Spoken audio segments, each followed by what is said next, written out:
From Hollywood, it's time now for... Johnny Dollar. Randy Singer, Johnny. Oh, hi, Randy. How's the New York City Police Department these days? Well, the department's fine. Me, I'm not so sure. Well, then maybe I'd better run on down there and cheer you up a bit, huh? Yeah, you'd better come down here on account of Mary Grace Marshall. Hey, how do you know Mary Grace? The point is, you do. Well, matter of fact, I just got back from a weekend in that town of yours. Yeah, Mary Grace and I had a ball. We took in a couple of shows, did the nightclub routine. Yeah, I know. Even spent Sunday afternoon together out at the... What do you mean, you know? Johnny, your little girlfriend's been murdered. What? Yeah. Randy, have you got any leads, anything to go on? Yeah, Johnny, plenty. Then I'll grab the first plane. Yeah. You'd better.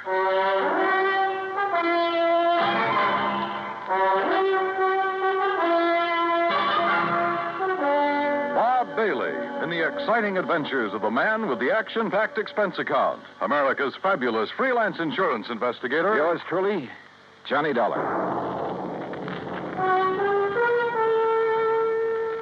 Act one of yours truly, Johnny Dollar.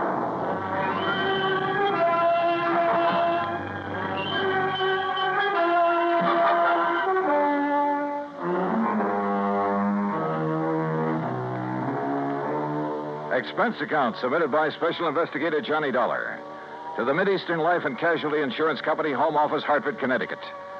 Following is an account of expenses incurred during my investigation of the Mary Grace matter.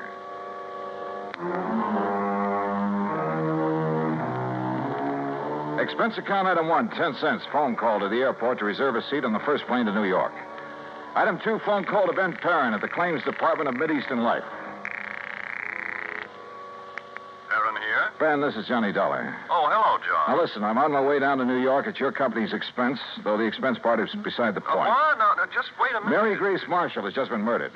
Marshall? Your company holds a policy on her, and I'm going down there to investigate. Well, now, wait, John, until we issue proper authorization for you to conduct the investigation. Don't give me that, Ben. I'm going down there now.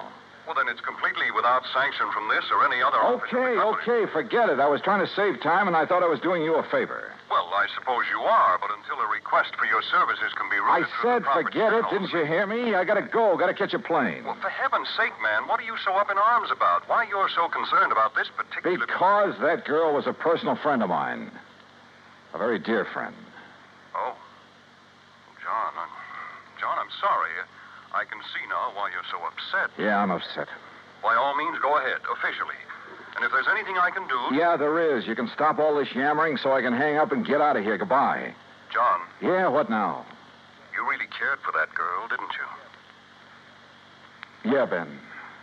I cared.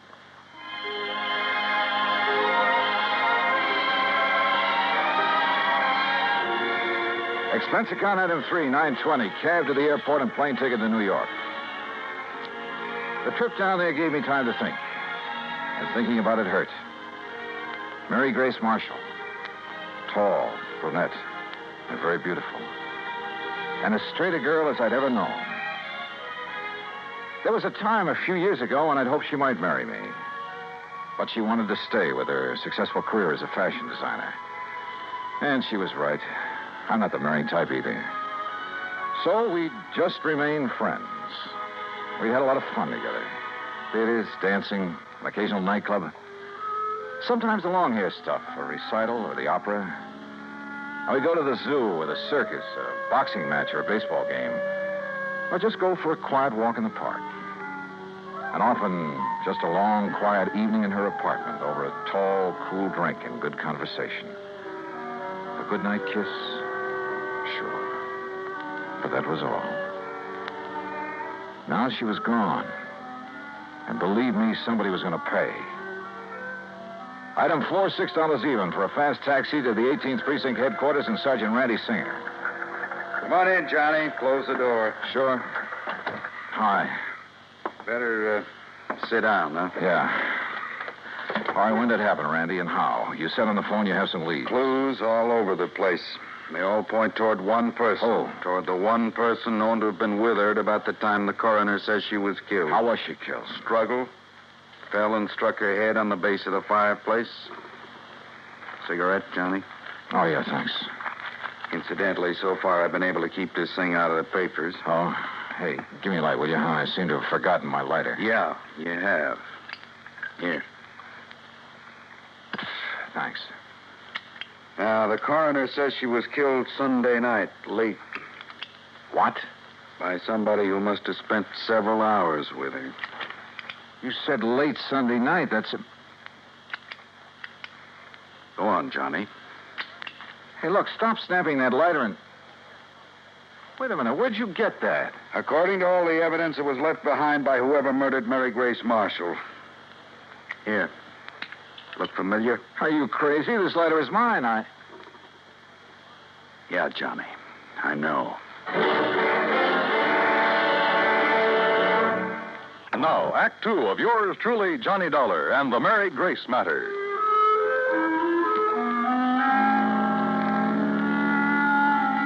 Mary Grace Marshall, an old friend, a very dear one, murdered in her New York apartment on East 77th Street. Sergeant Randy Singer, my old friend at 18th Precinct Homicide, had called me immediately. And when I got there, showed me a very damning piece of evidence.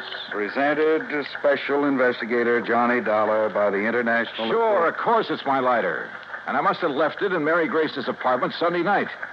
But that certainly doesn't mean that I killed her. Coroner says she died about the same time you were there. Oh, how do you know what time I was there? Wife of Charlie Walker, the building superintendent, Johnny. She saw you leave. That isn't enough evidence to convict a fly, and you know it. There's plenty more. Yeah, like what? Your fingerprints all over the place. Well, sure, I told you. Cigarette butts, same brand you smoked. So what does that A prove? lot of them, Johnny. Like a very nervous smoker. Well, I was with her all evening. Doing what? Oh, now, look, Randy, surely you can't be serious. You can't think for a minute You that look, Johnny, this is my case, nobody else's. I'm keeping it that way. I've kept it out of the papers. I think you know why. Oh, sure, I know why. Because we've been buddy-buddy for so long, you want to be sure that if anybody hangs me, you will, for old time's sake. I asked you what you were doing. Well, let me tell you something, Randy. That girl meant a lot to me. What were you So doing shut up Sunday and tell night? me what other evidence you have, what you know that can help me find out who... I'm sorry, Randy. Sure, it's your job. I'd probably do the same thing to you under the circumstances. If you didn't, I wouldn't have any use for you. But don't you see... Okay, look. We spent Sunday afternoon at the zoo, the Bronx Zoo. Went up on the subway. We walked a lot, got pretty tired. I promised her a dinner at the Chambord over on 3rd Avenue. But she said she had some food at the apartment, so we went back there. Then we just sat around and talked, played some music, that's all. And had some drinks. Yeah, I picked up a bottle of scotch on the way. How many drinks? Oh, 1 or 2 light ones is all. Sorry, Johnny, that bottle was nearly empty. But that's him.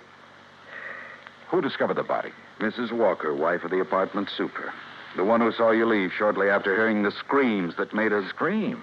Yeah, that made her finally go up and look in the Marshall girl's apartment. She's crazy, Randy. You're lying. Can you prove it? I'd like to talk to that woman. I think you She's off better. a rocker if she told you she... What'd you say? I think you ought to see her. Huh? But if I'm your big suspect... Well, sure you are. Until you can help me prove I'm wrong. We drove over to the place on 77th Street in a prowl car. Everything was exactly as it had been when I'd left Sunday night, except that there were signs of a struggle, as Randy had said. A chair and a lamp had been knocked over, the hi-fi shoved aside when she'd fallen at the fireplace. Even the bottle of scotch from which I'd poured a couple of small... What's the matter, Johnny? Well, I'm not sure, Randy, but... Well, I'd have sworn I left this bottle out in the kitchenette where I... Huh? Hey, are you making more prints? Yeah. Look, this bottle of soda, 3/4 full. You don't kill most of a bottle of scotch with only this much soda. Unless you're drinking it straight. Oh, who drinks it straight these days? An alcoholic? Or somebody who needs a jolt for his nerves. Maybe. Want to go downstairs and talk to the super's wife? Yeah, let's.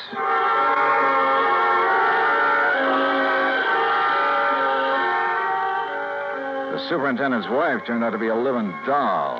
Young, pretty, with too much makeup. The sort who looked like she decided to get out of the chorus line for a quieter life as the wife of a building superintendent. I noticed a peculiar, spicy kind of odor when she first let us in, but thought nothing of it at the time. Now, you're sure this is the man you saw leaving Miss Marshall's apartment, Mrs. Walker? I was standing right here in this doorway. It was after I heard her screaming up there, around midnight. You're sure you heard her scream? Well, my husband heard it first. He woke me up pounding on the wall between our bedrooms. Well, didn't he get up to investigate? Oh, no, the lazy... Well, he's been sick. He's still sick. But then I heard the screaming, so I run into his room and ask him what to do. Go back to bed and forget it, he says. It's probably just a party upstairs. Then you went up and found the body, huh? Well, first I tried to sleep, but I kept thinking I heard noises. From upstairs? Well, no. You sure? It was like maybe my husband was getting up or something.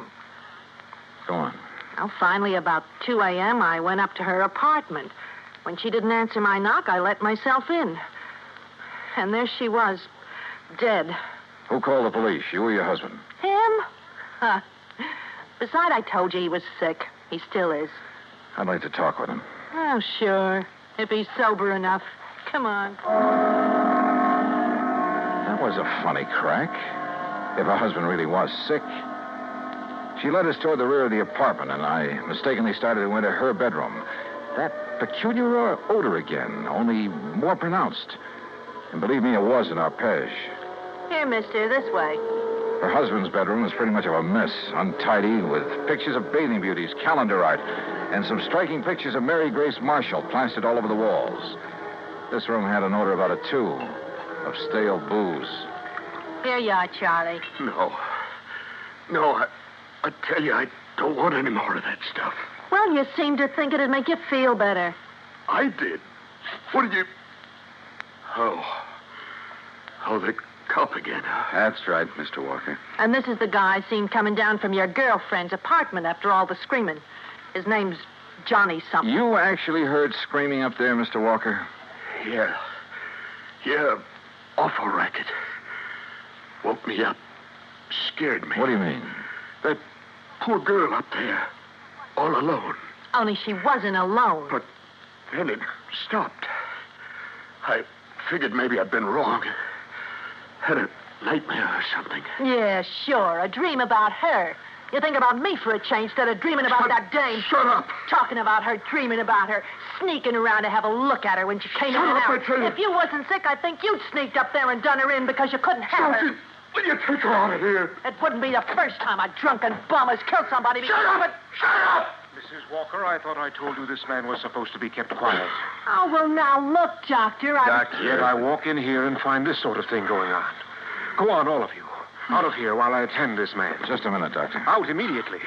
This is a heart case complicated by a very serious virus infection. Doc, if I can have just one minute. Later, officer. I must save this man's life. Come on, Randy. You too, Mrs. Walker. Sure. He's been getting alcohol again, strictly against my order. Now, look here, Mrs. Walker. No, wait. Huh? Come on upstairs with me again. Oh? What'd you think of? A couple of things, Randy, that I believe will clinch this case so fast. Come on. Act 3 of yours truly, Johnny Dollar, and the Mary Grace Matter.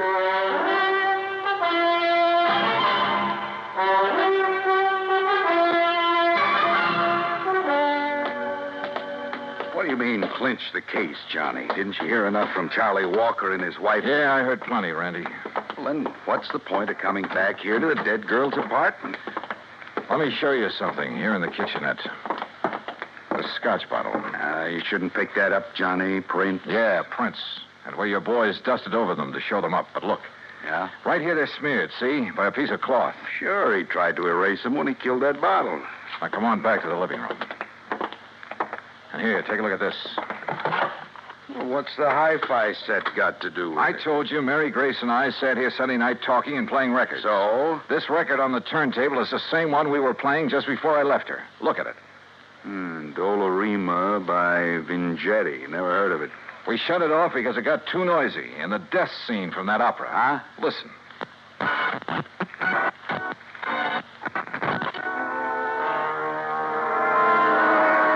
Yeah, here it is.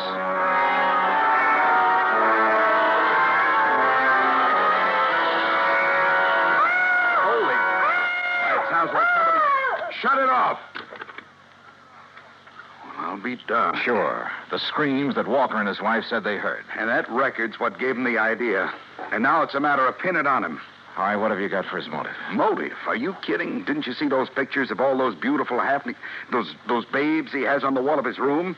And the pictures of the Marshall girl? All right. He was gone for Mary Grace, talked about her, dreamed about her, had her pictures all over his room, but she wouldn't give him a tumble. All right. All right. So he hits the bottle heavier than ever on account of this frustration over the Marshall girl. Wouldn't be the first time that sort of thing has happened. Happens all the time. So if he can't have her, he's going to kill her. You see my point? Yeah, and it's well taken, Randy. All right. Last weekend, you're taking his dream girl out on the town, having a good time with her, doing all the things he wished he could do. Go on. Well, it's too much for him, driving him out of his rum-soaked mind. Then he hears that screaming on that opera record. It gives him the idea. He wakes up his wife, so she'll hear it, too. So his wife will think somebody's getting killed up there. But he doesn't let her go up there, right? Sounds good, Randy. After his wife goes back to bed, that's when she saw you leave, he goes up there and kills the girl. But if he was as sick as he appears to have been... John, a time like that, a man gets superhuman strength. Strength of a madman, they call it. And listen. I'm listening. His wife said she thought she heard him walking around, remember? I remember. So that's it.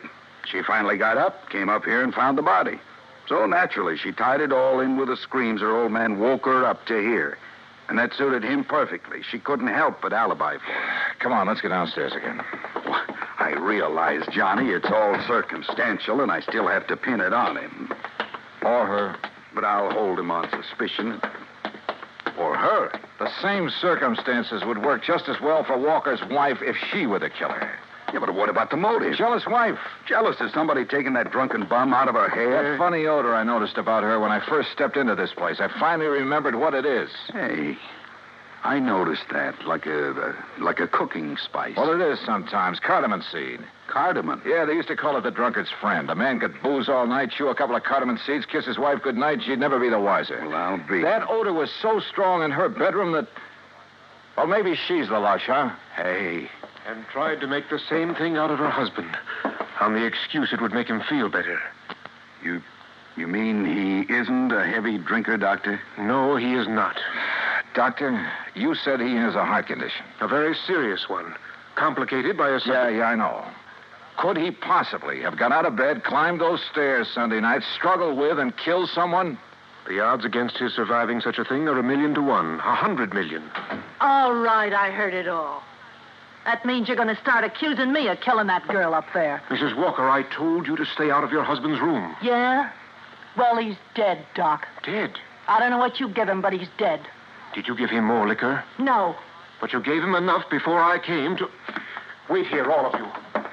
Well, you're going to try to pin that Marshall dame on me now that Charlie's gone? You've already pinned it on yourself, Mrs. Walker. What? You thought you'd left no fingerprints on that bottle up there. Well, I didn't. I used a handkerchief. Yeah. I... That's what I thought. But, no, wait a minute. I didn't mean that. Too late, I'm afraid. Oh, no, it ain't. Put down that gun, Mrs. Walker. All right. So I killed that dame on the second floor. And if I have to kill you, Yeah. Thanks, Doctor. It's quite all right, sir. Well, Randy, there's your killer. Happy? Yeah. I guess I ought to be. You? It doesn't bring back Mary Grace.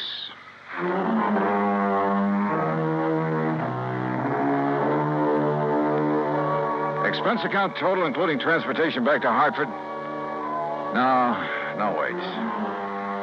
I took on this case myself because of Mary Grace and, well, whatever she may have meant to me is none of the company's business. Oh, sure, you'll have to pay the claim on her policy. But let it go at that, will you? The rest is on me. I want it that way. Understand? For old time's sake. Yours truly, Johnny Dollar.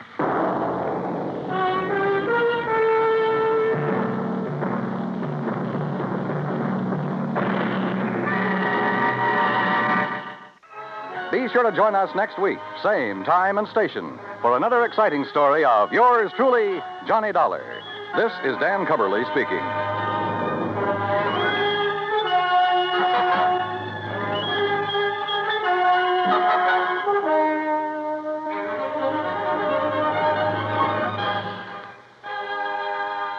This is the United States Armed Forces Radio and Television Service.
Johnny Dollar. Now, why don't you get married? Huh? To me? Well, Johnny Dollar. Well, will you marry me? Well, sure. Why not? Anytime you say. Janet? Janet? Janet who? Oh, sorry. I meant Carol. Oh, you did? Mariana? No. Gladys? No. Janie? Now, stop that. Well, let's try Hildy. Marilyn? How about... No. This is Betty Lewis. No. Yes. And you listen, What? You knew it all the time, didn't you? Yes, dear. Just leading me on again, like you have been for all these umpteen years. But you listen to me, Johnny Dollar. Yes, dear. If it weren't for that crazy business of yours, jumping around all over the country, getting slugged and shot at, enough to drive a loving wife to drink. Yes, dear. Why, Johnny, I'd trick you into a date with a preacher. What was that? Yes, dear? Yes, dear. Yes, dear. It sounds like we're already tired old married folks. Oh, you wouldn't like that. Of course I wouldn't. Oh? That is, I mean, well, you know what I mean, you rascal. Oh, sure I do. You drive you to drink every time I have to be away or tangle with a killer. And if you'd just stop being so darned insistent about my popping the question, why, well, who knows? Maybe I'd, well... Yes? If I did stop trying so hard to land you, you'd what, Johnny? I decline to answer on the grounds it might tend to incriminate me. Oh, honey, you're such a big, heartless dope. Sure I am. And I'm such a shameless hussy for admitting the way I feel. But if you ever do decide to become a normal human being, get into some safe, sane, honest business that only Johnny... Yes, sweet? I'm afraid it's about business that I really called you. I mean insurance business. Oh, my entire ego just flew out the window. Well, what is it, hon? I've got to see you right away. Betty, I'll be out there at 13325 East Maple Drive before... No, honey, I'm not at home. Okay, at the office then. No, dear, I'm not at the office either. Well, tell me where you are, where you want me to meet you. Just, stay right there and wait until I call you again. Will you, please, honey? Well, now, look, I just hung up on a frantic phone call from Fritz Melchior over at Continental Insurance and Trust. Apparently the usual sort of emergency. I know. Huh? No, I mean, I'm sorry, but this is so important, honey, and since it concerns me, and if anything were to happen... Happen to you? Betty. Johnny, dear, I can't talk anymore right now, but wait. Wait until I call you and tell you where to meet me. Hey, now listen, Betty. I'll call you. No, listen. Something very funny about this.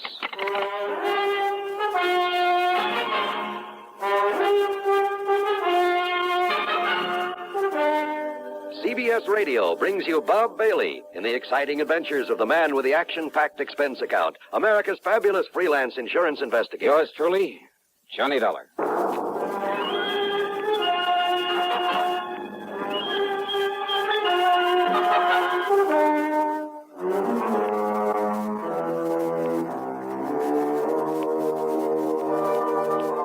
Expense account submitted by Special Investigator Johnny Dollar to the Continental Insurance and Trust Company, Home Office, Hartford, Connecticut. Following is an account of expenses incurred during my investigation of the Mystery Gal matter. There was something very strange about that call from Betty Lewis. Except for the end of it, I'd almost exactly the same conversation with her only a couple of days before, almost word for word. Oh, sure. The marriage talk has been going on for a long time. And why kid about it? If it weren't for this crazy, sometimes risky job of mine, I'd ask that girl to marry me in a second. And maybe someday... But she knows all that. She knows why it just doesn't make sense right now for either of us to think about it. We've agreed to that. So why bring it up again at a time when she actually had some important matter involving insurance on her mind? Important enough to stall me on whatever it was that Melchior at Continental Insurance and Trust wanted me for. I waited for her to call me back. Yeah, I waited over an hour, and then finally, though she told me she wasn't home or at the office, I called her house. No answer. I called her office, then to see if they knew where she might be. Much to my surprise, the switchboard operator told me she was right there, had been there all day. Betty Lewis? Yeah, hi, hon. Listen, I thought you were going to call me back. Johnny, hi, dear. Well? Fancy hearing from you at this? What was that about calling you back? And I thought you weren't in the office. Now, whatever made you think a thing like that, Johnny? Are you kidding? Are you? You said you weren't when I talked to you about an hour ago. Oh, gee. I might have known this would happen sooner or later. So many girls on the string, you can't even keep track Betty. of. You talk to one, probably even propose to her, and then you lose track of which one it was. Are you trying to tell me you didn't call me on the phone an hour and a half ago? You trying to tell about me... some insurance matter, some emergency? Johnny, you're kidding. You had to see me right away, that you'd call me back about where to meet you? You're serious, aren't you, hon? I'm dead serious. So let's cut out all this nonsense and... But I didn't call you. You're sure of that? Well, sure I am. The last time I talked to you was day before... What's this all about, dear? Honey, I'm sorry, I gotta hang up. Johnny, is something wrong? Yeah, I'm afraid so. I'll call you later. What, dear? What is it? I wish to heaven I knew.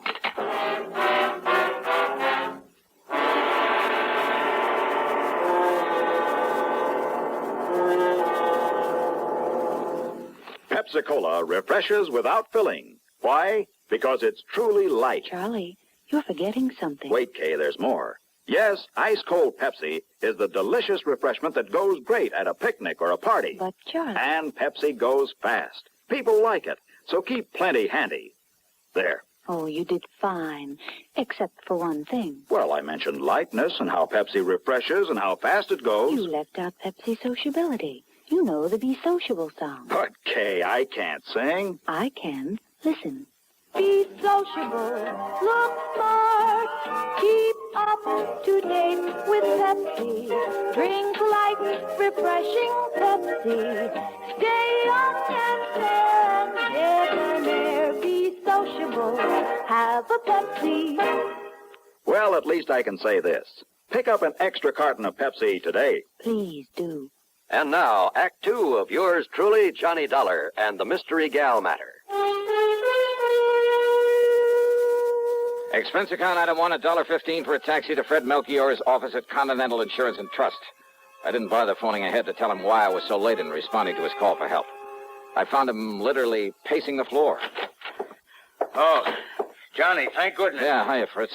Only I didn't expect you in here so soon. Sit down. Is everything all right? So soon, did you say? What? And here I was, all set to apologize for not having got here when I was supposed to, nearly 2 hours ago. Well, as long as you called me back and asked if you might go right on over. I called you back? Why, yes, of course. And I agreed with you it was best not to waste time coming here for the facts on the case. No, wait a minute, Fritz. So I told you all about it. Though I still think it shouldn't have been gone into on the telephone. Told me about what? But since time was so important, and since you're going out there right away might... Johnny, what did you say? I didn't, but I will. Now, listen to me, Fritz. There's something very screwy going on around here. Oh? What do you mean? You called me on the phone about an hour and a half, maybe 2 hours ago. Yes, you that's asked right. me if I'd come on over here and see you. Yes. Now, you said you were still in bed, but that as soon as you could get shaved and dressed and a cup of coffee, you'd come on over here. Okay, so far so good. And then? Well, naturally, I waited for you. Yeah? But then after half or 3/4 of an hour when you didn't show up, oh, and believe me, this matter is so urgent, so pressing, so important. What matter? No, wait, let's not go into that just yet. So what happened when I didn't appear? I decided I'd better call you again, but I didn't have a chance. Why not? Why not? Well, you know why not. Because you called me back. I did, huh? Well, yes. And as I reminded you a moment ago, you suggested that instead of wasting time coming here to the office... Only, Fritz. Yes? I didn't call you back. Now, Why do you say a thing like that? Of course you... Didn't? No.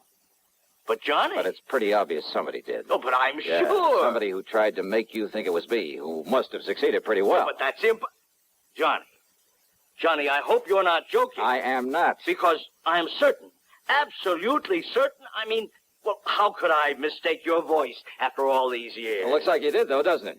Well, then, who was it that called me and told me it was you and asked me for all the details on this case that I want you to handle for us? Brother, I wish I knew. And then when I told him where to go and whom to see, he agreed to get on it right away. And I, thinking it was you, oh, no. No. Oh, good heavens. Now what? Well, this all means that you haven't been out there to see him. Our client, I mean, out on East Maple Drive. Who, Fritz? Oh, good heavens, Johnny. Oh, we're too late. Well, come on. We've got to get out there and see him. Yes, right away. Yeah, sure, anything you say. But first, would you mind telling me who this client is and what's bothering him? No time, Johnny. No time. No, you just come along, and I'll tell you all about it on the way.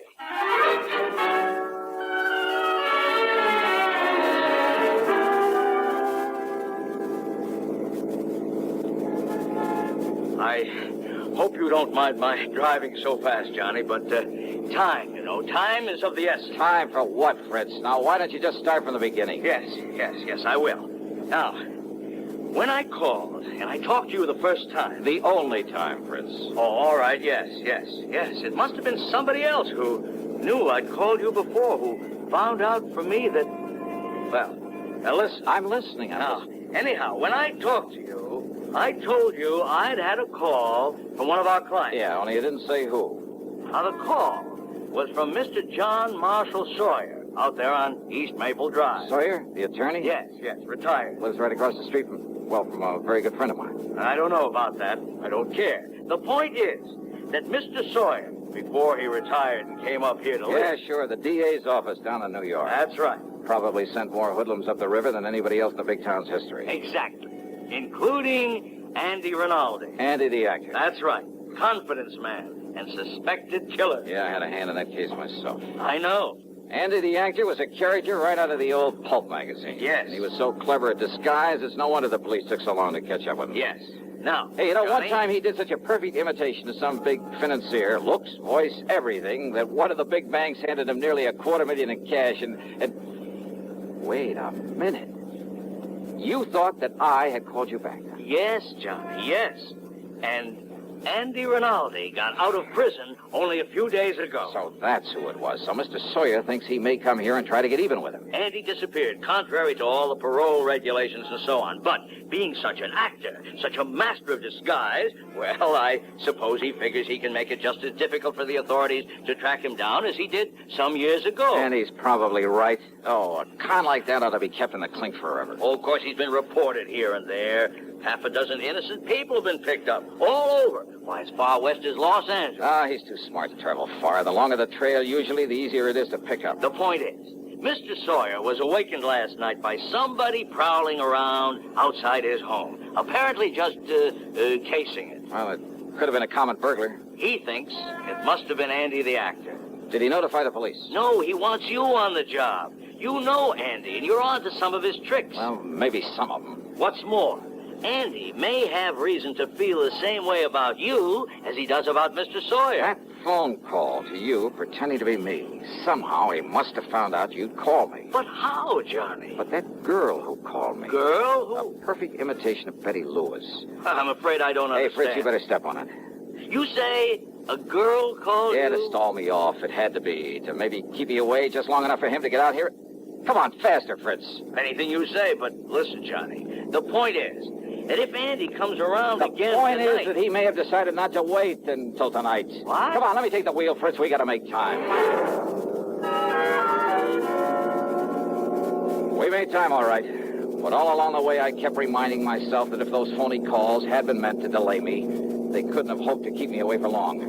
In other words, Andy the actor was ready to take care of Mr. Sawyer right now. I hoped and prayed we wouldn't be too late. Sawyer was an old man, hardly a match for a killer. All right, now, here we are. And now look, Johnny, the front door of his house is wide open. Now, that isn't right. Come on, Fritz, don't waste time talking about it. Oh, no, we're too late. Fritz, Flat against the wall. Stay flat against the wall. No. Look. What? The body. Fallen there in the doorway.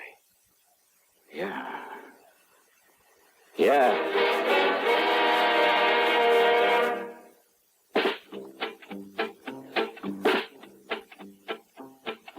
Have a real cigarette. Have a Camel. Have a Camel cigarette.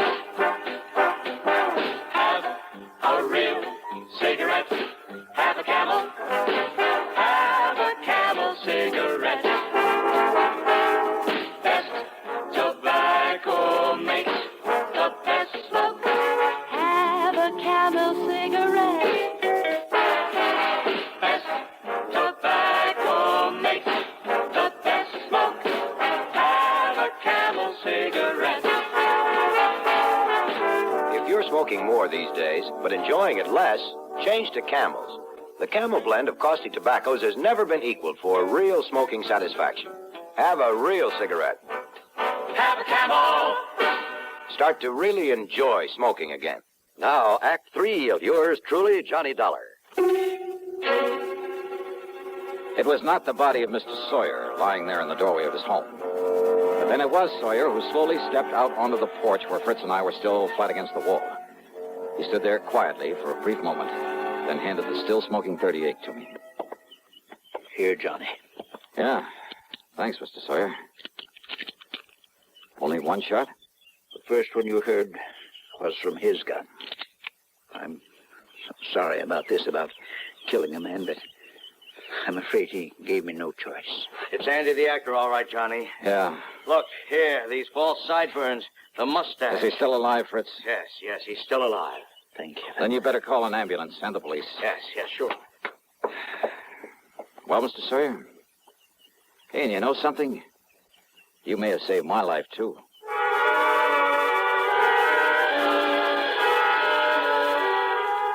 I followed the ambulance into the hospital in the hope Andy the actor would come too. There were some things I wanted to ask him about the girl, the actress, who'd call me on the phone to hold me at my apartment until he could carry out his planning as Mr. Sawyer.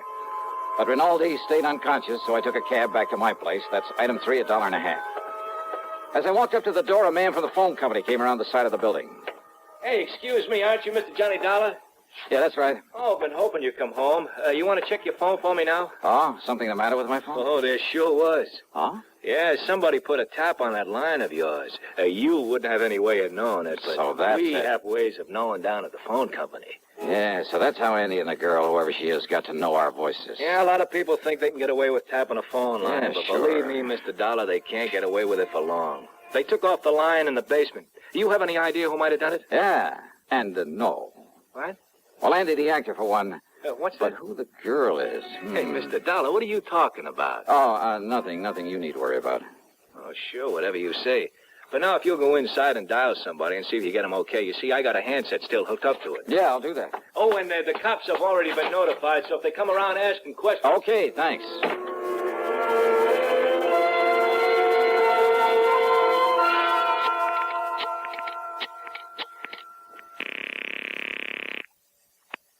Hello? Okay, fella, you can get off this line. It's all right now. Yeah, sure. What? Is that you, Johnny? Yeah, Betty. Oh, thank goodness. Now listen, tell me one thing. No, you listen, Johnny. Can you come out here to my house right away? Betty, listen to me. Night before last, we went to the movies. I know, but Johnny... We got there in the middle of the picture. I know. What part of the picture? What? If it was you with me, you know what part of the picture. Well, it was right when Jimmy Stewart walked up to the front of the courtroom to the judge. Okay, you're you, all right. Oh, Johnny, I haven't the least idea what this is all about, but can you come out here and see me right away? I've got a surprise for you, and honest, honey, it's a really important one. Betty. I mean, she's a really important one. She? Yes, dear. Well, you don't mean to say that you... I'm on my way.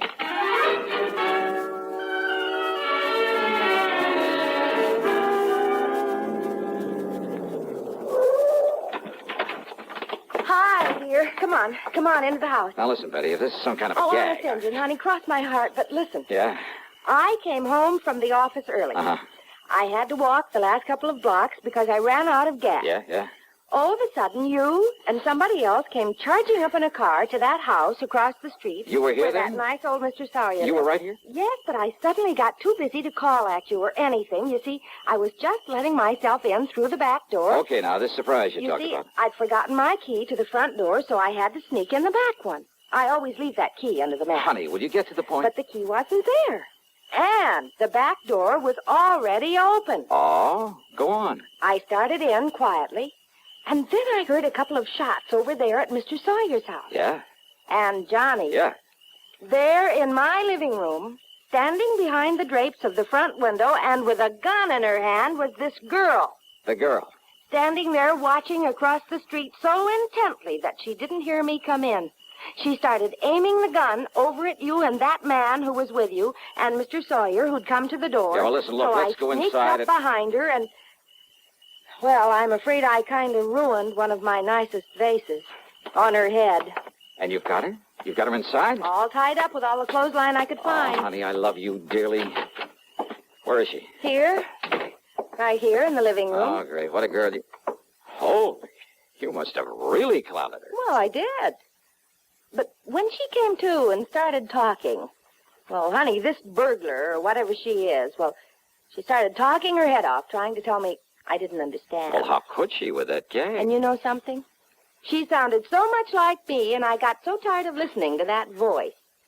Well, that's the reason I put that gag in her mouth. Well, are you proud of me?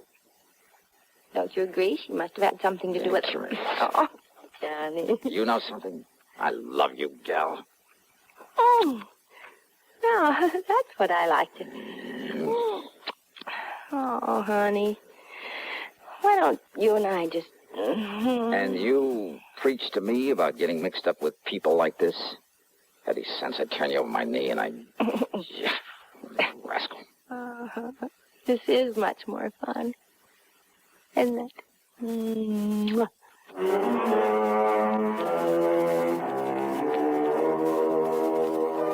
What a gal. And maybe someday... Yeah.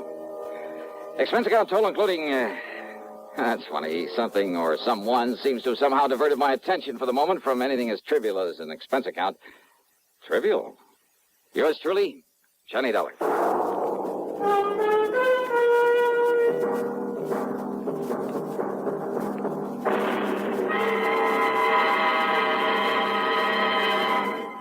Hi. Maybe you'll recall this tuneful reminder of times past.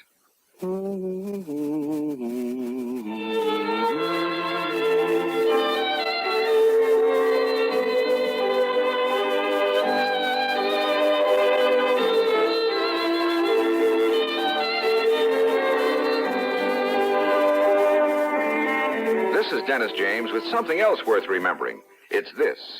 You're so right to stay regular with Kellogg's All Brand. See, it's the normal, natural way to youthful regularity. The whole brand content of Kellogg's All Brand supplies your system with all the bulk-forming food that you need every day. There's only one All Brand. It's Kellogg's All Brand. So relieve irregularity from lack of bulk, as millions do, with a bowl full of Kellogg's All Brand each morning. ALL-BRAN. It's Kellogg's All Brand. Now here's our star to tell you about next week's program. Next week, I'll tell you about the biggest deception that was ever pulled. By me. So join us, won't you? Yours truly, Johnny Dollar.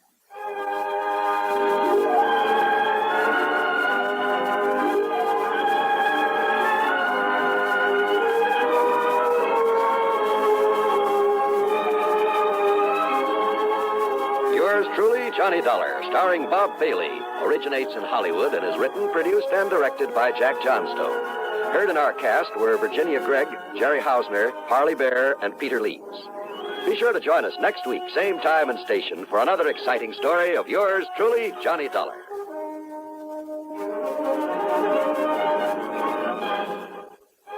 This is John Wall speaking.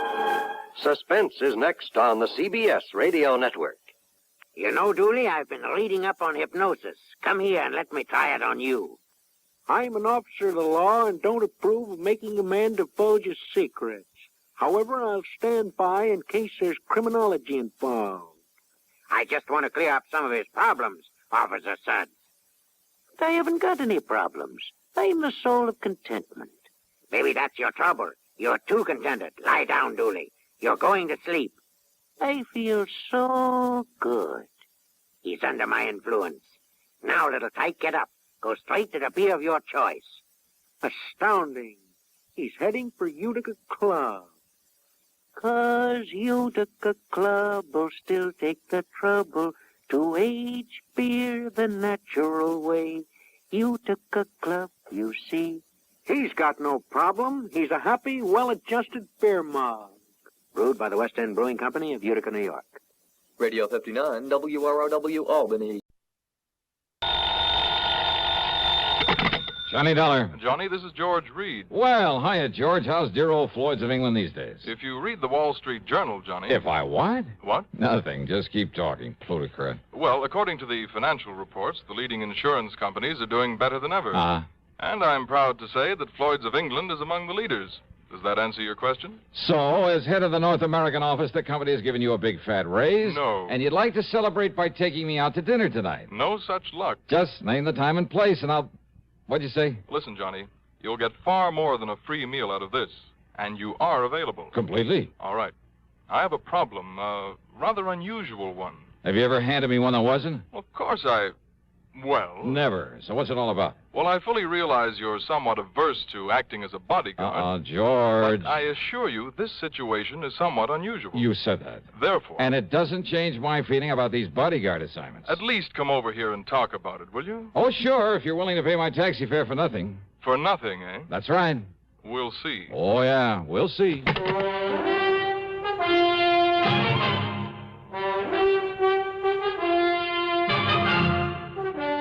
CBS Radio brings you Bob Bailey in the exciting adventures of the man with the action-packed expense account, America's fabulous freelance insurance investigator. Yours truly, Johnny Dollar.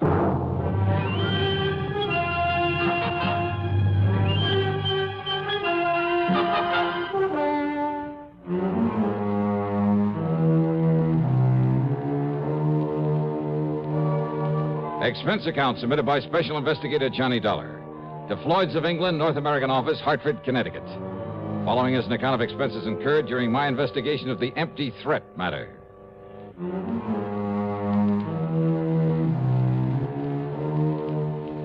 These so-called unusual problems George Reed handed me were all too often dangerous. But it's a living, and so far I've been lucky. So, expense account item 1, $1.10, taxi fare to his office at Floyd's of England. Come in, Johnny. Sit down. Yeah, sure. Thanks. I'm glad to see you. Glad you could make it. Well, I'm not so sure I am. What's it all about, George? Charles Stockerly is our client's name. He's a retired attorney. And somebody that he sent to the pen has got out now and is gunning for him. Possibly. Yeah. Where does he live? He doesn't. You want me to act as bodyguard for a dead man? Well, I mean, he has no regular address. It's like this, Johnny. Yeah, please, let's get on with it. Stockerly had a highly successful career right here in Hartford, married, brought up a couple of adopted youngsters. All in all, managed to live the good life, except perhaps for the fact he worked too hard. So? Now, mind you, I don't mean to imply that he ever went off his rocker, but when his beloved wife died a couple of years ago, and with that worthless, hateful son of his still around to worry him... Adopted, you say? Yes, both young Andrew and his married sister Joyce. She's a wonderful girl, by the way. So what about him? Nothing. I simply mentioned them in passing. The point is, Mr. Stockerly has quite a bit of insurance, which is why he didn't hesitate to contact me regarding these apparent attempts on his life. You kind of punched that word apparent. Because when he first told me about this thing, considering his extremely upset and nervous condition, well, frankly, I didn't take him too seriously. Is he an older man? In his early 60s. But now, apparently, and I use that word again, these threats have become very real, which is why he's been running away. Running away? Well, I told you he has no permanent address. And now that he's demanded your protection, that you stop whoever is trying to kill him, if somebody really is. All right, where is he, George? At the moment, in Tahiti. Tahiti? Yes, living in the seaport town of Papeete. Well? George. Yes? I don't want this job, no one bit. Oh, now, Johnny... But I'll take it on. For just one reason. Yes? All my life, I've dreamed about someday seeing Tahiti. Item 2 on the expense account includes $8 plane fare, Hartford to New York City. $785.30 to the Fiji Islands. Then we'll call it a total of $850 for plane tickets and a handful of incidentals. It took over a full day of flying for me to reach the town of Nandi on the western shore of the little Pacific island of Viti Levu. But it was a lot better than a couple of weeks aboard a steamer. Another hop took me across the island to Suva.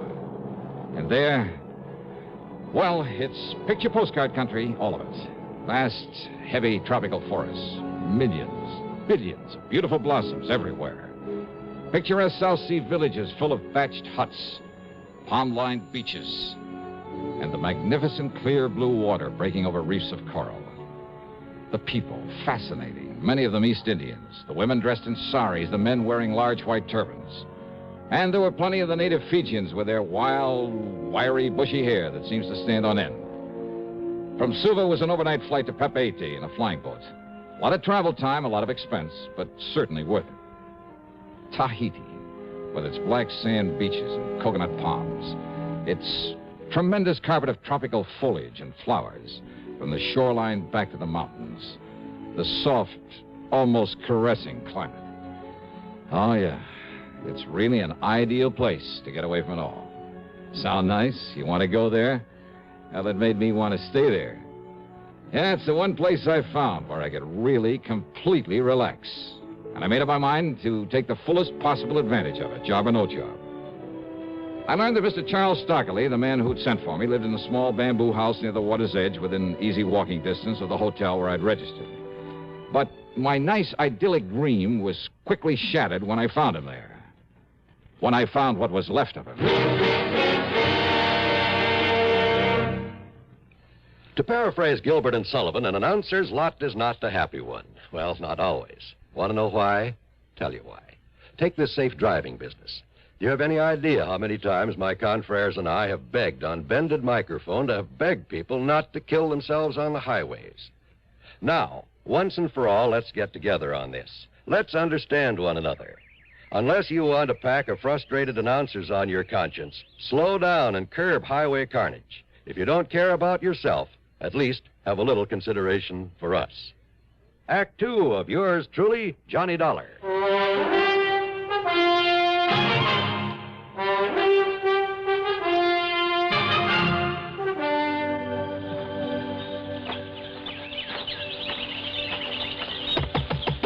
Mr. Stockley? Just 1 minute, please. Yeah, sure.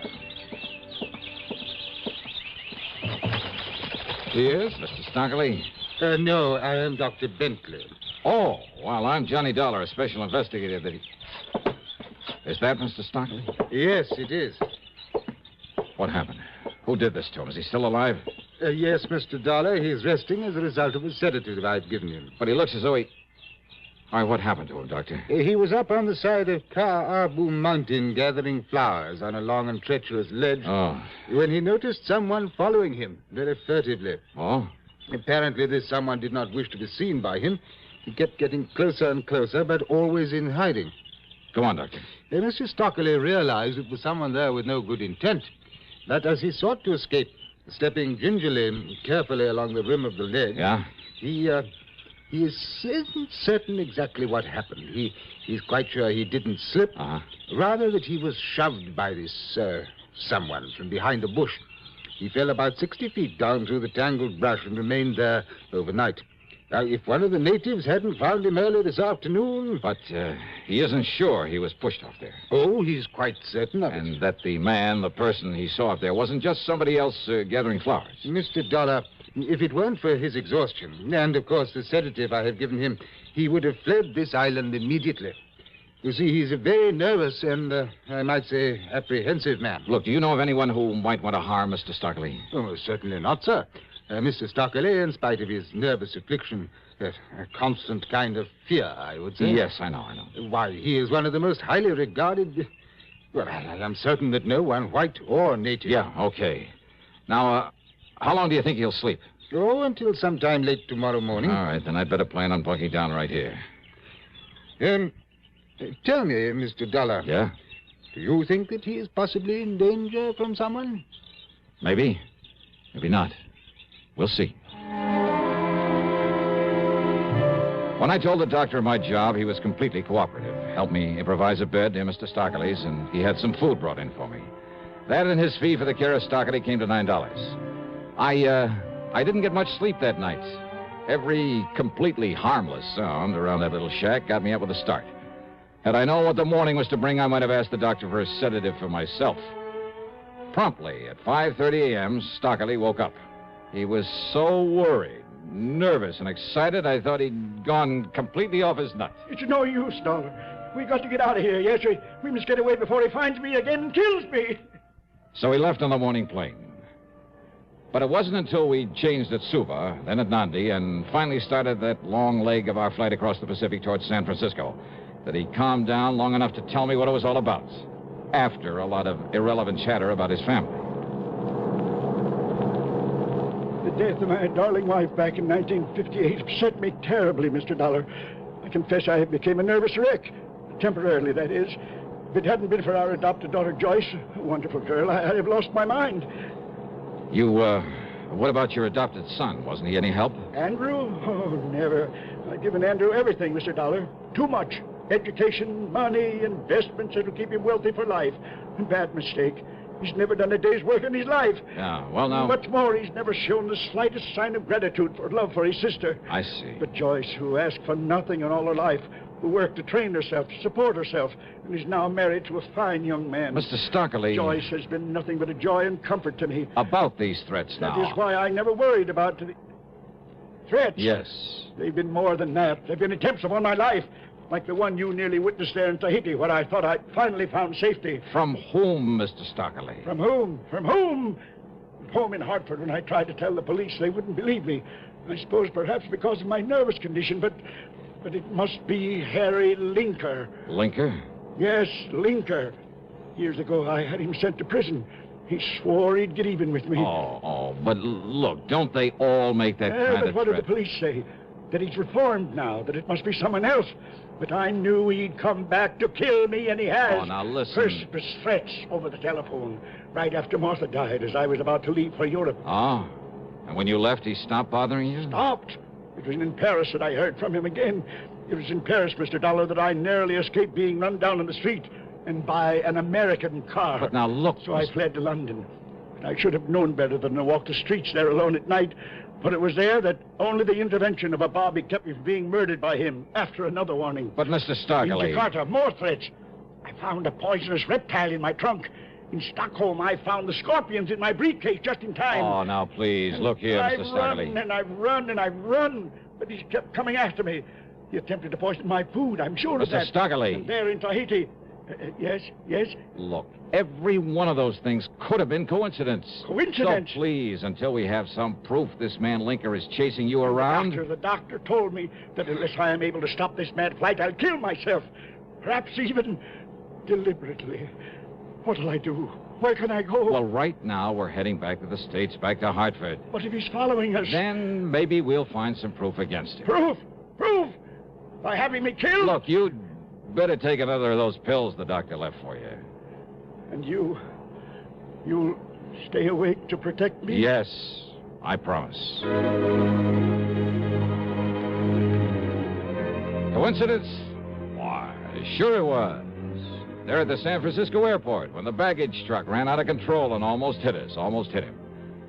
Anyhow, I practically had to hold his hand on the rest of the trip to Hartford. There, I piled into my car, drove straight to my apartment, gave him a key, and had him go upstairs and wait for me while I put the car away in the garage at the back. It took me 3 trips up those stairs with the luggage, but then...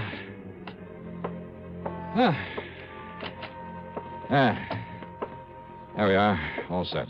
Aren't you going to lock the door, Mr. Dollar? Oh, please, now, don't worry. I've sprung the catch. Hey, did you pull down all those shades? Of course I did. Oh, look, as I told you on the phone, until we get some proof that this... here now. There, this place looks a little more cheerful. Holy... There, do you see? Now, Stockley. What's the matter with you? Get away from that window. He thinks you're me. Oh, no, please, listen. That must have been some kid with a little .22.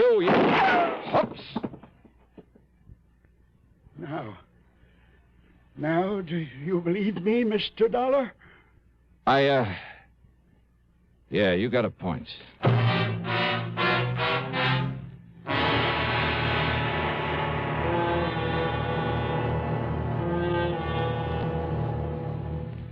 catching a cold, well, I guess most everyone knows that the smart thing to do when you feel a cold coming on is to get plenty of rest.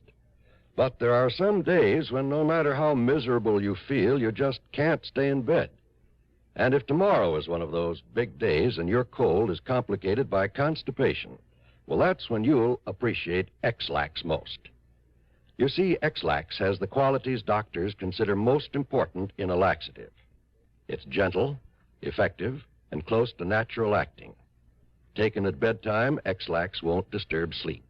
It works effectively, overnight, to help you toward your normal regularity. And X-Lax is so close to natural acting, there's no upset or discomfort. So gentle, it's even recommended for children. So, if tomorrow's a big day for you, if you have a cold and need a laxative too, take X-Lax, a laxative with the qualities a doctor would recommend. X-Lax. Act 3 of yours truly, Johnny Dollar, and the Empty Threat Matter.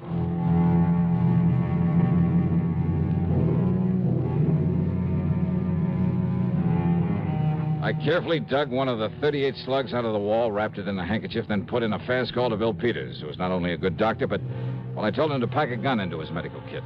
He arrived in short order and did what he could to quiet Mr. Stockley's nerves and agreed to stick around. He'll sleep a little while now, Johnny. Good. But listen. Yeah, Bill? Did you hear him? You know, he's not kidding. This old coot's gonna take the leap unless we can... Suicide? Wouldn't put it one bit beyond him. Believe me. This whole business has him in pretty bad shape. Oh, that just doesn't make sense, Bill. Because he's been trying so hard to run away from this killer or supposed killer. Well, sure he has. And if he wanted to die, Just he had... brush up on your human psychology, boy. Okay, I'll take your word for it. Now, if you'll stick around, I'll get this bullet over to headquarters. I'll be here. At headquarters, they gave me the story that Stockley had said they would. A few years in the clink had changed Harry Linker. He was living a model life, running a store right here in Hartford. I called on Linker at his hardware store, and I must say he convinced me that he was behaving himself. He was even quite concerned about Mr. Stockley, offered to help us if he could. I called on Stockley's adopted daughter. Then I told her the whole situation. Oh, this is a terrible thing, Mr. Dollar. I know. If only Daddy'd told me so I could have done something to help him. Well, as soon as we clear this thing up. I'll go to him right away. No, just wait, please. But he needs me. Well, you can probably help your father more than anyone else in the world, but not right away.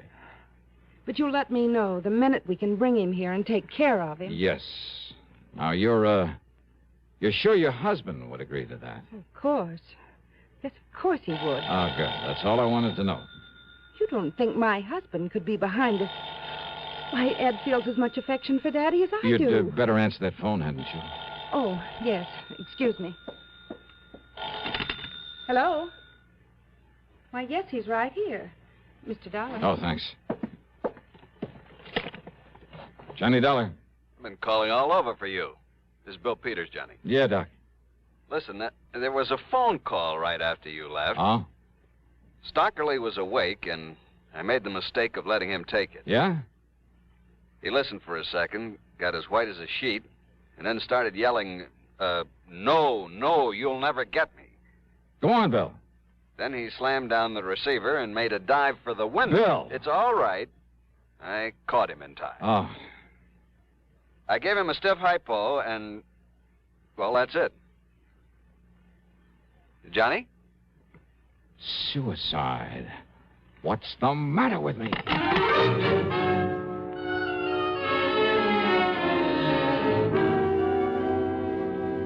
I tore on over to George Reed's office at the insurance company. Here you are, Johnny. Our copy of Mr. Stockley's policy. Yeah, good. All right.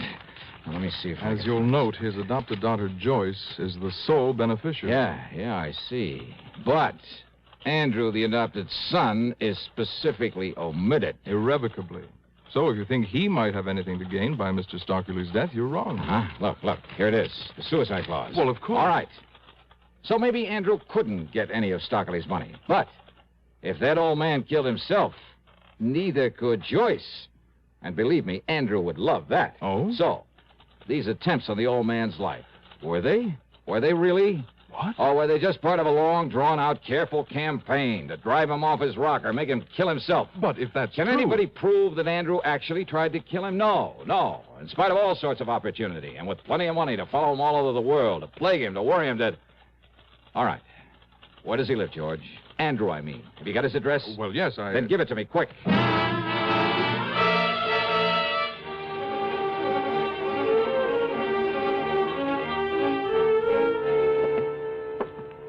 Travel stickers, huh?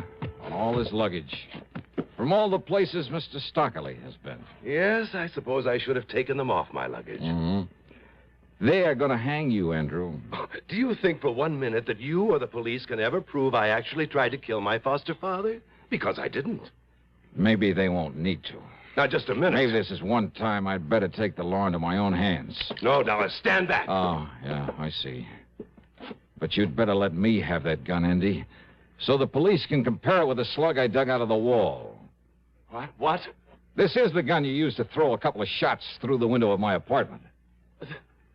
That was your apartment where he went? That's right.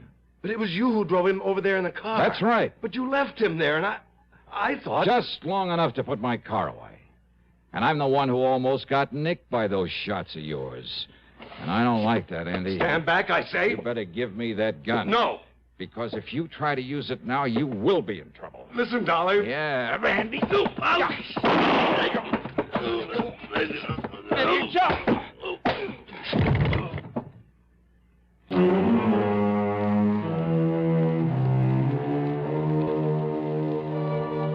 All I hope is they lock that bird up for the rest of his life.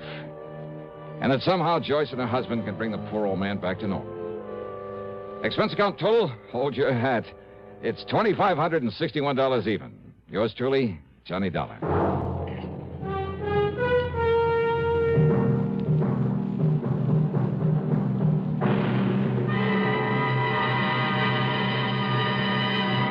Constipation is something people don't talk about much, but it can be a problem for anyone, even doctors. And when constipation occurs, it's interesting to see just what doctors consider important about a laxative they might use or recommend. Well, a majority of the doctors we heard from had this to say. A laxative should be effective, gentle, close to natural acting. A medicine that can be used with complete confidence. Now, X-Lax has been popular with many doctors and millions of people over the years because pleasant-tasting chocolated X-Lax is effective. Overnight, it helps you toward your normal regularity. X-Lax is so gentle, so close to natural acting, there's no upset. That's why many doctors and millions of people use X-Lax with complete confidence. X-Lax, the laxative that helps you toward your normal regularity gently, overnight. To tell you about next week's story. Next week, a story of real intrigue, plus a couple of the most intriguing characters I ever met. Join us, won't you? Yours truly, Johnny Dollar.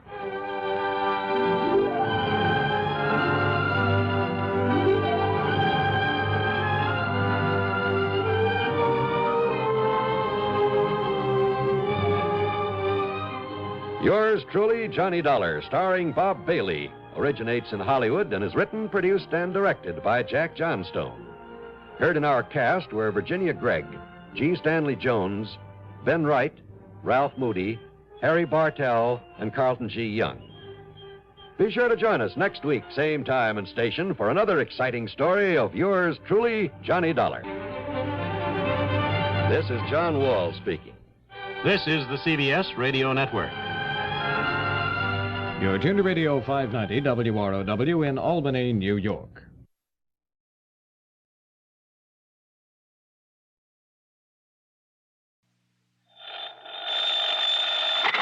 Johnny Dollar. Johnny. Yes? Hello? George Reed, Floyd's of England. Oh, what's the matter, George? You sound a bit down in the mouth. I am. What's up? Well, Johnny, I understand you've handled quite a few investigations for the Continental Insurance and Trust Company. Oh, brother, I sure have. And you know something, George? Yes? Floyd's of England, you that is, have handed me some pretty wild ones over the years. I know. But believe me, they've been nothing compared to some of the cases that Continental has handed me. And you know why, George? Why, Johnny? Because of just one client of theirs. Well, He's a wealthy old screwball by the name of Alvin Peabody Cartwright. contract. Yeah, he carries a lot of insurance, millions of it. And any company that has his account is making plenty. Yes, But, brother, the fantastic problems that man comes up with. Well, it's enough to drive you off your rocker.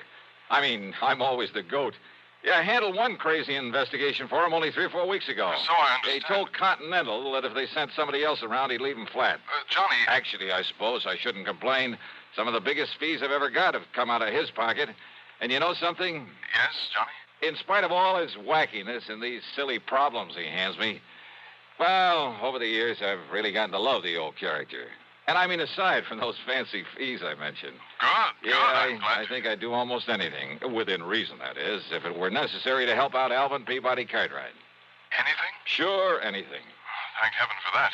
But now you said you have troubles, George. I have. So I'm sorry I chewed your ear off about someone that Floyd's of England doesn't have to worry about, so...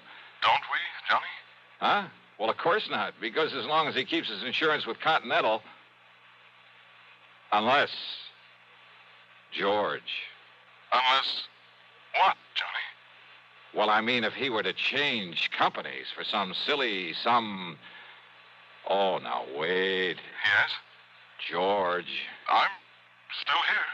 Just who is your problem? I'm afraid you've guessed it. Oh, no. Yes, Johnny. Alvin Peabody Cartwright.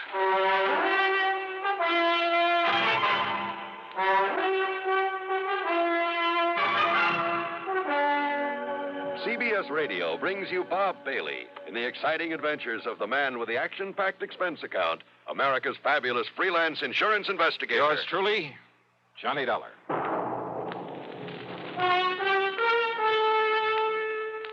Pepsi-Cola refreshes without filling. Why? Because it's truly light. Charlie, you're forgetting something. Wait, Kay, there's more.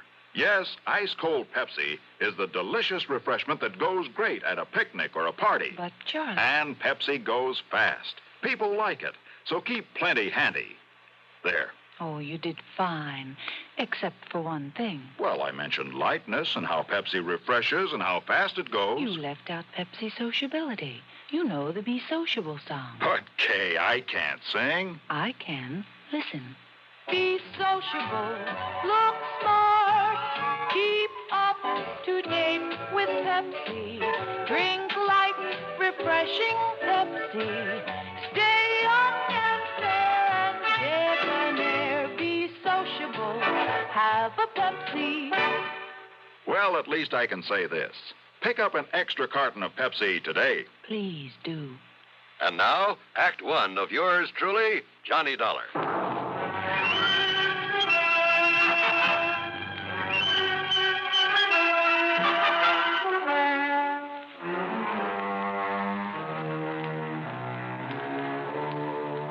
Expense account submitted by Special Investigator Johnny Dollar to Floyd's of England, North American Office, Hartford, Connecticut. Following is an account of expenses incurred during my investigation of the Alvin's Alfred matter.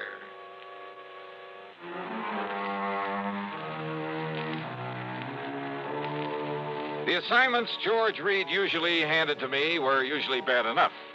But a combination of both George and Alvin Peabody Cartwright could be just a little too thick. Anyhow, expense account item one, $1 for a cab to his office. Now look, George, don't tell me Cartwright has shifted all his insurance over here to Floyd's of England. Sit down, Johnny, please. Sure. Well? Yes, he has. Then, baby... As a matter of fact, after months of effort and expense, I managed to sell him on our company myself. Oh, brother. But if you have any idea of the amount of his annual premiums, well, Johnny, it's a real feather in my cap. But don't you realize what you've got yourself in for? I'm afraid I'm beginning to. So, Johnny, if you can get him off my neck... Cartwright? Twice in 1 month? Don't bank on it. But tell me all anyhow. Well, it's really my own fault. So anxious to get his business. And if you know how much that man spends on premiums every year... Yeah, you said that. Now get to the point. And I suppose I should have been more thorough, but... Well, we figured that Continental had known what it was doing, and we simply made a direct transfer of all his policies to this company, including the one that concerns us now. Only it should never have been issued. What kind of a policy? Straight life. On Cartwright? No. With all the riders attached to it. Johnny, it not only covers her life, but accident, injury, mysterious disappearance, just about anything you can think of. Covers whom? Well? The name on the policy. Alfred. Alfred? Alfred Cartwright. A relative? No. No.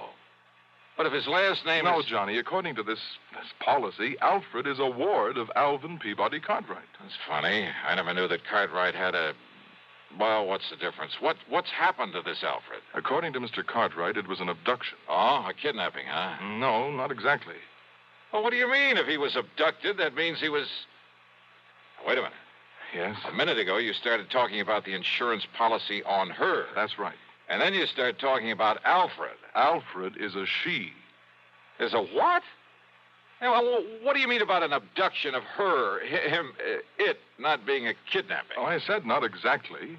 But Alfred was abducted. Yes. Oh, look, will you start making some sense about this? I wish I could. And if this sort of thing is typical of Cartwright... Come on, George. If Alfred was abducted but wasn't kidnapped, well, okay, what happened? Well, you see, Johnny, Alfred... A female. A female. Well? Alfred happens to be a dog. Okay, so what's the difference? If she's been abducted, she's... A dog? Yes. Oh, no.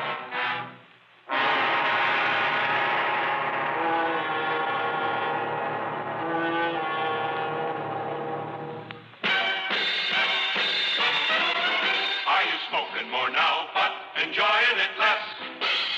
Have a real cigarette, have a Camel. The best tobacco makes the very best smoke. Have a real cigarette, have a Camel. Are you looking for flavor and mildness? Have a real cigarette, have a Camel. The best tobacco makes the very best smoke. Have a real cigarette, a real cigarette, a real cigarette, have a Camel. Again, for the 11th straight year, Camel outsold every other cigarette, filter, king size, and regular.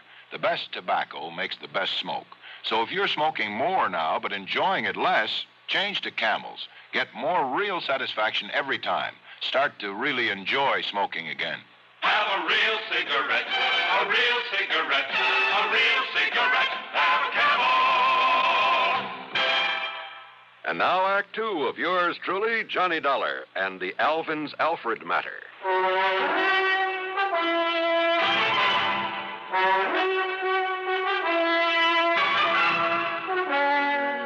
George, life, accident, injury, mysterious disappearance, all that insurance on a dog? Yes, Johnny.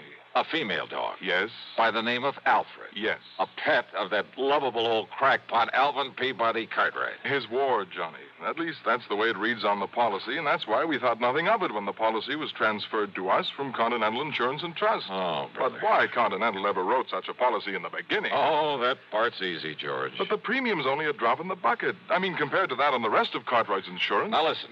If they'd refused to write this complicated policy on his dog, they'd have lost all his business. Well, they have now to us. And, Georgie, you can lose it just as fast unless you try to do something about this disappearance of that pooch. Unless you do something about it, Johnny. You've got to find Alfred and return her to him. So will you drive on over to Lakewood and talk to Mr. Cartwright, see what you can do? So help me, George. And, Johnny, I promise we'll not question a single item on your expense account, no matter what it is. Oh? As for a nice big extra fee, well, you name it. Well, will you do it? Okay, George, on one condition. Yes? That you keep this thing under your hat. I mean, after all, if the word ever got out that Johnny Dollar was chasing around the countryside looking for a dog napper... Johnny, I promise. I cross my heart and hope to die. What a business. With no limit on the expense account, I should have hired a Rolls, complete with liveried chauffeur. But instead, item 2 was $4.20 for a tank full of gas for my own car. Within the hour, I was pounding on the front door of the Cartwright home over in Lakewood.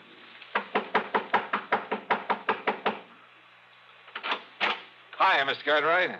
No. I'm sorry, Young Man. I'm far too upset to talk to anyone right now. So goodbye. No, wait a minute. Hey! Yes. Why, Johnny? That's right. Well, why didn't you say so? Come in, boy. Come in. Sure. Well, sir, how are you? Yes, come in and commiserate with me in my hour of bereavement. How anybody could be so wicked as to take Alfred, my pride and joy away from me. But somebody did. And, Johnny, you must find her and must bring the culprit to justice. Spare no effort, spare no expense, but come on, Johnny. Well, have you any idea, Mr. Cartwright, who might have walked off with the pooch? Pooch? Oh, Johnny, how can you use such a term? Alfred was almost like a child to me. Dear little thing. Oh, yeah, I'm sure. But you haven't answered my question. Do I know who committed this dastardly deed? Yes. Of course I do. Oh, sir. Come along, Johnny. I'll show you Alfred's picture so you'll know her when you see it. All right. But now, why send for me, Mr. Cartwright? What? Well, I mean, if you know who did this. I certainly do. And, Johnny, he must be made to pay the penalty for this nefarious deed. Now, look. Here's dear little Alfred's room. Huh? Well, do you like it? Isn't it nice? I could hardly believe my eyes. It was more like the playroom for some much too wealthy child. Why, he must have spent thousands on it. On the soft, thick, wall-to-wall carpeting, all the furnishings, including a bed in the corner with a foam rubber mattress. There was a growing tree in the middle of the floor and a half-dozen miniature fire plugs scattered about. There were rubber bones and balls and toys of all sorts and sizes Toys? In addition to everything a dog could possibly play with, there was a big table with a scale model electric train, an erector set, a microscope, a lot of other science toys, including a working model of a... Huh? Isn't it nice, Johnny? Oh, no. Look, Mr. Cartwright. Yes? Don't tell me the dog played with these things. What thing? Well, will this toy seismograph or... Toy? What are you talking about? That really works. See? See how the recording needle gave a jump on the roll of tape on it? It runs for a week. Keeps perfect time. Oh, well, sure. So the dog could tell when there's been an earthquake somewhere. Is that it? Well, no. I may as well admit, Johnny, that some of these things are mine. Yours? Yes. When I was a child, the only toys I had were the ones my poor mother could make with her own hands. And I always said that if I ever had the money, I'd make up for it. That I'd have all the things I couldn't have then. So maybe I'm just a silly old man, second childhood, that sort of thing. But I said I'd have them, and now I have. I see. Did you ever have a nice electric train when you were a youngster? Well, no. My folks couldn't afford it. Yes, but I bet you wanted one, didn't you? Oh, sure I did. Doesn't every... Yes, and after you'd grown up, I bet you spent as much time looking at them in the store windows as any kid. All the time wishing you dared to buy one. Just to have it. You think it's all a joke, Johnny? Joke, Mr. Cartwright? About the man who buys his son a train for Christmas and then,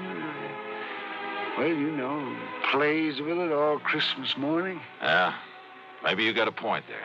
Of course I have. And that's the trouble with growing up. People get so proud or stuffy or something that they won't unbend. They won't let their hair down and enjoy some of the simple little things that they'd really like to do. They're so afraid that somebody might laugh at them. I'm not laughing, Mr. Cartwright.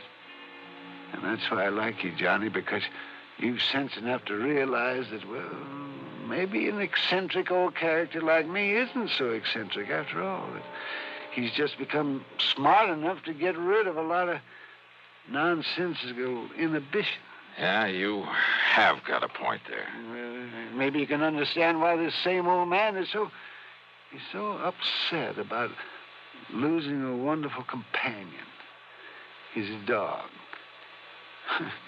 She was such a dear. I looked all over before I found her and bought her and brought her here. Her, Mr. Cartwright? Yeah, that's right. Then why did you name her Alfred? Well, to be honest about it, Johnny, I'd really hoped for a boy. Yeah. Yes. Now, you say you know who who dog-napped her? Clarence. Clarence? Clarence Brixton.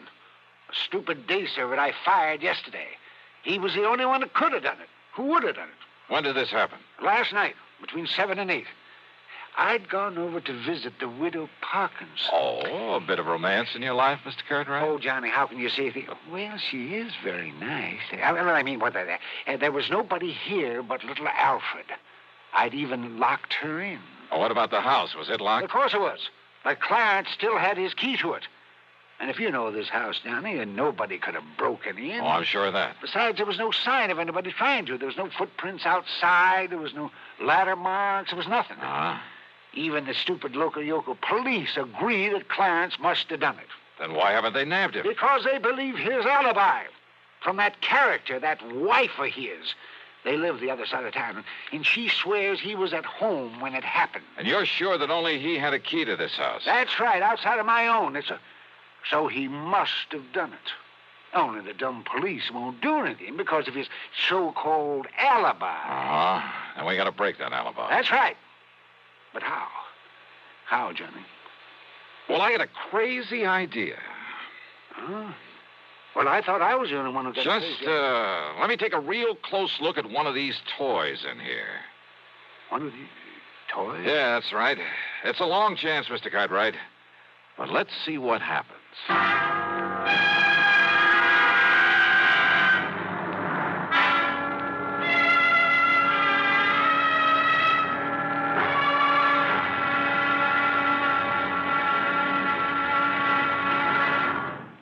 Act 3 of yours truly, Johnny Dollar, in a moment. Welcome, recording star Mel Torme. It's terrible trying to sing with a bad cold. So I always take 4-way cold tablets to relieve cold miseries fast. Good idea. Tests of all the leading cold tablets proved 4-way fastest acting. 4-way starts in minutes to relieve muscular pains, headache, reduce fever, calm upset stomach, also overcomes irregularity. When you catch cold, try my way. Take 4-way cold tablets. The fast way to relieve cold distress and feel better quickly. 4-way, only 29 cents. Now here's a word about another fine product of Grove Laboratories. Had dandruff for years? Now get rid of it in 3 minutes with Fitch Dandruff Remover Shampoo. 3 minutes with Fitch regularly is guaranteed to keep unsightly dandruff away forever. Apply Fitch before wetting hair. Rub in 1 minute. Add water, lather 1 minute. Then rinse 1 minute. Every trace of dandruff goes down the drain. 3 minutes with Fitch. Embarrassing dandruff's gone. Fitch can also leave hair up to 35% brighter. Get Fitch Dandruff Remover Shampoo today. And now, Act 3 of yours truly, Johnny Dollar.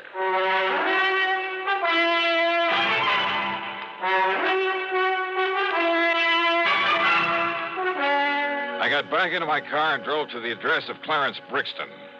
I hoped he was as stupid as Cartwright seemed to think. Yeah, mister. Mrs. Brixton, That's right. I want to see your husband. No, who are you? Johnny Dollar, special investigator. No, get him out of here, Mabel. Throw him out. What are you so worried about, Brixton? First it was those dumb cops that crazy old geezer sends around here. Now it's you. Well, me, I'm full up to hear all this yakking about me taking that mangy little hound of his and that snapping, yipping little female. What you done to my Clarence? Them sharp teeth are hurting. You show him your hand, Clarence. Yeah, forget it, Mabel, and shut up. You get these marks when you were hauling Alfred out of that playroom against her will? Huh? Now listen. A little dog, you said. Oh, not much bigger than Clarence's hand. Pies in his little Oh, then you've seen it, Mrs. Brixton. Well, no.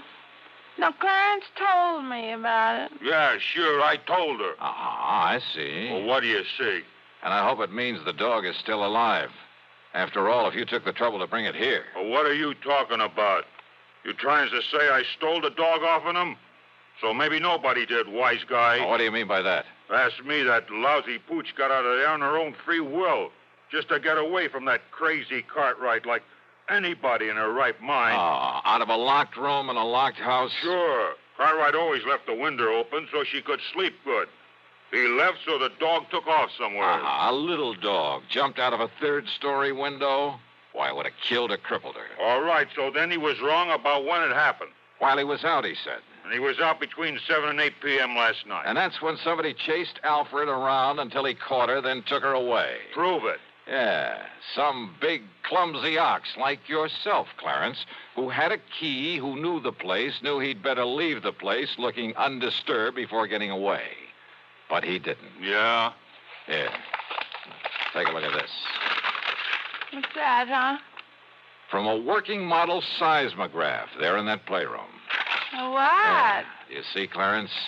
Every clumsy footstep of yours registered in black and white for some 5 or 6 minutes during a period between 7 and 8 o'clock. Oh, don't look like his feet to me. But I didn't touch that thing. You didn't need to. You mean them squiggles on the paper, my footsteps? What do you think? And what do you think of modern scientific investigation, Clarence? Scientifical, huh?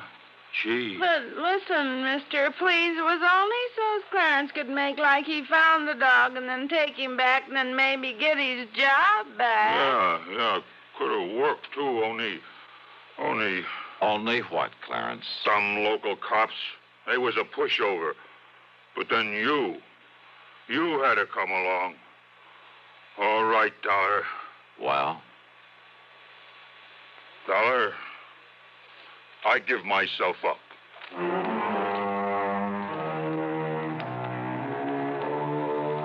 Oh, sure. Modern scientific investigation. But he fell for it. And Mabel brought the dog up from the cellar, and she was kind of a mangy little pooch. The dog, I mean. But she meant the difference between keeping or losing Cartwright's insurance account. Which reminds me, you can forget the expense account. Cartwright did well by me, as usual. And he'll probably break down and take Clarence back. Oh, well. Yours truly, Johnny Dollar.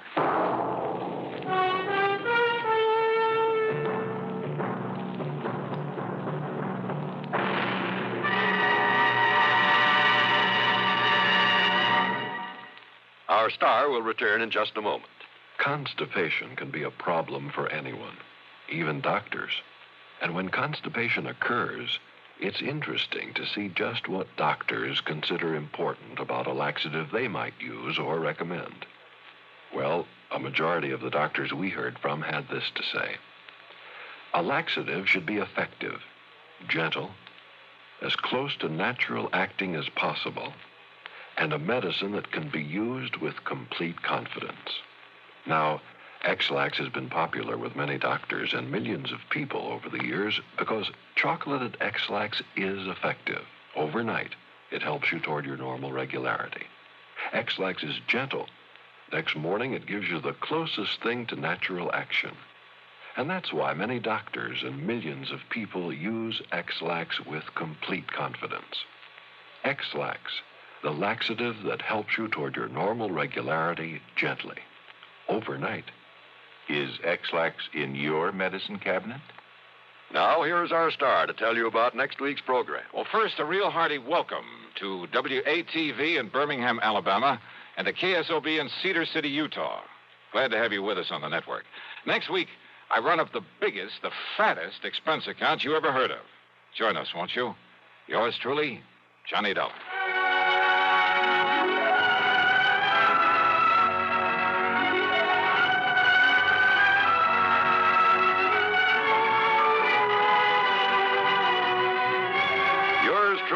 Johnny Dollar, starring Bob Bailey, originates in Hollywood and is written, produced, and directed by Jack Johnstone. Heard in our cast were Virginia Gregg, G. Stanley Jones, Howard McNear, and Frank Gerstle. Be sure to join us next week, same time and station, for another exciting story of yours truly, Johnny Dollar.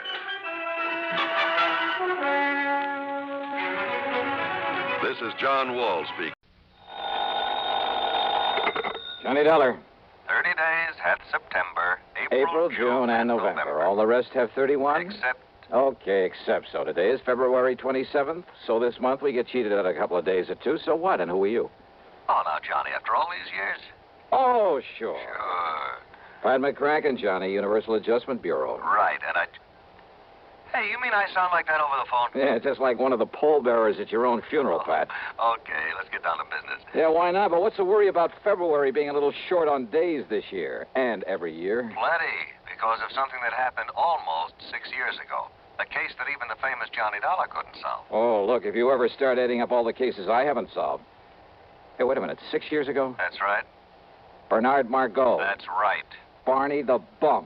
Yep, the cheap hoodlum who died when he jumped off the Triborough Bridge in New York back there in Hold it, Pat. You know as well as I do that whole thing was a phony so that Big Mike Killian could collect Barney's $300,000 insurance, remember? Well, I seem to remember you spending a few thousand of the company's money trying to prove that. But I also remember you didn't even get to first base. Because I couldn't find Barney, couldn't find where he'd skip to. But if you could now, before the 1st of March, you'd save the company that $300,000. Pat, you mean you got a lead on him? Maybe. Want to come over here and talk about it? Brother, I sure do.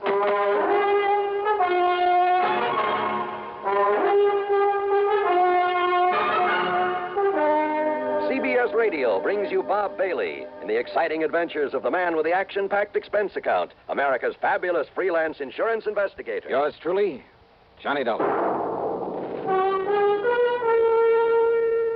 Munch, munch, munch a bunch of Fritos, corn chips. It's not polite to smack your lips, but you can't help it with Fritos, corn chips. Munch, munch, munch a bunch of Fritos, corn chips. Next time you want something to munch on, try Fritos. They're so crisp, so tasty, so good. You'll see right away why we say Fritos are the corn chips made to munch. Fill a big bowl with Fritos next time you settle down to watch your favorite TV program. Boy, there's contentment in every munch. Munch, munch, munch a bunch of Fritos, corn chips. Fritos are golden chips of corn, as nutritious as they are delicious. So full of good, crisp flavor, such good-for-you nourishment. They're the ideal snack for grown-ups and children alike. Get a bag of Fritos corn chips today and munch a bunch. Fritos, Fritos corn chips. Munch, munch, munch a bunch of Fritos, corn chips. And now, Act One of yours truly, Johnny Dollar.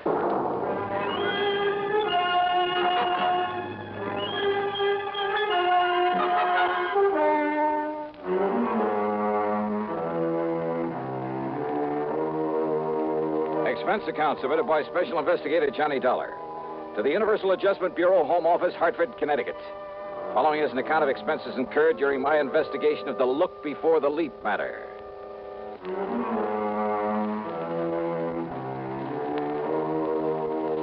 Barney Margot, Barney the Bum, a strong arm for Big Mike Killian, and his case had made me look like a fool. So, expense account item one, $1.25 for a cab to Pat McCracken's office. Now, this is one you'd really like to clean up, isn't it, Johnny? Sit down. Pat, Eastern Crust and Insurance were crazy in the first place when they issued a big policy on that cheap mobster. I know. When they let him name Big Mike Killian as the beneficiary. Well, anybody with half a brain should have known something was wrong with it. I know, Johnny. And then to top it all by waving the suicide clause. I know. The minute we found out about it, we asked them to cancel it, but we were too late. Barney Margot had apparently jumped off the bridge. And neither you nor the police nor anybody else at that time could prove that he hadn't. And just because some of Barney's clothes were found in the water, because of that phony suicide note he left on the bridge. Don't forget the witness, Johnny, the girl who saw him alone out there on the bridge before he disappeared. Yeah, I who remember. also saw something, presumably his body, topple off into the water. Mady Prescott was her name. Yeah, that's the one. And since Barney had been seen going onto the bridge but didn't show up after what she saw... So they took Big Mike Killian's word for it that Barney made the leap. That's right. Whereupon Big Mike immediately claimed the insurance. However, Johnny, Killian has not been paid that $300,000, nor will he be if you can produce Barney Margot in time. Yeah, but how much time? Well, according to the final decision of the courts, while we were fighting this payment, unless he's picked up before March 1st... Oh, are you kidding, Pat? Today is the 27th of February, and Yes. According to that little rhyme you tried to charm me with over the phone, Yes. tomorrow is the last Johnny, possible chance. Johnny, will you listen? Yeah, well... The girl, that Mady Prescott, just came back from Paris. Paris? Well, what's that got to do She with it? made a report to the police, and they passed it on to us. She says that only a few weeks ago, right there in Paris, she saw Bernard Margot. Oh? Oh. Yeah. Thanks to all the international red tape involved, there's no way we can possibly get him back here in time. Well, even so... What's more, all the proof in the world that he's still alive is no good unless he himself is brought back to New York. Oh, now, wait. Well, that was the decision of the courts. That's the way it stands. Oh, great. But, Johnny, if you somehow, and believe me, not only I, but the police will close their eyes to whatever method you might have to use, if you could somehow get him back here in time, well, I'm thinking about a $10,000 fee in addition to your expense account if you produce him. Nothing, of course, if you don't. Before March 1st? It's impossible. Yes, I know. So, Pat, I'm going to try.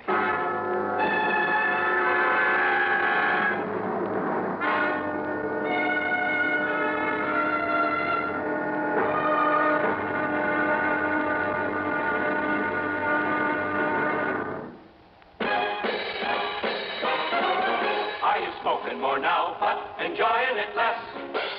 Have a real cigarette, have a Camel. The best tobacco makes the very best smoke. Have a real cigarette, have a Camel. Are you looking for flavor and mildness? Have a real cigarette, have a Camel. The best tobacco makes the very best smoke. Have a real cigarette, a real cigarette, a real cigarette, have a Camel. If you're smoking more today, but enjoying it less, try Camels. The Camel blend of costly Turkish and domestic tobaccos has never been equal for rich flavor, easygoing mildness, real smoking satisfaction every time you light up. The best tobacco makes the best smoke. Have a real cigarette, a real cigarette, a real cigarette, have a Camel. And now, Act Two of yours truly, Johnny Dollar, and The Look Before the Leap Matter.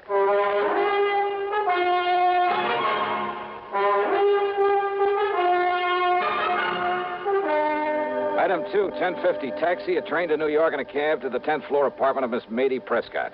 I know, Mr. Dollar. My testimony is that I'd seen him on the bridge and that I'd seen him drop off into the Well, water. that testimony, Miss Prescott, may cost the insurance company $300,000 unless I can produce Barney Margot before March 1st. Before March 1st? Yeah, and you say that you saw him in Paris. At an antique shop, run by a Monsieur Dubuisson. Dubuisson? What? Nothing. Go on. Well, I was startled, to say the least. But I'm certain it was he. Absolutely sure of it. Well, you were also pretty certain you'd seen him go off that bridge. I know, but I must have been wrong at that time. So you could also be wrong now. I know. But it's the only thing I have to go on. And you know, since you mentioned that name Dubuisson... Well, thanks very much, Miss Prescott.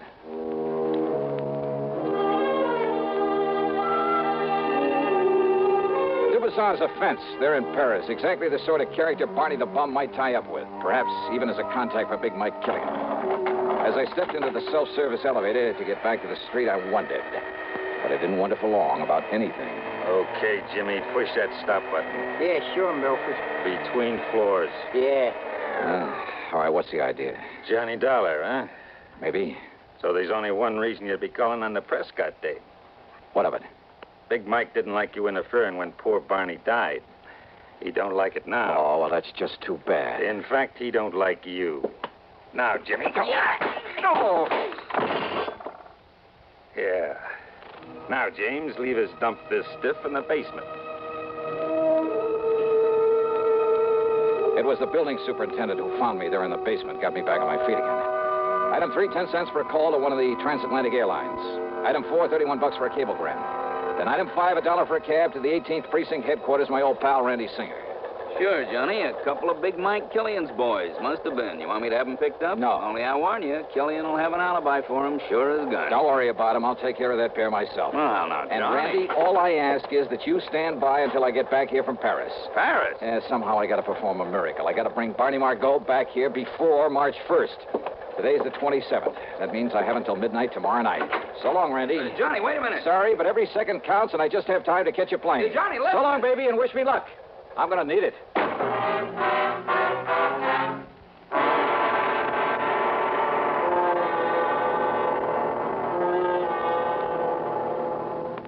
Act 3 of yours truly, Johnny Dollar, in just a moment. Meet star Stuart Irwin. Nothing's worse for an actor than a nasty cold. To feel better quickly, I take wonderful 4-way cold tablets. The fast way to relieve cold distress. Right. Tests of all the leading cold tablets proved 4-way fastest acting. 4-way starts in minutes to relieve muscular pains, headache, reduce fever, calm upset stomach, also overcomes irregularity. Take my advice. For your next cold, take 4-way cold tablets. The fast way to relieve those cold miseries. 4-way, only 29 cents. And now here's a word about another fine product of Grove Laboratories. Does dandruff dull your hair, leave scalp itchy? Get Fitch Dandruff Remover Shampoo and get rid of unsightly dandruff in 3 minutes. 3 minutes with Fitch regularly is guaranteed to keep embarrassing dandruff away forever. Apply Fitch before wetting hair. Rub in 1 minute. Add water. Lather 1 minute. Rinse 1 minute. Every trace of dandruff goes down the drain. 3 minutes with Fitch. Unsightly dandruff's gone. Fitch can also leave your hair up to 35% brighter. Fitch Dandruff Remover Shampoo. And now, Act 3 of yours truly, Johnny Dollar.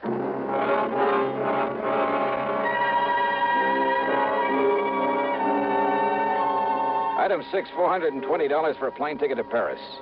When we landed at Orly, I put in a call to Louis Dumassac, who calls himself a Chagris. If anyone in all of Paris knows the underworld, believe me, it's the Gray Cat. But I got no answer. Item 7, then, $2 American for a cab to the so-called antique shop of Francois Dubuisson.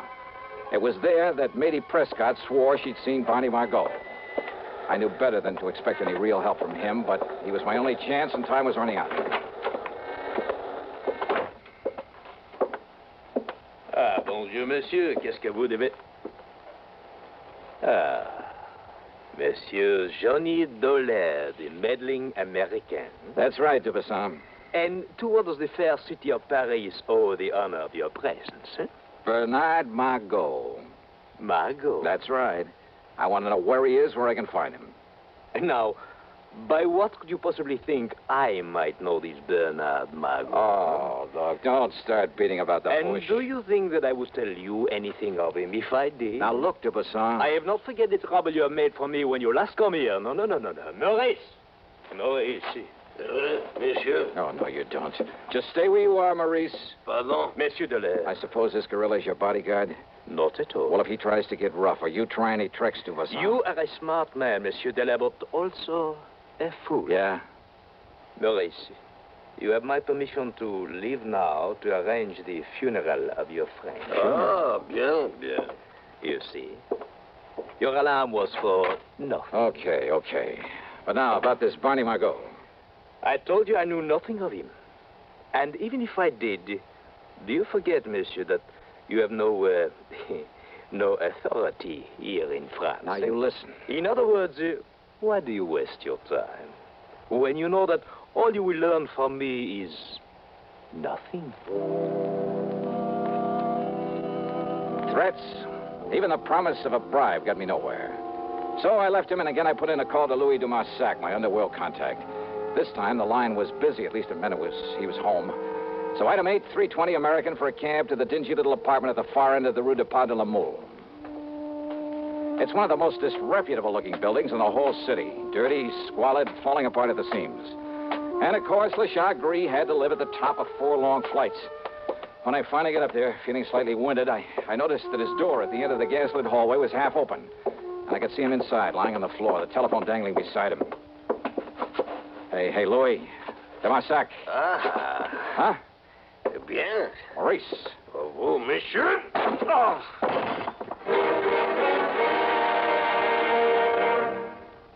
Hello, I'm Burgess Meredith.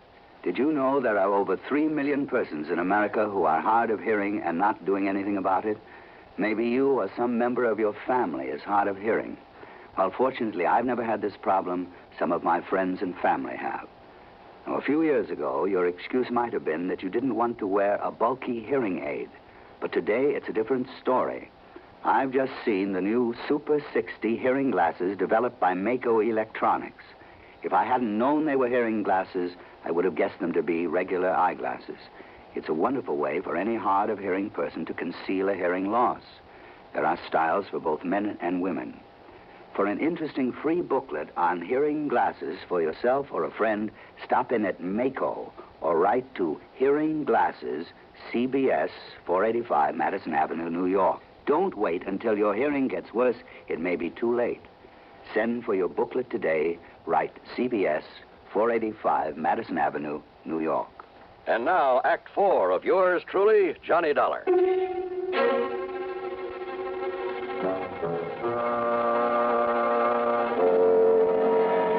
Only my sudden arrival had kept Maurice from killing Louis Dumassac. It got me that clout on the head. But Maurice was gone now. After working over Louis for a few minutes, pouring some cognac into him, he finally came around. Oh, Monsieur Dollar. Yeah, that's the stuff, Louis. Just let me help you up here on this couch. Oh, but so much pain. Yeah, you really got it, brother. Only for you, my oldest, my dearest friend, would I suffer so? Yeah, here, take another slug of this. No, alas. Even that will not mend my broken head. Would a couple of $100 American help? Eh? Oh? Did you get my cablegram? Oh, oui. And I found him for you. Barney? Where? It is worth perhaps $500. $300. But, monsieur... Okay, $350. Where is he? But if Monsieur Dubuisson finds out that it was I who took care of Barney Margot... He already knows that I'm here. That's why he sent that Maurice character to arrange for a funeral. Funeral? And he was talking about your funeral. But now, wait. You say you've taken care of Barney the Bum? It would perhaps be worth a little extra if I were to have him all tied up and waiting for you. What? Listen, if you can actually deliver him to me, I'll give you $1,000 right now. But I can, monsieur. Where is he? And perhaps 2,000 if I've arranged a way to get you both out of the country, back to the United States, without anybody knowing about it. Yeah, 2,000. I'll cable it to you if I can get him back to the States before midnight tonight. Oh, before midnight, you say? New York time. Well, we can try, monsieur. Good. Then let's get going. But first, perhaps I'd better accept the 1,000 just in case. All right. All or nothing. $2,500 if I make it. Then come. First, we get Barney out of the closet here. Out of this closet here in your room? But of course. Well, I'll be. And then we drive to the airfield where the plane is waiting for you.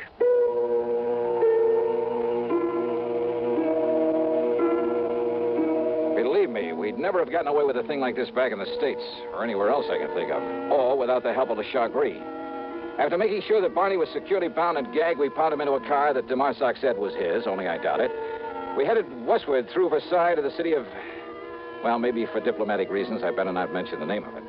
Anyhow, there at the little airport was an old amphibian plane waiting for us. This time it was the pilot I had to haggle with. $7,000 for the trip. But there were $300,000 at stake. Item 9 for a transatlantic call to Randy Singer in New York.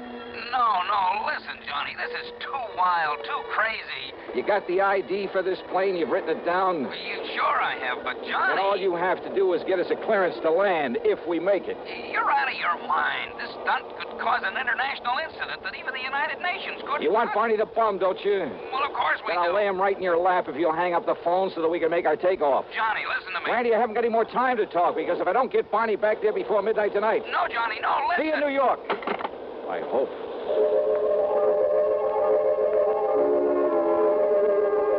Oh, that plane trip was something I'll never forget. Sure, on the ground, the big amphibian looked pretty good. But up in the air, it shuddered and shook like the old crate it really was. And I wondered if she had enough gas aboard. What sort of double talk the pilot used to keep us from being ordered down, I'll never know. Any second, I expected a bunch of fighter planes to start buzzing us. But somehow we made it. And Randy, bless his heart, and I don't know how he did it, Randy got us a clearance to land.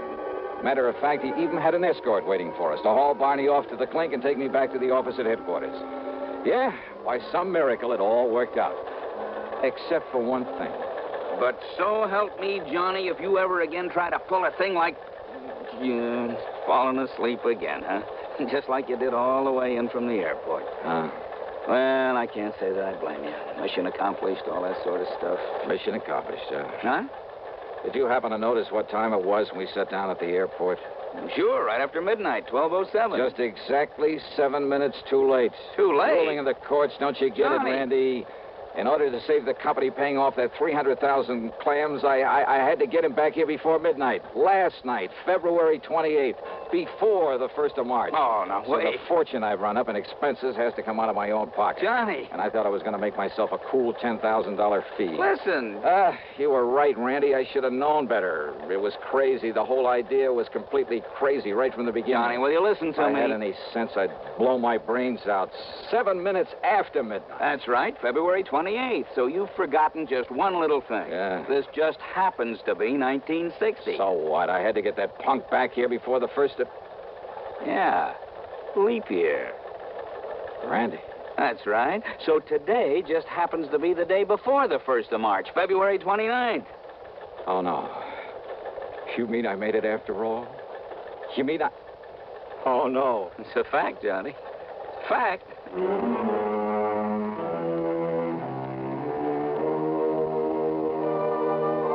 You know something? I should have blown my brains out for forgetting that extra day this month, this year. But instead, I'll just take that $10,000 in fees. As for the expense account, hold your hat. $9,571. Yours truly, Johnny Dodd.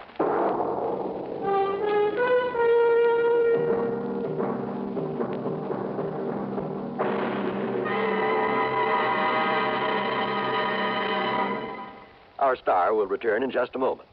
Constipation is something people don't talk about much, but it can be a problem for anyone, even doctors.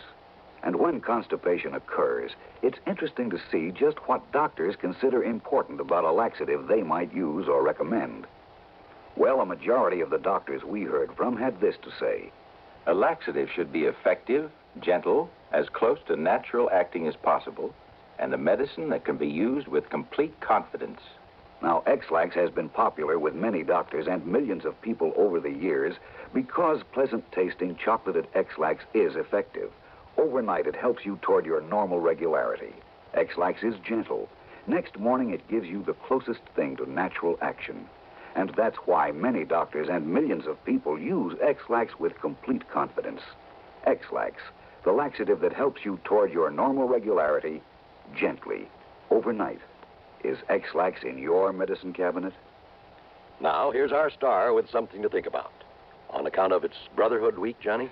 John, it's a thought for this week and every week, and it's simply this. In my job, I run across all sorts of people, both the right guys and the wrong ones. And this much I'm sure of. A crook is a crook in any place, in any language. He's just no good. But an honest man, a man who respects the law and the rights of his fellow humans, regardless of his hue, his origin, or his accent, well, believe me, that one is yours truly with Johnny Dollar.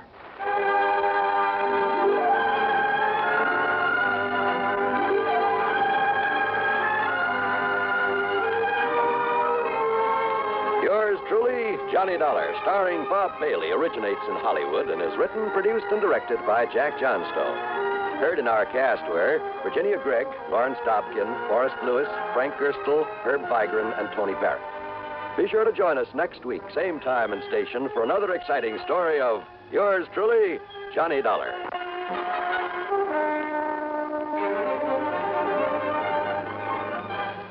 This is John Wall speaking. Listen next to Suspense on the CBS Radio Network. Hiya, folks. Jimmy Durante, in person. And I'd like to tell you about some of the things that's close to my heart. Well, Jimmy, I'm sure one thing that's close to everybody's heart is the Heart Fund. And that's especially true today, Heart Sunday. Hey, that voice sounds very familiar. Well, it should, Jimmy. It's me, Gary Moore. That's who that is, Junior. Yeah, I thought I'd help you tell the folks how important Heart Sunday is. Everybody wants to get into the act. Well, I certainly hope you're right, Schnoz. We want everybody to get into the act to help fight our nation's #1 health enemy, heart disease. And the best way to do that is by supporting the Heart Fund, our #1 defense. You planned to say something like that, didn't you, Jimmy? I did indeed. So, friends, when your Heart Fund volunteer calls on you today, Heart Sunday, remember your dollars will help our scientists develop new and better ways to safeguard healthy hearts and save those that are already afflicted. Come on, folks. Dig deep for your contributions to the Heart Fund. Believe me, it'll do your heart good, too. Radio 59, WROW, with the news service unmatched in the Tri-Cities. Johnny Dollar. Al Turner, Johnny, over here at New Britain Mutual. Al, it's been a long time. Yeah, I know. What can I do for you? Plenty, I hope. How old are you, Johnny? Well, next birthday I'll be 30... Huh? 30 what? Now, why? Well, it really doesn't make too much difference. You see, Johnny, I think it's time you entered a home for the aged. I what? And if you think I'm kidding, I'm not. Okay, Al, what's the gag? I told you, I want you over at the Mackley Rest Home. Where's that? Frog Mountain, New York. Where's that? Down along the Hudson River above Poughkeepsie near Kingston. But, just to pay him a little visit, not to stay. That's right. What goes down there? Sudden death, Johnny. Deaths. Oh? 4 of them in a row, 3 of them insured by us. Well, after all, if they're old folks... That's the beneficiary of all that insurance. Yeah? The sole beneficiary of all the insurance on them just happens to be the Mackley Rest Home. Oh. Yeah. Okay, Al, I'll, kind of drop in on him.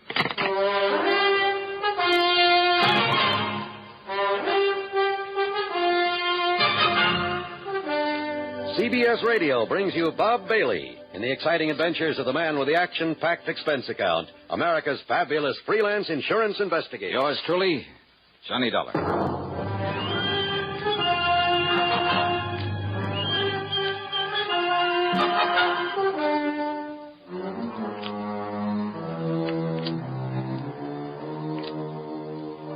Expense account submitted by Special Investigator Johnny Dollar to the New Britain Mutual Insurance Company, Home Office, Hartford, Connecticut. Following is an account of expenses incurred during my investigation of the Paradise Lost matter. I decided my own car would be handy to have along. As usual, the gauge said nearly empty. So, expense account item 1 is $5.20 for a tank full of gas. I drove west on 44, then cut across to Rhinebeck, then Rhine Cliff, where I took the ferry over the Hudson to the town of Kingston, New York. On Route 28, I passed through Stony Hollow, and a few miles further on, I found a sign indicating Frog Mountain. It was on a side road to the left. At one side of it overlooked the famous Ashokan Reservoir, and some pretty big fish have come out of that water. Thinking about it, I almost drove on past what was obviously a rest home for the agent, in among the trees. There was a large, very old frame house set on the side of the mountain, and sitting about on the front lawn, reading, chatting, playing cards, or just enjoying the afternoon sun were the happy-looking customers. As I stopped the car, a pleasant-looking middle-aged man walked over to me, smiled, and said... How do you do, young man? How do you do? Oh, how do you do? My name is Johnny Dollar. A pleasure to meet you, Mr. Dollar. I'm Justin Perry? You have some elderly relative, perhaps, very dear to you, for whom you'd like to provide a quiet, comfortable retirement home. Well, no. Oh. Justin Perry. I'm the owner of Paradise. Paradise? A really appropriate name for our lovely place, don't you agree? Well, Just yeah. look at the happy faces of our guests and you can... But then you say you don't wish to send someone to us. Well, now, wait. This isn't the Mackley Rest Home? Oh, no, Mr. Dollar. This is Paradise. The Mackley place is further up the road. Oh, I see. Well, thanks very much. Dollar, did you say? Yes, that's right. Edward! Yes, Dad? Would you like to show Mr. Dollar the way to the Mackley place? Sure, Dad. Anything you say. Then go ahead. Well, if it's just up the road. About a mile or so. Oh, then I'm sure I'll be able to find it all right. Whatever you say, Mr. Dollar. Sure. Thanks a lot.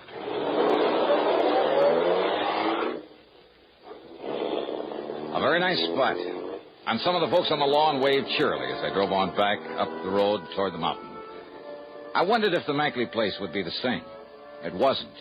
At least, it was brand new, a modern ranch type of thing, built on a single level. A lot of native stone and glass, all very pretty and smart and practical, but lacking in warmth. The guests, the residents, though well-dressed and apparently wealthy, were sitting by themselves, for the most part, reading or just sitting. No one seemed to notice me as I parked my car, then walked in through the door at one side, marked office. Yes. Something I can do for you? Mr. Mackley? Yes, that's right. Peter Mackley. And, who are you? My name is Johnny Dollar. Oh, yes, the insurance investigator. How are you? Hiya. Al Turner at the insurance company said you'd be coming along. Won't you sit down? Oh, he did? Yes. Just to be honest about it, I don't see why, though. You don't, huh? Well, now, what do you mean by that, Mr. Dollar? Well, it's quite a layout you have here, Mr. Mackley. Must have set you back a lot of money. Well, that's no secret. But I suppose it's all bought and paid for. Oh, far from it, Mr. Dollar. It'll be some years before we get our heads above water. Even with the help of 2 or 3 nice, fat insurance legacies? Now, look here, Dollar. Well? If you're referring to the fact that some people happen to die and just happen to leave some insurance to us... Just happen to, huh? Now, what's that mean? Just exactly what you think it does, Mackley. Are you trying to imply that I or anybody else... If the shoe fits where it... Now, if you're saying that you suspect we might have murdered those old people... Did I say that? Well, that's what you meant, isn't it? You've no right coming here accusing me of something like that. Now, look, you... And what's more, you're not the police, and you have no authority around here. So just go on, get out of here. Sorry, but I'm not leaving this place until I find out something more about how those people died. Dollar, you're going to be sorry for this. Is that a threat? You take it any way you like. Well, it may sound a bit corny, Mackley. Now, just get out of here. But just remember that anything you say now might be used against you. Why, you arrogant soul. And now, Act 2 of yours truly, Johnny Dollar, and the Paradise Lost matter.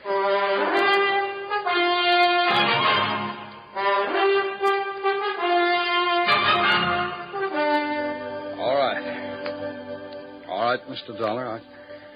I freely admit it was too bad that 4 of the old people died here within a month and a half. It's most pathetic, most unexpected. What's more important to me is that it gives our place a black eye. Unexpected by whom, Mr. Mackley? By everyone. including the doctor who comes up here from Kingston to attend them and who is always on call in case of emergency. Who is this doctor? He's Dr. Nathan Way. He's from over in Kingston. Just how did these 4 people die? Well, according to their death certificates, the first one was an accident. Old Mr. Bartley slipped and fell off the corner of the porch one night while he was walking in his sleep. Slipped or was pushed? Now, look here, Dollar. Okay. What about the other 3? They were natural causes. That is, their hearts gave out. According to the death certificates. That's right. But what really happened? Poison, perhaps? Something like that? Dollar, you don't know what you're talking about. We'll see, Mr. Mackley. Now, where'll I find this Dr. Way? Someone mentioned my name. Hello, Doctor. Hello, Peter. Doctor, this is Johnny Dollar. He's an investigator from the insurance company. How do you do, Mr. Dollar? Doctor? Dollar seems to have the fantastic idea that the recent deaths here were deliberate. Yes, What? yes. In order that we could benefit from the insurance, those fine old people were kind enough to leave us. Well, now, that is rather absurd, Mr. Dollar. Is it, Doctor? This place is up to its neck in debt. I told you that, Dollar. Isn't that to be expected when you consider the cost of building a fine new establishment like this? All right. After all, it's less than 2 years old. And what did you do before this, Mackley? In some business where you could go around making contacts that would assure you plenty of wealthy, gullible customers for this racket? Dollar. Well? Dollar, my wife and I have been in this business of taking care of old people ever since my parents died. That's over 15 years ago. Yeah, where? In Pennsylvania. I can check on that, you know. I know that. Why did you pack up and come here to New York? Tell him, Peter. Well, for one thing, the air. The climate is much better here than it was in the coal region. Yes? And? Tell him, Peter. Well, we had to close down over there. Why? Because our building, our facilities were considered substandard according to some new regulation. And suddenly a lot of your patients started dying off? No, nothing of the sort. Peter is telling you the truth, Mr. Dollar. You investigated, Dr. Way? Well, no, not exactly. I see. But I have talked with many of these fine old people who moved from there to here, and they are intelligent, wealthy people. Wealthy? Yes. Yeah, I'll bet they are. Dollar, will you listen to me? And it was so easy to talk a lot of them into buying a hunk of insurance and making this place the beneficiary. Now, that's not true. Isn't it? Then how come 3 of the 4 people who suddenly died around here? No, it isn't true, Mr. Dollar. It was I who suggested to them, unknown to Peter, that they leave something to this rest home. You? And they thanked me and wondered why they hadn't thought of it before. How many of your people are planning to leave you money, Mackley? I don't know, Dollar. I don't know if any of them are. And what's more, I don't care.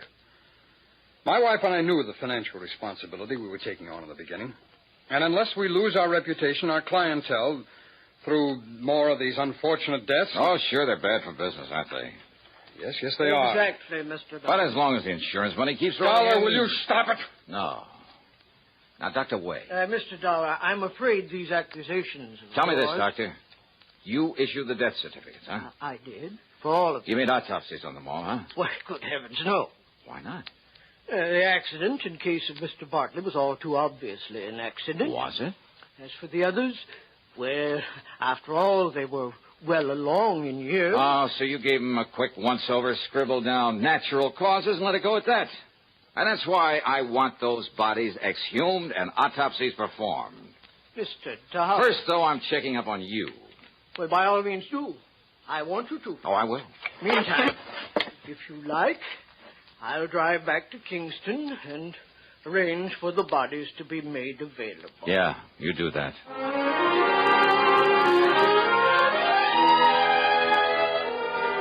I followed the doctor into Kingston, parked my stuff at a hotel, and dropped in at police headquarters where I talked with Lieutenant Art Conley. Dollar, I'm glad you're looking into this. Frog Mountain's a bit out of our jurisdiction, officially, that is. But I've wondered about those deaths myself. Well, how much do you know about Peter Mackley, Lieutenant? Well, I've thought a lot of that man ever since he came to these parts. Oh? Yeah, he's not the kind you might expect to be running an old folks' home, but, well, he's okay. I see. How well do you know Dr. Way? Well, one of the finest people we have here in Kingston. And without a doubt, the best man to make those autopsies you want. He's connected with the department? Yeah. And if you ask me, he'll get you results so fast it'll... Oh, now, wait a minute, Dollar. You're not thinking that Dr. Wade... Mackley, huh? And I'll tell you this about Pete Mackley, Dollar. It took a lot of guts for him to go to that place of his. What do you mean by that? I mean against some of the folks around town who were partial to Justin Perry, who runs the Paradise Home, who were afraid it might put him out of business. Mackley's place being so much nicer and modern and all. That still doesn't mean anything, Lieutenant. And you know, those old folks like things new and modern. And if Perry doesn't improve that place of his... Oh, yeah? Oh, hello, Doc. Lieutenant, Mr. Dollar, I'll be able to make those autopsies tonight. When I'm finished, I'll call you at your hotel. Sure, Doctor. You do that. I talked further with the lieutenant, but I'm afraid I didn't get much help from him. He was convinced, a little too convinced, that Peter Mackley was all right, and he spent all his time defending him.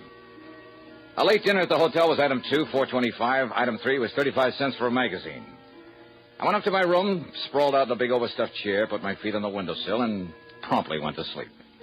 Yeah, the combination of a big dinner and the quiet night had really got to me. Too much for my own good. He must have used a calling card to slip the lock on the door, because the first thing I remember was hearing the door close. And when the light switch went off... Huh? Who's that? What's the idea of turning off the...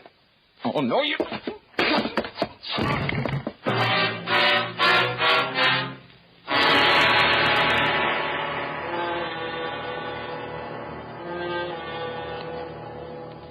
And now, Act 3 of yours truly, Johnny Dollar.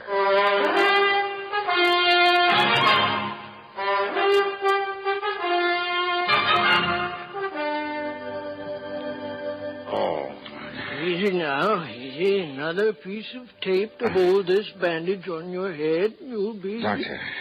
Yeah, there you are. That's Back right. away. Now, don't tell me you fell asleep and fell out of your chair and did this. Oh, no. Listen, listen. And here. Perhaps a drop of this medicinal brandy? No, yeah. Oh, yeah, thanks. Hey. Hey, look, it's morning. Yes, and I've done the autopsies. Oh? I knocked on your door and didn't get any answer. Doc, listen. But it wasn't locked, so I came on in and, what happened? Oh, somebody sneaked in and slugged me. Who? Are you kidding? But come on, what about the autopsies? Yes. Well, no question about it. Mr. Bartley's death was an accident. But the others? Poison. A poison that made it look like heart failure. Okay, then. Hello. Your order, please? Lieutenant Art Conley at Police Headquarters. I'll call you right back, sir. Emergency, operator. This isn't... Okay. And now, Mr. Dollar. So, Doctor, somebody at Mackley's rest home gave them poison. So that's it.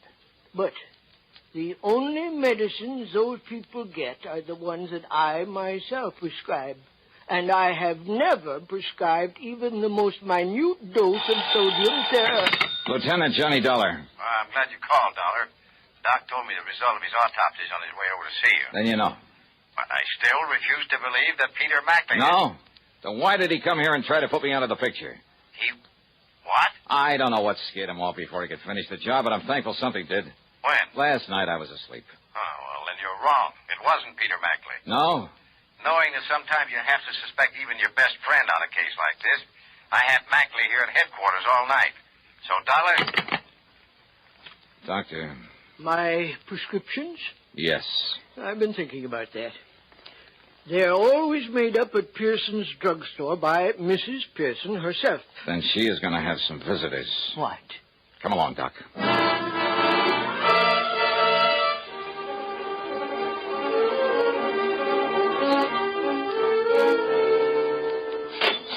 Thank you, Mrs. Williams, and I hope that makes you feel better. Well, Doctor, it's so early in the morning. Mrs. Pearson, this is Johnny Dollar, special investigator. Oh, how exciting. Mrs. Pearson, I want to know if you stock a drug called sodium What'd you call it, Doctor? I didn't, but it's sodium theramolicylate. Oh.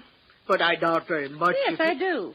You do? Old Dr. Morley, the veterinarian, used it now and then to take care of hopeless animal cases. And you have it here now? Yes, in one of these back shelves, I have a single bottle that I... Hey, wait a minute. Yes? On that motorcycle out there with a sidecar. You pulled away from in back of this place. Yes. He helps in the store and makes all the deliveries for me. And he must have seen us in here. Must have seen me. What? He makes all the deliveries, including prescriptions for the Mackley rest home? That's right. Doc. He's taking some of Dr. Wade's prescriptions up there now. Good. No, listen. Now, let me find that bottle of... Doctor, listen. That may be the answer. That he's the delivery boy for Mrs. Pearson? Yes. Well, I'm afraid I Dr. don't... Wade? Look here. No, Doc, we've got to go after that kid. Here's the bottle, Doctor. But I don't understand. Doctor, will you listen to me? So many of them are missing. Unless we could... What was that, Mrs. Pearson? Well, a lot of these sodium theramolysilate tablets are missing.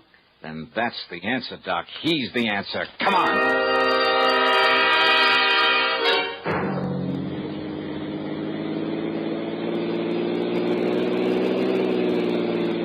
Have you ever tried to chase a motorcycle up a tortuous, treacherous mountain road? Well, I did. We did. And the sidecar was the only thing that kept him from running away from us. And the fact that he kept looking back, knowing we were chasing him. No, he'll kill himself. Looking back at us. That was his big mistake. He'll never make that turn. That was young Edward Perry's fatal mistake.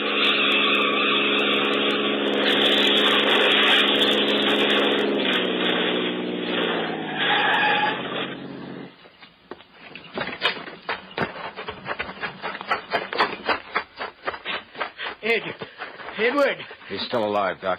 Here, I'll see what I can do for him. Now, Ed. Now, let's see. Now, take it easy here. No use, Doc. Well, we can try now. We can try. But why, Eddie? I saw you there in the store. Saw a dollar there. All right, just take it easy. Knew you'd got wise that I was putting that poison in Doc's prescription. Give him something to knock him out, Doctor. I'm afraid there's no use. I'm afraid... But it was Dad who... Justin Perry. Dad made me. Said if enough people at Mackley's died off, Now, easy, lad, easy. They'd leave Mackley's, come to Dad's place. Eddie, why? To the paradise. We'd put Mackley out of business. Barry's arm, Dollar. Right, Doc. Put Mackley out of...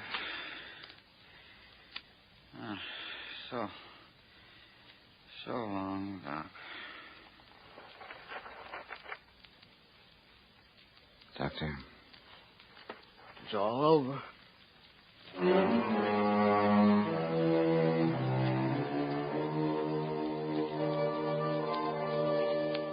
Oh, I don't know. I don't know what the courts will do. Ask me, Justin Perry murdered his son as much as though he'd done it with his own two... I don't know. Expense account total, call it $50. Yours truly, Johnny Dollar.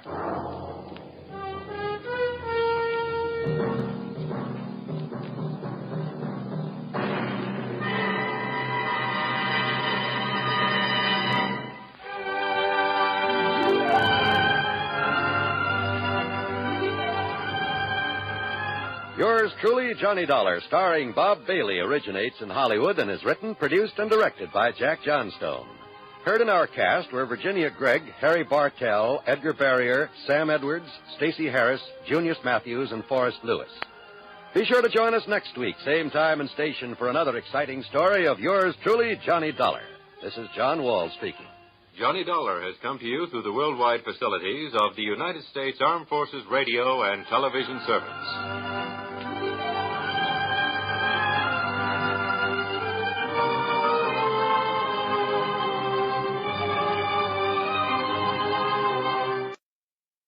From Hollywood, it's time now for... Johnny Dollar. Perry Jameson, the Paramount Insurance Adjuster, Johnny. Hi, Perry. It's been a long time. I'd begun to think you're neglecting me. Oh, how you talk. Matter of fact, I've just been waiting for a nasty enough case to come along for you. Yeah, you do have a habit of handing me the dirty ones. What is it this time? 4 State, out in Denver. Oh, yeah, I've heard of them. Well, they're a small outfit. By contract, all their claims are routed through us. damage appraisals, payment disbursals, and so on. So what's happened? Well, we've had to pay a lot of claims for them recently. Too many. What's more, they've all been big ones and on fairly young policies. Well, Perry, you know as well as I do that things will average out in the long run. Unless something's wrong. $60,000 on one policy, $35,000 on another, $70,000, and a cool $150,000 on one just last week. Shoot. And the beneficiary in each case has been the same man. Then no wonder you... Just leave the door open, Perry. I'll be right over.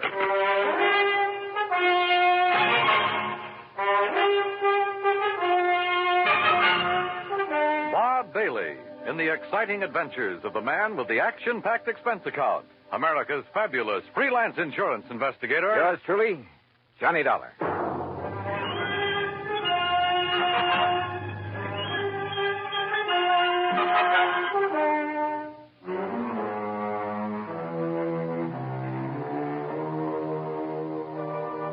Expense account submitted by Special Investigator Johnny Dollar to Paramount Insurance Adjusters, Home Office, Hartford, Connecticut.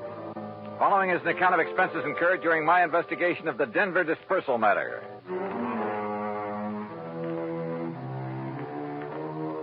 Expense account item 1, $1.10 for the cab that took me over to Perry Jameson's office at Paramount. True to form, the door was wide open for me. I kind of thought this thing might get you down here in a hurry, Johnny. Sit down. Yeah, thanks. And I took the liberty of calling TWA and getting you a seat on the plane to Denver. Good idea. When? Well, there's one leaving New York at 6 p.m. Okay. And I'll get you into Denver about, 10:30 Mountain Time. Uh-huh. Think you can make it? Sure. Charge your expenses to us. That's the deal we have with 4 states. All right. And the man to see out there, it's almost a one-man outfit, his name is William Whitney. Got it.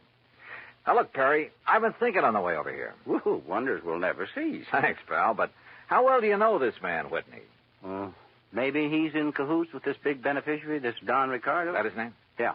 Such things have happened. No, Johnny, you're wrong. Poor old Willie Whitney's a mild, timid milquetoast. His wife, an ex-chorus girl who probably thought he had money.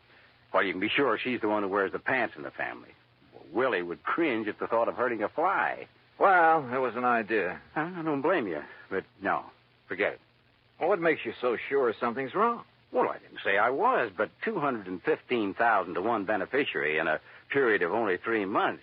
Well, I just want to be sure it's okay. And I called you in because I am willing to pay to make sure. No, don't worry, Perry. You will.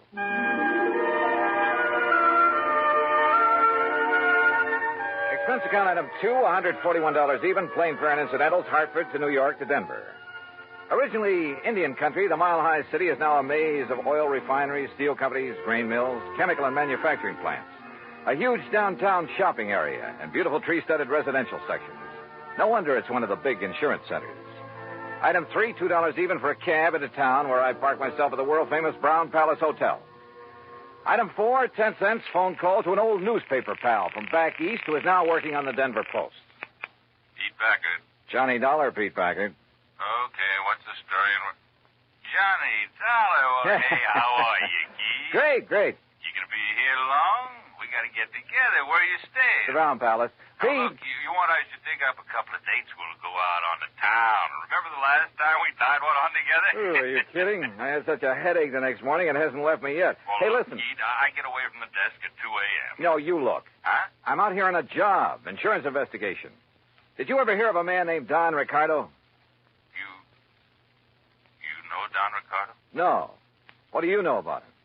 Well, they say, now mind you, I don't know for sure, Keith, but don't forget I did a hitch on the Chicago Sun-Times a few years back. What's that got to do with Don Ricardo? It was back in the days of the Capone mob. Oh. And Don Ricardo, well, mind you, nobody was ever able to pin anything on him. Yeah, I see what you mean. Where does he live, Pete? 20 to 30 miles east, the other side of Golden, a little place called Millville. Uh-huh. Now, mind you, Keith, I don't want to really say anything against him. I mean, if I don't seem to be really telling you anything about him... Pete, I think you've told me plenty. Well, now listen, Keith. Thanks, and I'll be talking to you. It was late, and I was tired, but I went downstairs to the cocktail bar, and with the help of a big fat tip for a nightcap, got some more lowdown on Don Ricardo. The bartender talked plenty. Yeah, it seems Ricardo was living the life of Riley in the little town of Millville. Lovely home, expensive cars, threw a lot of big, gaudy parties. And always for people from out of town, mostly Chicago or Miami Beach. Yeah, the bartender talked plenty. Until he spotted a lean, well-dressed, rather too well-dressed man sitting alone at one of the tables watching him. A man who'd somehow forgotten to take off the light gray hat that shaded his features and slightly narrowed eyes. The bartender clammed up. I paid for my drink, that's item 5, and was conscious of being watched closely as I casually sorted out and took the elevator up to my room. First thing in the morning, I looked up the address of 4 State. Instead of the striking new mile-high center as I'd expected, it was a dingy old office building on South Broadway. William Whitney looked a little old and dingy himself. Johnny Dollar? The special investigation? That's right, Mr. Whitney. Oh, well, sit down, won't you? All right, thanks. Just here on a visit? I'm here because the insurance adjusters are concerned about some recent claims they've had to pay on policies issued by you. We've been very unfortunate lately, Mr. Dollar. Yeah. $215,000, unfortunate. On only 4 policies. Yes, and all paid to the same beneficiary by some odd coincidence. You sure it was coincidence? Who were the policyholders? By some old miners living over near Golden. Old miners insuring for those amounts? Yes, sir. They were all able to pay the premium. Give me their names. Yes, sir. Unless I'm cockeyed, there's something wrong with this whole thing, and I intend to find out what it is. The policies were issued in good faith, and the premiums paid. But I agree with you, sir, and I'm terribly concerned. I'm glad you're here, sir. It will not only save the company a lot of money, but it will take a great load off my mind. Here's the list. Yeah. Do you know the beneficiary, this Don Ricardo? Only through seeing him when I've given him the checks. Barno, Mulligan, R. Smith, and J. Smith. Did any of these insured have families? Well, I don't know. You see, the beneficiary in each case... Yeah, I know. Better let me see those policies. Whitney left me alone while I plowed through his files. Satisfied, at least, that the policies themselves were okay, I finally left him, hailed a taxi, and told the driver to head for the town of Golden. As we pulled away from the curve, a small black foreign car in the next block swung around and appeared to follow us, and I wondered. But then it cut off at an intersection, and I decided I was imagining things. Until we pulled up at one of the addresses Whitney had given me in Golden, a ramshackle, unpainted old frame house on the edge of town. I told the driver to wait for me and walk up to the front door.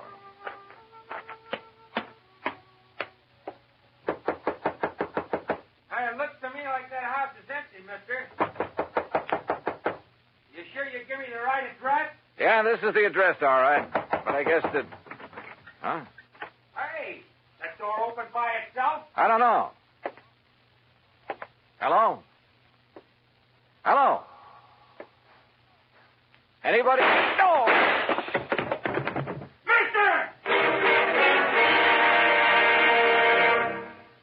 Act 2 of yours truly, Johnny Dollar, in a moment. Our flag now numbers 50 stars. And behind each star there stands yet another flag representing one of the 50 states. Vermont's state flag, in its early form, imitated our national flag, uniquely bearing 17 stripes and 17 stars, with only the inscribed word Vermont to distinguish it. The good people of Vermont assumed, as did our national government, that stripes as well as stars would be added as each new state entered the Union. Vermont entered the Union after Tennessee and Ohio, and with Kentucky to join shortly, the Vermonters naturally put 17 stripes on their flag. In 1818, the United States Congress put a stop to this, and since then the stripes have always been at 13, and only stars are added for each new state. Vermont's present flag captures the famous beauty of the Green Mountain State in its coat of arms, and inscribed is the phrase, Vermont, Freedom and Unity. Vermont's state flag, the flag of the 14th state to enter the Union, was adopted on April 26, 1923. And now, Act 2 of yours truly, Johnny Dollar, and the Denver disbursal matter.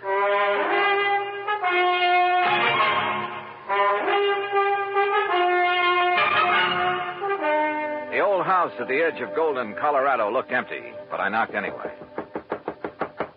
You sure you give me the right address, mister? Yeah, driver, this is the address, all right. But I guess that... Huh? Hey, that door open by itself? I don't know. Hello? Hello? Anybody? Oh! Mister. Go back. Get away from this open door. But you're hurt. Your neck. You're bleeding to death. Stay down. Barely nicked me. I'm all right. Holy cow. I thought you was a goner. Here, let me help you. You'll need help if you don't stay out of his line of fire. Well, who was it? You see anybody? Hey, listen. Yeah, that's a car pulling away from the back. Get a look at it. Well, I can't tell. That dusty side road back there. Looks like a little one, though. Foreign car? Too far away now. I can't tell. But it's black. All right, come on. We're getting back into your cab. Yeah, I'll get you to a doctor. No, I'm okay. You know where Millville is? Sure, a few miles east. It's an old mining... Come on. You know where Don Ricardo lives? For sure. You want to go there? Does he own a small black foreign car? Yeah, real expensive job. I've seen him in town.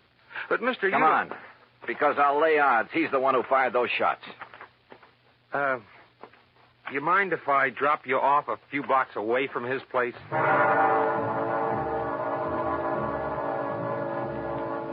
The cab driver relented, dropped me off at Ricardo's front door, then hightailed it for other parts.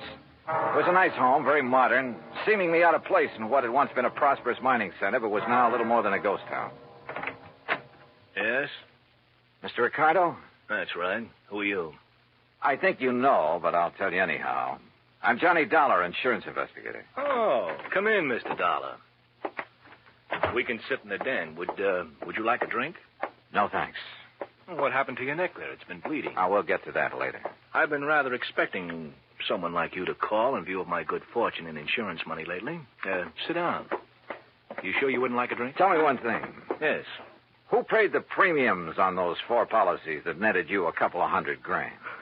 Why, the policyholders, of course. At least to the best of my knowledge. 4 old broken-down miners? They were still quite active, Mr. Dollar, hoping to find a new vein in some of the old workings in this region. Then maybe you grub-staked them, huh? Well, as a matter of fact, I did. And they promised me a share of whatever they might find. In return, they named me in their insurance policy. Oh, you must have given them plenty. More than a worked-out mine could ever yield. How do you mean? To afford the premiums on those hefty policies. Now, look, Dollar, it was all perfectly legal on the up and up. How old were they? Barno? About 68, I believe. Mulligan and Smith and the other Smith? About the same. So what? Oh, the company was crazy. How did they die, Ricardo? By some strange coincidence, the poor old fellows all went the same way. Accidents there in the mine they were working. Did the police investigate those accidents? I imagine so. Now, look, Ricardo, as you know very well, I was shot at a few minutes ago. Shot at? At a little isolated house on the edge of Golden. You were a lousy shot. Aye. Now, look here. Also, you should have known better than to park that little foreign job of yours in the driveway, at least without washing it down. What are you talking about? That kind of purplish dust it's covered with. Dust? Yeah, I'm talking about the side road back of that house where you tried to plug me. Well? Okay, Dollar. Maybe you're right about the whole thing. So what if I did try to knock you off? Oh, you admit it, huh? Yeah, why not? But since I didn't kill you then... Oh, no, you're not.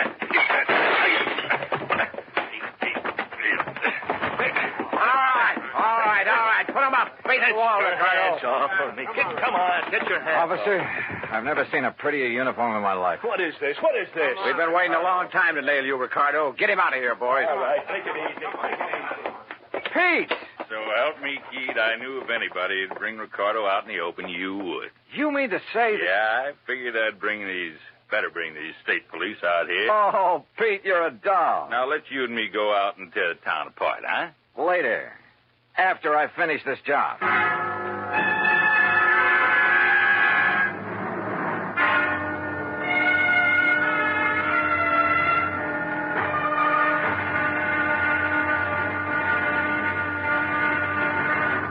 Act 3 of yours truly, Johnny Dollar, in a moment.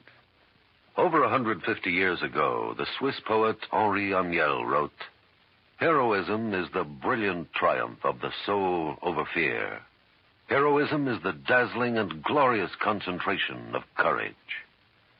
During the Korean campaign, Corporal Ronald Rosser was attached to the heavy motor company of the 38th Infantry, 2nd Division, United States Army.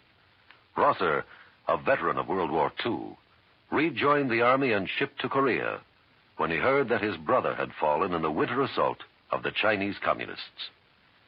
One day, Rosser's company moved into enemy territory. At the time, the corporal was a forward observer and carried a radio. Suddenly, in the midst of an enemy attack, Rosser handed his radio to a buddy, slipped the safety off his carbine, and filled his shirt with hand grenades. He charged at the enemy through fierce mortar and artillery fire, shooting from the hip. Straddling a bunker, he riddled its occupants. Still advancing, he accounted for 2 more of the enemy, shooting one through the head and clubbing another to death.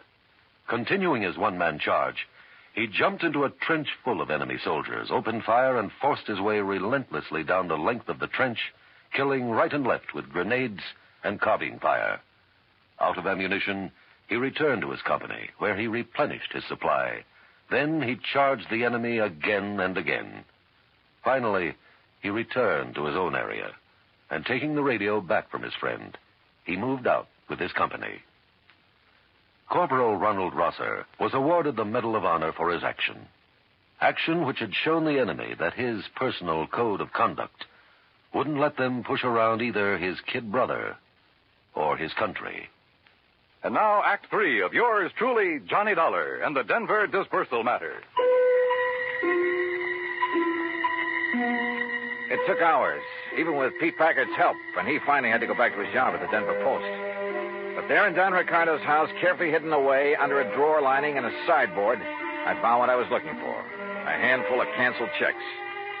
It was well after dark when I appropriated one of Ricardo's fancy cars and drove back to Denver, to a little house in the south end of town, not far from the office of 4 State Insurance Company. As I pulled to a stop, a big fancy truck nearly sideswiped me. Good. It covered the sound of my stopping there. As unobtrusively as possible, I walked up to the front door of the place. Even above the sound of passing traffic, I could hear voices, loud ones, coming from somewhere in the rear of the building. Cautiously, I edged my way around the side to where I could see the lighted window of a bedroom. All right, I hate you. Only why don't you tell me why? Stop asking questions. Get the things back. Make sure it's only enough to put in the car. We're traveling light and fast. All right, Willie. All right already. Boy, you're bossier than Don ever was when you want to be. Forget Don Ricardo and collect your stuff. If it wasn't for me, you'd still be working in one of his nightclubs in Chicago. Lucky you never talked this way down to that insurance office of yours. Stop that. I thought we was going to stay in Denver until you made a lot of dough at the insurance racket, huh? I left this happy domestic scene to walk slowly back to the front door. Yep. My original hunch at the office in Hartford had been right. What's that? Somebody at the front door. Well, why don't you go answer it? Huh? Willie? Oh, Mr. Dollar. That's right. Oh, my, I'm glad you're here, sir. Well, you look upset, Mr. Whitney. I am, sir. I am terribly upset. Handbags? They're in the hall? Yes. Going somewhere? It's that Don Ricardo. Oh? I thought you didn't really know him. I didn't. Oh, if only I'd done it before. I'd never have issued those policies naming him as beneficiary. Done what, Mr. Whitney? Investigated that Ricardo. But I did. After you left me this morning. He's a gangster. An ex-gangster, Mr. Dollar. No. Yes. I suddenly realized that in your investigation, you'd investigate him, and he'd think I'd had you investigate him. He'd think I was trying to make trouble for him. It frightened me terribly. And that's why you decided to leave town, huh? Yes, of course. Until this whole thing blows over. He's a dangerous man. He'd stop at nothing. He might even try to kill me. I must leave here immediately. Oh, I wouldn't be too sure of that. Where did you plan to go? Far away, anywhere where he couldn't find me. And where maybe I couldn't find you. Of course. What? Why did you say that? Well, I was just thinking. This morning when I was going through the files at your office, you left me alone for a while. Yes, I recall that I did. Why? To make a phone call, maybe? To Don Ricardo? What? Is that why he just happened to be waiting in his little foreign car a block or so up the street about the time I left your office in a cab? Oh, Mr. Dollar. Pretty good theory, isn't it? Especially when I have these little scraps of paper to back it up. What are those? Some of Don Ricardo's canceled checks. Made out to you. 20% of the take on those big, fat insurance payments. Where did you get those? Funny, too. They're all dated one day after you paid off on each of those big claims. Give me those? No, you don't. We're going to need these in... No, I'll kill you. Mr. Milktoast, huh? You dirty... I'll kill you. Okay, baby. All right. Okay, Willie, get up on your feet. Yes, sir. Anything you say, Mr. Dollar. But please, you must believe me. Oh, I'm cut an it. innocent That man. timid soul pose of yours may have sold insurance to a handful of suckers, wouldn't he? But it hasn't sold me a thing.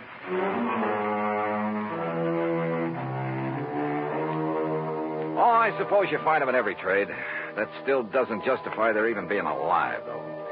Fortunately, in the insurance business, they never get away with it for long. Even a team like Whitney and Ricardo. I wonder if they're sharing the same cell. Expense account, item 6, $10 to the doctor who sewed up my neck. Item 7, $84 for a night on the town with Pete Packard. Strangely enough, I still have a bit of a headache from it. Expense account total, including a little gift to that taxi driver, incidentals and transportation back to Hartford, $391.80. Yours truly, Johnny Dollar.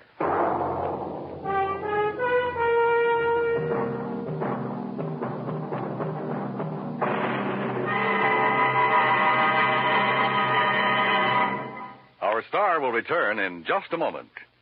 Our flag now numbers 50 stars, and behind each star there stands yet another flag representing one of the 50 states. Idaho's state flag depicts the prime industrial pursuit of its citizens, mining. Balanced against this image is a female figure combining the virtues of the goddess of liberty, for she carries the spear and cap of liberty, and the goddess of justice, represented by the scales in her hand. A bright, shining star in the heavens is an indication that Idaho has joined the nation. Overall is the motto, Esto Perpetua, may she endure forever. Idaho's state flag, the flag of the 43rd state to enter the Union, was adopted on March 12, 1907. Now, here is our star to tell you about next week's story. Next week, a killer's list. That's right, a list of victims. And guess who's on it? Join us, won't you? Yours truly, Johnny Dollar.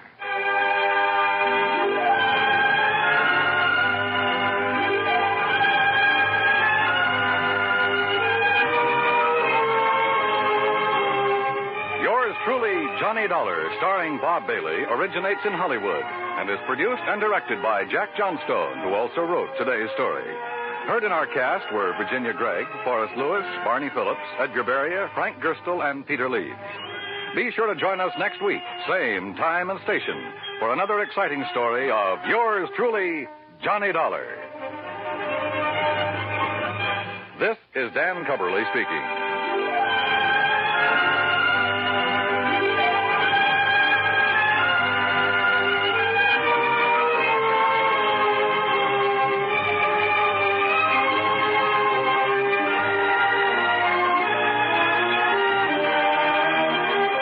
This is the United States Armed Forces Radio and Television Service.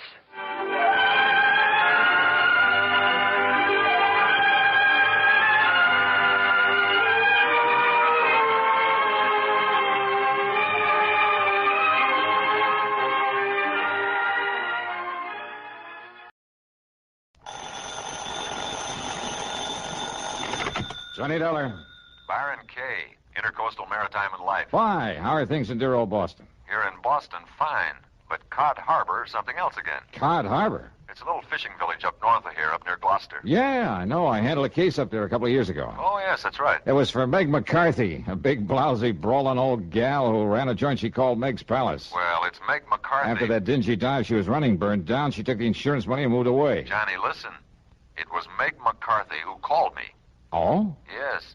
Insisted that I have you go up there and see her right away. Well, she's back in Cod Harbor? And running another restaurant and rooming house. We wrote the insurance on it. What's happened up there? All she'd tell me was that if you didn't show up in a big, fat hurry, she'd cancel out on us. So what do you think? I'll tell you this. Meg is used to handling things pretty much by herself. I mean, she wouldn't have called for help unless there's something pretty serious going on. The last time, it turned out to be a murder. I know. So if you're willing to pay my expenses... Go to it, Johnny. Right.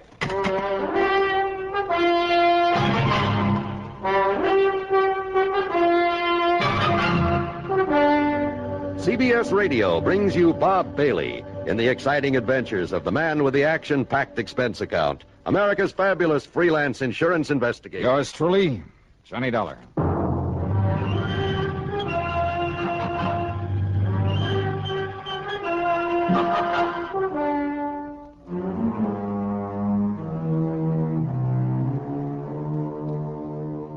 expense account submitted by Special Investigator Johnny Dollar to the Intercoastal Maritime and Life Insurance Company, Boston office.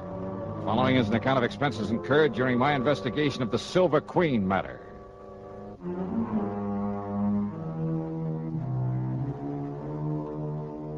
Cod Harbor is on the coast up near the famous old town of Gloucester, Mass.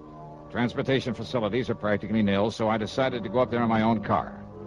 Item 1 on the old expense account then is $4.95 for gas, and having got an early start, I arrived there shortly after noon. Yeah, it's quite a colorful spot, Cod Harbor, if you could somehow manage to lose your sense of smell, or maybe if you were an artist bent on painting a picturesque waterfront. The residential section on a low hill a couple of 100 yards back from the beach consisted of a scattering of weather-beaten shacks. On the long wharf at the water's edge was an ice plant, a packing house, and a ship's chandler. At the end of the wharf, the disreputable-looking cafe and boarding house known as Meg's Palace. Alongside the piers that stuck out into the harbor were the really important part of the village, the fishing boats. There were schooners dating back to the last century and still carrying sail. There were power boats in all shapes and sizes, from 18-foot outboards to 80-foot diesel jobs. All of them used for only one thing, fishing the banks far out in the Atlantic with seines and trawls and trot lines. I walked on over to Meg's Palace, wondering how much the old gal had changed since I saw her last. You know something? Meg McCarthy hadn't changed one bit.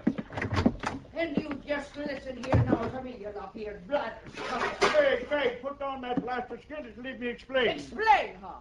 Just on account of you and that scurvy crew of swabs on that stinking tub of yours made a decent catch for once. It's no good excuse for coming over here to get drunk all over me, lovely place. Ah, you crazy old biddy, will you listen to me? No! But I tell you, I'll pay you the money. I'll pay you double for them few dishes and the broken-down table they busted up on you. And I tell you to keep your dirty, offensive money to yourself, Captain Andy, and get out of here and never come back. Now get! Meg, put down that frying pan. That's right square on the top of your filthy head, I'll lay it. No, Meg, Now get, before I loses me temper and forgets I'm a lady. You hear me? I see tell this. you, Meg, if you start throwing them things at me, I go And you stay out of here, or to head me, I'll kill Heiress from stem to stem. All right. I'm leaving me there as fast as I can. Leave me out of this here now, madhouse. Ha! Now maybe we'll have some peace and quiet around here for... Hey. Now who are you standing there in the shadows? Get out! All right, Meg, just knock it off. Oh, knock it off, is it? Well, I'll show you sneaking in here like a... Oh, it's me love, me darling, me sweetheart, me Johnny boy. Yeah, hiya, Meg. Still throwing your weight around, huh? Ah, darling, they're like a brood of crazy, troublesome kids, they are, the men that puts to sea. And I loves every blinking, bloomin', worthless one of them. Oh, you do, huh? Well, of course I do. That's why I makes them toe the mark the way I does. Somebody's got to love 'em and mother 'em and keep 'em in line. Especially Captain Andy. The man who just left? That's the one I mean. Oh, come now. Come, sit down and have a cup of this here delicious coffee I just brewed up in the pot. Yeah, sure, why not? It'll put some hair on your chest and build up your strength on a cutting. You'll be needing it. Ah? That is, if that Marty Silver finds out you're up and around these parts. Marty Silver? Sure, and he owns the Silver Queen, that leaky old tub that sits down alongside pier number 7. But here now. Have yourself a cup of this nice, aromatical, hot, strong coffee. Yeah, thanks.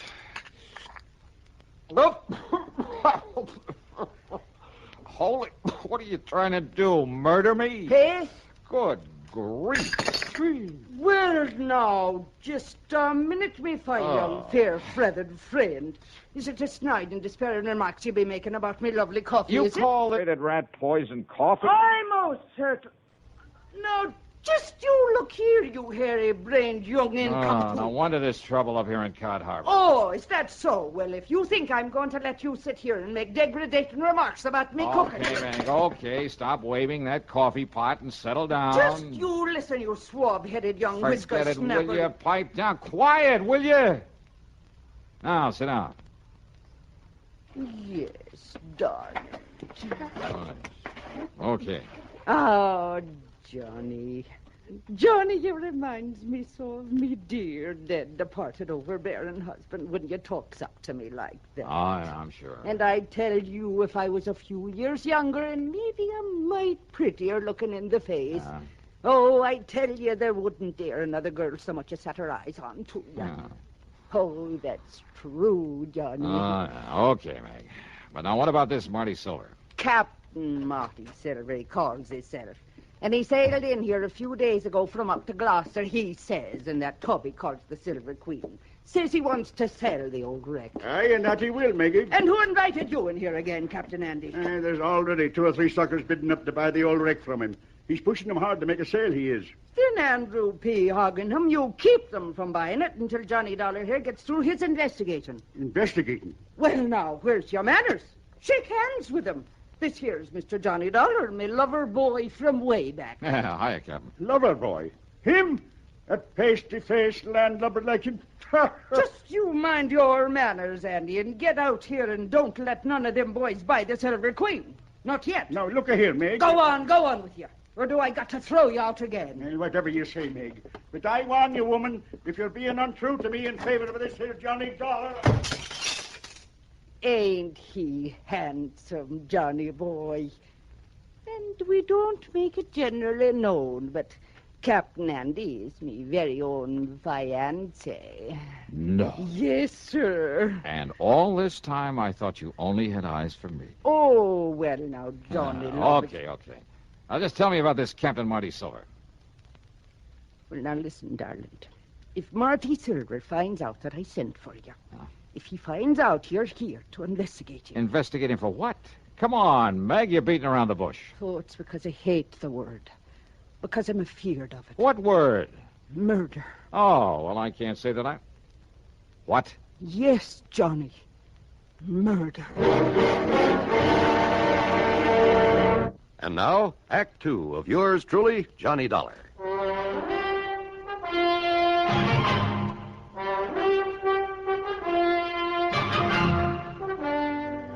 You're accusing this Captain Marty Silver of murder? I'm accusing him of preparing murder. That's why me and Captain Andy's been keeping the eye onto him. Well, just keep talking, man. Down from Gloucester it was. He said he'd come. But he telephoned me old friend Captain Lavery up there. And? Tom Lavery said he never heard of him. Oh, well, now, look, And that's... Tom has been living up there since every time in memoriam. Never heard of any Captain Marty Silver. So I says to myself, says I, if Captain Marty ever was there, he was using another name and maybe on forged papers. When I thought I had a suspicious mind. So then last night, I takes a real good look at his boat. The way the name was painted onto it. No wonder it was all fresh paint. Yeah? The count of the name before he painted over it was the Arctic Queen. Well, so what's wrong with changing the name of his boat? So I phoned up Captain Tom again, and you know what he told me? What, Meg? It was the Arctic Queen was supposed to have disappeared in a storm up there not 3 weeks before with the loss of all hands on board, consisting of only 2. Go on. Them 2 was the skipper and the deckhand by the name of Marty Flag. So you figure that Marty Flag and Marty Silver are one and the same? That I do. And that somehow, under cover of the storm, he did away with the skipper of the Arctic Queen. Then he changed the name to Silver Queen and brought her down here to sell her. Dearie, that's exactly what I figured. Well, you could be right. Now, look, if his papers are forged, and that includes the registration on his boat... Oh, many's the time it's been done, Johnny boy, and you knows it. That a phone booth I saw outside the front door? What it is, but what for? I'm going to check with the Coast Guard up in Gloucester. They'll know in a minute if they have a registration in the name of... Oh, but now, wait. Yes, dearie. Let's assume that he did kill the skipper of the Arctic Queen. Well, of course he did. Now, you and this Captain Andy think he's going to commit another murder. Yes. Here in Cod Harbor. Yes. Another skipper in order to get his hands on another, a better boat? Oh, lover. All right, then who? Me. What? You? Yes. But why? Because he knows I've been suspicious of him. That I've been keeping tabs on to him. And I think he's seen me when I was poking around his boat last night. Oh, no. Wait, Meg. That's not reason enough to think he might want to murder you. Oh, ain't it? All right, I'll keep an eye on him just to make sure. Oh, just to make sure, is it? Meantime, I'll check with the Coast Guard in Gloucester. Just to make sure he does want to murder me. by letting him do it. Is that it now? Meg. Yes, well... Well, if I can prove his boat is the one supposed to have been lost at sea, and if his registry and papers are forged, okay, then the Coast Guard can come down here and take care of him. Meantime... What? But what about me? Meg, look, I think you're getting all worked up over nothing. Your own lovely life at the stake, and you pass it off. You pass it off like I was nothing the more than that. Well, And I thought you was me friend, and me beneficiary, and that you cared a little about what might Listen, will happen. you please... But no. You like everything else of the male sex that wears the pants. Oh, no, if just a a person minute. don't have a pretty leg or a pretty face full of powder and rouge, and her hair full of peroxide blonde... That's not and true. you... Meg, will you shut up a minute? Now, if you just let me finish. Yes, Mr. Dollar. I'll shut up me ugly old mouth. I'll smother me grief and me poor old broken heart. Look, listen. So maybe Marty Silvers is suspicious of you. Maybe he is the crook, the killer you think he is. And maybe he will try to get at you. So, look, I'll make sure nothing happens to you until I can get this other stuff straightened out. Oh, Lord love you, darling. I know that you wouldn't let down poor old me. Yeah, so why don't you go back in the kitchen and fix me something to eat? Oh, Johnny, love, it'll be the finest supper you ever put your teeth in. Good. Only after I've called the Coast Guard, I'll come back here, and I'll make the coffee to go with it. See you later. No, just a minute. Yeah, now what? If you're trying to make some more cracks about me coffee, Johnny, darling... Meg, put down that platter. I'll put it down, all right, you bug-eyed young. Get out of here. Get! Meg, you are a lousy shot. Oh, I am. Am I? Yep. Oh, God love that boy.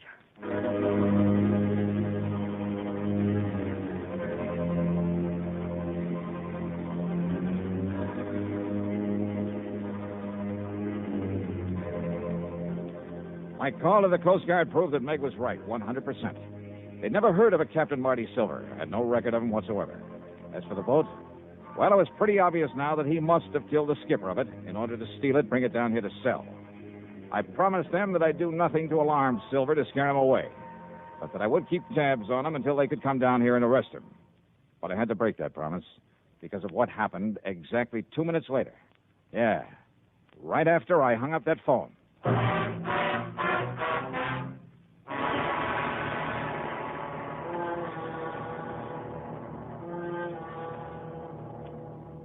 And now, Act 3 of yours truly, Johnny Dollar.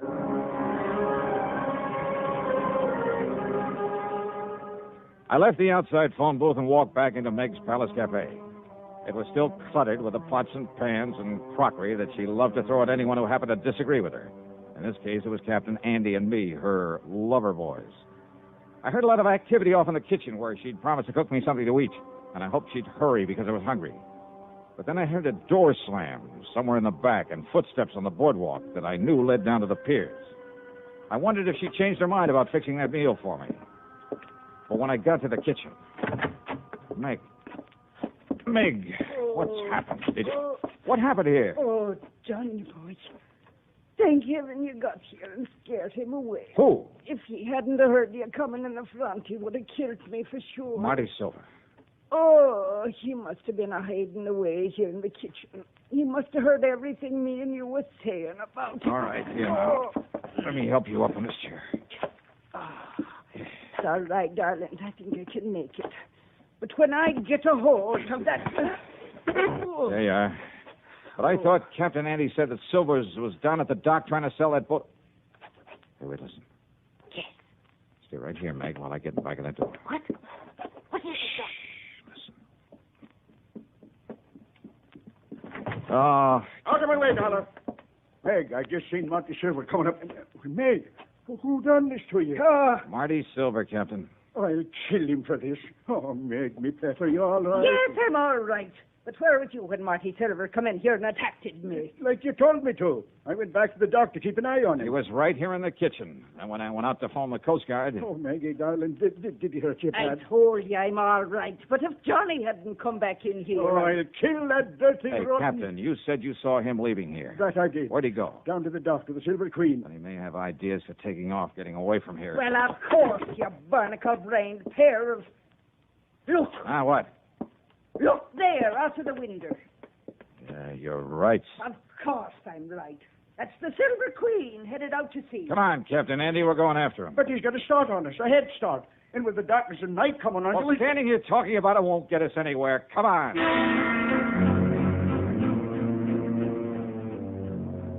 We cast off and made for the open sea, because far out ahead of us we could spot the running lights of the Silver Queen. Andy put her on full power, and slowly the lights of Cod Harbor disappeared astern of us.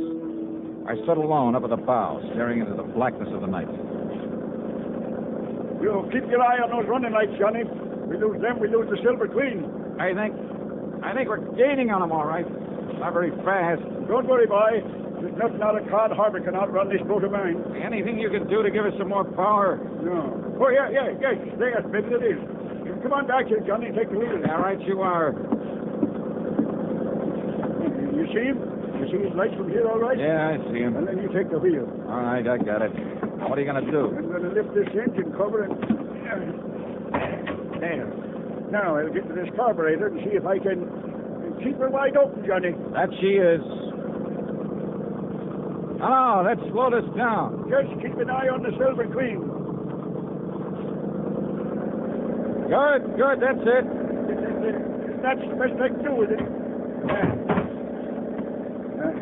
I'll take the wheel now. We'll get back up forward. Aye, sir.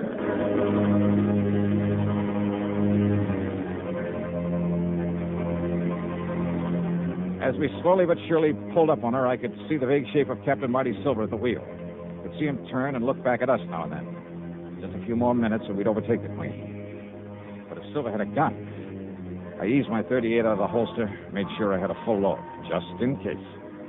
And then it suddenly occurred to me that if he could see us and our lights were far brighter than those of the Queen. I went on back to Captain Andy at the wheel. Keep going along now, Johnny boy. Hey, where's the switch to the cabin lights? Okay.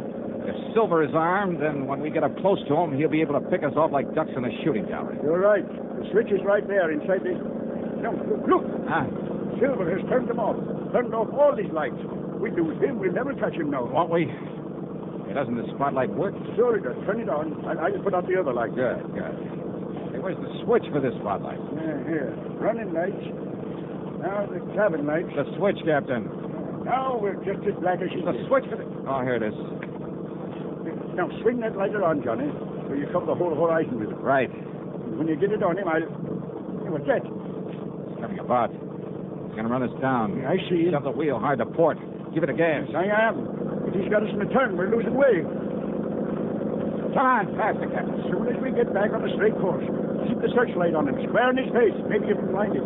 Maybe, if I'm lucky, on my other hand. Oh, we'll never make it, boy. We'll never make it. Now, hold it steady. But he'll ram us right across the Hold it steady. But, Johnny, don't you see?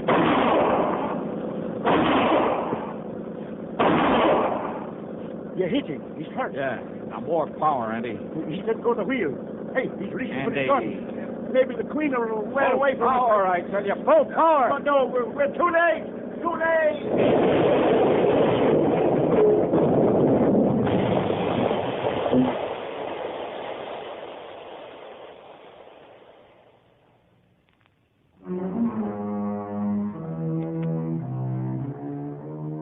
Well, I suppose I ought to make some crack about it being a long swim back to Cod Harbor. But I won't because it wasn't. The Silver Queen sank like a rock, and with the help of the spotlight, we finally managed to find and pick up the body of Marty Silver. Then, with both Andy and me bailing like mad, we slowly limped on back to port. And that's about it. Expense account total, including room and board at Meg's Palace and another tank full of gas, $58.35. Yours truly, Johnny Dollar.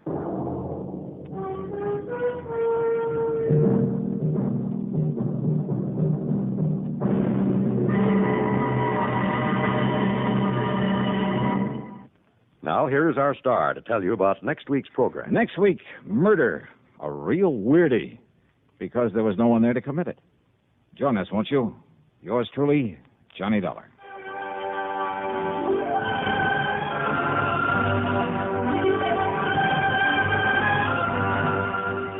Yours truly, Johnny Dollar, starring Bob Bailey, originates in Hollywood and is written, produced, and directed by Jack Johnstone.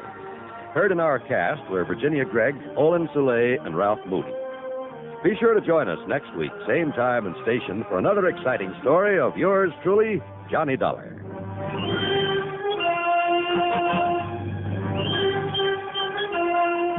This is John Wald speaking.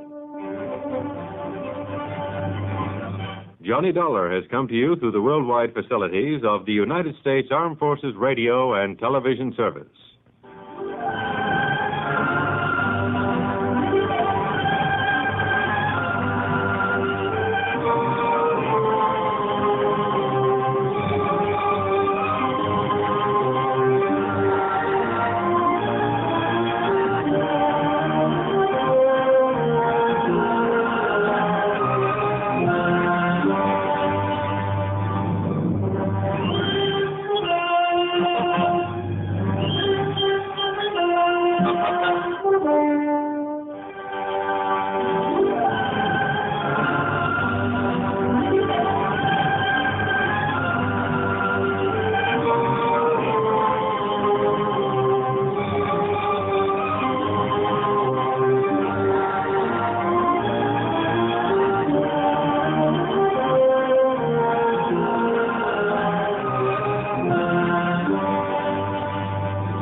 Johnny Dollar. Dollar, this is Peter H. Fillmore at the Office of Surety Mutual Insurance Limited here in Denver. Mr. Fillmore.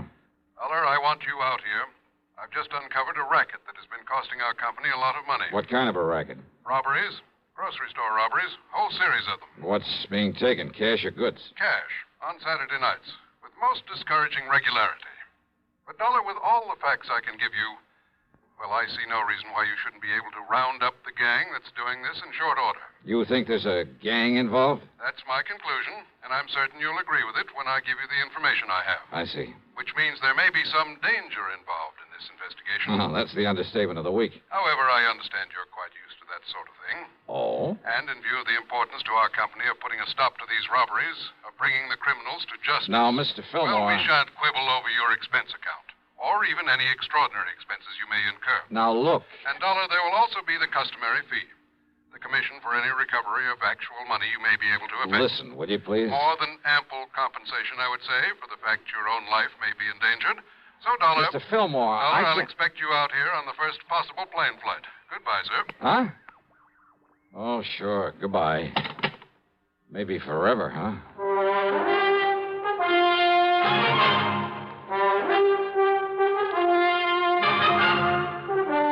CBS Radio brings you Bob Bailey in the exciting adventures of the man with the action-packed expense account, America's fabulous freelance insurance investigator. Yours truly, Johnny Dollar. Thirsty people everywhere prefer ice-cold Pepsi-Cola. And because it's light, it refreshes without filling. Charlie, be sociable. I am, Kay. Pepsi is a favorite of thirsty people from Maine to Hawaii, from Alaska to Florida. Charlie. It's perfect for parties or picnics, so serve Pepsi to your guests. That's helpful, but... This is the sociable part. Keep plenty of Pepsi ice-cold and ready. Remember, it goes fast because everybody likes Pepsi. Singing still sounds more inviting. May I? Be sociable, look smart, keep up to date with Pepsi. Drink light, refreshing Pepsi. Stay young and fair and debonair. Be sociable, have a Pepsi. But singing doesn't say, pick up an extra carton of Pepsi today. Better yet, get a case. You do that. And now, Act One of yours truly, Johnny Dollar.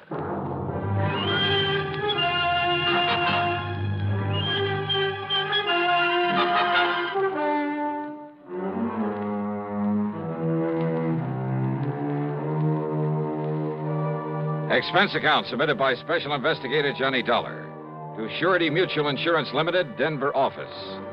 Following is an account of expenses incurred during my investigation of the Saturday night matter.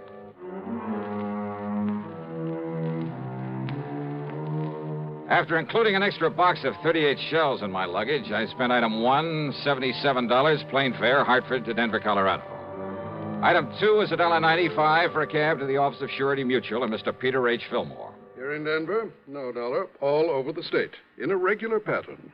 A pattern that has finally, today, enabled me to realize there's a connection between these robberies. Well, you better tell me all about it, Mr. Fillmore. Well, in the first place, you must understand that insurance against loss of actual cash, well, not many companies issue it, without limit, that is. So I understand. However, since virtually all of our accounts are the commercial type, you understand what I mean by that? Yeah, I think so. Instead of individual life and home policies, endowments, that sort of thing. Exactly.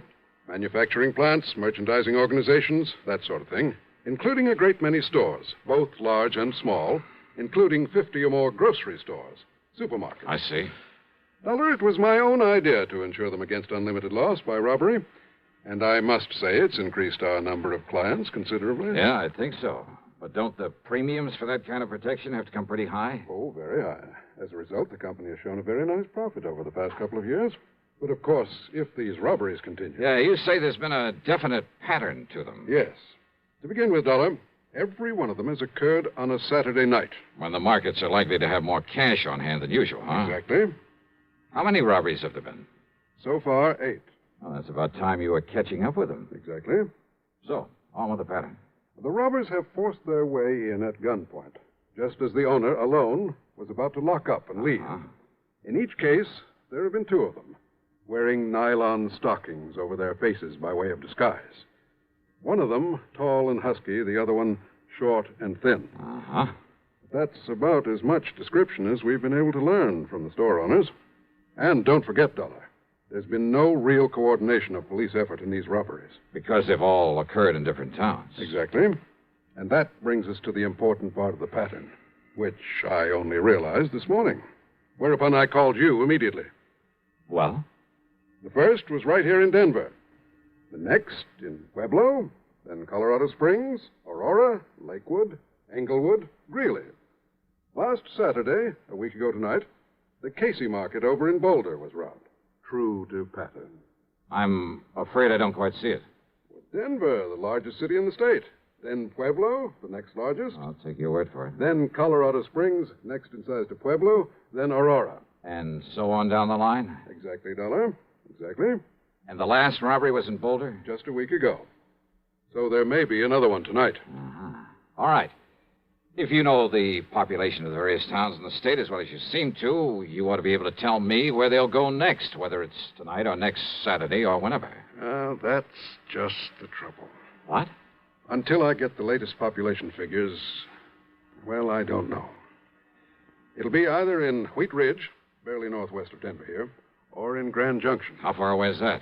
Some 260 miles. Oh, great. Now, the last figures I have show 18,014 in Wheat Ridge, 18,021 in Grand Junction. But that may have changed by now. And there's no way of checking? Not before tonight, when there may be another robbery.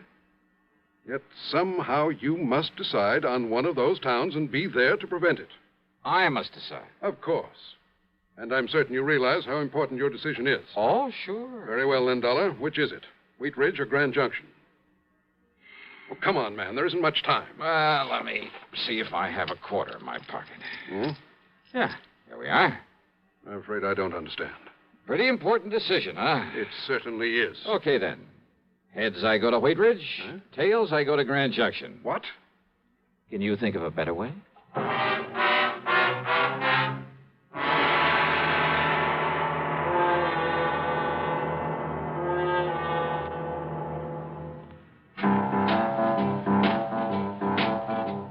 Talk about best-selling records.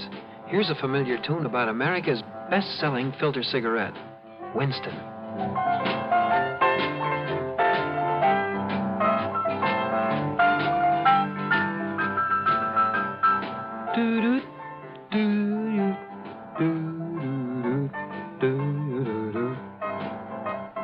Winston gives you real flavor, full, rich tobacco flavor. And you know, that's because only Winston has filter blend up front. Choice, flavorful tobaccos, specially selected and specially processed for filter smoking, No wonder Winston tastes good. Like a cigarette should. Smoke Winston. And now, Act 2 of yours truly, Johnny Dollar, and the Saturday Night Matter.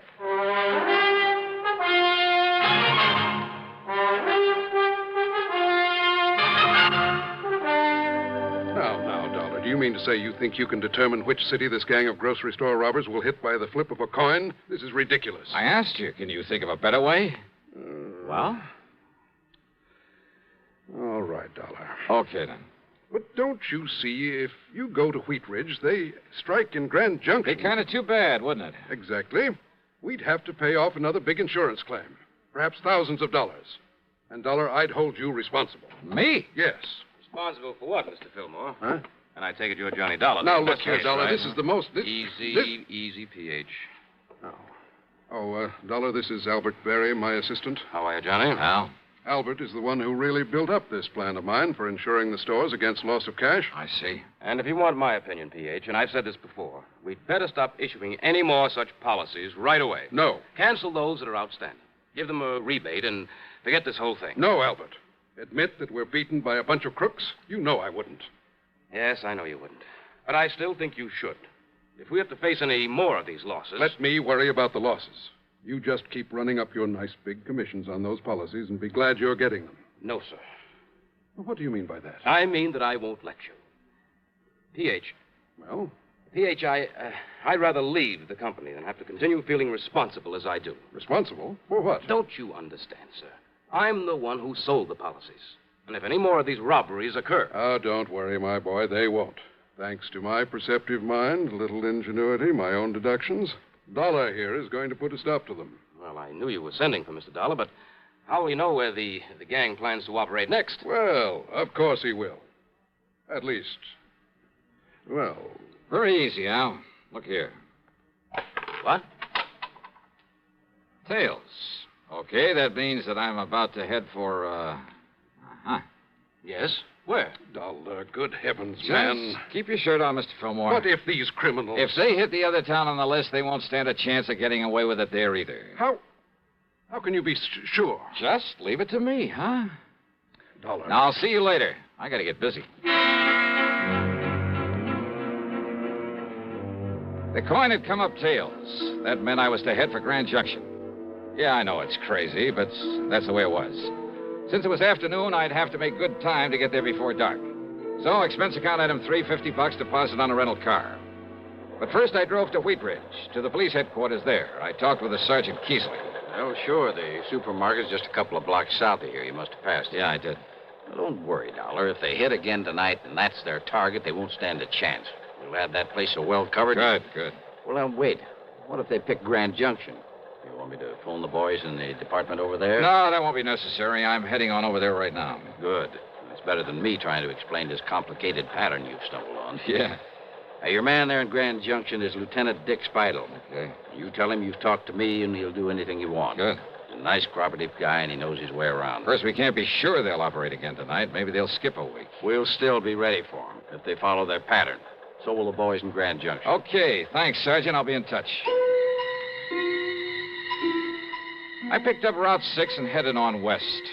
Fortunately, the traffic was light, and I made good time over the broad winding highway.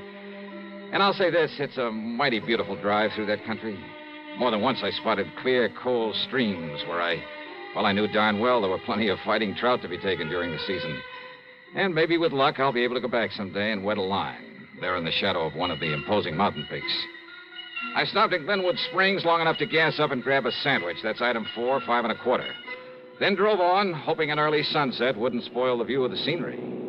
But you know something? Keeping at that scenery was my undoing. Yeah, too much attention to it had caused me to disregard another car on the road following me. And it finally caught up with me at the beginning of a short detour, only a few miles from Grand Junction, about where Asbury Creek joins the Colorado River.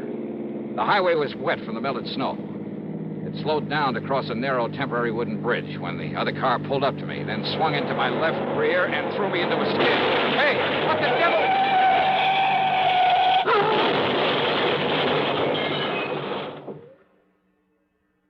Act 3 of yours truly, Johnny Dollar, in just a moment. Meet star Stuart Irwin.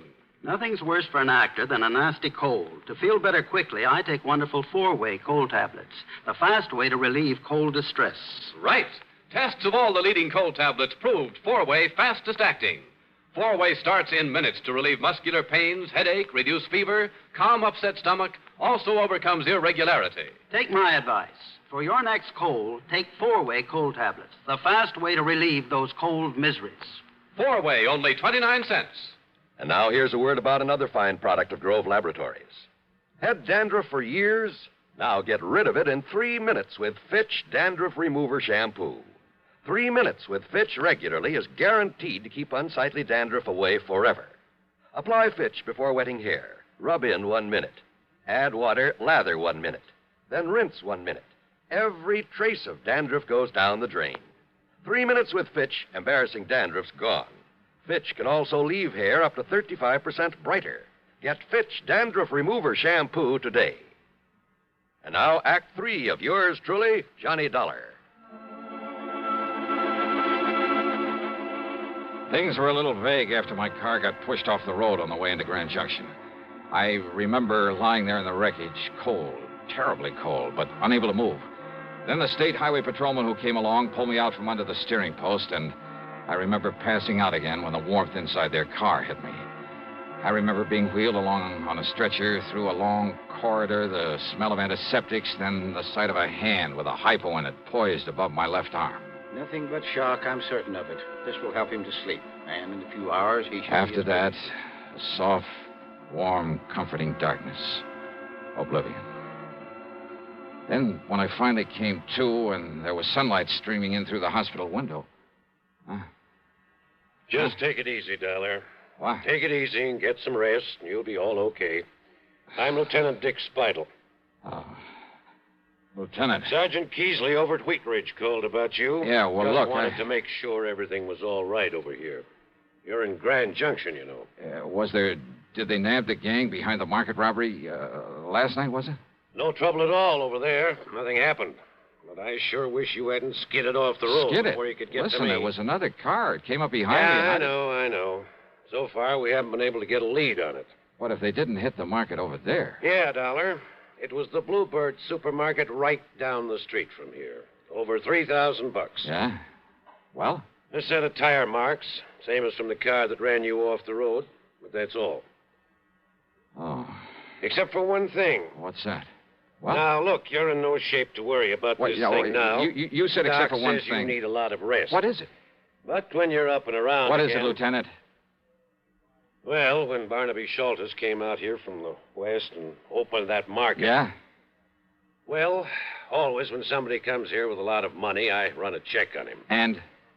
Schultes has a record of stock manipulations, of phony bankruptcies across the country as long as your arm. Sure. So when his market gets robbed after he's made sure of collecting a lot of insurance for it... Worth thinking about, isn't it? Oh, you bet your sweet So life. you lie here quietly and think about it, Dollar. Oh, wait a minute, and Lieutenant. in case you're thinking about getting out of here and doing something about it before Now, you're okay again... listen, will you? Well, it just happens I have a man outside the door to see that you don't. Not until the doc says you can. Lieutenant! You take care of yourself.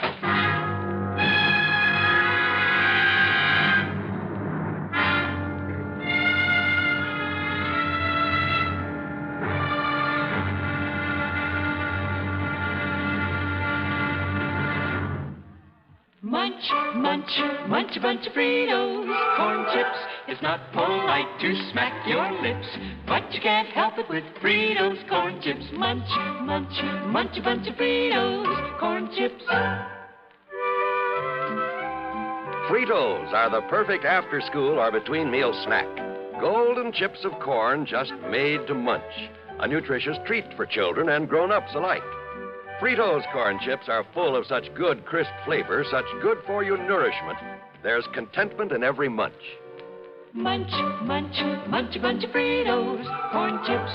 Whenever you want good munching, get Fritos corn chips. Whenever you want to add zip to a lunchbox, to salad, soup, or sandwiches, serve Fritos corn chips. They're America's favorite. Golden chips of corn just made to munch.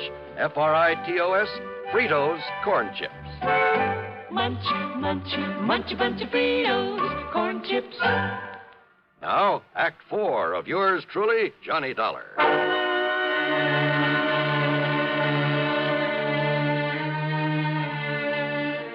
Early the next morning, I was out of the hospital and back in Denver at the office of Peter Fillmore. I was sure I had a lot of the answers to this case and told him so.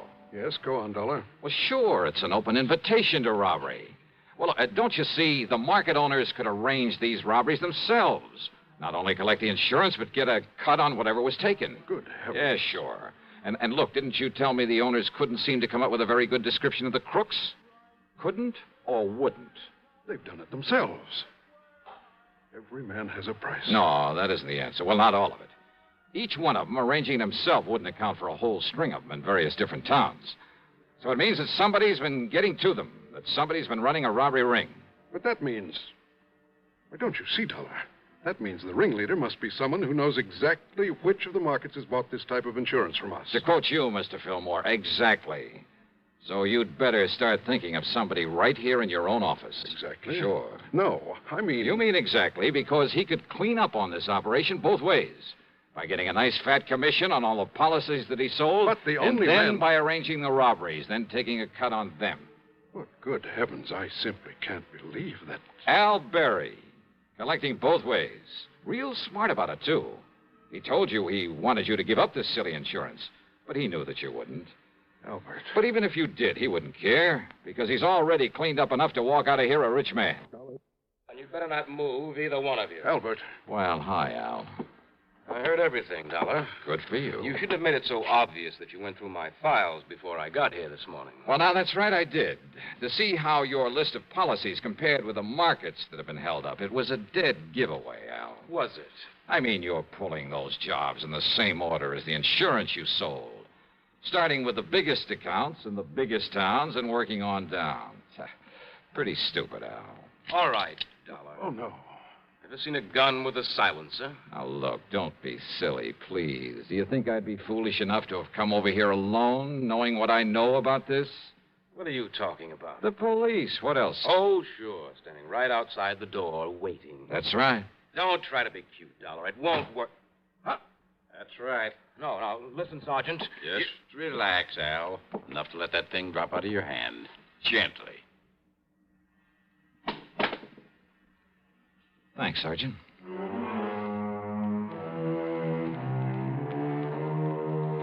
Sure.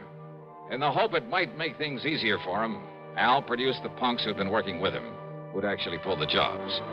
And then he came up with most of the dough from the robberies. But you know something? I doubt if it'll do him any good, nor the store owners who'd played along with him. Expense account total, including hospital bill on the ride back to Hartford, $30101. And I'll leave the car that was wrecked to you. Yours truly, Johnny Dollar.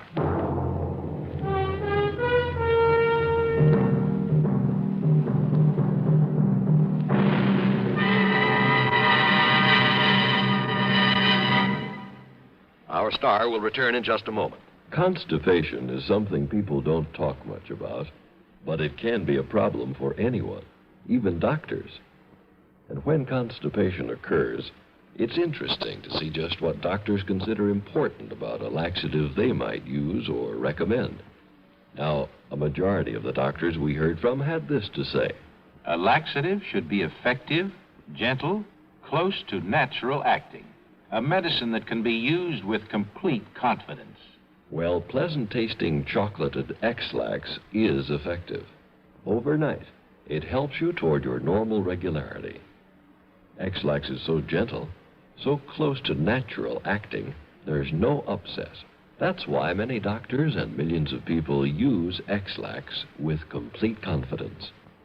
X-Lax, the laxative that helps you toward your normal regularity gently, overnight. Now, here is our star to tell you about next week's program. Next week, down to Sarasota, Florida, to a case of the almost perfect crime. Join us, won't you? Yours truly, Johnny Dollar.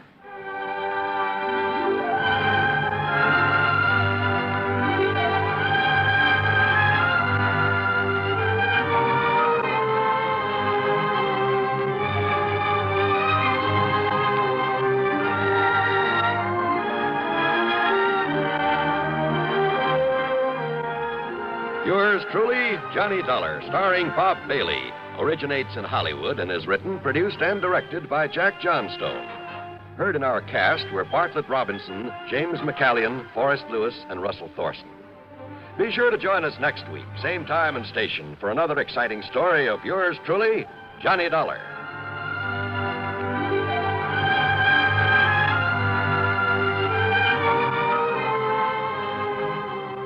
This is John Wall speaking. This is the CBS Radio Network. This is Jim Amici, and this is 1960. Experts say it'll mark the beginning of the world's most productive years, a boom time, years of plenty. Well, that's good news for us in America, but let's remember that there are still millions in this small world who do not have enough to eat. People who need shelter, people who need medicines, people who need a kindly helping hand. So it's time to give like 60. This is the week of the Catholic Bishops' Relief Fund Drive, a time to renew the treasury of the worldwide organization which last year helped 40 million people in 40 different countries. This year, there's a new magic in giving. Every dollar you contribute to the Bishops' Fund releases $30 worth of stockpiled surplus supplies. Give now. Help the hungry and homeless overseas. Give through your local Catholic church or Bishops' Relief Fund, Empire State Building, New York. It's a small world. Let's make it a better one. Radio 59, Albany, New York. WROW, the Tri-City's #1 station for news. From Hollywood, it's time now for... Johnny Dollar. George Reed here. Well, good morning, George. Bad morning, Johnny. What's the matter? You remember Jediah Gillis? Eccentric old man loves animals? Sure. Well, for the second time, he's talked us into issuing a special coverage policy on an item he wanted insured. And for the second time, it's disappeared, huh? Right. I hope it's not another singing mouse. I'm afraid it's something worse. An articulate canine. I take it a what? Dog, Johnny. And I take it a... You mean a talking dog? Yep. Oh, no.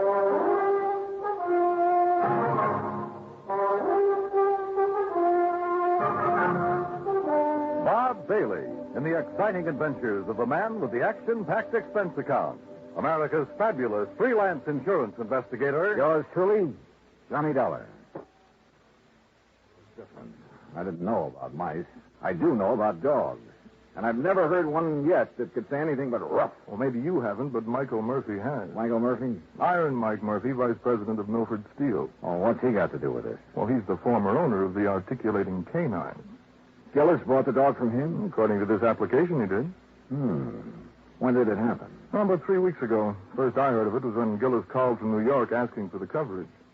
How much insurance does he have on the credit? The maximum we'd allow, $7,500. 75? Oh, no, George. That's hardly worth my time. I can't make any commission from a small policy like that. Why don't you pay him off and forget it? I'd like to, Johnny, but it isn't that simple. No? No. Since you found his mouse, Gillis thinks you're some kind of a miracle worker. Oh, Pied Piper, you mean. Or pie-eyed something or other. Anyway, the boys upstairs have agreed to let you write your own ticket again, providing... Yeah? Providing you locate the dog. Or in the event you don't, you pacify Gillis. Keep him happy so that he doesn't cancel his other policy. And if I can't do either? Then you wind up with your regular commission and expense account, which our auditors will check and double-check. A real sucker bet. But okay, George, you've got yourself a deal. Expense account item 2, 85 cents, cab fare back to my apartment. Item 3, $26, transportation Hartford to New York City, including cab fare to the Statler Hotel. By the time I checked in, changed my shirt, it was 8:30. I picked up the phone and called the number George Reed had given me.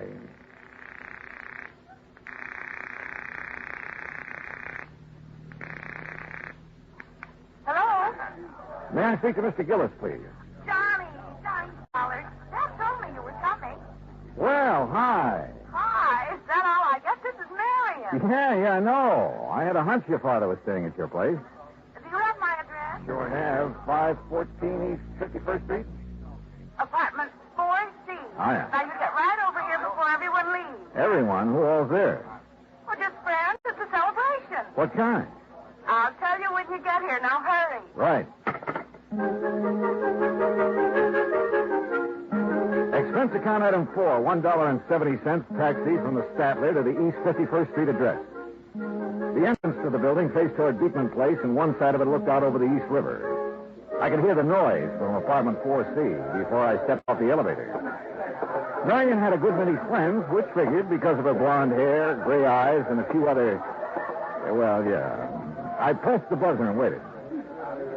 I was about to press it again when a door opened further off down the hall. Hi. Oh, Marion. Here, Johnny. I hope you don't mind sneaking in through the kitchen. But Dad made it very clear that he wants to see you now and alone. Alone? Was that mob in there? He's waiting for you in the den. It's this way. How have you been? Oh, fine, just fine. Sounds like quite a party. It is. I sent out the invitations before the pup disappeared. I offered to call it off, but Dad wouldn't let me. Any special kind of celebration? I think so. It's to announce my engagement. You're... Well, what do you know? Who's the lucky man? His name's Bill Fisher. He's an executive with the Powers advertising agent. Real big-time operator, huh? He just talked one of his clients into putting on a new TV show. Well, you know you have all my good wishes. Oh, Bill, we were just talking about you. I wondered where you disappeared to. Bill, this is Johnny Dollar. Hi, congratulations. You're getting a fine girl. Yes, I think so. Thunderation, what's all... Oh, it's Dollar, so you finally decided to get here. Hello, Mr. Gillis. Come in. Yes, sir. We'll see you later, Johnny. Yeah, sure. Yeah, you ready to go to work? Yes, sir, whenever you are. Whenever I am. You're the one's getting paid to be a detective. Well, I can't do my job without your cooperation, Mr. Gillis. Well, what do you want me to do?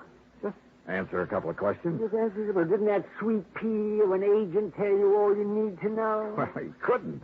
He didn't know anything except that a dog you have insured. A dog? A dog, you say? Is that what you call her? Why, you miserable, cold-hearted... A dog. Well, isn't that what you've lost, Mr. Gillis? No! And don't you ever let me hear you calling that... She's a little lady. If you must refer to the type of being she is, well, she's a canine. Okay.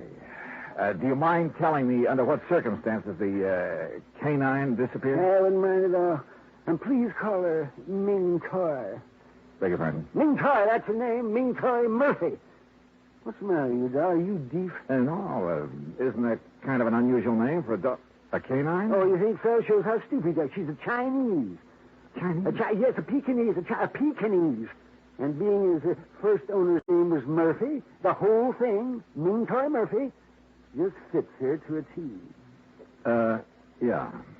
Now, exactly when did you notice Ming Toy was missing? Oh, since we got back from breakfast, you see, I'd left Ming Toy in here, locked up safe and sound, but when we got back, the door was standing open. The front door? No, not to this door. And Ming Toy was gone? Of course she was gone.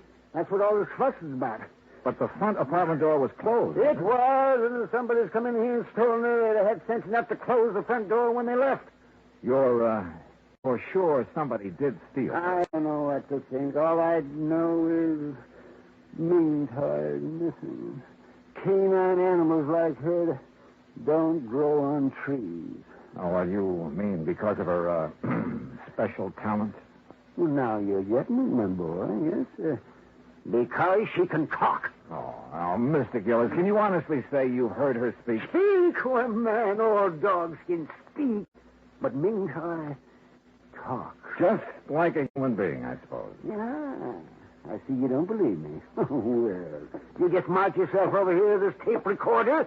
Oh, Mr. Gillis, if she can talk like you say, it's still going to take me a while to kind of get used to that. You and the whole country, providing we get her back. The whole country?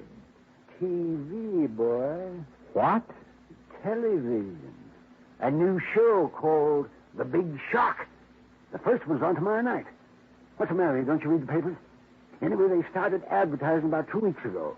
Looking for a dog that could say, Happy Hollow Dog Food is yum, yum, yummy. Happy Hollow Dog Food? That's the company sponsoring the show. Go on. They're going to open their show with the animals saying that slogan, you see.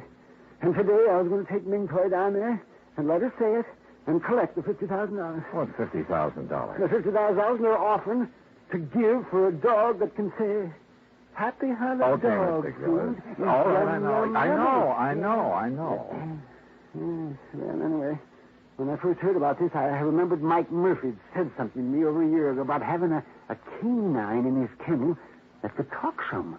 So I went over there 3 weeks ago, and I bought her. Was the ad in the paper at that time? Of course it wasn't.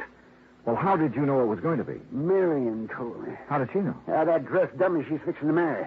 The advertising agency he works at, they're the ones that talk the Happy Hollow people into putting on that show. Oh, I see. Well, you see, it's about time.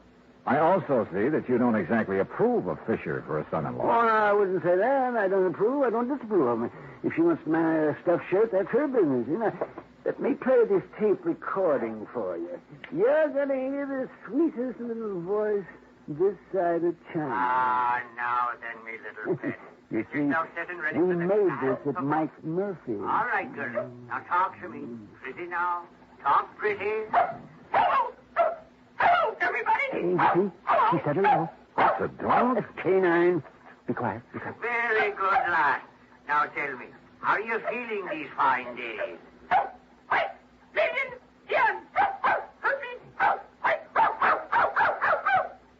Hey, what happened? She saw a cat. What do you think? Oh. You still doubt she can talk, Nello? I think I'd like to see it with my own eyes. Have you put an ad in the lost and found columns of the papers? Of course.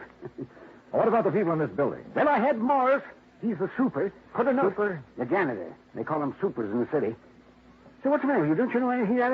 I had to put a notice in each apartment telling them to be on the lookout for her. But so far, nobody said a word. And naturally, they wouldn't because she's not around here. She's been stolen. Oh, now, look, why would anyone want to steal her? They couldn't put stolen property on TV. Maybe it could have been somebody doing it for spite. Like who? Yes, like Iron Mike Murphy. That's who. He's been saying nasty things to me, claiming I cheated him out of Ming toy. Well, did you? Of course I did. Mr. Gillis, is there any other possible way she could have gotten out of this room? Well, now, there's several... Oh, no. Huh? No, it hurts me just to think about it. Oh, dear. That window. Window? Yes. Oh, dear. Was that open yesterday morning? Yes, it was open. I forgot to close it. Oh, dear. Well, what's down below there? Nothing but the East River. I continued questioning him, making sure he'd given me all the facts. Then, after promising to take him along when I visited Iron Mike Murphy, I said goodnight and left. Expense account item 5, $1.70 for a cab back to my hotel. The next morning, I called Murphy and wangled an invitation to his Long Island home. At exactly 9 o'clock, I was in front of the Gillis apartment. Hey, Mister. Yeah? You looking for Mr. Gillis? No, Mr. Gillis. You seen him? Sure. When they go out for their breakfast. Oh, yeah, I see. Do you pick up the trash and garbage from the apartments every morning? That's my job, senor. Well, what time do you usually hit this floor? The same time as now, about 9 o'clock. Do the Gillises go out for breakfast every morning at this time? Almost every morning. What about day before yesterday? When the little one disappeared, see, it was the same hour. Uh-huh. Tell me, Morris, do you remember seeing anyone on this floor that morning? You know one who did not have a business here? But there was someone? See. Near the Gillis apartment? Where you stand, waiting at the meeting. Well, who was it, you know? Oh, no, I don't know his name. Yeah. He's such a nice gentleman, and he carried what I know was another present for Mr. Gillis.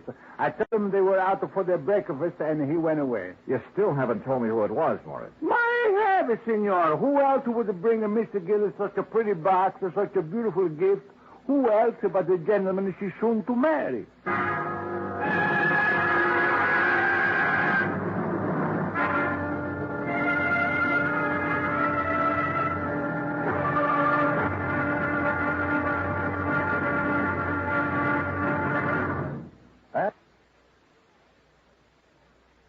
Now, Act Two of yours truly, Johnny Dollar, and the Ming Toy Murphy Matter.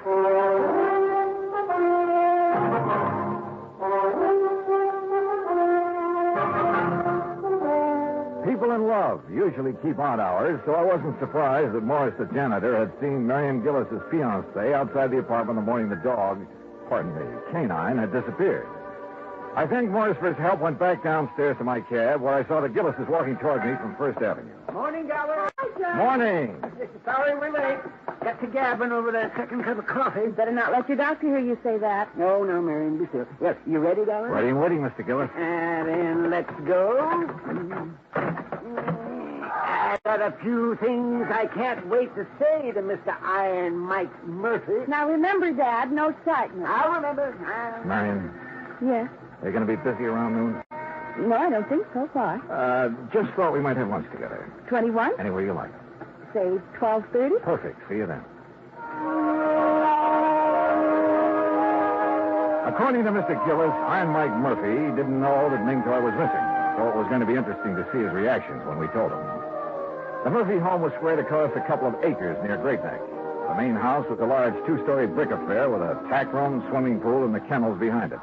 For Iron Mike pursued his hobby of raising Pekingese dogs. We found Murphy at the kennel. Well, Gillis, you lying, thieving devil. You hold your tongue, Mike. What are you doing out here anyway? I came along to help Mr. Dollar. He doesn't know you like I do, so he wouldn't be able to tell when you're lying like I can. Ah, I suppose you think that's funny. Dollar, you know what this man did to me? He stole a wonderful little dog right out from under me nose. And you stole her back. Oh, what do you mean by that, You man? know what I mean. The day after you called me on the phone, you saw that ad in the paper. Well, the next day, somebody stole Ming Toy. And I'm sure it was you, you shanty Irishman. Why, you dirty-minded evil old man. I've half a mind to take a horsewhip to you for saying such a thing. Oh, you deny it, eh? Of course I deny it. And you say it again, I'll deny it with me fist. Oh, is that so? Well, I whipped you when you were in the steel mills, and I can whip you now. Look out, fella. Oh, Mr. Gillis, remember what your daughter said. Defend yourself, Murphy. Mr. Gillis. Bring yourself at me, Gillis. Taxi! Mr. Gillis, please, Mr. Murphy. Here I come. Ooh. Justice triumph. Ow. Taxi! Hey, driver, over here. Taxi!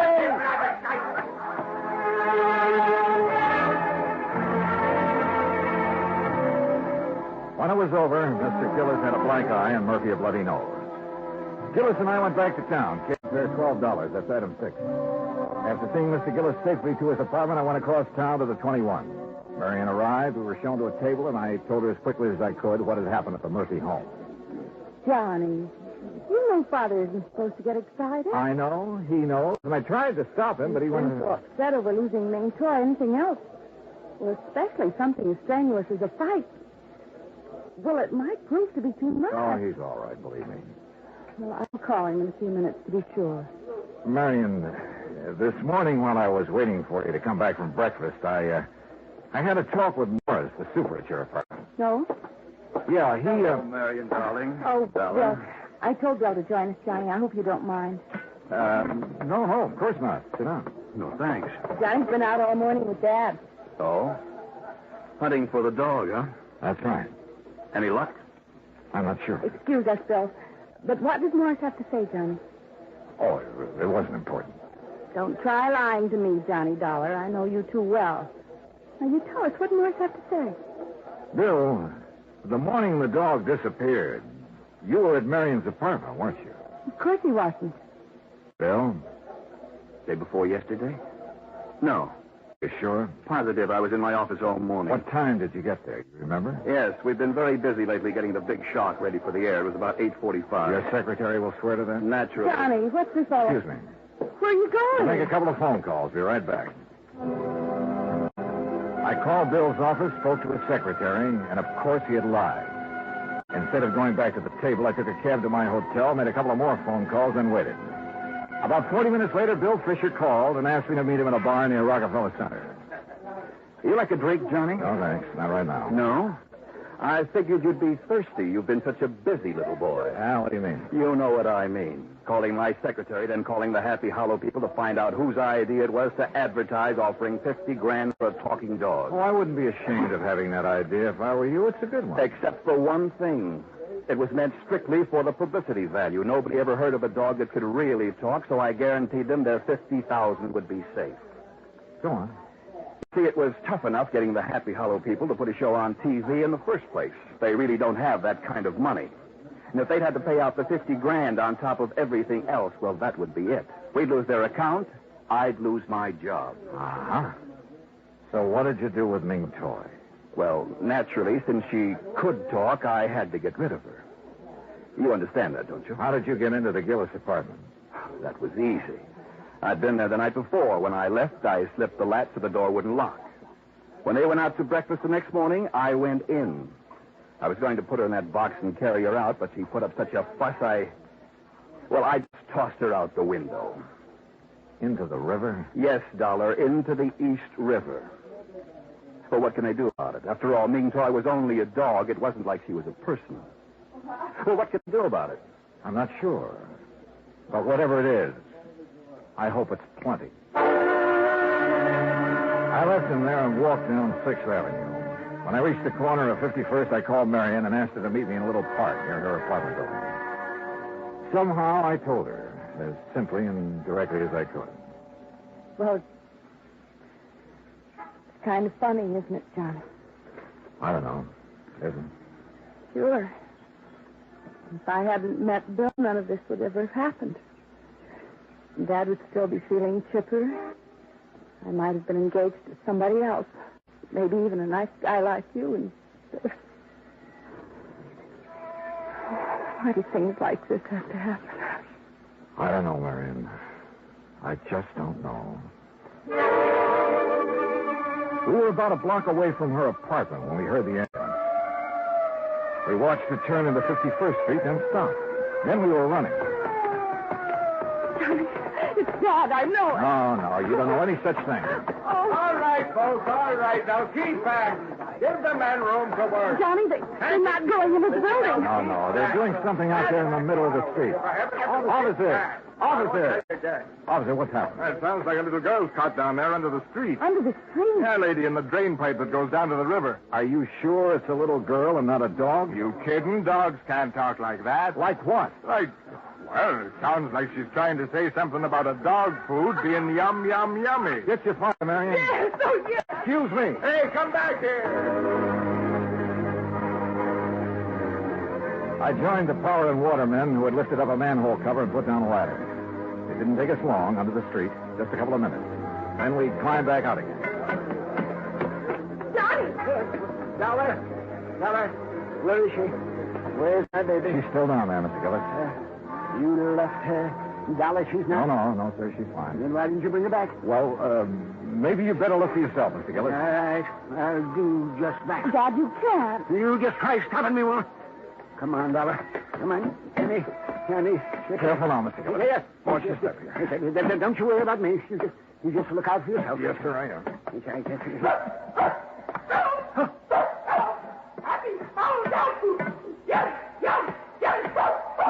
Yummy. Dollar. Do you hear? She's saying happy hollow dog food. Yes, sir. By George, boy. Here, let me down here. Where is she? Where's my little sweetheart? This way, Mr. Gillis. Hello, you little rascal, you. Yummy. Careful now, Mr. Gillis. She's under this water pipe. This one I Yes, sir. You'll have to stoop down to see her. What's that mewing sound out? Chew. Well, I'll be jigs with it. Puppies, Dollar. Yes, sir. 6 of them. Yes, well, that little rascal. Puppies. So that's why she disappeared, huh? To have her family. Oh, she called me Papa. Papa. Well, you naughty little girl. By golly. Papa. Well, sir, by golly. Well, who'd have thought? I guess Ming Toy did, sir. Yes, he must have. Yes, indeed. Oh, Papa. Look, Johnny. I'm a grandfather.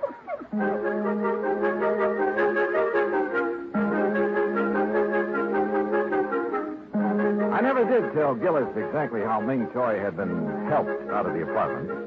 All he knew was that Marion, for reasons of her own, had called off her engagement to Bill. Ming Toy spent a week in bed recovering from her ordeal, and naturally, since Gillis refused to let her appear on TV that night, the $50,000 went unclaimed.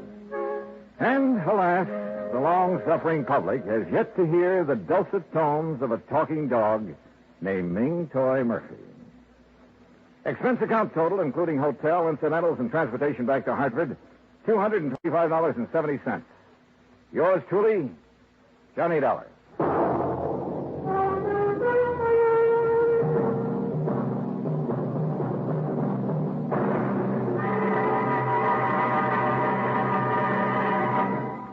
Now, here is our star to tell you about next week's story. Next week, a vessel that was lost at sea suddenly turns up, thanks to the true love of my gay young life. Join us, won't you? Yours truly, Johnny Dollar.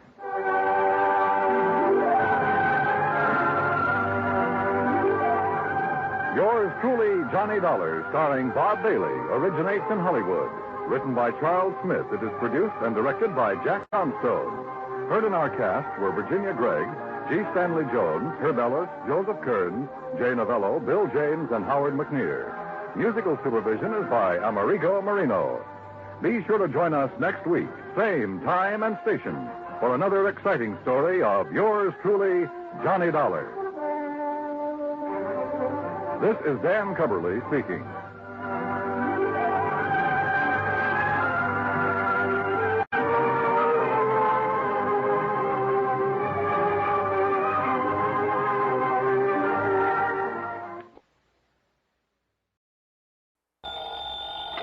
Johnny Dollar. St. Clair, Mr. Dollar, and Kennett, Missouri. Would it be possible for you to come out here right away? Kennett, What did you say your name is? Charles Kingsley St. Clair. I'm... Oh, yeah, with Providential Assurance Company. Yes, that's right. Yeah, now, wait a minute. I thought you were leaving the company. Dollar. If you're such a gentleman, you just couldn't stand doing business with the poor, wretched clients you inherited. Mr. Dollar, I am a changed man. Well, good for you. It is true that some of the people that I've been sent down here to deal with, well, I consider them nothing more than poor white trash, ignorant, illiterate. Well, I'll say this for them. They sure know how to make some pretty powerful moonshine. Very true. Yeah, if one of those characters hadn't poured some of that white mule down my gullet, I doubt if I'd have been crazy enough to go out after that killer. But thanks to you, Dade Wupperman was indicted, tried, found guilty, and has been incarcerated. Yeah, that was the one, Dade Wupperman. Unfortunately, Mr. Dollar, Dade has a brother. His name is Daniel. I beg your pardon. Daniel. He's been making trouble, very serious trouble. Oh? Like what? Murders. I see. So if you take a plane to Memphis, I shall be more than glad to meet you there. Oh, now look, mister, I was lucky once. Got out of that swamp country alive. But I'd be nuts to stick my neck out again. And since those people already know who I am, what my job is... Okay, St. Clair, I'll grab a plane.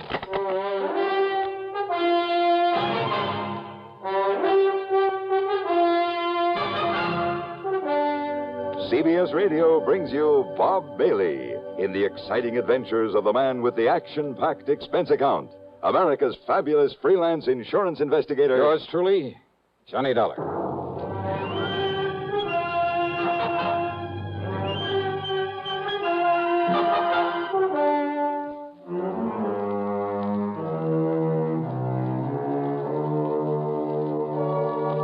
Expense account submitted by Special Investigator Johnny Dollar to the Providential Assurance Company office in Kennett, Missouri.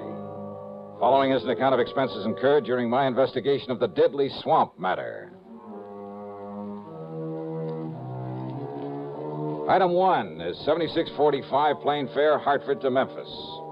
Charles Kingsley St. Clair met me as promised, and apparently the man had changed considerably from the snooty, better-than-thou stuffed shirt I'd found him to be on my first trip.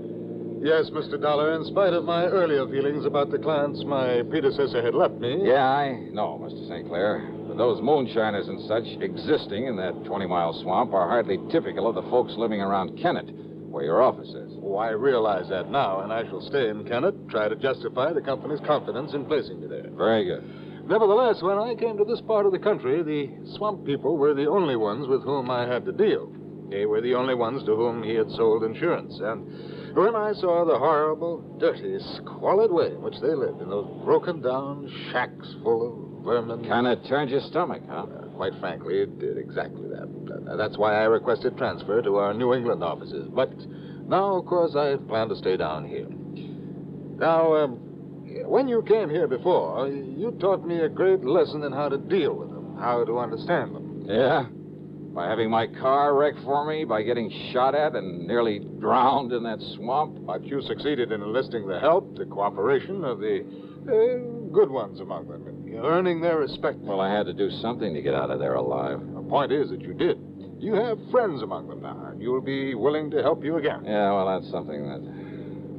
Oh, now, wait a minute. Yeah. You mean these murders you call me about? They're back in that swamp country, too? Oh, great. Oh, no, Mr. And I thought that maybe for once... Okay, St. Clair, let's have it. What's it all about? As I told you, a series of murders. So you're having to pay out a lot of insurance. No. And you think that I can somehow, miraculously, put a stop to... Huh? Did I hear you say no somewhere along the line? No, the victims of these murders have, they've been, relatives of some of my clients. Up in the swamp country? Up in the swamp country. Well? Clients whom you know, whom you met when you were here before. Go on. And thanks to you and what you did for them, they regard the company, and therefore me, and you, as a kind of, as a protective agency. A protection for them, with only their best interests at heart. That sort of thing is very good for the company.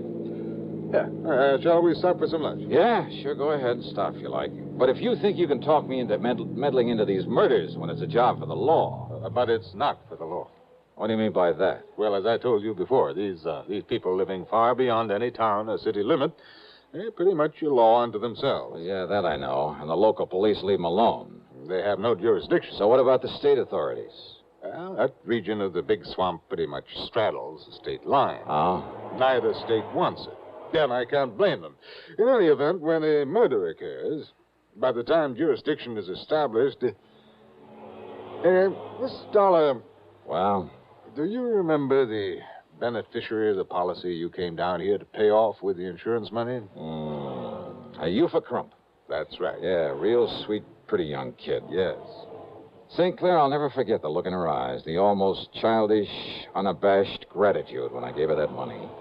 Yes. Now she can have pretty clothes for a change, good food on the table. Oh, she can fix up that little house she and her kids live in, buy some lace curtains for the windows, and... Oh, what do you mean, no?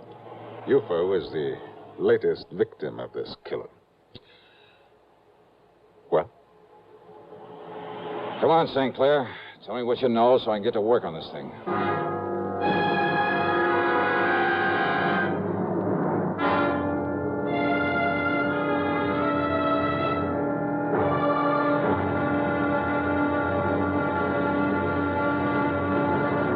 Next time you refresh, enjoy a frosty, ice-cold Pepsi-Cola. Sociability, Charlie. All right, Kay, how's this?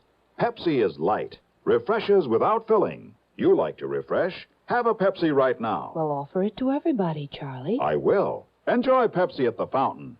It's delicious at home, too. Have one at lunch or with a snack. Charlie. At the beach or at dinner. Wherever you go, Pepsi is there. It's here, too, in our Be Sociable song. Be sociable, look smart, keep up to date with Pepsi. Drink light, refreshing Pepsi. Stay young and fair and debonair. Be sociable, have a Pepsi. For the weekend, have plenty of Pepsi around. Pick up an extra carton today. CK, I'm sociable. With Pepsi, everyone is. And now, Act Two of yours truly, Johnny Dollar.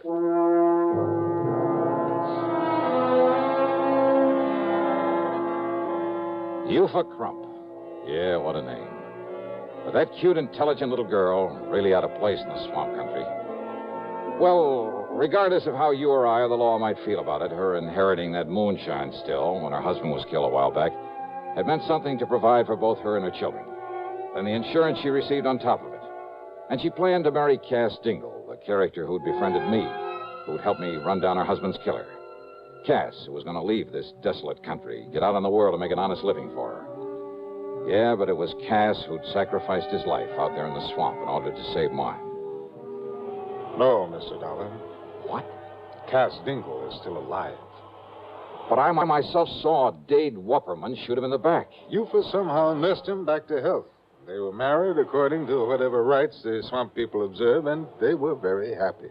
And then she was murdered. Yes, that was Cass who asked me to call on you again. And since you know him, you know these people. Okay, stop wasting time, St. Clair.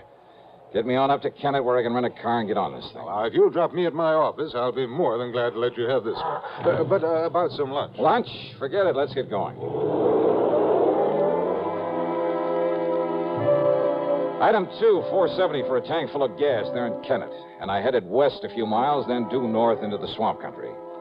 Well, as I said before, the 20-mile swamp is one of the most dismal, uninviting places I've ever seen. The road, after a while, wasn't even a road, just a set of muddy wagon tracks. More than once, driving slowly and carefully along, I held my breath, hoping St. Clair's car wouldn't bog down in some mud hole. I passed a couple of shacks, falling apart and apparently vacant, but the distinctive smell of moonshine and whiskey in the air told me otherwise, that a still was in full operation. If Cass Dingle had married Yufa, he'd gone to her place to live, so I headed that way. But a mile or so before I got there, edging the car around a thicket of wild blackberries, I had learned the last time I was here that when somebody starts shooting, the only thing to do is stop whatever you're in, whatever you're doing. So I did, fast. I ducked down under the wheel on the floorboards, and I pulled out my gun. And I waited.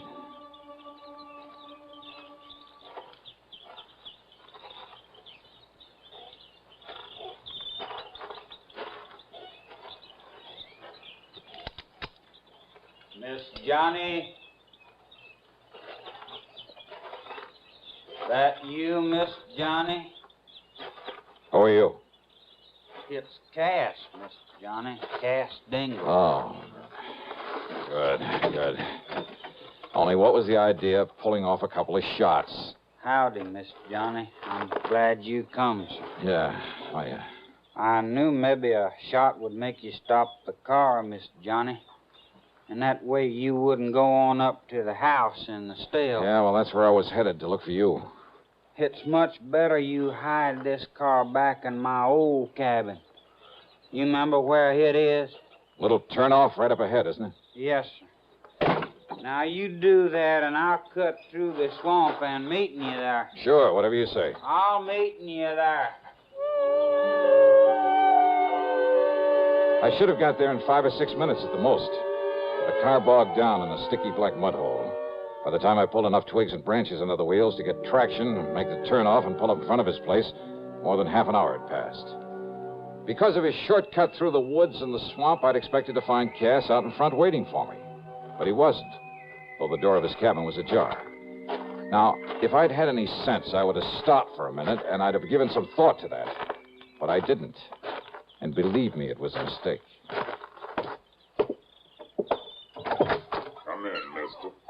Come right In the dark, windowless cabin, I could see Cass Dingle on a bunk at the far end, tightly bound with ropes and rawhide, looking at me helplessly. I said, come in. And standing in front of me was the biggest, most ugly man I've ever seen. 250 pounds at the least, built like a gorilla. His face was covered with coarse black stubble. His long hair straggled down into the back of the collar of his dirty shirt. Aimed at my chest was an ancient rifle with a bore almost big enough for a shotgun. That's better, mister. Now, Peter, Luke, John. 3 specters came forward out of the shadows. Smaller men, also dirty, unshaven, looking no less menacing than the man in front of me. Each of them had a rifle. I could feel one of them against my backbone. Now, listen, I took a course once from the FBI on the proper procedure for disarming a man who has a gun in your back. But they forgot to tell me what to do about 4 of them. So I raised my hands up over my head. That's right, Mr. Johnny. Now, you just keep them hands right up straight. You, Paul? Yes, Daniel? Daniel Wupperman. All right now, Paul. You taking Mr. Johnny's gun away from him. Yes, now will, Daniel. Yes, you taking it away from him, Paul. I gotten it, Daniel. Ooh-wee. Kitten's a real pretty one. That's right, Paul. So you holding on to it real careful. So when I won't damage it none. While and I kill him.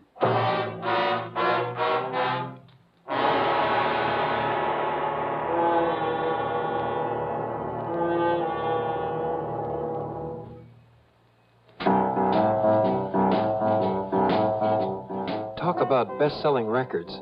Here's a familiar tune about America's best-selling filter cigarette, Winston.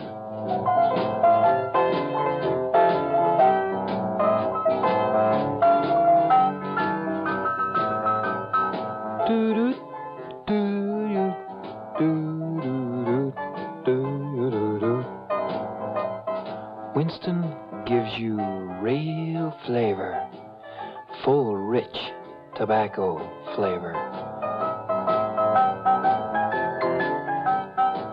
And you know, that's because only Winston has filter blend up front. Choice, flavorful tobaccos, specially selected and specially processed for filter smoking. No wonder Winston tastes good, like a cigarette should. Smoke Winston. And now, Act 3 of yours truly, Johnny Dollar and the Deadly Swamp Matter.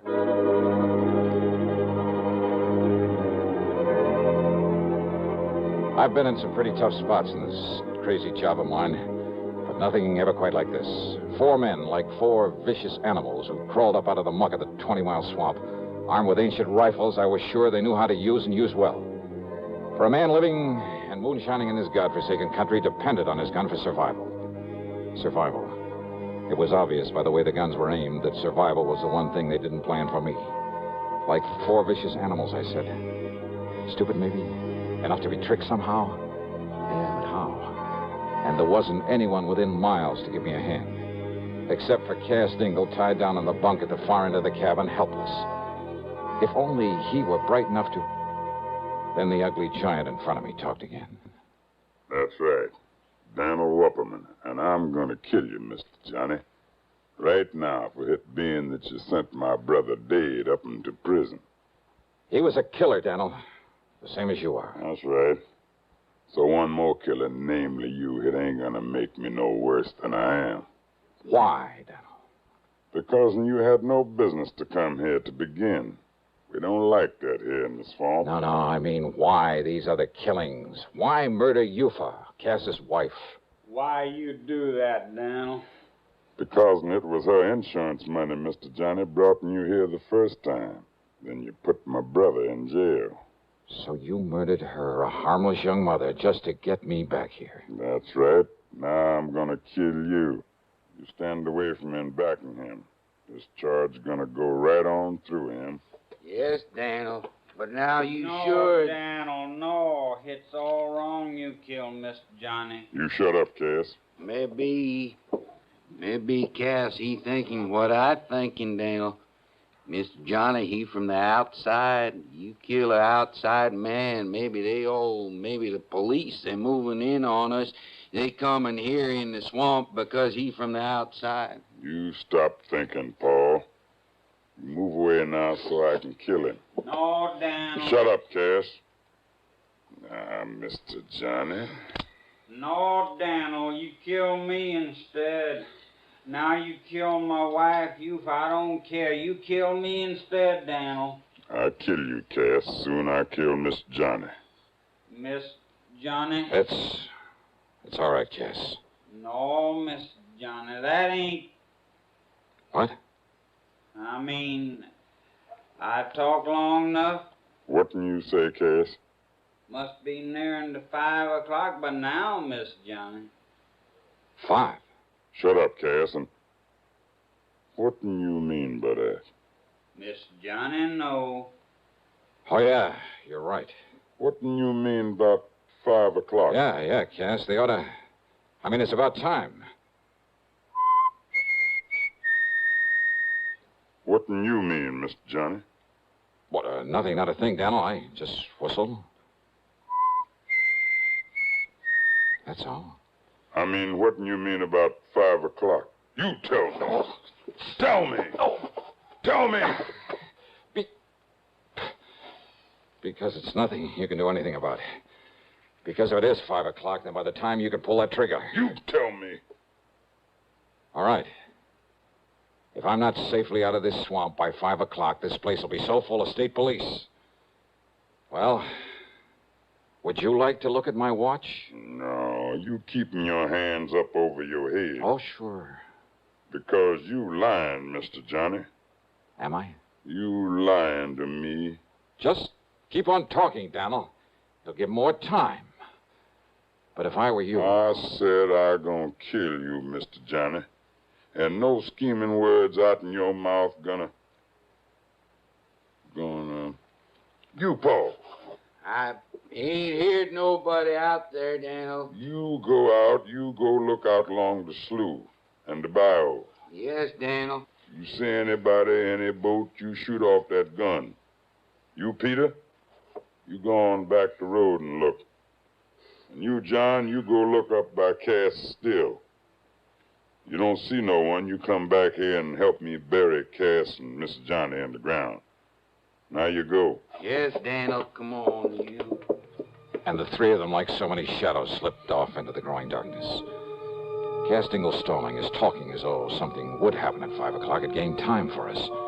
And more important, had reduced the immediate enemy to 1. But Daniel's rifle was still aimed at my midsection. Then, after plenty of time for the others to have looked around. You see, Miss Johnny, you trying to bluff me is all. But that's no good. Because you haven't heard from them, Daniel? That means the police have taken them. Without them getting off a shot? No, Miss Johnny. And I tell you that by 5 o'clock, and it must be 5 o'clock by now. It's getting dark, Miss Johnny. Yeah. Let me look at my watch. You keep your hands right up straight. It's long after 5 o'clock. Me, I prove it. I look at your little watch. Oh, yeah? You think I can't tell the time? Oh, I'm sure you can, Daniel. But don't you move, Miss Johnny. 'Cause I'm keeping this right in the middle of your belly. And you try and grab and I pull the trigger. Okay. Easy. Easy. Slowly. And see? Cautiously. Barrel of the gun still in my belly. He looked upward toward the watch on my wrist. And I turned my wrist ever so slightly away from him so that he had to twist his head a bit. Just a little. Long about 10:15, maybe. Then I brought up my knee with everything I had. No! You!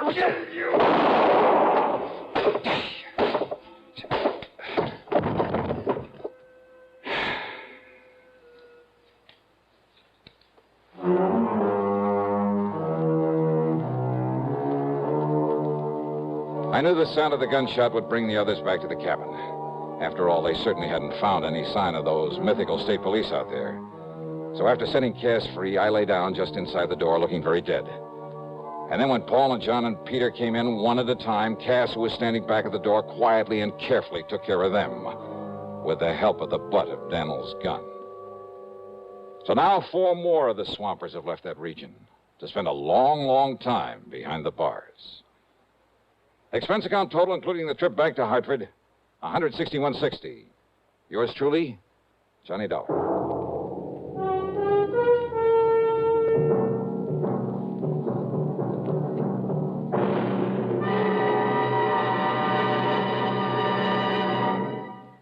Our star will return in just a moment. Constipation is something people don't talk about much, but it can be a problem for anyone, even doctors.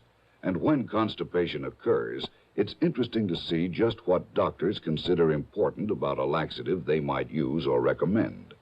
Well, a majority of the doctors we heard from had this to say. A laxative should be effective, gentle, close to natural acting. A medicine that can be used with complete confidence. Now, X-Lax has been popular with many doctors and millions of people over the years because pleasant-tasting chocolated X-Lax is effective. Overnight, it helps you toward your normal regularity. X-Lax is so gentle, so close to natural acting, there's no upset. That's why many doctors and millions of people use X-Lax with complete confidence.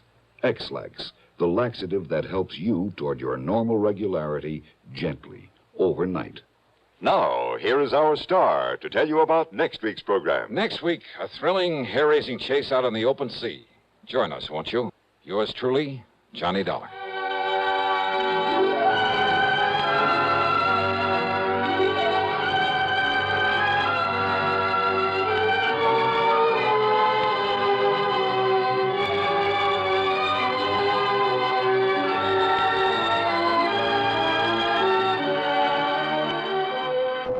Truly, Johnny Dollar, starring Bob Bailey, originates in Hollywood and is written, produced, and directed by Jack Johnstone. Heard in our cast were Ben Wright, Sam Edwards, Roy Glenn, and Vic Perrin. Be sure to join us next week, same time and station, for another exciting story of yours truly, Johnny Dollar.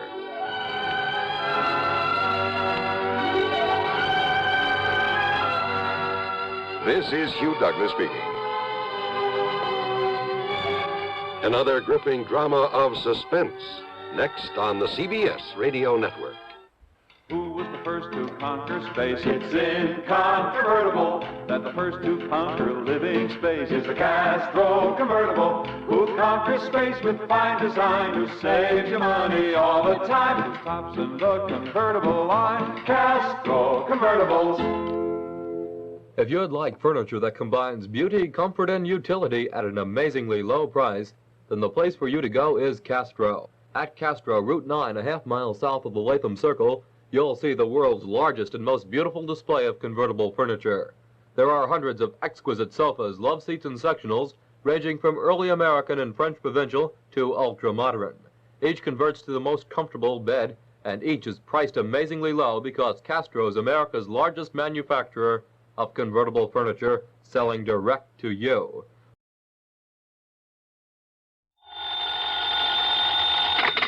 Johnny Dollar. This is Frederick Keeley at Masters Insurance and Trust Company. How are you, Mr. Keating? Why, fine, thank you, but that's rather beside the point. I have a bit of a problem, Mr. Dollar. Haven't we all? Huh? Beg your pardon? Nothing, sir. Just go on, please. Well, Mr. Dollar, one of our claimants, that is to say the beneficiary of a small insurance policy, apparently never received the check for $3,000 we sent him. I'm afraid I don't get it, Mr. Keeley. Why call on me? What do you mean, sir? Well, all you have to do is call the bank, stop payment on that check, and issue another. I'm afraid not, sir. Why not? I said apparently never received it. I use that word advisedly. Well? Because it so happens the check we sent him has been cashed. Oh. Yes, properly endorsed and apparently cashed by the claimant, the beneficiary himself. Apparently. Yes, and again, I use the word advisedly. Well, then it kind of means one of two things. Either this beneficiary is trying to collect the money twice, yes, or somebody else got to that check first. In which case, we have a little matter of forgery on our hands. Which, of course, should exact the fullest possible penalty of the law. Will you look into it for us? Sure, Mr. Keeley. Why not?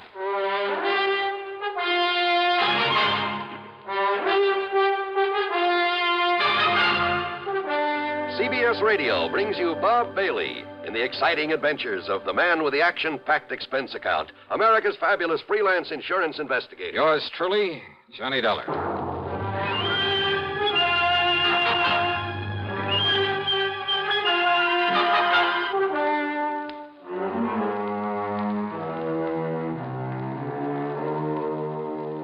Expense account submitted by Special Investigator Johnny Dollar to the Masters Insurance and Trust Company, Home Office, Hartford, Connecticut. Following is an account of expenses incurred during my investigation of the double exposure matter.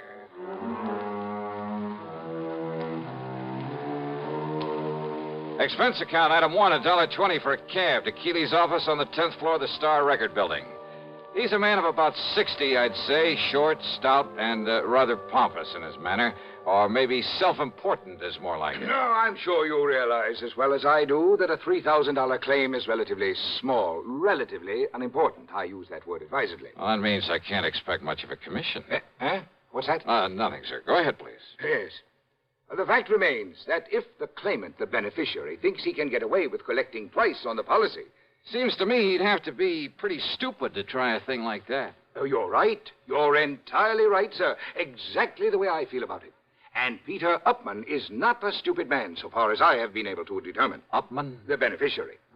In other words, it becomes evident, and I use that word advisedly, that someone else got hold of that check, endorsed it with Peter Upman's name, signed the receipt, of course, and, shall we say, left for parts unknown.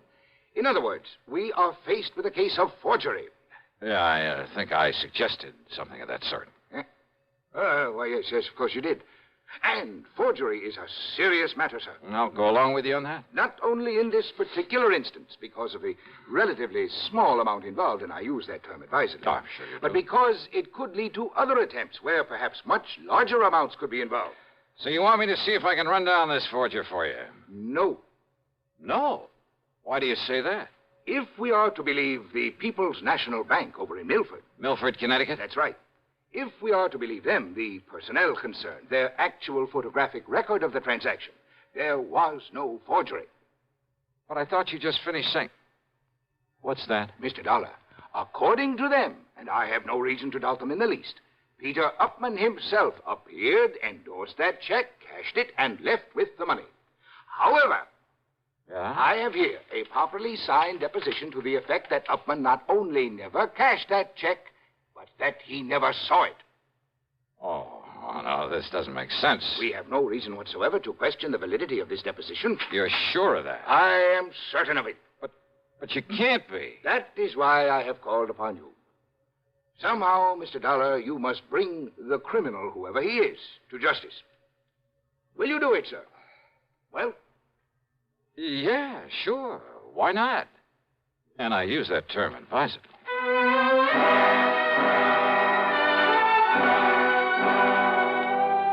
Naturally, my first move was to drive on down to Milford.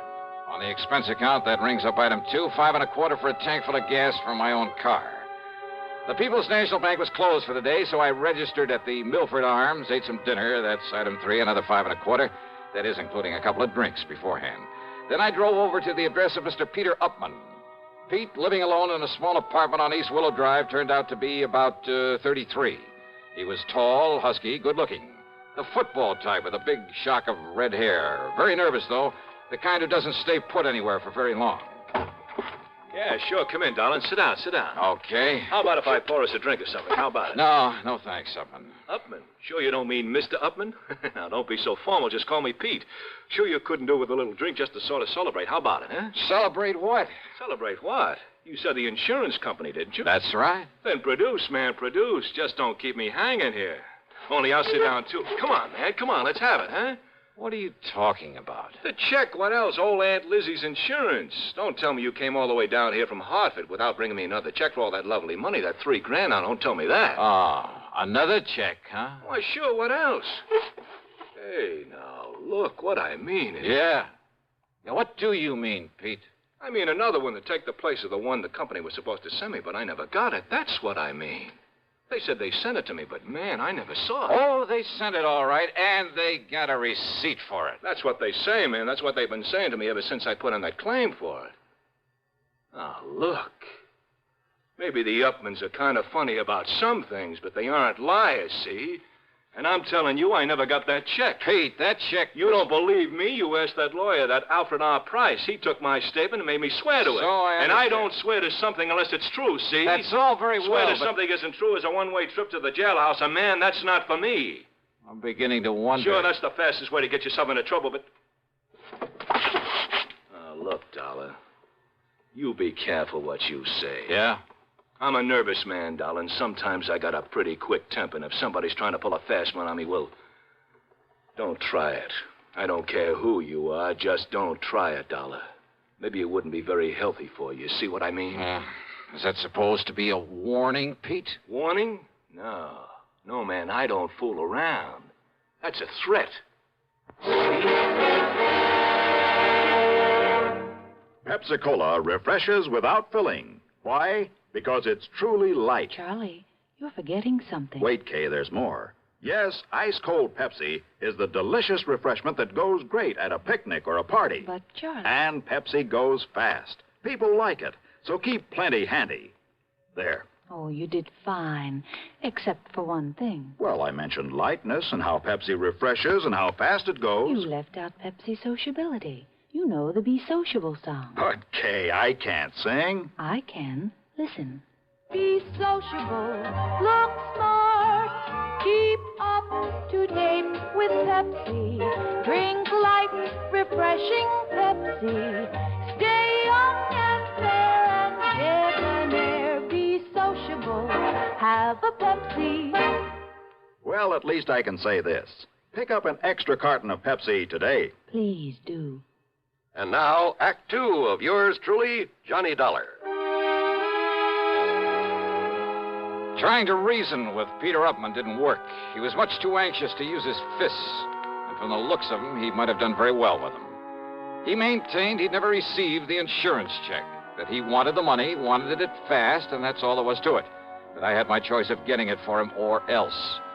He made it plain that if I didn't like his attitude, he'd be perfectly willing to pound some sense into my head. So why stick my neck out when I figured I could get all the information I needed from the lawyer, Mr. Alfred R. Price? And Price, living in a lonely home on the north side of town, was somewhat different from his hot-tempered young client.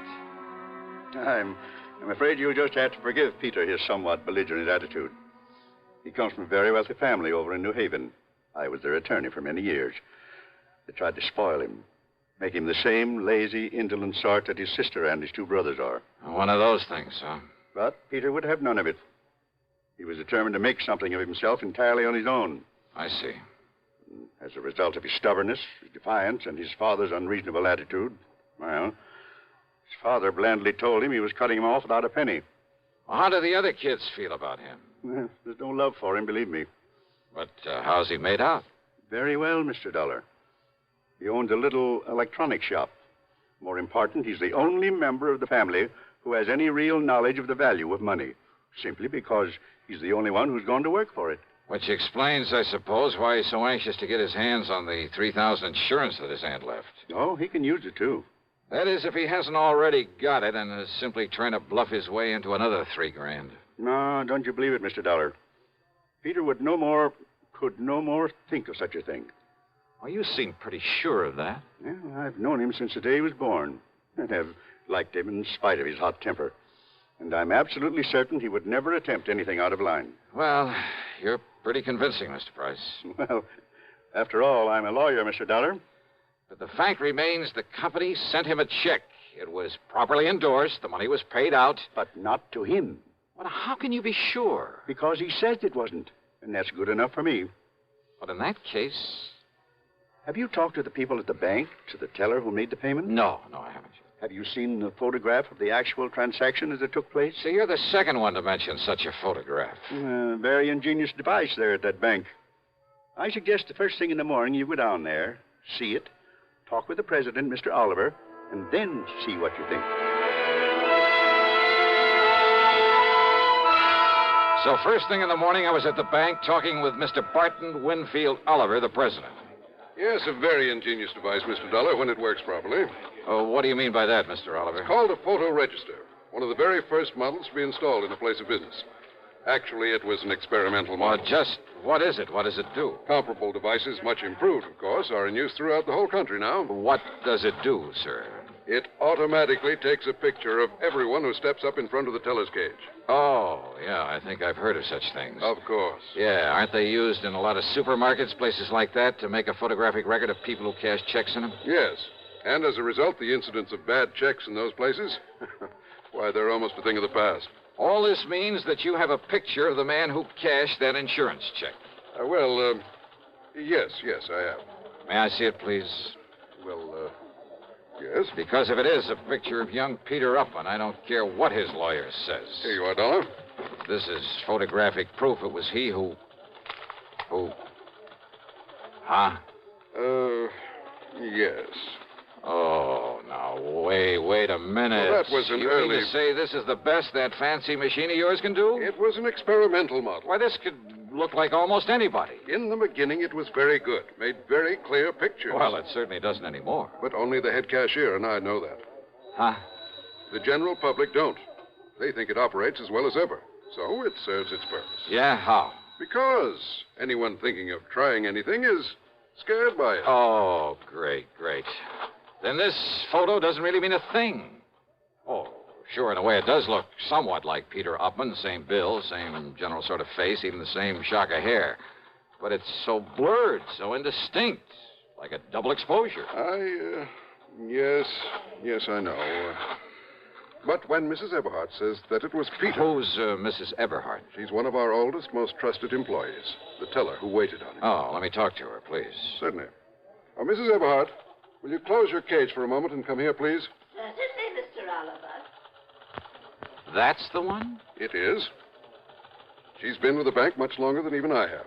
Almost from the beginning. She knows more about the people here in... Mr. Dollar, what does this mean?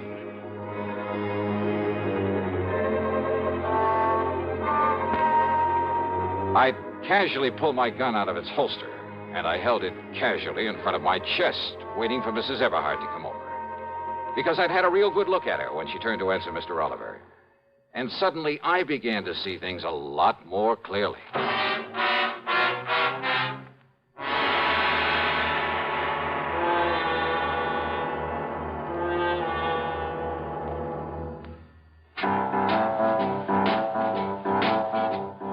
About best-selling records. Here's a familiar tune about America's best-selling filter cigarette, Winston.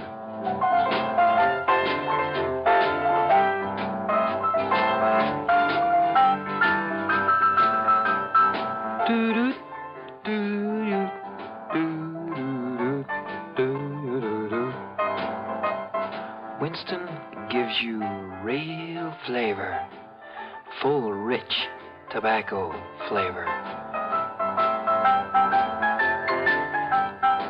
And you know, that's because only Winston has filter blend up front. Choice, flavorful tobaccos, specially selected and specially processed for filter smoking. No wonder Winston tastes good, like a cigarette should. Smoke Winston. And now, Act 3 of yours truly, Johnny Dollar and the Double Exposure Matter.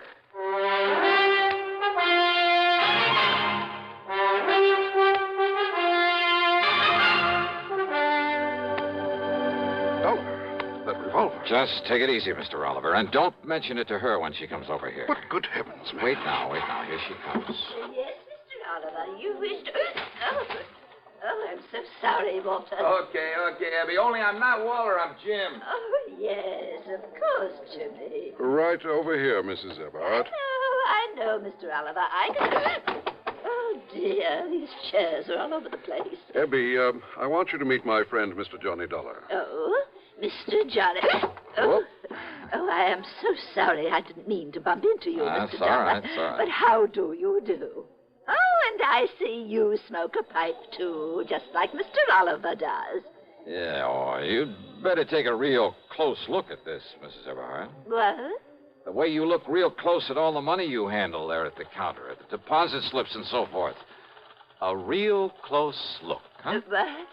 Oh, why, it's a pistol. Yeah. But good heavens. How long since you've had a new prescription for those glasses of yours? Oh, look here, young man, if this is a holdup... How long? Shall I cry for help, Mr. Oliver? No, Abby. Better answer my question. Young man, I don't see that it's any of your business. I thought so. And if you're here in the bank for any nefarious... And this is the person who identified Peter Upman for you. Now, look here, Dollar. Yes, you look here, young man. Look, huh? That's right. Mr. Oliver, hasn't this bank of yours got a nice, generous pension plan for an old and faithful employee who is blind as a bat? I beg your... Item 4, 10 cents for a telephone call to the lawyer, Mr. Price. Item 5, $1.50 for a leisurely lunch at the hotel, after which I wandered around the town a bit, then drove on over to the lawyer's office.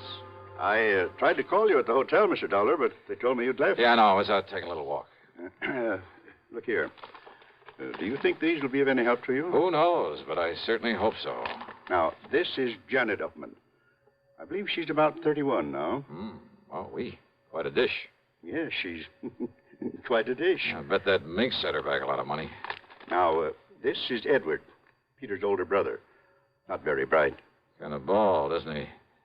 But there is a family resemblance. And this is Peter. No, that's Paul. The couple of years younger than Peter. They dislike Peter, didn't you? Yes, I did. Because he had the guts to go out on his own, huh? Partially, perhaps. Because he didn't take a hunk of the family fortune? Well, that wouldn't make sense. Now, wait. You mean didn't I tell you of the hidden bequest? The what? Peter never knew about it, but the others always have. Known about what? Well, because of the way Peter had renounced his family, his father wanted to punish him. By cutting him off without a cent. So he said.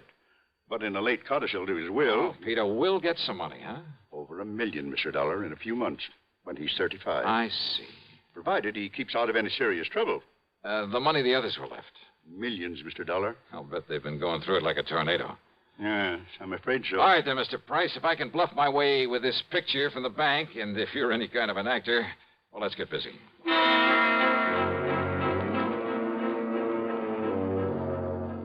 I telephoned to Peter, told him to come over. Mr. Price called the others. They didn't care particularly about seeing Pete again, but Price told them some of the as-yet undistributed money was at stake, and they quickly changed their minds. So, about an hour and a half later, there was a gathering of the Upman clan there at the office of the old attorney. Look, Dollar, Mr. Price says you're okay and all that, but I still don't like your company's stall on the insurance payment. Just keep your shirt on, huh, Pete? And another thing, I didn't like your attitude when you came to see me. Now, look, you may be a little bigger than I am, but I've decided you'd be very foolish if you tried to take me on. Oh, yeah? It might even cost you $1 million. Well, all I care about is Aunt Lizzie's $3,000. Okay, just take it easy, huh? Take it easy. You say that to a redhead? redhead? Then shut up. Okay, now, all of you, listen to me. Yes, Johnny? I'm sure you all know that Pete here inherited a few $1,000s from his Aunt Elizabeth, I guess it is. Yes, and we've heard about how he's tried to collect it twice over. Well, if you ask me, Johnny... Thank you, Janet, but I am not asking you. Well, if you ask me, Pete ought to be locked up for trying such a silly, childish thing. Yeah? Paul, with all the time in the world on your hands, it was real easy for you to pick up that insurance check over where Pete lives while he was at work, wasn't it? What's that? What? And forging a signature, well, after all, you're his own brother. Just a minute, please. And there at the bank, why, dear old half-blind Mrs. Eberhardt couldn't tell which was which. Now, look here, Dollar. But a little machine put the finger on you, Paul. Absurd. Yeah, a little device at the bank that photographs everybody who goes up to a teller's cage. Dollar, you mean that... Oh, now, Johnny, you've been taken in. Have I? That old thing is just a bluff. It hasn't worked right in years. Oh, what makes you think that? I know. Because the cashier is a boyfriend of mine. Oh, that bank had better check its books. What? He didn't tell you it's been fixed recently? Fixed? No, he didn't. I mean... Oh. Now, wait a minute. Like to see the picture it took of you, Paul, collecting that money? Here, Mr. Price, see what you think. Why, yes, Mr. Dollar. It's about as clear as it can possibly... Okay, Paul, you dirty... No, stop him. Somebody stop me. And not you, Paul, or anybody else. Good heavens, Mr. Dollar. Peter will kill him. Oh, I doubt it, Mr. Price. Can you think of a better way for justice to be done?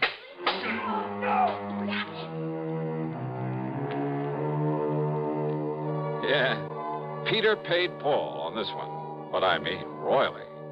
And I must confess it did my heart good to watch him. And Pete, bless his fighting Irish heart. Yep, he'll be a millionaire one of these days.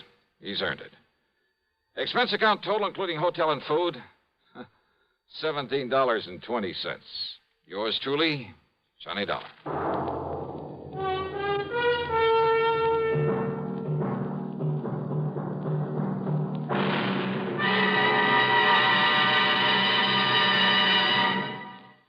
Our star will return in just a moment.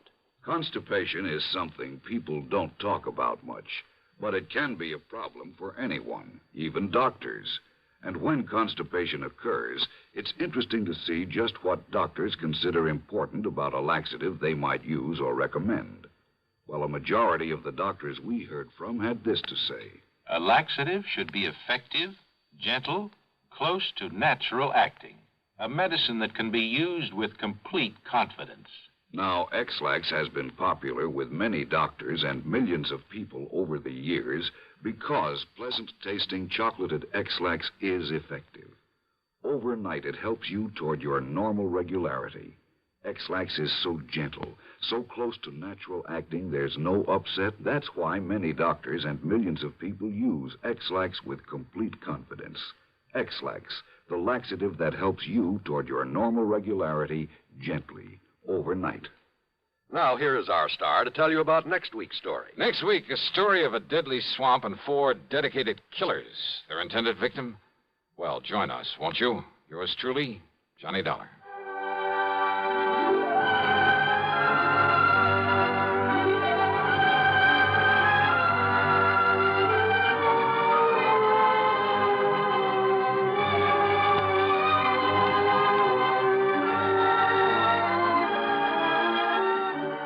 Yours truly, Johnny Dollar, starring Bob Bailey, originates in Hollywood and is written, produced, and directed by Jack Johnstone. Heard in our cast were Marvin Miller, Peter Leeds, Jack Moyles, Ralph Moody, Bartlett Robinson, Eleanor Audley, and Sandra Gould. Be sure to join us next week, same time and station, for another exciting story of yours truly, Johnny Dollar. This is John Wall speaking.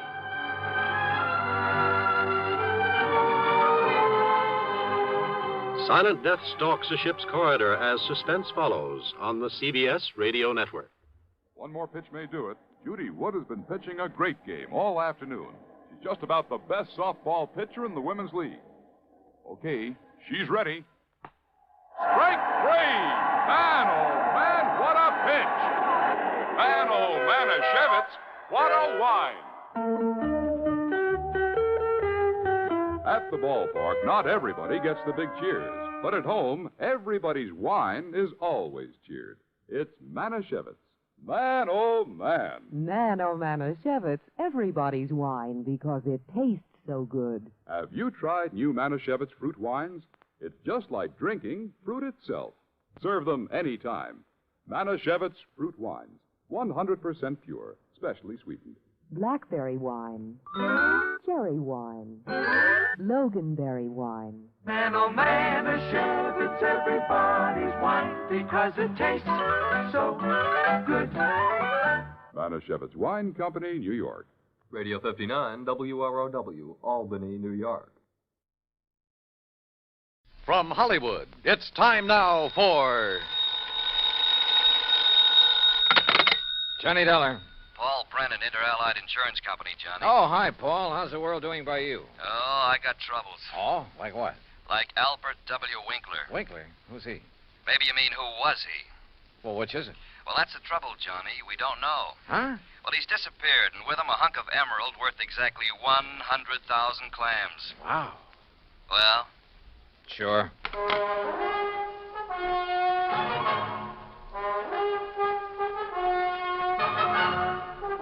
Bob Bailey in the exciting adventures of the man with the action-packed expense account. America's fabulous freelance insurance investigator. Yours truly, Johnny Dollar.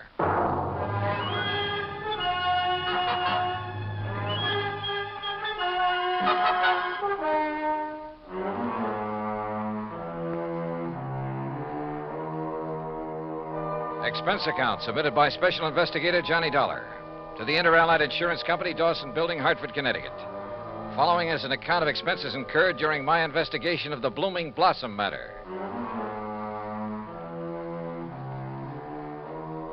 Expense account item 1, $1 even. Taxi from my apartment to the offices of Inter-Allied, where Paul Brennan wasted no time in getting to the point. Albert Winkler was a partner in a small jewelry firm down in New York. Real exclusive type place. Floyd and Winkler? Yeah, that's the outfit. Well, a few days ago, they got hold of an emerald. It's called the Green Eye of Calcutta. And, Johnny, the darn thing's big enough to choke a horse. Okay, Paul, okay. I don't think you need go any further. No, wait. They planned to put it on an exhibition at the big international jewelry show in Chicago next month, and Winkler took it home to work on it. Oof. Insured for 100,000, you said. Yeah, and Winkler's insured for 10. Okay, so who killed him and stole the rock? Listen, will you? Go ahead. Well, Sunday morning, his partner Blewett tried to phone him at his apartment. No answer. So Blewett sauntered down to the office thinking he might be there. But no sign of him? Right. Nor of the Green Eye of Calcutta. Only a note Winkler had left the night before saying he was taking the stone home to work on it. Well, that makes it look as though maybe Winkler... Listen. About that time, the phone rang there in the office. It was the police department. also looking for Winkler. Oh? Yeah, they'd been called by Winkler's landlord after a chambermaid had found his apartment completely ransacked and the old boy missing. Uh-oh. Who's working on it? For the NYPD, I mean. Sergeant Randy Singer, 18th Precinct, homicide. Old friend of yours, I believe. Yeah, good man. Has he come up with anything? Nothing. Well, Johnny? Sure, Paul. Now? No. Item 2, another $1 for a taxi back to my apartment where I slicked the stubble off my face, showered, dressed, and was about to head for New York when the phone rang.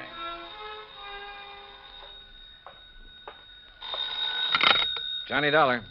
Johnny Dollar? That's right. Oh, good. Well, who's that? Oh, yes, of course, Mr. Dollar. Huh? I must talk with you, sir. It's important, very important. Well, who are you? Me? Well, this is Wilbert Kenworthy Blossom. Yes, and I must see you right away. Well, what's this all about, Mr. Blossom, did you say? Oh, why, that's right. How did you know that? Oh, is this some kind of a gag? Certainly is not. And to think that now I'll be working with you on a... Oh, it's wonderful, just wonderful. What are you talking about? Why, you, don't you see? I follow every single one of your cases, sir. Either in the newspapers or on the radio. Oh, I'm your biggest fan. Is that all you called to say, Mr. Blossom? It is not. I'm calling about the mysterious disappearance of Mr. Albert Winkler. Winkler? You know something about him, his whereabouts? I certainly do. Where are you, Mr. Blossom? Here at my house in New York, and I'll be waiting for you, sir. Goodbye. No, wait. Give me your address. Oh, yes, of course. How could you know where to come if I hadn't given you that? Yeah. That was silly of me. Well, goodbye. The address, man, the address. Oh, of course. Yeah. It's 825 East 73rd Street.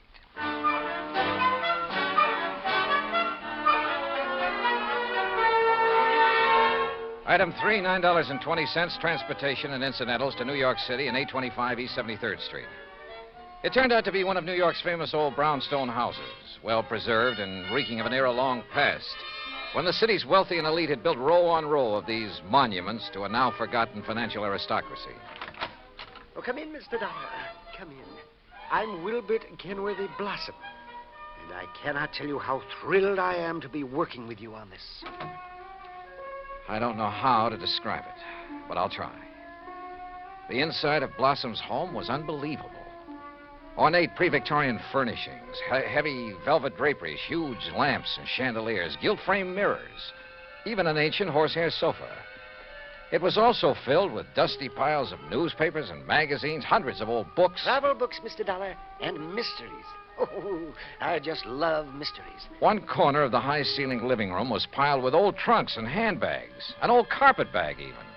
Boxes of tools and utensils were stacked about, an ancient Victrola, beat-up sewing machine. You just never know when you might want to sew something, do you? Old guns and pistols, some of them museum pieces, a stringless tennis racket, a pair of rusty handcuffs locked to the base of a floor lamp without a shade, a broken bicycle pump. That's just in case I ever find a bicycle to go with it, you understand.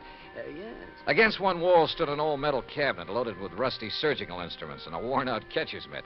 Yet directly opposite was a corner shelf full of priceless porcelain figurines and rare pieces of china. Some of the old clocks and jewelry on the mantelpiece were collector's items. Fine original oil paintings lay among piles of old shoes. All in all, it looked as though the contents of half a dozen pawn shops had been dumped into it. At auction sales, Mr. Dollar. Oh, yes, sir. I just cannot resist an auction sale or a bargain. But what are you going to do with all this stuff? Oh, just keep it. I like it. I like a lot of things. Yeah, so I see. Including 12 gross of Spencer's superlative steel-tipped shoelaces, patented 1841. But they were a bargain, Mr. Dollar. Just like all this fine artwork is, too. Yeah, I'm sure. Some of my friends pamper me a bit, though. You know, send me things they pick up at sale. Yeah, now look, Mr. Blossom, you told me you know something about Albert W. Winkler. Oh, yes. Yes, indeed. Well? And think of that magnificent emerald. Gone. Disappeared. Yeah, but now you said... And that poor Intralite Insurance Company. Oh, my. That's how I knew you would be called on this case. But $100,000 and $10,000 on Mr. Winkler. Well, at least they're off the hook on him until he's proved dead. Aha. And that's where I come in. With proof. Proof? What proof? Have you seen Winkler? Mr. Dollar, I have. Well, where is he? You understand, of course, that I know Mr. Winkler very well because I've seen him at his office so many times. Yeah, okay, go on. Oh, yes, indeed. Such beautiful, beautiful jewelry he had there. And, of course, he was always trying to buy some of the things I But had. you say you've seen him. Where? Well, Saturday I'd planned with a couple of old friends to attend a railroad auction. That was the Canyon City and Metropolitan Railroad. Winkler was there at the auction sale? Yes. Did you speak to him? Oh, no. Well, why not? You said you knew him. Oh, I didn't go to the auction. I wasn't feeling very well that day. I had a little cough. It was kind of like that. Then how do you know he was there? My friends went, and at least they talked about going. Mr. Blossom. And I'm sure they did, too, because they sent me something from... And what do you suppose it was? I don't know. I don't care. Now, look here. You got me to... It was the very thing that has solved this whole case for you. What? And think of it. This dull, drab, dreary life of mine has suddenly become... Why, it's almost like a mystery story, isn't it? Adventure and... Look, Mr. Blossom, Think of it. I'm being a detective. I'm working with my idol, the famous Johnny Dollar. Oh, George. Mr. Blossom, what did they send you? What's that? Oh, yes, of course. Here it is, sir. It's right here between the erector set and the golf clubs. This old trunk? That's right. Oh, great Scott, you think you do. But at first, of course, I thought of calling the police. But knowing all about you... Mr. Blossom, let me see that. Excuse me. There are a lot of crumpled newspapers on top. Yeah, I see. As old as the trunk. Good Lord. It isn't pretty, is it?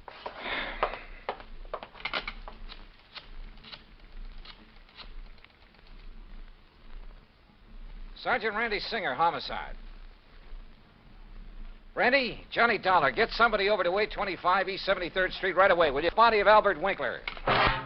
Randy got there in a matter of minutes. Got the same story from Blossom that I had, then called for the lab crew to come and take over. Now, who delivered this trunk, Mr. Blossom? Why, it was just a delivery man. Can you describe him? Would you know him if you saw him? Yeah, well, he was big and strong. He was very strong. Distinguishing features, scars or a limp or a beard or something? Well, I told you, Johnny, he was big and strong. How old? Well, I would say he was somewhere between 25 and, Yeah? 50. Yes, I'm sure. Well, that's a lot of help. Yeah, you better have those thick spectacles changed. But he was big. Yes, we know, and strong. What about his truck? Oh, I didn't see that. He left it outside. No. Now, look. These friends of yours who did attend the auction, who were they? Oh, yes. Now the investigation proceeds. Now the excitement. Who were they, Mr. Blossom? Well, there's Randolph Harrison and President...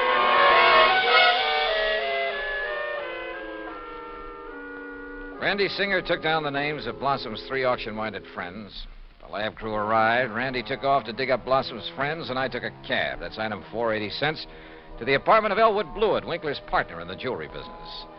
Blewett lived alone in a modest but tastefully furnished 5 or 6 rooms on East 52nd Street. Of course, Mr. Dollar. I'll be glad to help you all I can. Albert's death has been a terrible blow. Yes. Well, tell me this, please. Yes? Did Mr. Winkler make a habit of taking valuable pieces of jewelry to his residence? Yes, Albert often took pieces home with him to work on them, clean, polish, and so on. Wasn't that a rather dangerous practice? Frankly, I always thought so, but he felt there was far more chance of being robbed if he were alone at the office than at his flat, where he wouldn't be expected to have anything of great value. Well, who has seen the Green Eye of Calcutta besides you and Mr. Winkler? I'm not sure. Of course, almost anyone would have been able to recognize it. Because of the publicity and pictures when you brought it over here? Yes. Come to think of it, Blossom indicated he'd been much impressed with it. Wilbur Blossom? Yeah. You know him? He's been in the office many times. He and Albert were always bickering over pieces that either of Bickering? us had. Well, it was really something of a joke. Albert always wanted some of Blossom's heirloom pieces, and Blossom wanted some of the finer things we had. Did he ever buy? Never. He always wanted us to put them up at auction or at a bargain price. Hardly our way of doing things, needless to say.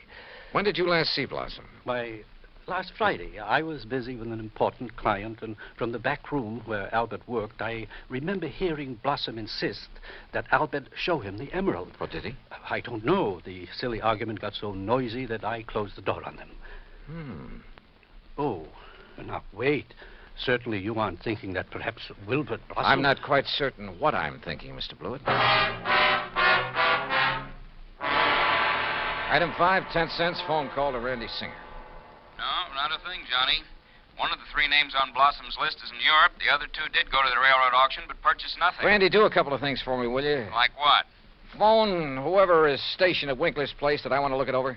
Sure, everything is just as it was, including the poker that was used to kill him. Also, I want a copy of the picture of the trunk your lab boys took and the list of Blossom's friends. I'll have them waiting for you. And post a man at Blossom's place. Keep an eye on him.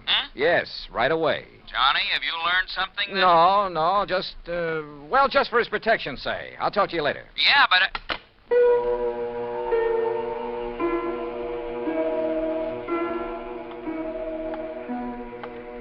Blossom. Yeah, Blossom. Maybe I hadn't given enough thought to the strange little character. Or to why the trunk with Winkler's body had been at his place. But if he were involved, why call me in? Cover up? Possibility. But Wilbert Blossom kill a man? Yeah, maybe he could. Maybe he did. I'd better see him as soon as I get through with the inspection of Winkler's apartment. Mr. Dollar? Oh, hi, officer. Did Sergeant Singer call and tell you that... He's on the phone here in the Winkler apartment now. Wants to talk to you. Says it's very urgent, sir. Okay, thanks. Johnny Dollar. Johnny, how did you know? Huh? The man I sent to cover Blossom's house for you got there too late. What? Whoever got in and attacked the poor old coot got away. Attacked? Blossom? Yeah, really did a job on him. Johnny? Okay, Randy. Thanks.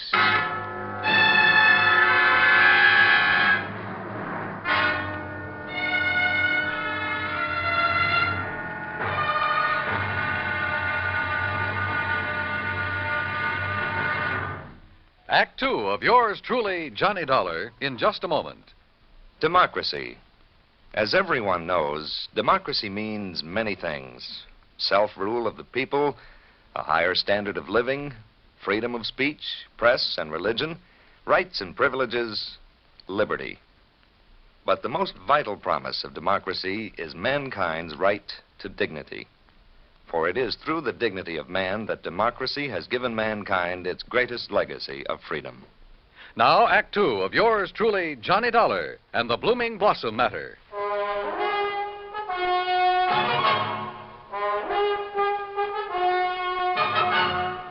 Expense account item 6, $2.25 for a fast taxi ride to 18th Precinct Police Headquarters. All right. As soon as I got your call, Johnny, I sent a uniformed man over to Blossom's house. From the way you talked, I thought maybe you suspected him. Yeah, Randy, I'm afraid I did. Boy, how wrong can you be? Anyhow, when he got there, he found the front door open and Blossom lying in the dark hallway. Where's Blossom now? The hospital, but he's okay, just bruised up a bit. They're letting him out. Fingerprints? Anything to go on? The lab's checking on the prints right now. Uh-huh. Let me know. Yeah. Anything else? Nope. So, now let's find out who tried to put Blossom out of the way, and we'll have the guy who killed Winkler. And stole the $100,000 worth of emerald, then shipped Winkler's body to Blossom. Oh, and by the way, here's the picture of the trunk you asked for and the 3 names Blossom gave me. Harrison, Norton, and Scatterday. What are you going to do with them? Randy, suppose the man who attacked Blossom is the one who did all the rest. You got a better suppose? Well, look, Randy, whoever wielded that poker on Winkler couldn't have been very strong. A really hefty wallop would have bent it out of shape. And the lab agrees with you. But, of course, it didn't take much of a blow to finish off old Winkler. He didn't weigh much over 100 pounds, you know. Yeah. Any strong arm could have finished him off easily and without messing up the whole apartment. And don't forget, whoever did him in also put him in the trunk and delivered it to Blossom's house. But why? Yeah. Yeah, and where's the emerald? That's what you should be worried about. $100,000 worth of worry for your insurance company. Now, what are you going to do with that picture of the trunk and the list of Blossom's friends? Oh, yeah, sure. I'll see you later.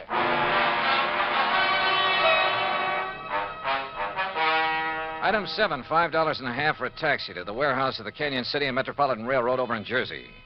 There I finally managed to track down a man who knew something about their occasional auction sales of unclaimed baggage and stuff.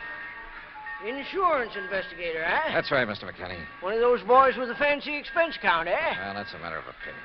Look, you had an auction sale here last Saturday, didn't you? That's right. Handled it myself. Want to know something about something we sold off? Exactly. Then I'm your man. Always remember all about every single item I sell and who bought it and all about 'em. That's fine. Because I want to know if any of the names on this list bought from you on Saturday. Yeah? Randolph Harrison. Man by the name of Harrison buy anything? Nope. How about Percival Wentworth Scatterday? Nope. Ellsworth Norton? Nope. You sure, Mr. McKinney? I'm sure. How about Blossom? That a man's name? Yes, Wilbert Blossom. Well? No, sir. Nope, never heard of him. And like I told you, I never forget the stuff I sell or the fellows I sell it to. Wait. This picture of a trunk. Huh? Have you ever seen this trunk? Well, yes. Did you sell this trunk on Saturday? Yes, I did. To whom? Come on, man, it's important. Well, I was real early in the sale. Yeah, before most of the people got here. Bought this trunk and had it sent to his apartment in New York. And his name? Well, it was a funny kind of name. Blinky or Winky or... Oh, no. Winkler. That was it. Albert Winkler. Item 8, $2, 2 drinks for myself at the nearest bar. But they didn't help to kill my feeling of utter frustration.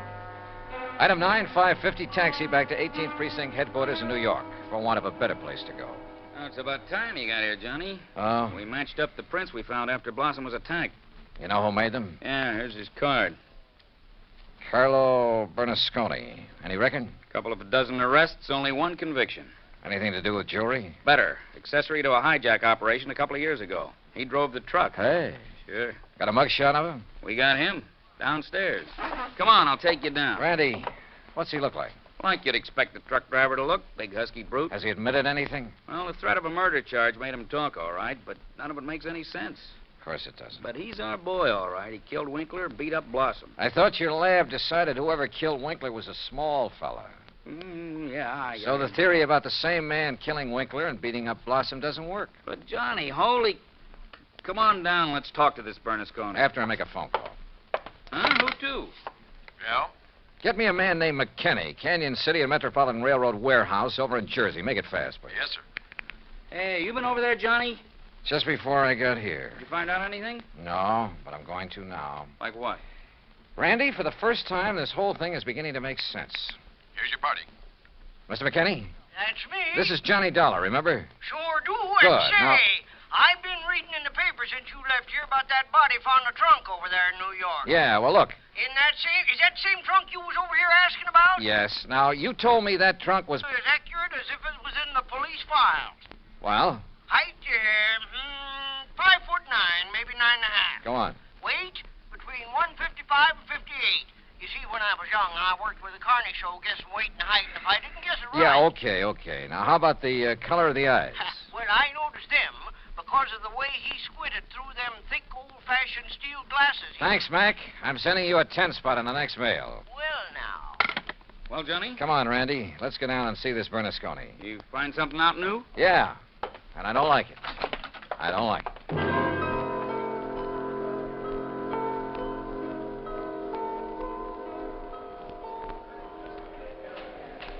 Now, look, Bernasconi, you're in plenty of trouble for the assault on Blossom.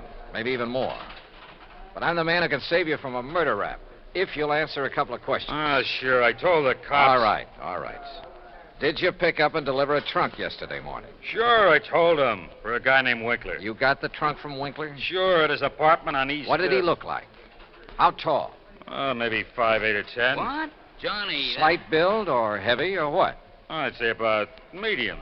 Maybe 150 pounds. Johnny... Now, look, mister... Now, wait a minute, you look. Did you deliver that trunk to a man named Blossom? Sure, at 825 East 73rd Street. What did he look like? Him I never seen. I knew it. He hollered from a window that the door was open and I should put the trunk in the living room. What a junk house. But you must have seen him later when you came back and assaulted him. It was night then. When he come to the door, I just slugged him and let him lay there. Then I went inside where the lights was on to look for the big rock I'd read about in the paper. But then I heard a prowl car coming, so I beat it. Trunk wasn't there anyway. Okay, Bernasconi. See you later, Randy. Now, just a minute. Hey, and what about me? You said it...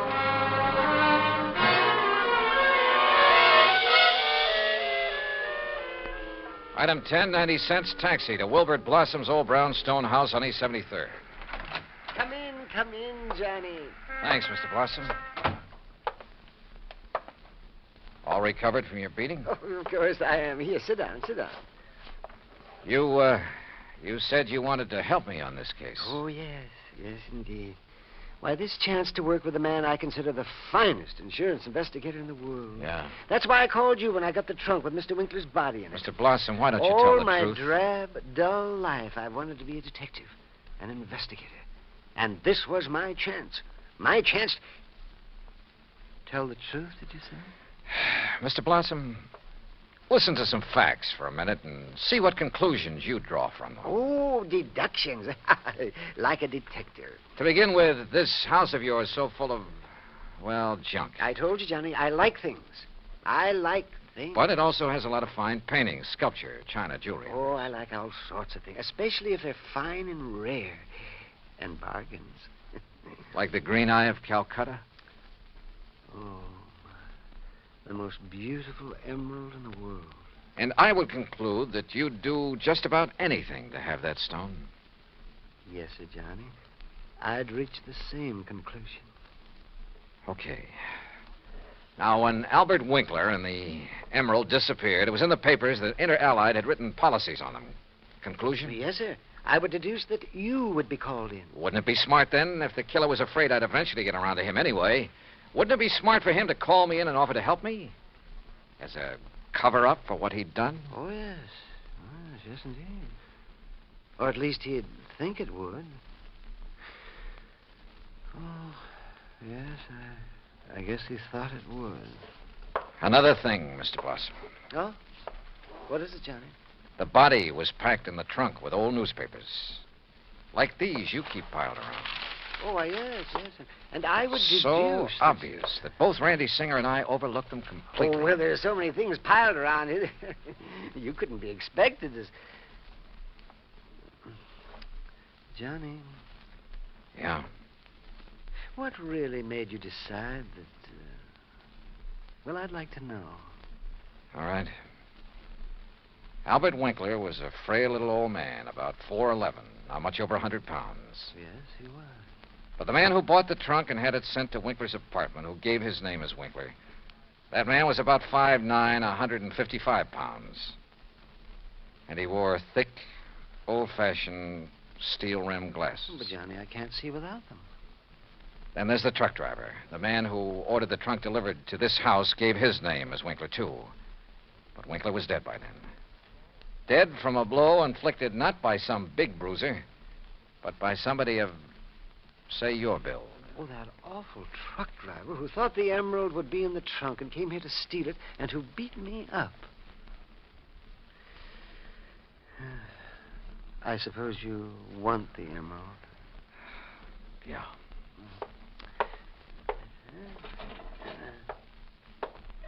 Here, Johnny, I kept it in this old coffee pot that I picked up at an auction sale. Real bargain, too. Oh, isn't it a beautiful stone? Oh, if only Mr. Winkler would have sold it to me. At a bargain, that is. Then none of this would have happened. Well, I guess we better go now, hadn't we? It's such a silly thing. Me trying to act like a detective. I guess I didn't even make a very good killer. Did I? Why? Just this overpowering passion to have things? Maybe. Or maybe it was just a reaction. A last desperate attempt to some way, any way, break from a lifetime of lonely, dull, drab idleness. I don't know. But for some crazy reason, I feel sorry for the funny little old character who turned killer. Expense account total, including incidentals and fare back to Hartford, $61.55. Yours truly, Johnny Dollar.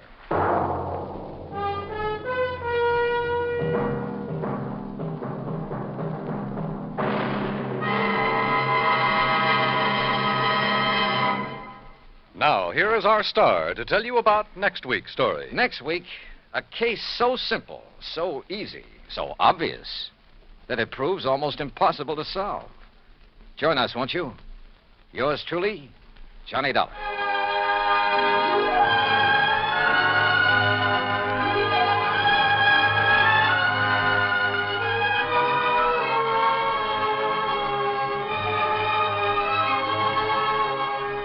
Yours truly, Johnny Dollar, starring Bob Bailey, originates in Hollywood. It is produced and directed by Jack Johnstone, who also wrote tonight's story. Heard in our cast were Howard McNear, Herb Ellis, Herb Bygren, Junius Matthews, Herb Butterfield, Frank Gersel, and Johnny Jacobs. Musical supervision is by Jerry Goldsmith. Be sure to join us next week, same time and station, for another exciting story of yours truly, Johnny Dollar. Dan Cubberly speaking. Johnny Dollar has come to you through the worldwide facilities of the United States Armed Forces Radio and Television Service.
From Hollywood, it's time now for... Johnny Dollar. Will you accept a collect call, Mr. Dollar? Huh? It's from Lake Mojave Resort in Arizona. Oh, say no more, operator. Just put him on. Well, yes, sir. Go ahead, please. Hi, who is it this time? Buster Favor, Ham Pratt? Johnny, this is Red. Yeah, well, how's the fishing? Time for me to make another trek westward and find out from... Huh? Red? That's right, Johnny. Red who? Well, you know, the guide out here, Red Barrett. The fishing guide?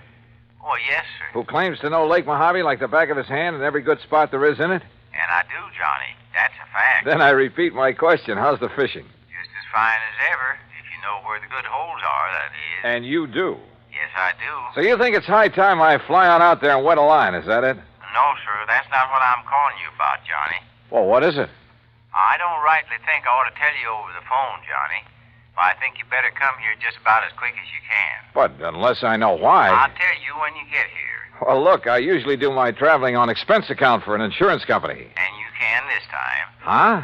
What company? The one that insured him, the Greater Southwest Insurance. Insured who, Red? Johnny, I'll tell you all that when you get here. Now look. They tell me there's a plane leaves New York right at high noon. Listen, Red. That'll get you into Las Vegas about 9:45 tonight, okay? Okay, listen. Goodbye, Johnny. Red!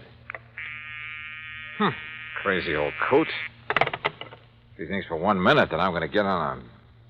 And yet, on second thought...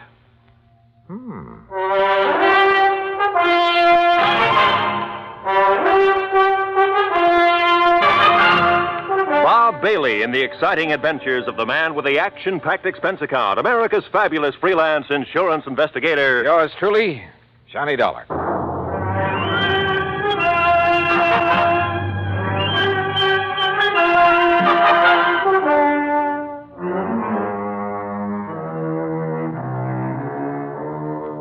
Expense account submitted by Special Investigator Johnny Dollar to the Greater Southwest Insurance and Liability Company, Kingman, Arizona office. Following is an account of expenses incurred during my investigation of the Mojave Red matter.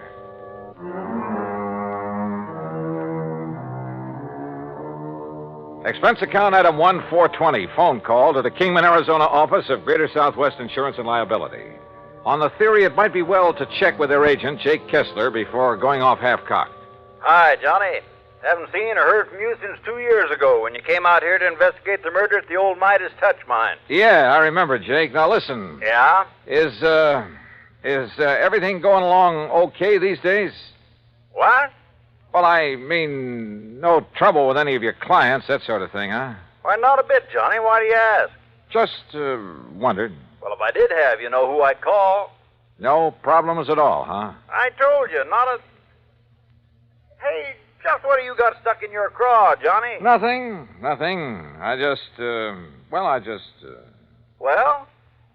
Well, tell me this. Any of your clients, policyholders, have any kind of trouble, accidents, anything like that over at Lake Mojave Resort lately? Ah, so that's what's eating you. Well, Johnny, that claim was legitimate. It's in the home office for settlement. The company will pay it, and that'll be that. What claim? So just you stop worrying about it and forget. What claim, Jake? No, sir, Johnny, there's not a single solitary thing for you to investigate out here. So just you forget it. Hey, you know something, Jake? You've just convinced me there is something to investigate. So I'm grabbing the first plane I can. Well, Johnny, I'd love to see you, but I swear... What's more, I'm charging my expense account to your company. Oh? And, if you find out that I'm right and you're wrong... Okay, Jake. Then you can shoot the crow and I'll eat it. Expense account item 2, $153 plane fare, Hartford to New York and New York to Las Vegas, Nevada.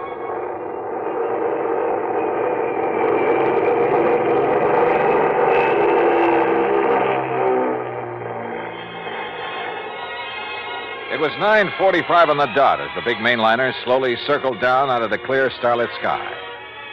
Unless you've seen the millions of stars that twinkle brightly through the clean, dry air over the Mojave Desert, you've really missed something. And as we glided down toward the landing strip on the south edge of Las Vegas, the multicolored lights of the fabulous resort town made it sparkle like a vast field of jewels. Beautiful. Yeah, and expensive. That is, if you insist on trying your hand at the gaming tables and the casinos that line the main drag. Believe me, brother, I know. But that's neither here nor there. As I grabbed my luggage and started for the car rental office, a tall, angular man, well-tanned and dressed in blue jeans, high-heeled boots, and 10-gallon hat sauntered over to me. So you wouldn't take my word for it. Oh, Jake. That's right, Jake Kessler in person. And, Johnny, if you're here to investigate the claim on the Hobbs policy, well, there just isn't Hobbs, anything... huh? Well, now I know that much. And suppose you tell me who Hobbs is, or was. I'll tell you all about it, and when I have, you can hop on another plane and go right on back to Hartford. And all at your own expense. I still don't see whatever made you come out here, Johnny. Apparently the Hobbs matter, so start telling me. Well, come on, Jake, come on. All right, Johnny. All right, Elmer P. Hobbs, real estate in Los Angeles. Came over to the Lake Mojave Resort about 2 weeks ago, spent a few days fishing with his old pal, the guide they have there. You mean Red Barra? Yeah. Well, okay, go on. And then Tuesday, a week ago, he rented one of the boats and went out by himself. Apparently he went up to a place called the Big Basin. Yeah, I know it well. The lake's 3 or 4 miles wide up there. Yeah, well, that afternoon a big wind came up, regular screamer. All the other boats came back to the landing, and all but Mr. Hobbs. Oh? The next morning, when the wind died down, they found his body washed up on the shore on the Nevada side. That's all? That's all. You say a claim has been filed? That's right, by one of his 2 beneficiaries. Who? His business partner back in L.A., Mr. Stuart Manley. I've passed the claim, and the company will pay it.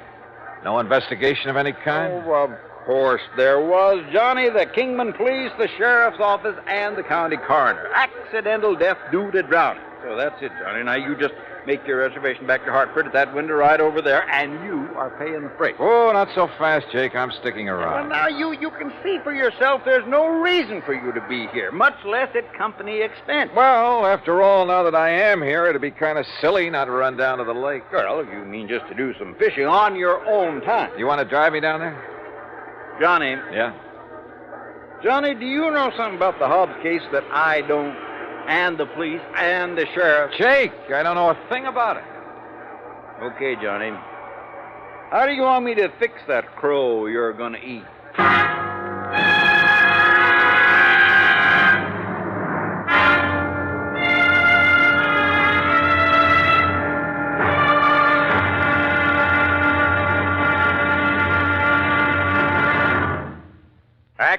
of yours truly, Johnny Dollar, in a moment. Our flag now numbers 50 stars, and behind each star there stands yet another flag representing one of the 50 states. Vermont's state flag, in its early form, imitated our national flag, uniquely bearing 17 stripes and 17 stars, with only the inscribed word Vermont to distinguish it. The good people of Vermont assumed, as did our national government, that stripes as well as stars would be added as each new state entered the Union. Vermont entered the Union after Tennessee and Ohio, and with Kentucky to join shortly, the Vermonters naturally put 17 stripes on their flag. In 1818, the United States Congress put a stop to this, and since then the stripes have always been at 13, and only stars are added for each new state. Vermont's present flag captures the famous beauty of the Green Mountain State in its coat of arms, and inscribed is the phrase, Vermont, Freedom and Unity. Vermont's state flag, the flag of the 14th state to enter the Union, was adopted on April 26, 1923. And now, Act Two of yours truly, Johnny Dollar, and the Mojave Red Matter. Elmer P. Hobbs of Los Angeles had died of drowning when his small boat capsized in a high wind on Lake Mojave. At least that's what Jake Kessler, his insurance agent, told me. Accident pure and simple, he said, and I could hie myself back to Hartford and forget about it. But I didn't.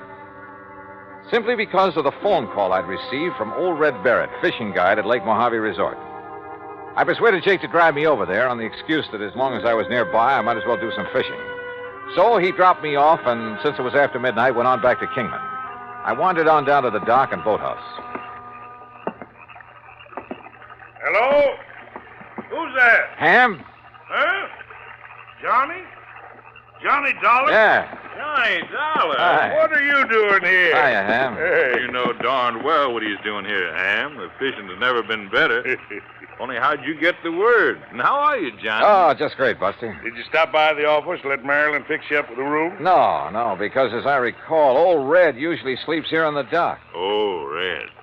Well, why do you say it that way, Buster? Because Ham and I are wasting good sleeping time down here, wondering why he hasn't come in yet. You mean he's still out on the lake? Yes, crazy But it's as black as the ace of spades out there. And no moon tonight. Buster and I were about to take off and about to look for it. He pulled this very same stunt night before last. We finally found him drifting around about 9 miles up. He said he'd run out of gas. Showed his empty tank to prove it. Yeah, but we knew better. What do you mean, Buster? I mean, when he saw us coming after him, he dumped out what gas he had. Oil slick all over the lake. If somebody'd struck a match, why? You know, Red's been doing a lot of crazy things this past week or so. Ever since his old friend, Mr. Hobbs, died, they were pretty close. And that is why he phoned me. Red phoned you? Yeah, early this morning. And if you ask me, it's because he doesn't believe Mr. Hobbs' death was accidental. Johnny? You know something? I didn't quite believe it myself. Well, sure, we have some pretty big winds on the lake now and then, and it was a big one that day. Yeah, and then when the coroner and the other authorities, well, who's to argue with them? Do you know if Red has found out anything? Anything at all? All we know is he's given up taking out fishing parties and spends all his time prowling around the lake every day. And night. Says if he can find the boat Mr. Hobbs used... What kind of a boat was it? One of our regular rentals, an aluminum Arkansas Traveler. Yeah, with a 10-horse Johnson on it. Well, listen. Those boats have flotation tanks. Why, yeah. So even if it did capsize, it wouldn't sink. You're right, Johnny. And there's been no sign of it? None at all. Then let's go up to the lake and find Red.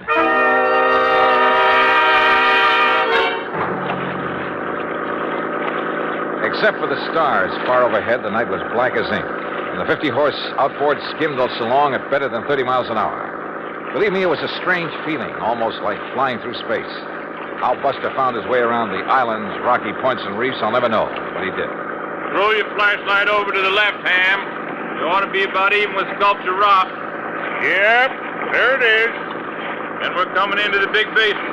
Will you please tell me how you ever expect to find Red in all this darkness? Oh, don't worry about him. He hears us coming. He'll signal by striking a match or something. Sure, Johnny, no matter how crazy you are, you never let somebody wander around in the dark looking for you out here. Red knows that because he's had to come out and hunt for too many people at night himself.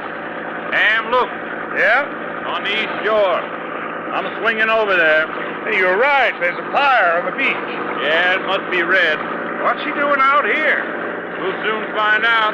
Hang on.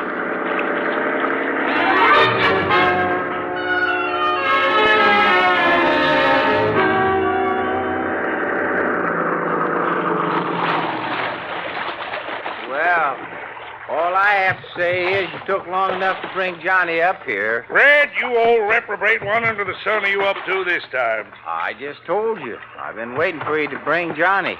Now you can leave us and go on back to the dock. And I thank you very much. Red, we're not leaving until we find out what this is all about.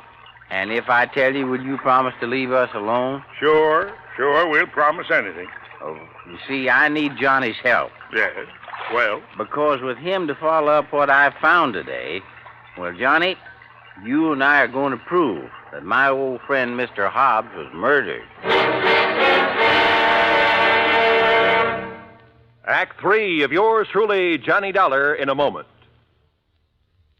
Every American fighting man has heard the expression, above and beyond the call of duty. How many of us have sat down and considered just what that word duty means? According to one dictionary definition, duty is man's conduct as required by his station or occupation, and that to which he is bound by moral obligation to do or not to do. When a man does more than his duty requires, he becomes more of a man in the eyes of his fellow men. One such was Captain John Philip Cromwell, commander of the submarine USS Sculptor, flagship of a submarine coordinated attack group of the United States Navy. Possessing secret intelligence information of our fleet movements, strategy, tactics, and attack plans, Captain Cromwell led his attack group in patrol of enemy waters around Truck Island in November 1943, just prior to the launching of our first large-scale offensive in the Pacific. Despite savage enemy opposition, he established a line of submarines around the enemy-held stronghold of Truk until his ship, the Sculptor, became so rocked and battered by depth bombs that he ordered it to the surface. He engaged the enemy with deck guns, giving his crew an opportunity to abandon the mortally stricken ship.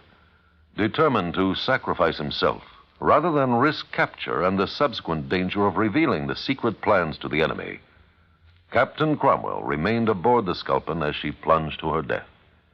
He thereby preserved the security of the mission at the cost of his own life. Captain Cromwell earned the Medal of Honor for deep integrity and uncompromising devotion to the call of duty in the service of his country. But what he did defined the word duty better than any dictionary. And now, Act 3 of yours truly, Johnny Dollar and the Mojave Red Matter.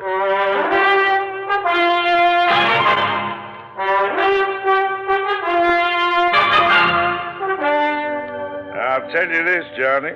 Red here is one of the wildest, most irresponsible old characters I know when he wants to be. But he's okay nonetheless. And if he thinks you and he can find proof that Mr. Hobbs was murdered, well, he must have a good reason for it. Well, Red?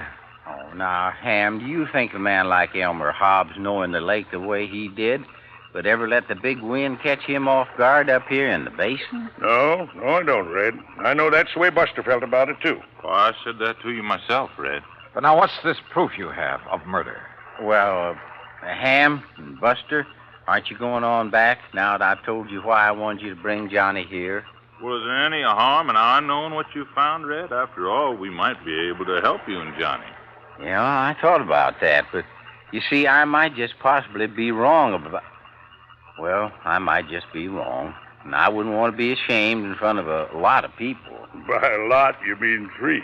Well, that's 3 times as many as just Johnny here. Oh, well, now look, No, Red. Johnny, he means it, so Ham and I'll go on back to the dock. But I still don't see what difference... Johnny, when you get to know Red as well as we do, you'll stop trying to figure out the whys and wherefores of some of the things he does and what makes him tick. But you'll also learn that in the long run, no matter how unorthodox some of those things are, well, Oh, come on, Buster. Right. See you when you get back to the dock, Johnny. Oh, you got some food, Red? Now, you know I always keep something in my boat, Buster. Okay. Well, far be it from me, Red, but all I have to say is that whatever you think you found proof of, it sure better be something. Oh, it is, Johnny. At least I think it is. Now, you just scrunch yourself a place to sleep in the sand. It's pretty late. Huh? Well, it took you so long to get here, and we can't see anything in the dark anyway. Oh, now look, Red, for heaven's sake. Good night, Johnny. Sleep well. And that was the end of our conversation.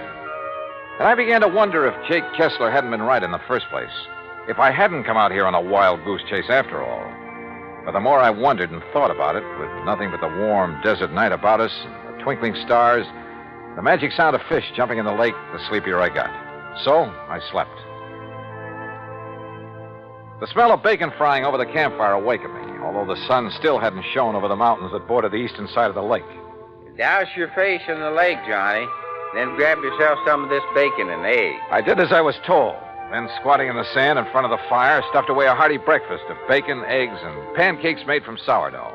And you know, there's something about a meal cooked over a campfire that, well, we had other things to do.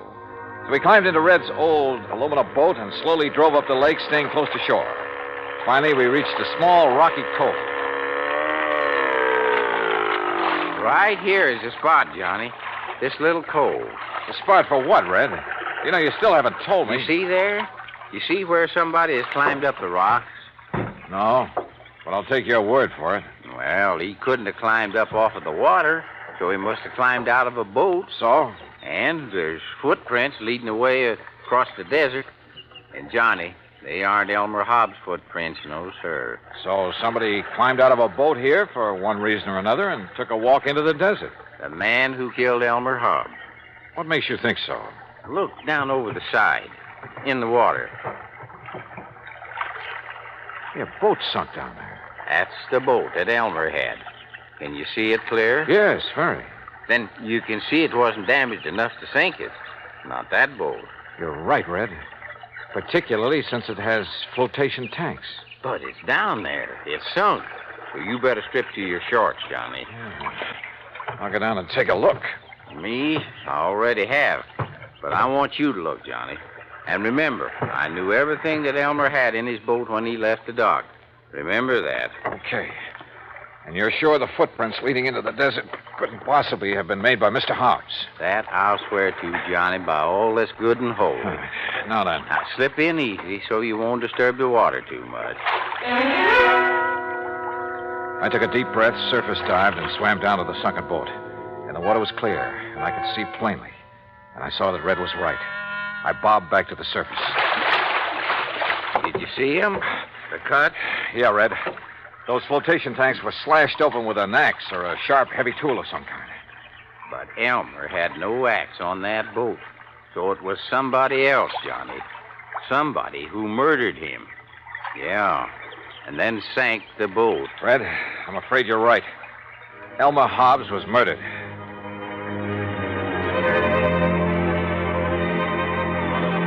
So there you have it, Jake. And if I were you, I'd call off payment on that claim immediately. Granted, the case isn't over yet. I still have the job of finding out who killed Elmer Hobbs. But you know something? You're going to have to wait for my next report. Meantime, expense account total to the moment, $159.20, including the cost of shooting and retrieving one crow. Jake, how would you like it cooked? Until the next report, then, yours truly, Johnny Dollar.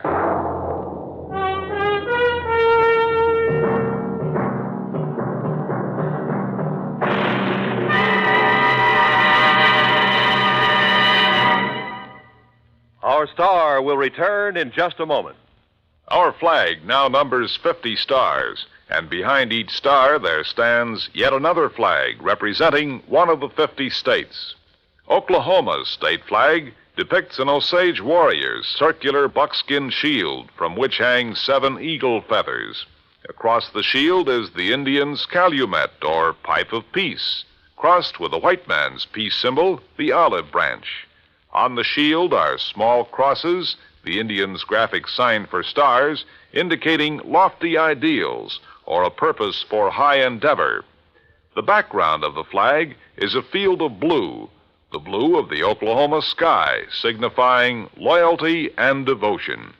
The important symbols, however, are the calumet and the olive branch. These override the shield, the symbol of war, and bespeak a predominant love of peace by a united people.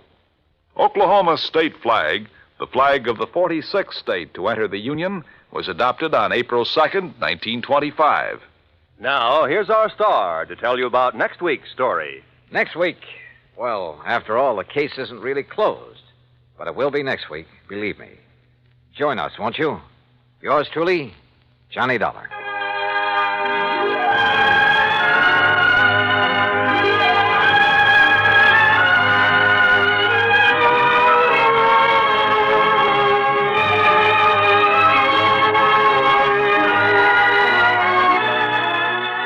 Truly, Johnny Dollar, starring Bob Bailey, originates in Hollywood and is produced and directed by Jack Johnstone, who also wrote today's story.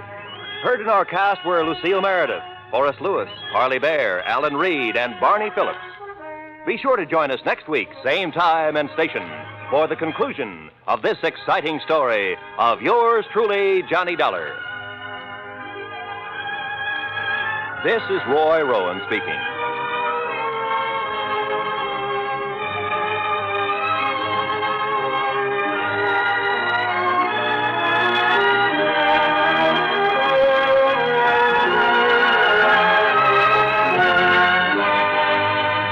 This is the United States Armed Forces Radio and Television Service.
From Hollywood, it's time now for Johnny Dollar. Johnny, this is Vincent Price. I'm calling from Hollywood. Oh, sure. My name's Shirley Temple. Now, who is it and what? Really, Vincent Price? Do I sound like Mickey Rooney? Well, no. But now, tell me, Mr. Price. Now, look, the name is Vincent. Okay, Vincent. What can I do for you? Johnny, I have a little problem in connection with one of my paintings insured for $100,000. $100,000? You call that a little problem? This painting has suddenly disappeared. Oh, I see. What's the insurance company? State Mutual. Oh, well, they have a small branch office right there in Los Angeles. Yeah, I know, but Bert Parker, the man who sold me the policy and should take care of this matter, well, every time I've called him, he's been out. And I learned just this morning that nobody knows where he is. Okay, Vincent, I'll grab the first plane.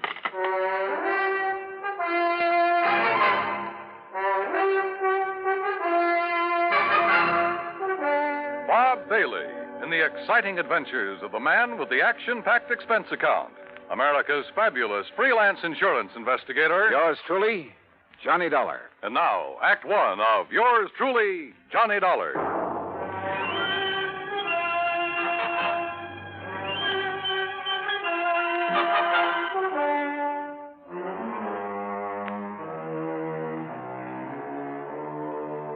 Expense account submitted by Special Investigator Johnny Dollar to the State Mutual Insurance Company, Home Office, Hartford, Connecticut.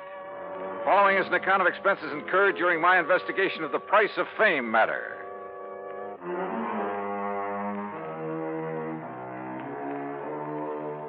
Expense account item 1, $178.50, plane fare and incidentals, Hartford to Los Angeles. By the time the big silver Constellation made its landing at the international airport, it finally dawned on me that I hadn't arranged with Vincent Price about where and how and what time I'd meet him. But as I picked up my luggage, I discovered a hungry-looking crowd of autograph hounds milling about the tall, gracious man I was looking for. Oh, sure. I'm glad to. Look, but just one at a time, will you please? I can't very well. All right, there you are. Now I have to meet a friend. Gee, just one more, please. Huh, Mr. Price? All right, if you insist. Here. Best wishes from T. Willie Rocking Horse. Huh? How are you, Johnny? Oh, great, but I didn't expect... Johnny who? You mean to say you folks don't recognize Johnny Dollar? Oh, no, wait a minute. Attaboy, Johnny. Give 'em all. I'll wait for you in my car. It's right over here at the curb. Yeah, but look, will you? Hey. Right here, Mr. No, you don't. I'm nobody. Please. By the time I got away from that mob, I felt as though I'd been run through a ringer. But we finally took off in Vincent's car and drove to his beautiful home up in one of the canyons west of Beverly Hills. Nestled among the trees with spacious lawns and well-kept gardens, it's furnished in the most excellent taste. I'm no expert, but to say that I was impressed by the extraordinary works of art in that home would be the understatement of the week. Engravings, prints, fine sculptures, but most of all, paintings. And even to my unpracticed eye, all of them were, well, magnificent. Here's a little thing I picked up in London, Johnny. It's called The Old Man in Red by Goya. Wow. Yeah, I thought original oils by him were found only in the big museum. Well, I've been pretty lucky in getting hold of some of these. Yeah, you've known what you were doing, too. You like this one? It's called Fright. It was painted by Kenneth McManus. Beautiful. Beautiful. Like all the rest of them. Thanks. How about this one here at the end? Night Wind by, I'm sorry, Vincent, I can't make out that name. You don't have this one lighted like the rest. No, that's to maintain its somber mood, Johnny. Oh. And that's what made it possible for the substitution of this copy to go undetected. That's a copy? Yeah, and that's my problem. The $100,000 Night Wind by Jean-Baptiste has been stolen. This was left in its place. Oh, I see. It's not a bad copy, probably worth a couple of $100, but it's hardly a genuine Baptiste.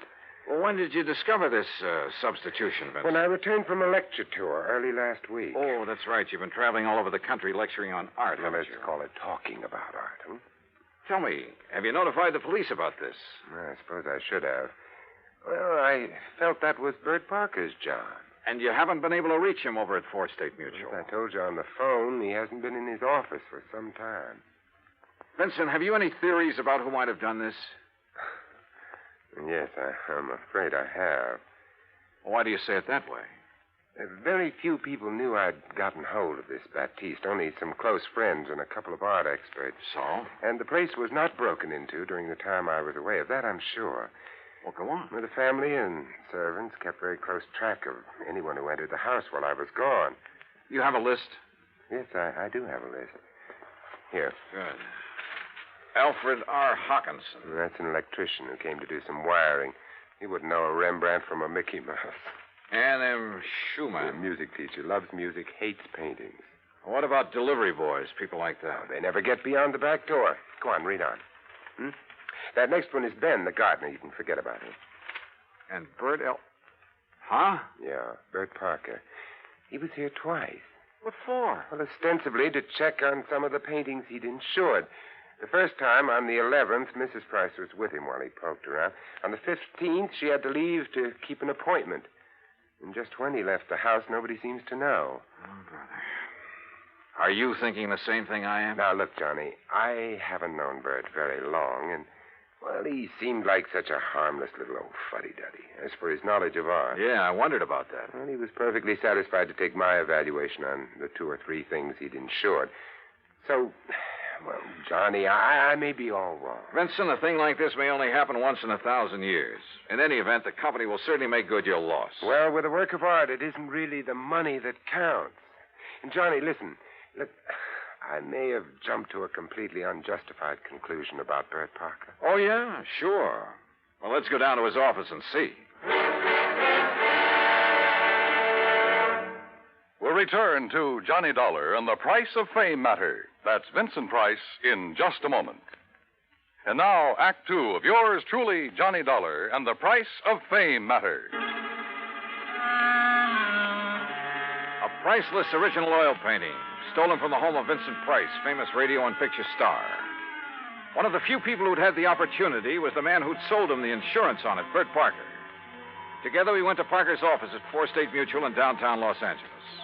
It was on the 16th that Mr. Parker phoned in to say he wasn't feeling very good and wouldn't be in for a day or two. Hey, it was on the 15th that he was at your house, Vincent. Yes, that's over 2 weeks ago. And you haven't heard from him since, Miss Pritt? No, Mr. Dollar. We've tried calling his apartment, but since there hasn't been anything really pressing here at the office... What's the address of his apartment, please? Well, it's out in Westwood, 1308 Pandora Avenue. Look, Vincent, I'm going out there. I'll call you if I find... You're going to need transportation, aren't you, Johnny? By the highest price chauffeur in the country? Sure, why not? Oh, before you go, Mr. Price, I wonder if... if I could have your autograph. Well, why didn't you get Johnny Dollars, Miss Pritt? He loves to give them. Oh, yes. Oh, no. No, you don't, Vincent. Let's go. It took a little persuading, but the landlord at Bert's apartment finally let us into his four-room suite. It was empty, except for a few old clothes, and it was obvious that he'd packed and left in a hurry. I rummaged around in the closets, tables, bureau, for a clue as to where he might have gone, and came up with nothing. You give up, Johnny? Yeah, Vincent, I'm afraid so. I poked around that desk some more after you'd finished with it and found this wedged in behind a drawer. Oh? Travel folder. Paris. Yeah, it looks real fresh, too. Minor Travel Agency, Beverly Hills. Well, what do you think? Pretty much of a long shot, Vincent. But they do pay off sometimes, don't they?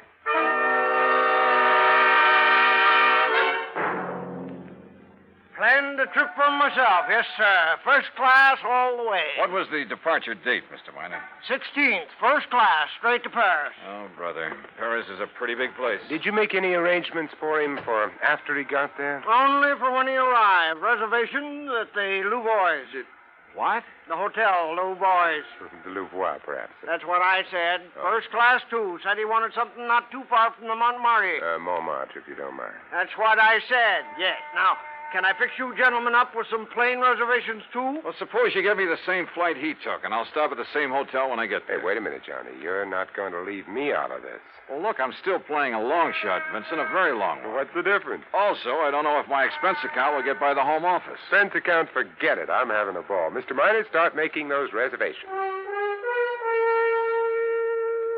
Expense account item 2, $984 for the plane to Paris. Well, it turned out to be the most interesting flight I've ever made because of the company of Vincent Price. An amazing conversationalist. He could talk about anything, including art. And he has a tremendous sense of humor. So, as he put it, we had a ball from the time we took off in L.A. till the time we sat down in Le Bourget. Item 3, 5:20 American, taxi into the Hotel Louvois, where the manager was, somewhat helpful. Oh, mais oui. The Monsieur Parker leave us but only 2 days ago, after some slight misunderstanding about l'audition, the deal. Yeah, you mean he was running out of money? Monsieur, I did not say that. But that's what you meant, isn't it? You know where he spent his time around here? But of course. His business, he say, took him constantly to Montmartre. Where in Montmartre? Who is to know? That's like saying somewhere in Brooklyn. Brooklyn. Perhaps you know my cousin. Johnny, he was... Johnny, I just got an idea. Shoot. Works of art, even very good ones, are sometimes sold in rather unorthodox ways. They go through some rather strange hands. They're not always sold over the counter, so to speak, by reputable dealers. You know what I mean? Yeah, but how to contact the kind of people who might... You got any ideas? Why don't you just go on up to our suite and sit tight for a while, I'll see what I can dig out. You are keeping something from me, Vincent. Mm-hmm. But, Johnny, there are some things even funk keeps from Wagnalls. I'll see you later.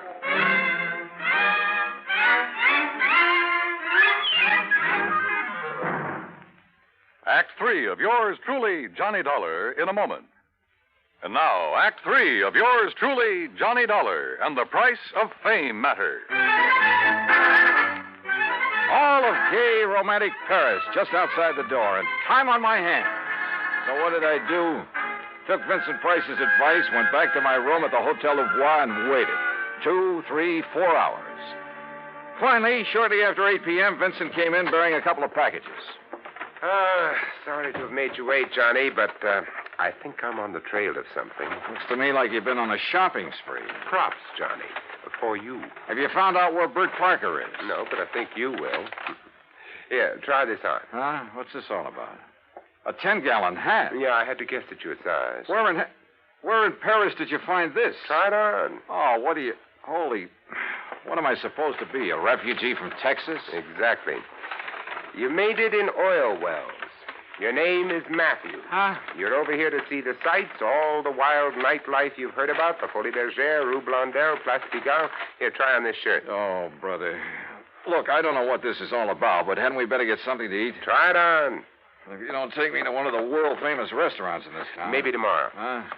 Yeah, that's good. That shirt's going to be all right. What do you mean tomorrow? Here, now, stick this genuine simulated imitation diamond-type stick pin in the front.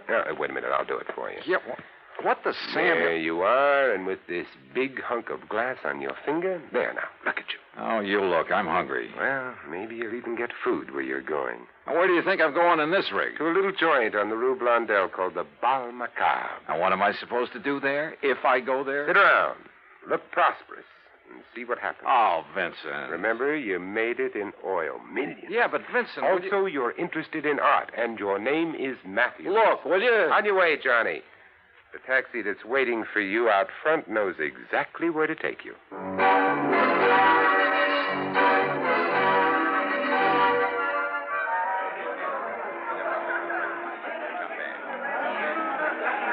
Bal Macabre was really a joint. It was dirty, and the people packed like sardines in it were dirty, too. Characters who made a business of being characters.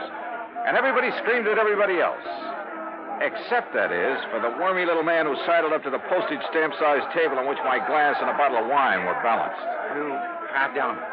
You are Mr. Matthews, are you not? That's right. From Texas? No? Oh, yes, sir, partner. The great and glorious state of Texas. Sit down and pour yourself a glass of this here red ale. Who are you? They call me La Chagrin. What's that mean? Well, they're what you call the gray cat. Hey, that's cuter than the name of my old friend Coyote Bill. Well, do you enjoy the Paris nightlife? You know something? I'm getting fed up with it. Yeah, I think I'll just buy me a couple of nice pictures and go on back home. What kind of pictures, monsieur? Well, good ones. Oil pictures. Like that Mona Lisa I've seen at the Louvre. You know, good ones, I mean. Well, like a Jean-Baptiste, perhaps? You mean you know where a man could get a hold of a genuine one of them? Well, for a price, of course. Well, listen, I got money and I'll spend it. Well, I offered them $500,000 for that Mona Lisa, but they turned me down.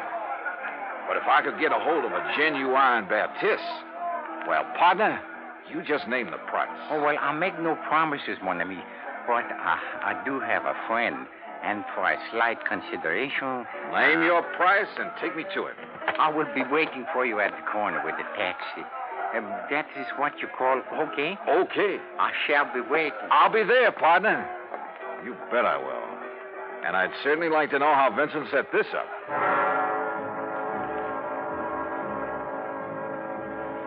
The taxi dropped us off at one of the most disreputable-looking apartments in the whole of Paris. My friend, who called himself the Gray Cat, looked carefully around before entering the front door. Then we climbed 4 flights of a dark, musty stairway. No, remember, my friend, you are not to pay the price he asks at first. If you like, I will make the arrangements for you. Now, that would be right friendly of you, partner. But how would you come out on this? Well, all I ask, monsieur, is 10% of what you pay. And maybe a little extra from him for bringing me up here? Oh, monsieur. Oh, now, don't give me that, partner. I've been around. I'm wise to how you fellas operate. But if I can get a hold of a real, genuine Baptiste... You will see.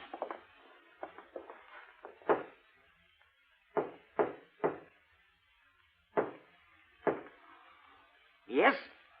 Who is it? I have brought a friend, Monsieur Matthews from Texas. Yes? He would like to buy The Night Wind by Baptiste. That is, if it's genuine. Genuine? Of course it's genuine. There, on the table. Can't you see for yourself that it's the Oh, no. Well. Bert Parker. Johnny Dollar. That's right. Insurance investigator. Investigate you? Oh, I've just remembered somebody is waiting for me. That's right, I am. Mr. Price. Oh, no. Well, pardon, Monsieur Price, but I must go. Without your fee for taking care of Mr. Dollar? Listen, both of you, please. I'll give you back the painting. I'll do anything you ask. Oh, drop dead. Oh, dear. Well, Vincent, there it is. Yep. And it looks like the company has saved a cool $100,000. I have a confession to make about that, Johnny. Yeah, like how you happen to know the way to the painting through that squirmy little fellow who brought me here. Oh, well, that's how I got hold of the Batiste in the first place. It's a lovely thing, isn't it? Yeah, it certainly is. And, Johnny, it is worth $100,000. Oh, I'm sure. But the truth of the matter is, I paid only $300 for it. You paid? Oh, no. It's a fact. Well, you've got it back, thanks to your own efforts. Thanks to your being the front man.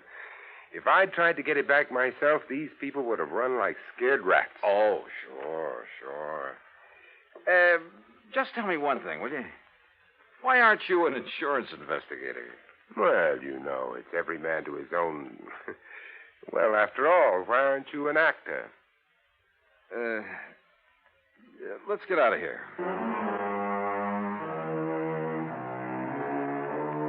Disposition of Bert Parker? Well, that's entirely up to the company. Vincent, now that he has the painting back, doesn't care one way or the other. However, from the company's standpoint, well, it's not the kind of black eye that's good for you.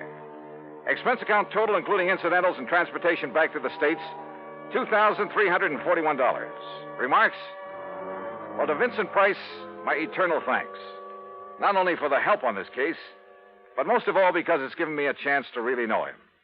Yours truly, Johnny Dollar.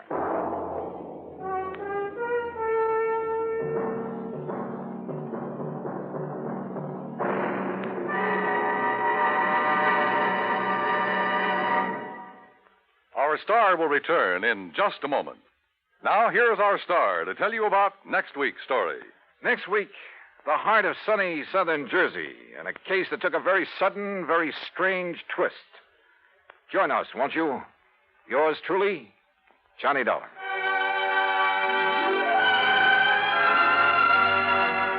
Yours truly, Johnny Dollar, starring Bob Bailey, originates in Hollywood and is produced and directed by Jack Johnstone, who also wrote today's story. Heard in our cast were Virginia Gregg, Junius Matthews, Tony Barrett, Forrest Lewis, Howard McNear, and, of course, our special guest, Vincent Price. Be sure to join us next week, same time and station, for another exciting story of yours truly, Johnny Dollar. This is Dan Cubberly speaking.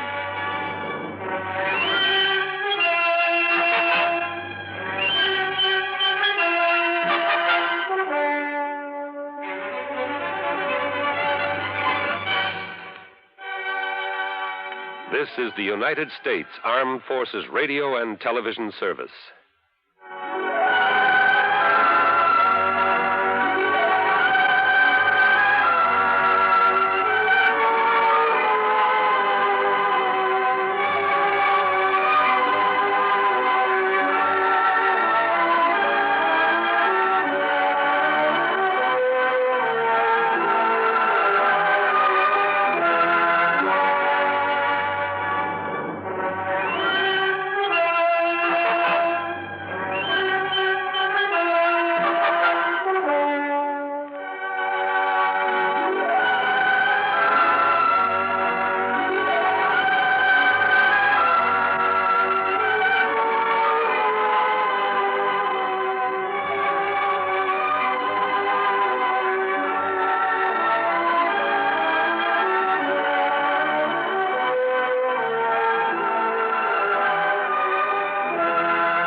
From Hollywood, it's time now for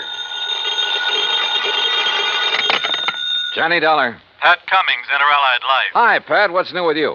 Johnny, ever hear of Everett Benton? No, I'm afraid not. Investment firm down in New York. Real estate, oil, mining, this and that. What about him? We're carrying a $100,000 life policy on him. So? So last night he fell out of a 14-story window. Oh, that's too bad. Accident, Pat, or was it suicide? Maybe neither. I think he got pushed. I'll be right over.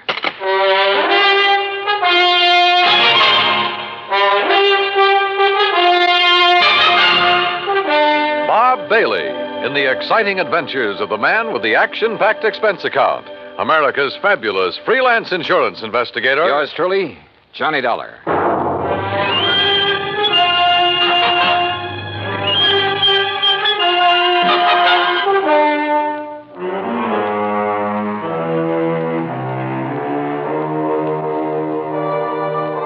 Expense account submitted by Special Investigator Johnny Dollar to the Inter-Allied Life Insurance Company, Hartford, Connecticut. Following is an account of expenses incurred during my investigation of the Killer's List matter.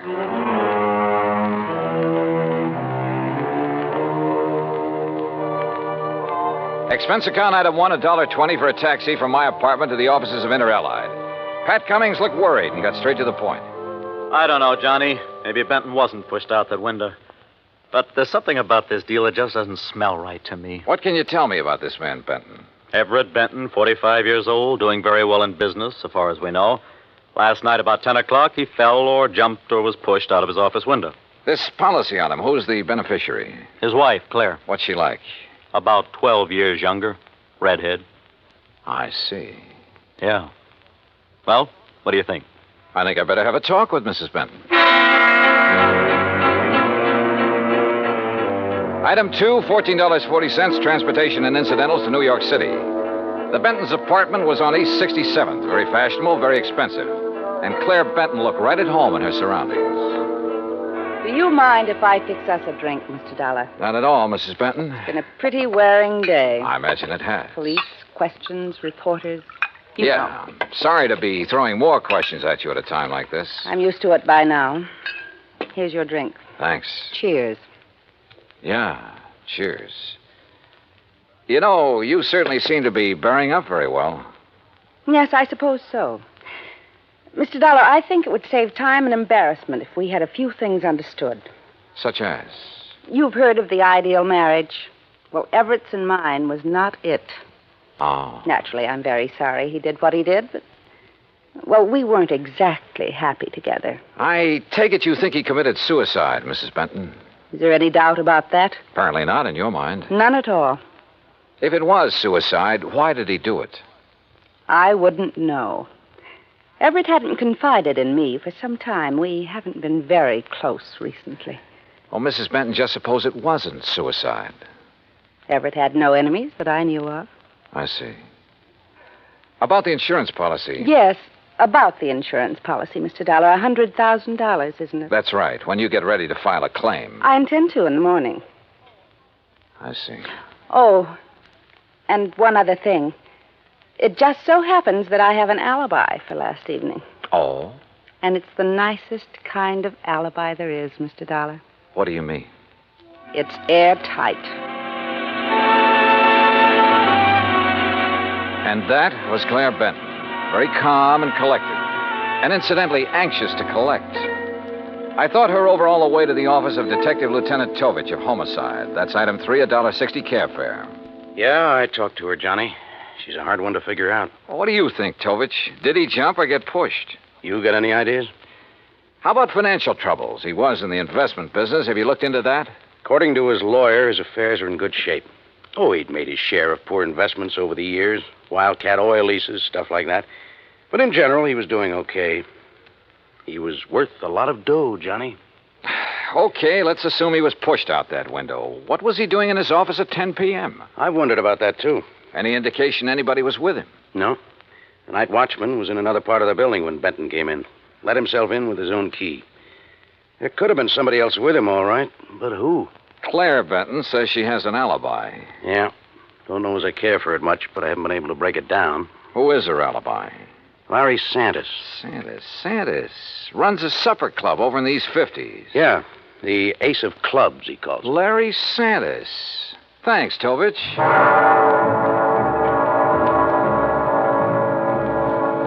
So I went calling again. But this time it was different from my visit to Claire Benton. In the first place, Santas didn't offer me a drink, and in the second place, he wasn't very friendly. Look, Dal, I already told the cops that Claire was here in the club last evening. All evening? Until midnight. Out in the bar? Most of the time. What difference does it make? How about the rest of the time?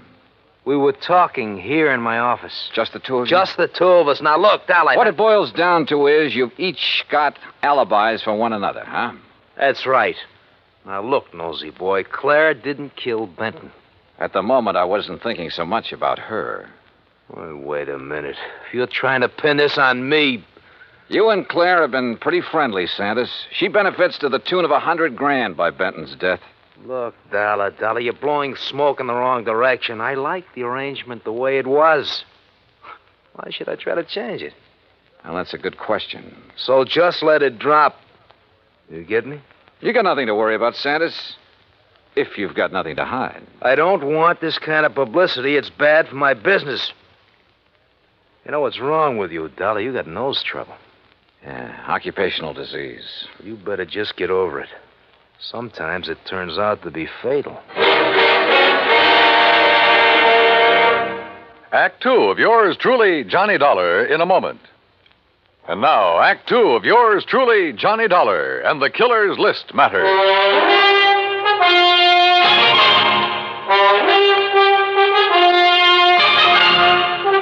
Well, looks like you didn't get any further with Larry Santas than I did, Johnny. Look, Tovich, both Santas and Claire Benton had a motive for killing her husband. Matter of fact, two motives. Money and getting Benton out of their way. Johnny, I'm with you. But we're not even sure yet it was murder. We do have something that indicates somebody might have been in Benton's office with him, though. Yeah, what is it? We found a cigarette butt in one of the ashtrays. Different brand than Benton smoked. Could it have been left there during the day? Janitor says he cleans out the ashtrays about 7 in the evening. Of course, he could have overlooked one, so I don't know whether it means anything or not. Oh, excuse me. Yeah. Homicide, Tovich. Oh? Where? Okay, I'll be right over. Well, Johnny, looks like we've got ourselves a little epidemic. What do you mean? Ever hear of a guy named Arthur Mayfield, promoter? No, what about him? They just found him in an alley, dead. Wait a minute. Don't tell me. Yeah. Fell out of a 10th floor hotel room.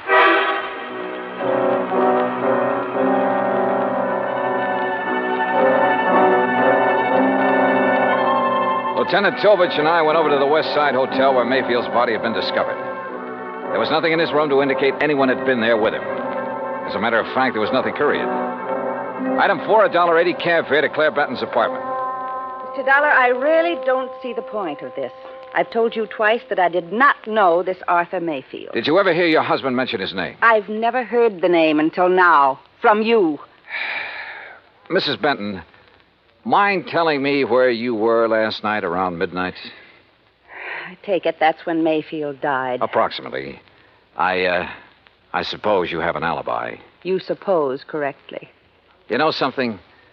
I wouldn't be at all surprised if you were about to tell me you were with Larry Santas again.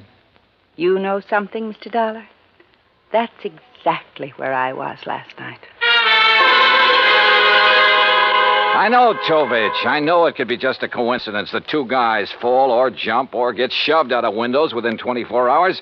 But I got a hunch there's some kind of connection between them. Could be, Johnny. But so far, we haven't been able to find it. Well, how about their past? The armed forces, maybe? I've already checked that out. The answer's no. Could they have been involved in any sort of business deal? I asked Benton's attorney about that. He's checking through all of his papers. He's promised to call me. And you haven't been able to find any organization they both belong to, any situation in which they could have been thrown together? Not so far. Unless they served on a jury together, something like that. Well, don't laugh. That could be it. And they might have convicted somebody who took this way of getting revenge. Yeah, I'll check it out and call you if we find a connection. But don't count on it, Johnny. Don't count on anything.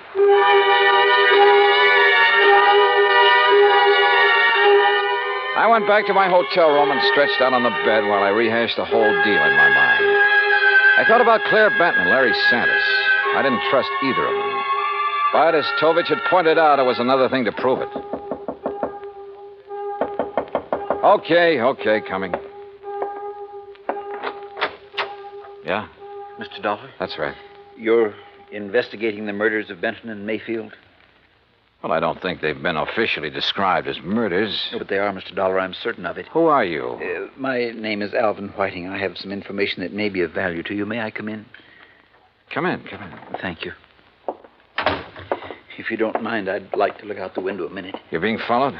I don't know, but it wouldn't surprise me. What is this information you have, Mr. Whiting? A couple of years ago, 3 men got together and bought an oil lease from a man named Tom Nolan. Did you ever hear of him? No. Well, he was a very eccentric man, hot-tempered, violent. He needed the money badly, so he sold the lease, which then was little better than worthless. Benton and Mayfield were in that deal together. I see. But I still don't understand what that has to do with their murders. I'm convinced their killer is Tom Nolan, getting revenge on them in his own warped way. Revenge? For buying a worthless oil lease from him? Last week, oil was discovered on that property, a lot of it. The property is now worth millions. Ah. I think that Nolan, with his twisted way of looking at things, probably feels that he was cheated out of that property. You're suggesting that this Nolan isn't quite all there, huh? Exactly. That's exactly what I mean. What's your connection with all this, Mr. Whiting? I'll tell you what my connection is, Mr. Dollar. I was in on the deal with Benton and Mayfield. I was the third man. Ah. So, you see, if my suspicions are correct, if Nolan is the killer, then I'm the next man on his list.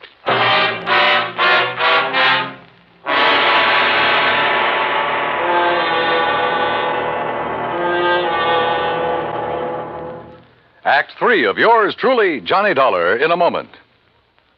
And now, Act 3 of yours truly, Johnny Dollar, and the Killer's List matter. I took Alvin Whiting down to Lieutenant Tovich's office, and he told his story again. I could see that Tovich felt the same way I did, that at last we were getting someplace. Matter of fact, Johnny, I was about to call you. Benton's lawyer just turned up the lease agreement linking Benton, Mayfield, and Mr. Whiting here. Question is, where's Tom Nolan? I don't think I'll draw an easy breath until he's been found and arrested. We have a bulletin out on him, Mr. Whiting. One thing we found out, about a year ago, he served time for assault and battery. Oh? Mr. Whiting, I'd suggest you take every precaution until we pick up Nolan. Don't worry, Lieutenant. I propose to remain in my apartment until you apprehend him. I'll post a man in the building to look after you. Thank you, sir. Homicide, Tovich. Oh, what's the address? Right. Thank you. We've located the little hotel where Nolan's been staying. Come on, Johnny.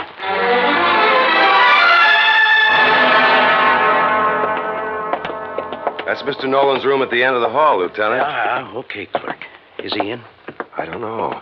I really haven't seen him since he rented the room from me. How long ago was that? Oh, about a week ago, Mr. Dollar. If he's gone out since then, it must have been at night when I was off duty. Here we are. Try your pass key, quietly. Right.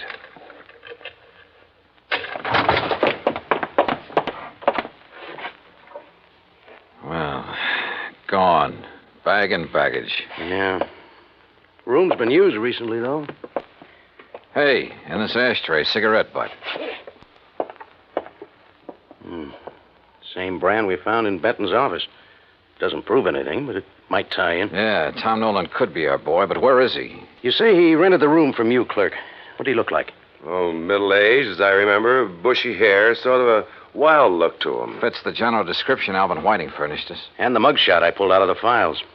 Well, all we can do now is rig a stake out for him here, and then wait. Lieutenant Tovich posted a couple of men in Nolan's room, and we went back to headquarters. While he was getting out another bulletin, I went through Nolan's record. Assault and battery, resisting arrest. There was no doubt he was a violent sort of guy. And with the indication Whiting had given us that Nolan was a little unbalanced, the weird revenge motive might fit. Then something in the records caught my eye. I went back to the office of Larry Santis at a supper club. Oh, look, Dal, I told you the last time you were here. Now, I got a few things to tell you, Santis. The 2 murder victims, Mayfield and Benton, went in on a business deal with a man named Alvin Whiting. All right, so what? They bought an oil lease from Tom Nolan. All of a sudden last week, that lease got real valuable. Alvin Whiting figures that Nolan's the killer. Says he's not all there, and he was trying to get his own strange kind of revenge. Look, Dollar, what's all this got to do with me? That's what I want you to tell me. Look, I don't know anything about any of them. Last year, Nolan was arrested for assault and battery. According to the police records, the man who put up bail for him was you. Okay, so I put up bail for him. Look, Tom Nolan's my uncle, Dollar. Sure, he's offbeat, but he's harmless. Assault and battery? Harmless? So he beat up a guy. That doesn't mean he'd kill anybody. How'd he get mixed up with Benton, Mayfield, and Whiting? Well, he was broke. I asked Benton's wife to get her husband and the others interested in buying Tom's lease to get him some dough. I didn't know the lease would turn out to be valuable. After Nolan got out of jail, he left town, moved to Coopersville. That's upstate. Yeah? Well, he's had a room right here in the city for the last week. I didn't know that. Believe me, I didn't. Look, I haven't heard from him for 6 months. That's the truth. Dollar, I've told you all I know. I still didn't trust Santis, but decided to follow up the lead he'd given me about Coopersville. Maybe Tom Nolan had gone back there. I called Tovich to tell him, and he had a nasty little surprise for me. Alvin Whiting had disappeared from his apartment. I didn't know whether Tom Nolan had gotten to Whiting or not, but I did know I had to find Nolan in a hurry. I hightailed it to Coopersville. It was a small town with half a dozen hotels and rooming houses. I made the rounds, flashing Nolan's picture. Finally, I struck pay dirt. Why, yes, I recognize that picture. That's Tom, all right. But he told me his last name was Niles. You say he roomed here, Mrs. Carr? Yes, kept himself mostly, but he didn't make no trouble for anybody as far as I could see. Moved in here about, 6 months ago. Around the end of September it was. And then last week he left us. Sure, he probably found out they'd struck oil and moved into the city. You don't understand, Mr. Dollar. When I say he left us, I mean that last week Tom Niles died. And there I was. But all of a sudden, the deal started adding up in my mind. It was after dark when I got to the graveyard, and my flashlight picked out the simple headstone. Tom Niles. Yeah, Tom Nolan. Resting in peace, right where he'd been, all through the murders he was supposed to have committed. The shot knocked the flashlight out of my hand. I hit the dirt, but the flash had pegged the gun for me.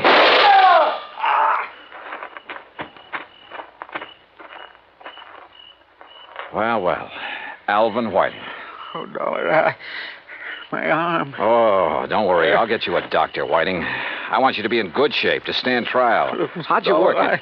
Hire some drifter to rent that room back in New York under Nolan's name? Some character you picked up in the park? No, they've got to understand. I had to have the money. I was in debt. I was desperate. You almost got the money, too, didn't you? Yeah, it almost worked. You rigged the story that Nolan was the killer, that you were on his list of victims. That way you end up in sole possession of the oil lease. If I'd only known he was... Yeah. Never try to frame a guy who's already dead.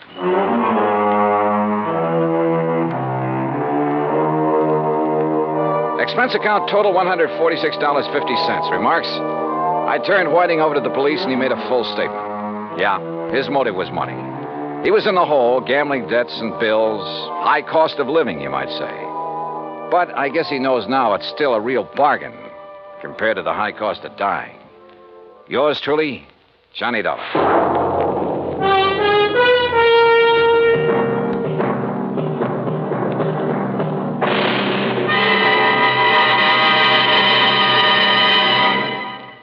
Our star will return in just a moment. Now, here is our star to tell you about next week's story. Next week, Dame Nature takes a hand and helps me solve a crime. Join us, won't you? Yours truly, Johnny Dollar.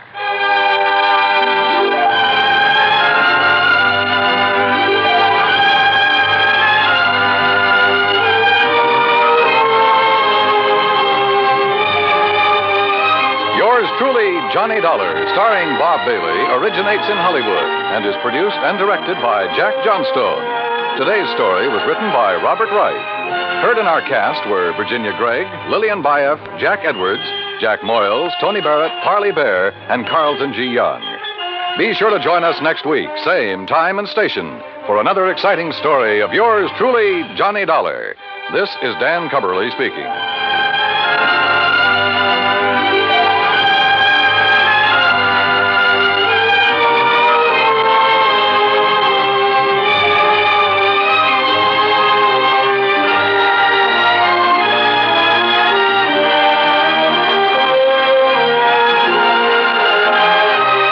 This is the United States Armed Forces Radio and Television Service.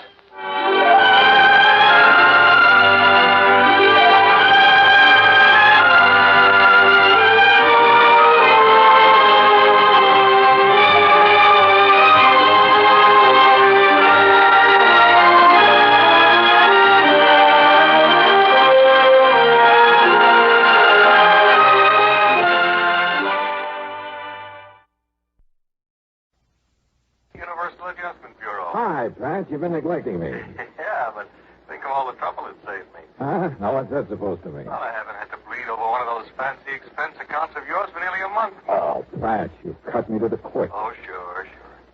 But no, well, looks as though I'll have to stick my neck out again. So, what's the problem? Well, Johnny, it's a real funny one. So I'm laughing already? No. I don't mean funny, ha-ha. I mean funny, peculiar. Hey, you know, the last time you said that, I got shot at, banged on the head, nearly run over by a truck, and half a dozen other pleasant little things. So come clean, Pat. What is it? Johnny, maybe you better run over here so we can talk about it. It'll cost you money. I'll risk it. Okay, then. I'm on my way.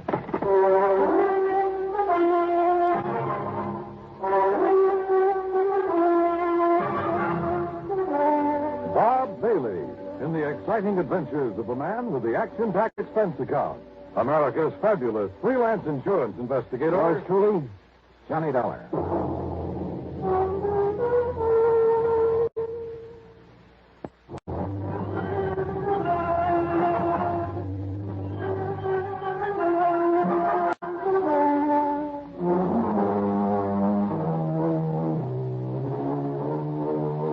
Expense account submitted by Special Investigator Johnny Dollar to the Universal Adjustment Bureau, Home Office, Hartford, Connecticut.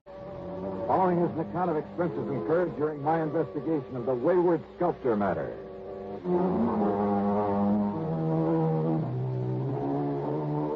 Why kid about it? Pat McCracken has handed me some pretty wild cases from time to time, but they've always paid off.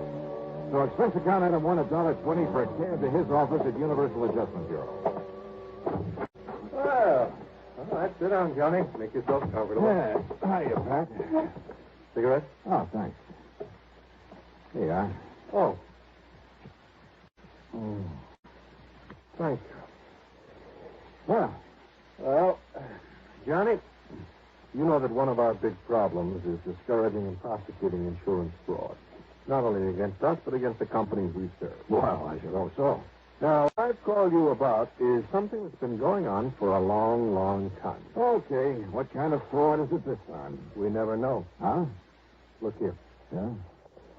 A while back, International Life and Casualty received an envelope containing $520 in cash, and with it this note that reads, "Please put this in company treasury. It is money I took from your company on false pretenses. Now I can have a clear conscience."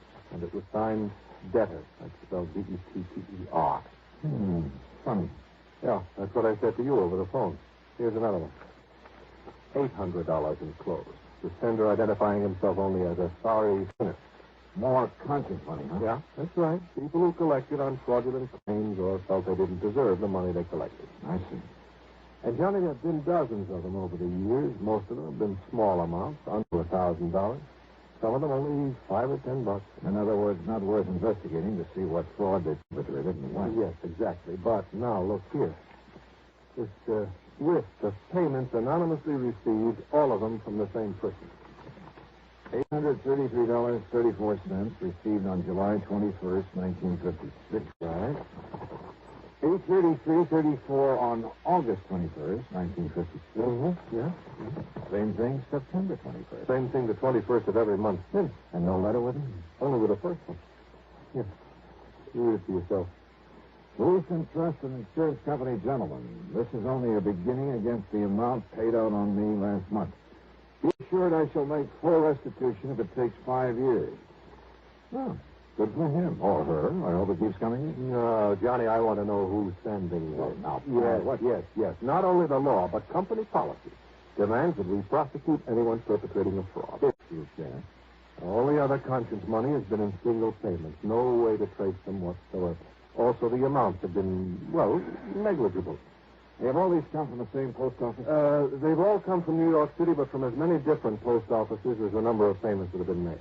But now, Pat, if the man is paying up all he took... Oh, well, how do we know, Johnny? How do we know he'll come through his promise? Well... And we don't know who he is, so we can't know how much he owes us or for what. So all you want me to do is comb through 7 million people down in New York and somehow find the one man... Yeah. Oh. Now, I admit it's a challenge, Johnny. It sure is. But knowing you... You're right. There's only one thing to do. That's it. Give up. Oh, now listen. No. Wait. Give me a pencil and a piece of paper. Oh, here you go. All right. He said even if it took him 5 years, Yeah. that's 60 months. And at $833.34 a month. What are you doing? 60 is 3 times 3, here's 4. $50,000.40. Just so? All right. He started in July of 56 on money paid out the month before, he said. Yeah. So, find me a policy where Eastern Trust and Insurance paid off $50,000 in June of 1956. Oh. And on what type of policy, might I ask? Life insurance? Oh, really, Mr. Detective? Why? Well, you change those monthly payments to $833.33 cents. But who would cut a penny in the 30? Johnny, you're right. You're right. In 5 years, it comes out to exactly $50,000. And even figure like that is usually for life insurance. Yes, isn't it? usually. Yes. So find the policy issued by Eastern, paid off in June of 56. Yeah, it's a chance, Johnny, but let's try it.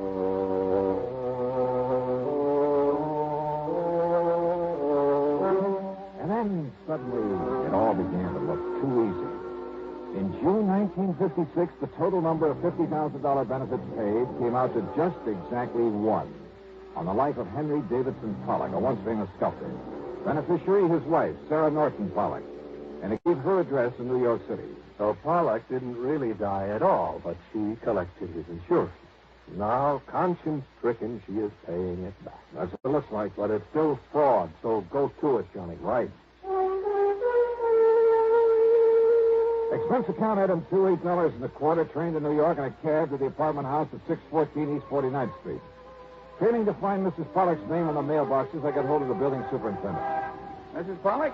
Sure. Mrs. Pollock lived here for years. Well, where is she now, do you know? You trying to be funny? What do you mean? I mean, she died last fall. Oh, great. Then it's too late. No, wait a minute. Those payments are still coming in. What's that? You're sure that she's dead? I was with her when she died. Then, mister, what's going on around here happens to be just plain impossible.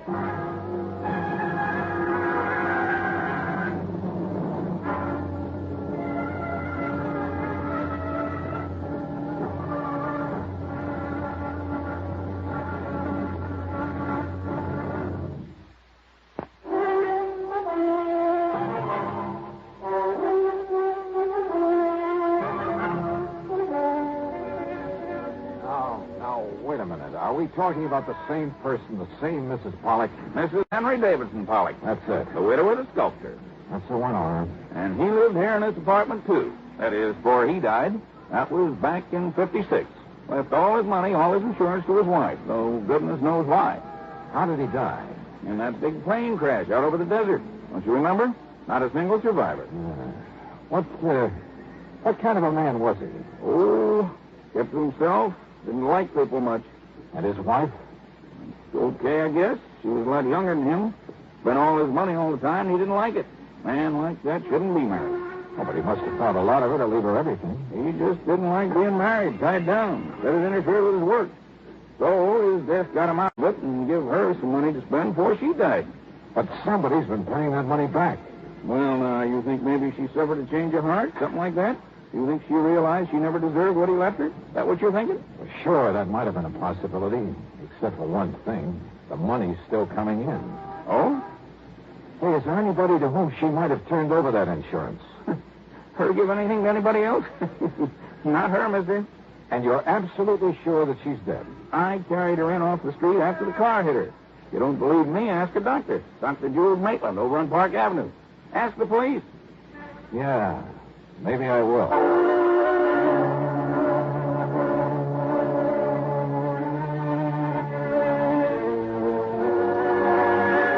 Item 3, 50 cents for a phone call to Pat McCracken back in Hartford. But, Johnny, if it was his wife who got that money and she wasn't the kind to pass it off to someone else, she'd have to be the one paying it back. But if she's dead... Died last fall, Pat. Well, then the whole thing is impossible. Payments have still been coming in. There'll probably be another one plunked down on my desk by the time you get back here. Now, I tell you, somehow that woman must still be alive. So find her. Oh, Pat. Find her, Johnny. But why? Suppose by some miracle she is still alive. Where's the fraud? Look, people don't just hand over $50,000 for nothing. Somebody's conscience is hurting. What other possible reason could there be for sending that money back to us this way? Well, now, wait just a minute. All right, look, Johnny, I'll be honest with you. Maybe there isn't any fraud, so far as the company's concerned. All right. But you know something, Johnny? This whole crazy thing has me so curious now that, well, even if there isn't any insurance angle to it. Except for the money the company keeps getting back. So, okay. But, Johnny, I want to know what this is all about. And if necessary, I'll pay your expense account myself. Well, now, Pat, this is the golden opportunity I've been waiting for years. Don't go overboard, Johnny, huh? But find out for me, will you? Who knows? If I can. Item 4, 785 taxi fares. I talked to Dr. Maitland. No, there was no question about it. The woman who had died when a car struck her last fall was Mrs. Henry Davidson Pollock, wife of the sculptor. The doctor had known both of them very well. I checked with my old pal, Lieutenant Randy Singer at 18th Precinct Police Headquarters. He, too, was sure the woman had died. He'd been called in on the case. Then I remembered something the superintendent of the apartment house had said to me about the way Pollock had wanted to get away from his wife. I went over to the New York Times and checked the old newspaper files. Yes, Henry Davidson Pollock had definitely been a passenger on the ill-fated aircraft had perished along with the rest. I even checked the main office of the airline and learned the same thing. So neither Pollock nor his wife could possibly be sending back that money. But then who could? And why? Dr. Maitland had mentioned a little art gallery over on 3rd Avenue, the only gallery that Pollock had ever dealt with directly. The owner of the gallery was a nervous little man by the name of Walter Besson. No, Mr. Dollar. Strange as it may sound, I never met Mr. Pollock. But I thought you were the only outlet for his sculpture. Very true, very true. But he was a man who stayed very much by himself, abhorred the public eye, so to speak. Yes. Well, now, nevertheless, you must have. You see, it was his wife who always brought his works in here for me to sell, and was always very sure to collect the money for them. Quite frankly, I doubt if Pollock himself ever saw much of the money that resulted from his artistry. Were his sculptures worth very much, Mr. Besson? Mr. Dollar, I have yet to find anyone who has seen his work without wanting to possess some of it. It's beautiful, exciting. Oh? In addition to his superb technique, his originality of design, there was a subtle charm about everything he did that was, well, irresistible. But look here, the only one I have left, Fawn at Play. Isn't it? Yeah, I see what you mean. Yeah. It's such a little thing, but what's the price of it? $15,000. But now, wait. Here, this one over here. It is not a Pollock, Mr. Dollar. What? Well, look, I'm not an expert on these things, but it seems to me as though it has the same, well... Yes, the same style, the same charm, the same delicacy of line. It, too, is a fine work of art. And if I chose, I could pass it off as a genuine Pollock. But it isn't. Then who did it? And this one over here? John Wesley Collins. He so admired Pollock's work that he felt the style, at least, should not be allowed to die. Therefore, he has subjugated whatever style he himself might have had to that of the man he worshipped. Fortunately for him, his work, too, command a good price so that... Oh, please, don't touch...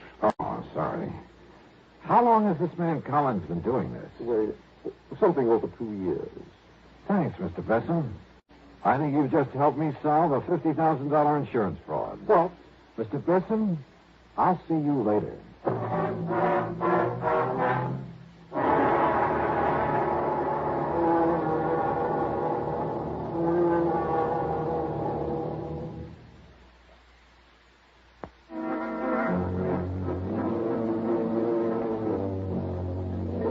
I walked out the front door of the little art gallery on 3rd Avenue.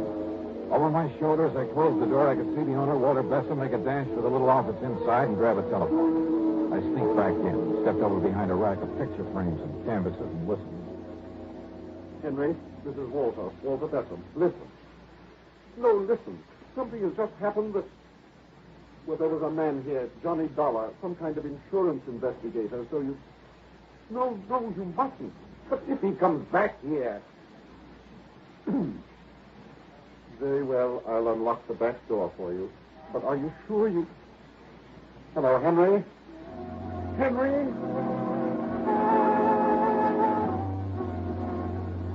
While Besson went to the back door, I quietly slipped out the front. I found a telephone booth at the drugstore on the corner. Item 5, a dime for a phone call to Dr. Jules Maitland. Yes, Mr. Dollar. As I told you when you were here, they were both patients of mine for several years. All right, Doctor, tell me this. Did Henry Davidson Pollock have a scar, a deep scar on the thumb, one hand, the right hand? Yes. He told me that when he was a child, he cut through the tip of that thumb very deeply, all the way down to the bone. That's all I wanted to know. Well, now, tell me, Thank sir. you, Doctor. Thanks a lot. The trip to the corner and that phone call couldn't have taken me more than 5 or 6 minutes. And when I went back to the art gallery, Besson was coming out of the little office, careful to close the door of it behind him. Well, Mr. Dollar, I didn't expect you to return, at least not so soon. Have you decided to buy one of the sculptures by John Wesley Collins, perhaps? No. Of course, insofar as the one remaining genuine Pollock is concerned. What's the matter, sir? Besson, would you like to sit down and write a statement for me? Statement? I'm afraid I don't understand. Or would you rather I call in the police? What are you talking about? I told you before, Mr. Besson, fraud. What? And since it's pretty obvious that you're an accessory... Fraud, an accessory? You mentioned the great similarity between the sculptures of Henry Davidson Pollock and John Wesley Collins. Yes, and I told you the reason for it. Did you? Of course. All right, look here. This one. Fawn at play, you called it. It's a Pollock, the genuine Pollock. You'd swear to that? Of course I would. And how could you prove it? Well, there's one way. The marks left by the artist's right thumb. Here. And here, for instance. Because that thumb was split on the end, left its imprint on the clay. No, Mr. Dollar. And I can prove that these recent things done by the man you call John Wesley Collins were done by the same person. They all bear that same mark. Very well, Mr. Dollar. But the world will never know. Oh, now, Besson, put that thing down.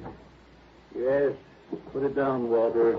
Henry, I mean, Mr. Collins, Henry will do.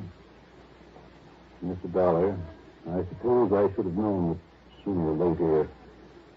Well, I give myself up to you. But, Henry, the story is a simple one, Mr. Dollar. I suppose you'd like to hear it. Yeah, I certainly would. You see, I wanted to get away from my wife for reasons that we don't really have to go into. I planned to fly out to the West Coast to disappear. But at the last minute, I gave the plane ticket to someone else. On the plane that crashed out there over the desert? Yes.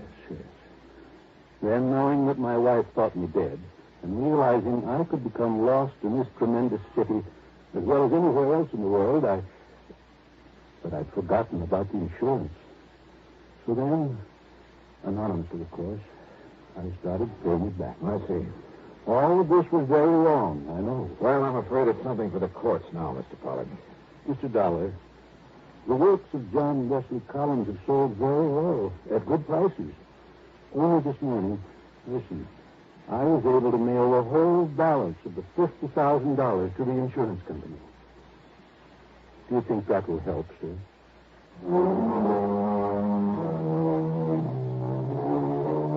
So, Pat, there you have it.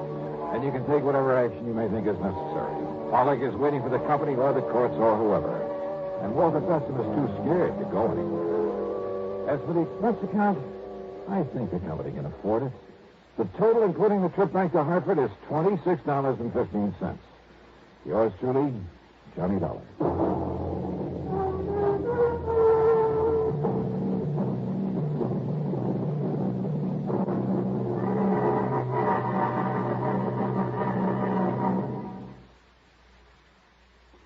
Now, here is our star to tell you about next week's story. Next week, one of my oldest and wildest friends in one of my rarest and wildest adventures. Join us, won't you? Yours truly, Johnny Dollar.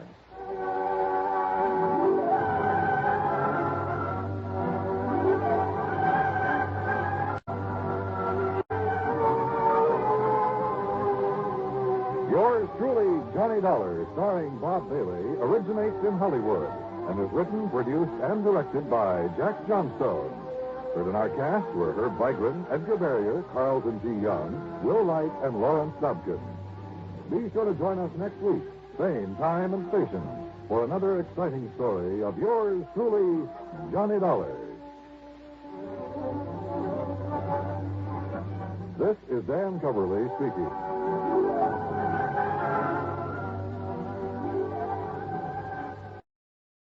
From Hollywood, it's time now for Johnny Dollar. Dollar, this is Fred Starkey. Starkey? Worldwide Mutual out here in Columbus, Ohio. Oh, sure, Fred. How are you? Look here, Dollar, if you're free for a couple of days, I'd like to have you come on out here. Oh, what's it all about? Mrs. George Hemingway Tilford. Ever hear of her? Tilford? No, I don't think so. Pretty wealthy, especially since a fire a few months ago. It destroyed a big lumber yard that her husband left to her. And Dollar, she wants to see you right away. Did she tell you why? No, she's being very mysterious about it. Something to do with that lumberyard fire, I suppose. Well, she simply wouldn't say, but she insists on having you come out to see her. Well, as long as your company won't quibble over the expense account. Yes, I guess we're stuck for it. Plus my usual fee, of course. Well, now, that depends on what you mean by usual. Let's talk about it when I get there.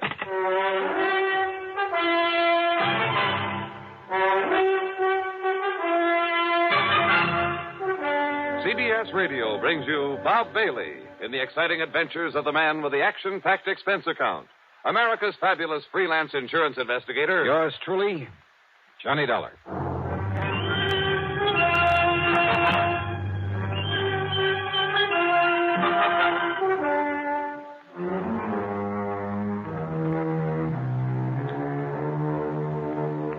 Expense account submitted by Special Investigator Johnny Dollar to the Worldwide Mutual Insurance Company, Columbus, Ohio office.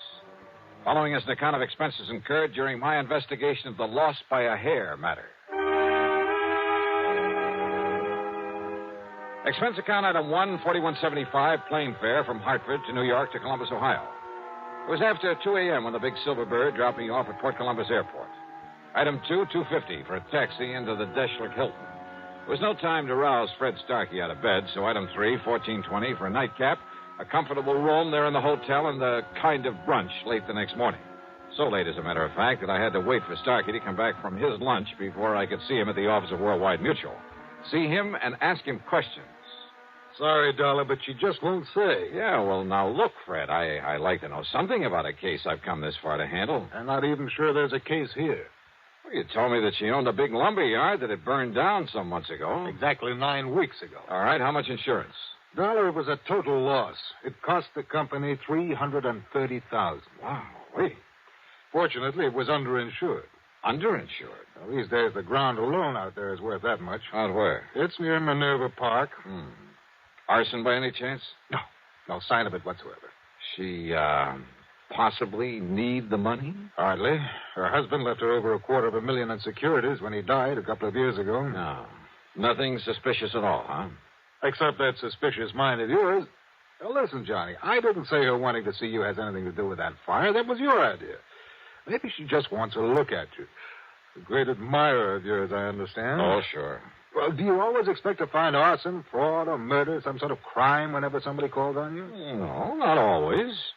Well, that's the way it usually turns out. But don't you see, if this had something to do with her insurance, she would have said as much. But if it hasn't, why did she ask for me? Well, I told you. You told me what? Oh, I don't know. I don't know why she wants to see you, but I'm willing to bet that it has nothing to do with that fire. $500? $500. Fred, how do I get there? Item 4, a $50 deposit on a rental car, and I drove north on Cleveland Avenue, that's Route 3, to the pleasant little town of Minerva Park. The Tilford home, while not a mansion, was a large stone and stucco affair with plenty of trees and well-kept lawns. All in all, a real nice place in good condition. Yes?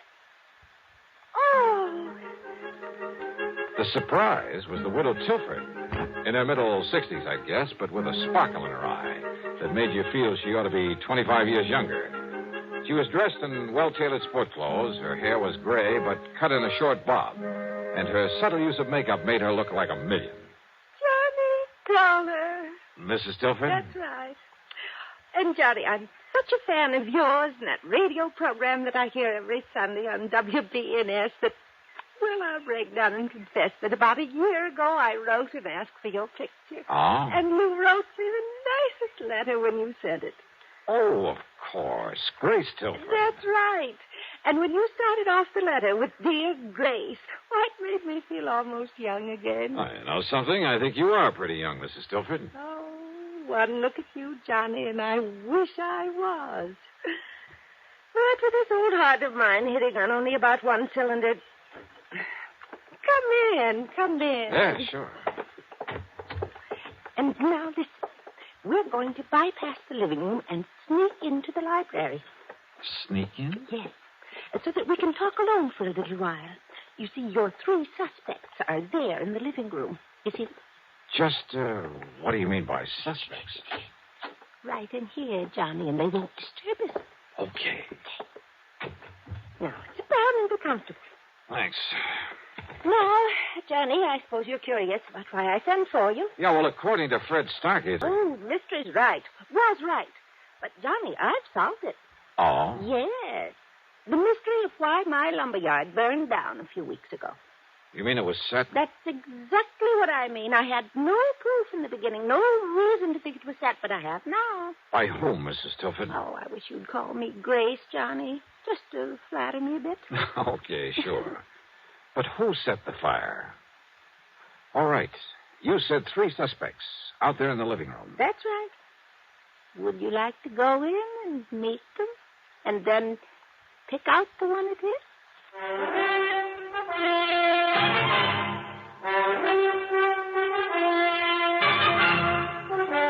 You say that one of those 3 people sitting out there in the living room set that lumberyard fire. Yes, Johnny, and I collected $330,000 on it after all. The police and firemen had found nothing to indicate arson. Oh, believe me, it's hard to spot in a fire like that. Then I got to thinking about those 3, about how each of them could profit by it.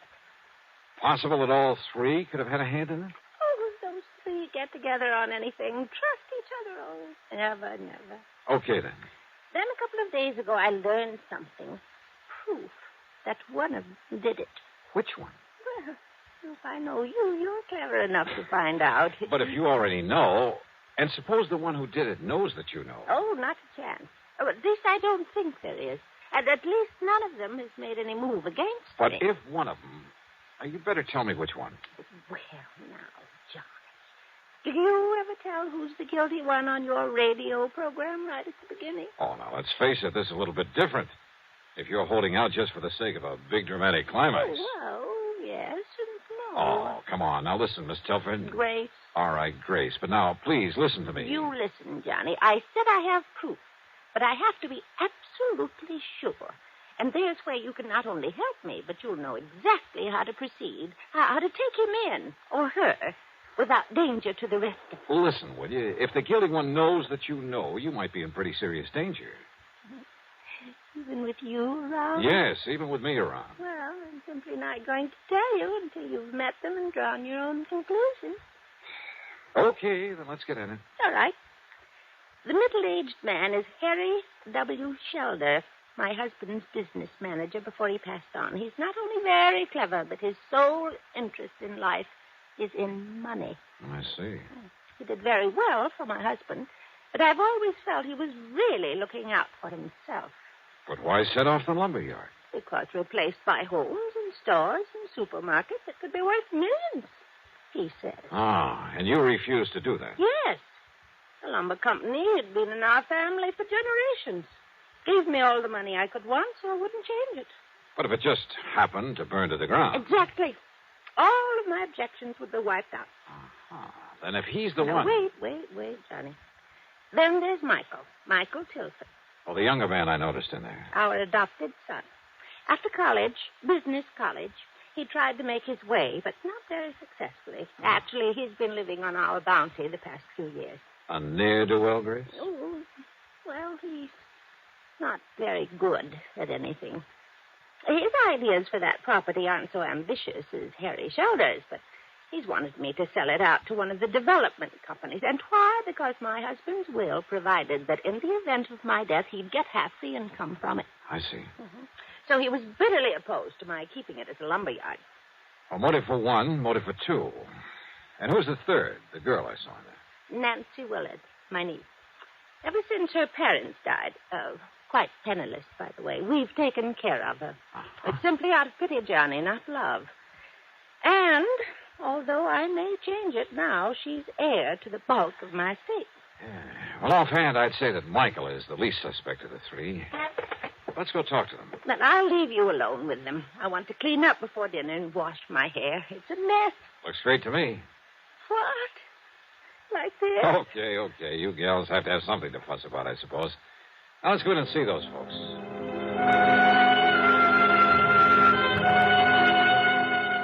Under the circumstances, there was nothing I could do but play along with her little game, her dramatic little mystery matter.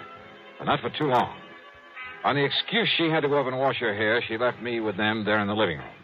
And what a trio. As I've told you half a dozen times now, Dollar, Mrs. Tilford hasn't long to live.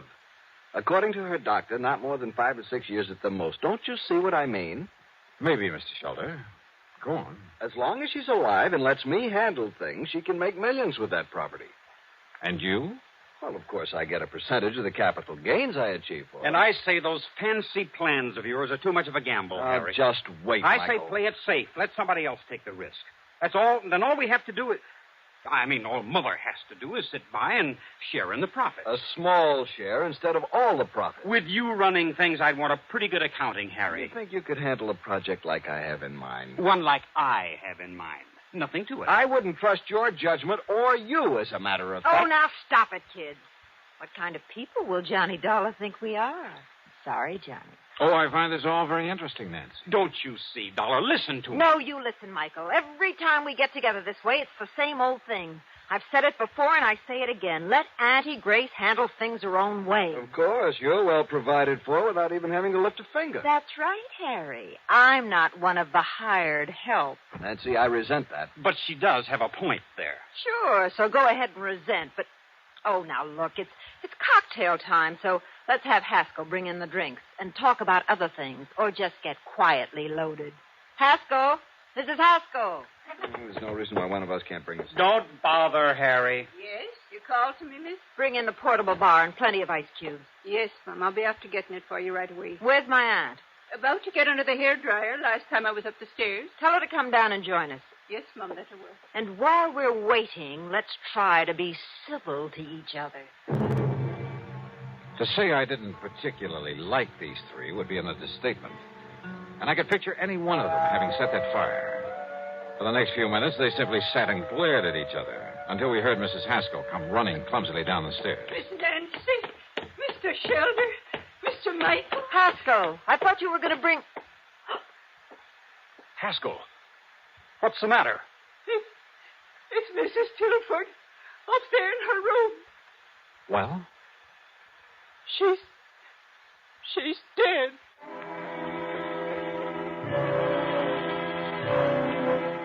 Mrs. Tilford, there in her bedroom, had died alone. Apparently, she'd been sitting under a hairdryer, then simply fallen to the floor, the big professional-looking machine falling beside her. Fortunately, the heating coils had apparently broken before they could set fire to anything. A big hunk of suspicion started building up at the back of my head. But then Dr. Taylor came and pronounced it death from a heart attack. Well, yet I must confess I certainly didn't... Well, she took such good care of herself. I was certain she'd live on for several years. Well, I'll go downstairs and make out my report and arrange to have the body taken care of. Well, we won't have to argue about the handling of her affairs anymore. Unless, of course, the court lets me act as executor of her estate. In which case, I warn you... Harry, how can you be so callous about it? Oh, the poor dear darling. Oh, shut up, Haskell. But Michael's right, Harry. Oh, sure. I suppose you two are heartbroken about her dying like this. Alone. She died all alone up here. Quit. While we were downstairs trying to pick her apart like a bunch of vultures, in spite of the way she treated all of us. What do you mean by that, Mike? We got so much better than we deserved. That's what I mean. All three of us. Harry, never bothering to see her, to come here and be nice to her. Just parked in his office in town, juggling figures to get as much out of her as he could. Michael, I resent... I don't care if you do.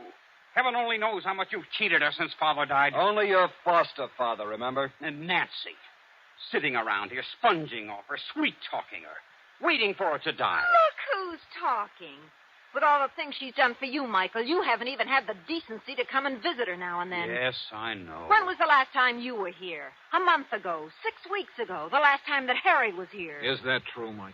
Yes, Mr. Dollar, I'm afraid. But you didn't hesitate to accept the money she kept sending you. At least I tried to make my own way. Oh, sure. Big, ambitious little Michael. Well, what have you done for us? At least I've stayed here these past few weeks and gone through the motions of being nice to her, kept her company, helped her with her clothes, fixed her hair for her, and, well...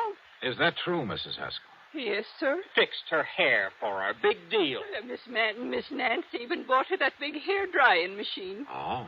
And the poor dear loved it so she was washing her hair 3 and 4 times a week. Now, what's that got to do with what Wait a we're minute. discussing? That's right. If it hadn't been for this crazy machine, she would have been downstairs where we might have... Oh, wait. Well, don't take it out on the hairdryer, I Michael. said, wait a minute. My brain was fairly spinning. A news item in the New York papers less than a month ago. A freak accident, 1 in a million at a beauty parlor. A professional hairdryer machine, exactly like the one lying here on the floor. There'd been pictures of it, sketches, to show exactly what had happened. A tiny wire had come loose, had shocked the customer so badly that she'd lost consciousness. There'd been a big noise over it. And now here was Mrs. Tilford, a little frail old lady with a heart condition. Yeah. What is it, Mr. Dollar? Yes, Johnny. What's that funny look supposed to mean? Plenty. Mrs. Haskell, did you ever help Mrs. Tilford with this machine? Oh, jeez, I'd never even touched that contraption of the devil, sir. Dollar, this old biddy wouldn't even let Mrs. Tilford install an electric stove. But I failed to... Listen, when was this thing purchased? Well, about 3 weeks ago. I still have the bill for it in my office. Another of Nancy's little tricks gave it to Mrs. Tilford as a gift, but charged it to her account. But I failed to see... 3 weeks ago.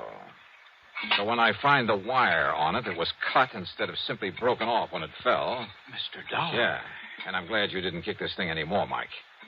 You see it here? When she clamped this thing on her head, this wire touched her wet scalp. Oh, now, just... Good heavens. Then when she turned on the switch, well, that was it. Harry, you haven't been here for weeks. Well, I know, but I... Nor have you, Michael. And Mrs. Haskell was afraid to touch the thing. Well... Nancy. Yeah, Nancy. You were here, Nancy. And a few weeks ago, when you read in the papers how one of these machines might... No! Heaven, Dollar! Oh, put it down, Nancy. No. I'll kill you. I'll kill all of you. Sure, I did it, but nobody will ever know, because none of you will be alive. That's where you're wrong, Nancy. Michael. All right, Nancy. No! Let go of me! Sorry.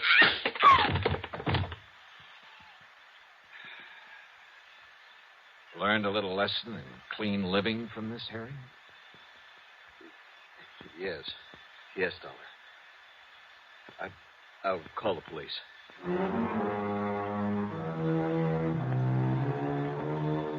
So Nancy's wild shot busted one of his ribs, but Michael recovered. Nancy, I don't know what the penalty for murder is in Ohio, but believe me, she'll find out the hard way. As for the estate, well, that's up to the courts, too. No doubt much of what might have been Nancy's share will go to the company for that payment on the fire. Expense account total, including the trip back to Hartford, $162.70. Yours truly, Johnny Dollar.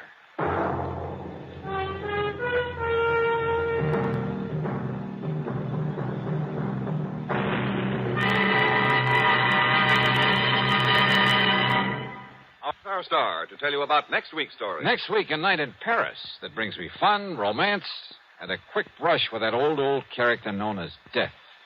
Join us, won't you? Yours truly, Johnny Dollar.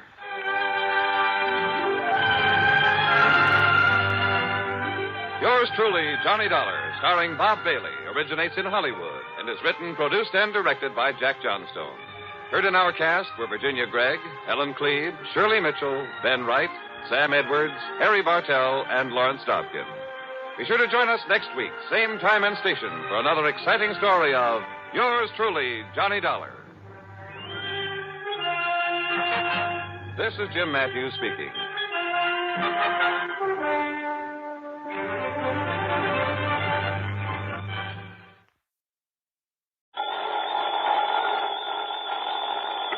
Johnny Dollar. Paul Peters, Johnny, at Western Identity Company. Oh, hiya, Paul. How's the weather out there in the City of the Angels? Johnny, Yeah? can you come out here right away? What's up? Well, put it this way. How would you like to give some much-needed help in the race for outer space? Oh, well, if you mean take a ride in one of those experimental space capsules... No, I mean... Thanks, Paul, but I'll stay in the cheering section for a while. No, I mean put a stop to the trouble that's threatening to... But, Johnny, we have no proof. No proof at all. No proof of what? That these deaths were anything but accidental. That they weren't incidental to something much bigger. Paul... But if you can find out who's in back of them, who's in back of all this... Hey, look, will you start making sense? What? The race for outer space, remember? Yes, Johnny, and you know its importance. Yeah, and I take it some company, some client of yours has a hand in it. Yes. But they're having trouble. Yes. What? Because although there's no proof, I'm convinced, Johnny. Yeah? Well, come on, Paul. All right. Sabotage. Oh? Yes, Johnny. Sabotage.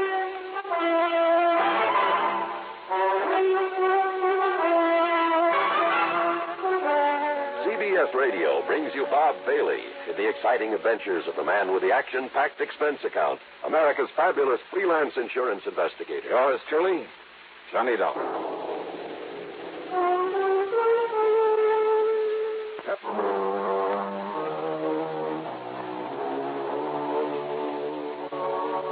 Expense account submitted by Special Investigator Johnny Dollar to the Western Indemnity Company, Los Angeles office. Following is an account of expenses incurred during my investigation of the Flask of Death matter.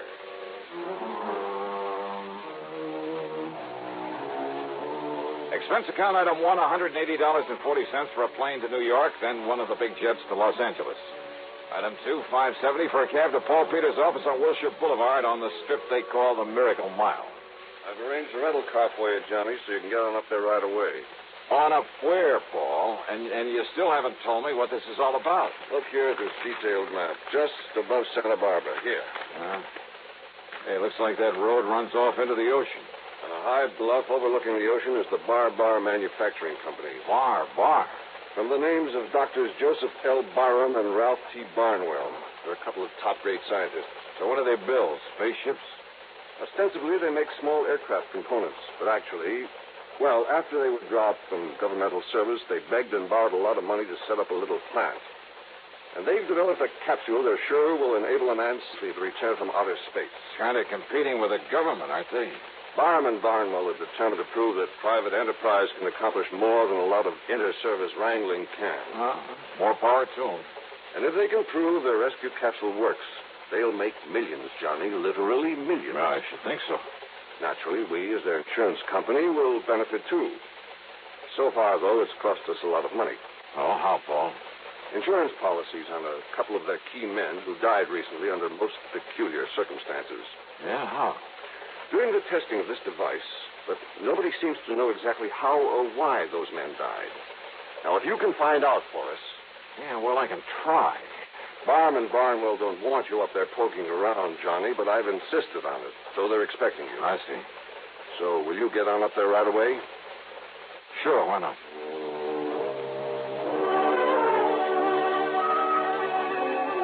Thanks to a good freeway system, I arrived at the Bar plant shortly after 2 p.m. One of the guards led me onto a long steel platform that stuck far out over a wide cove at the edge of the ocean. At the end of it, surrounded by a lot of complicated machinery, attended by half a dozen men, was Dr. Ralph Barnwell at the controls of a gigantic hoist.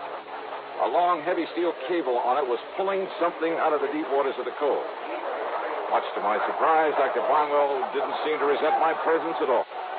Yes, Dollar. Here comes the space capsule.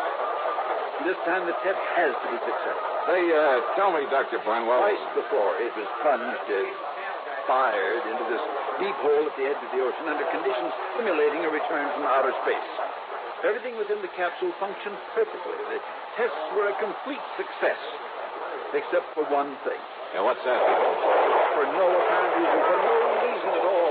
Yeah? The man inside it was dead. I see. Easy now. Lower, Doc. Yes. All right now. Ready on the cradle. And that's why, Mr. Dollar, that's why my partner, Dr. Joseph Barham, insisted on making this test himself. All right, men. Release the pressure so we can open the door of the capsule. All ready? Good. All right, now come along, Dollar.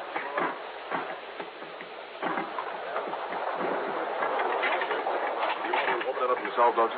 Yes, I'll open it. Stand aside, man, so that we can... All right, now, Dr. Barham, did you...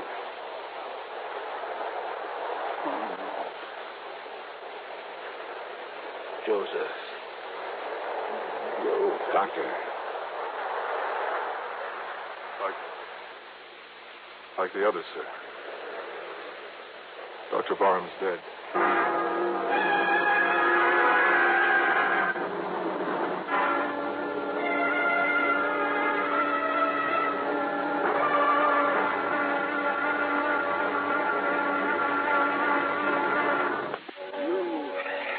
You saw it yourself, Dollar. There was nothing inside that capsule that could possibly have killed Joseph Barham. Yeah, well, now, maybe the autopsy will, Doctor? Yes, of course. We'll have an autopsy, the same as we had on the other two men who died this way, but I know what the findings will be. What, sir? Asphyxiation. But I tell you, it's impossible. If the atmosphere inside it became insufficient or faulty for any reason at all, it would have shown up on the tape recordings that we so carefully checked over. And these young scientists we employed don't miss anything, Dollar. Well, what about a poisonous gas of some kind in there? Poisonous gas? Well, 3 of these in a row, Doctor. It looks kind of deliberate, doesn't it? The presence of any known poisonous gas would have been recorded, too. Any known poisonous gas? What? Well, isn't that what you said, Doctor? And with all the people in the world who'd like to see you fail with the rescue capsule, don't you think a few of them might be clever enough to make up something you couldn't spot? You're talking about some spy, that sort of nonsense? Is it nonsense? Nothing could be placed in that capsule without our knowing about it. You're pretty sure of all the people you have working here? Of course we are, as sure as we can be. Yeah? And what's more, if anything, any device had been placed in the capsule to release this poisonous gas you're talking about, we'd have discovered it when we opened the capsule. We'd have smelled traces of it. Well, maybe. And maybe it sounds wild, Doctor, but have you considered the possibility of the man himself in there releasing some kind of... Dr. Barham, a suicide? No. Good heavens, no. All right, how was a breathable atmosphere provided inside that thing? 2 oxygen tanks, primarily, and a minus-pressure tank system containing a CO2 absorption unit, plus, of course... Well, what's been done with the oxygen tanks that were aboard? Why, they've probably been returned to the storeroom where they can be made ready for the next test. You're not sure?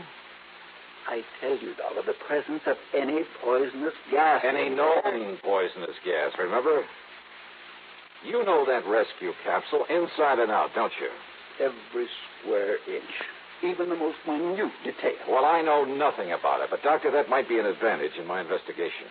What? Because I have no preconceptions about why or how some device couldn't be put aboard. I'm afraid I don't follow. So maybe I'm just the one to find out how it was. But that doesn't... Also, I have a strange little hunch I'd like to follow up. Do you believe in hunches, Doctor? Hardly. As a scientist, But, Mr. Dollar, if your hunch can result in finding the killer among us... Maybe it will, Doctor. Maybe it will.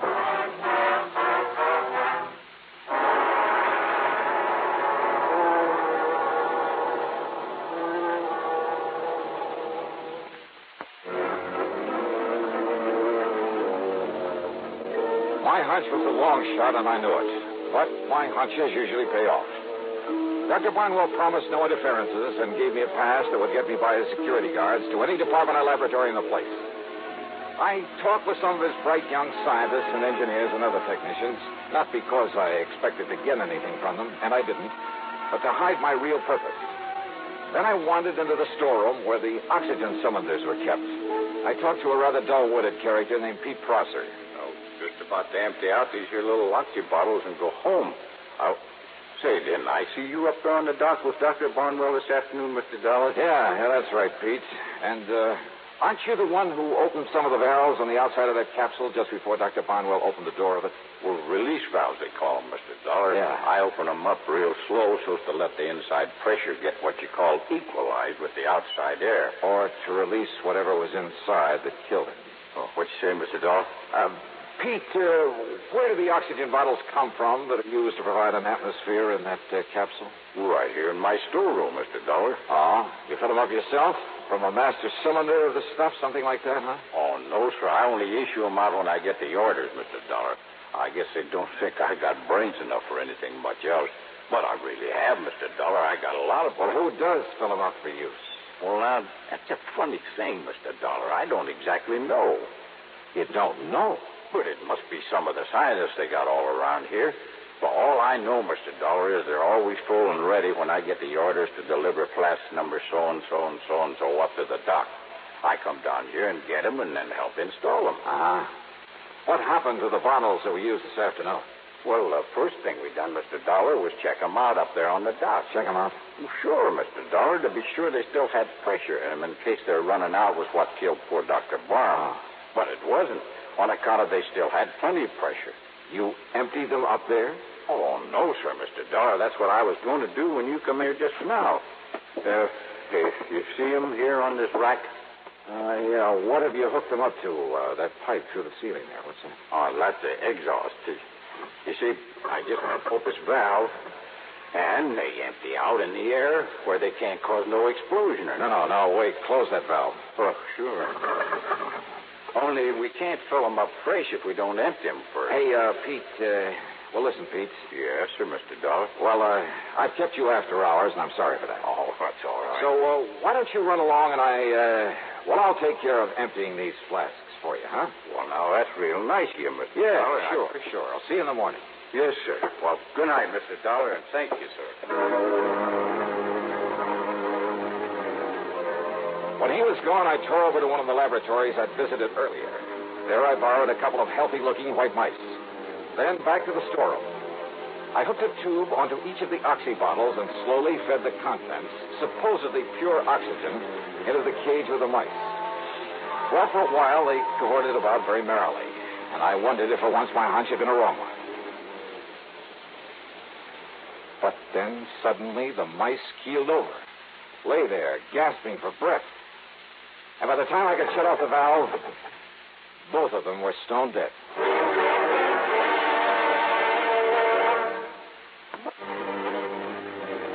Now I knew how Dr. Barham and the others had been killed inside the space rescue capsule.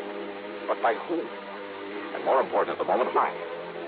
And then I remember the old Latin phrase, cui bono, who benefits? And the answer came so easily I could have kicked myself. But how to prove all this? Maybe if I took lethal oxygen tanks up to Dr. Barnwell's office and... maybe there was a better way. Yeah, a little less dangerous.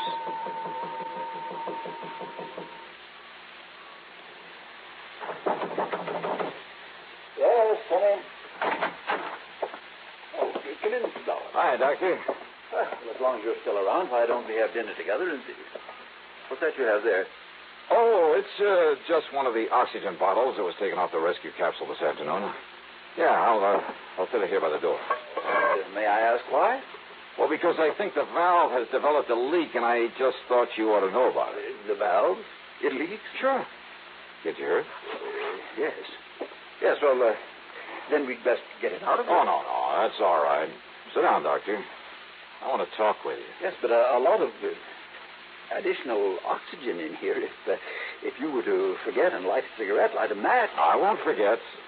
Probably wouldn't do a thing anyway. Now, Mr. You know, in spite of your nice reception, I understand you didn't want me to come up here and poke around. Well, I'm sorry if you got that impression. It's probably because Dr. Barham and I talked to... you and Barham got out of government service, didn't you? Why, yes, we did, because we... Because the security boys found out some things about you they didn't like? I know, that's ridiculous. Doctor, I'm not going to beat around the bush any longer. I should have known there was something phony about your ordering the pressure released in that capsule before you'd opened it up this afternoon. What? It was really to dissipate the poison gas in it, wasn't it? What poison gas? Mr. Dollar, I told you my opinion of your poison gas theory earlier. But now about this flask of oxygen you... Doctor, now that the capsule works, it's worth millions, isn't it? Works?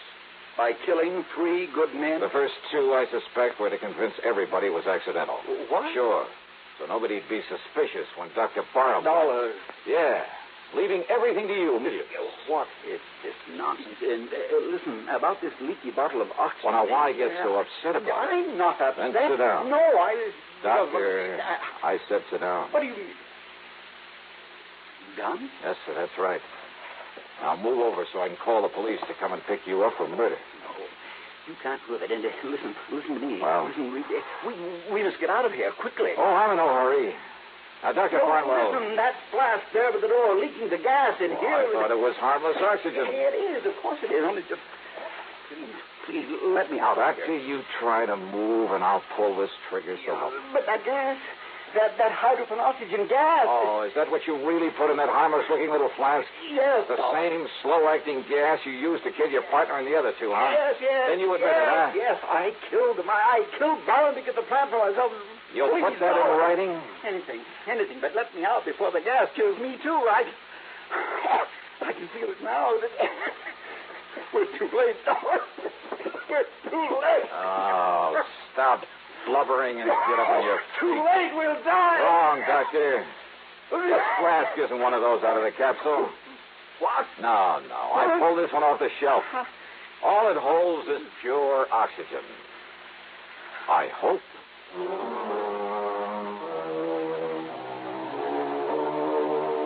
I don't know, of course, but I suspect the government will take over. Maybe they'll have something in that space rescue capsule. But as for money, royalties, well, I'm sure that Barnwell won't be able to spend more than in prison. Expense account total, including a couple of days and nights in Santa Barbara and the trip back to Hartford, $431 even. Yours truly, Johnny Dollar.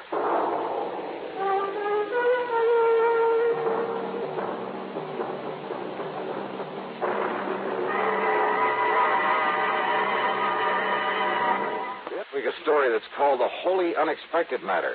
And believe me, the title fits. Yeah, it involves a wild trip across the country in search of a killer. A killer who just happens to be looking for me. Who apparently knows more about my plans and where I'm going than I do myself. All of which leads up to a really unexpected twist at the end of the yarn. I think you'll like this one. Like it a lot. So join us, won't you? Yours truly, Johnny Dollar.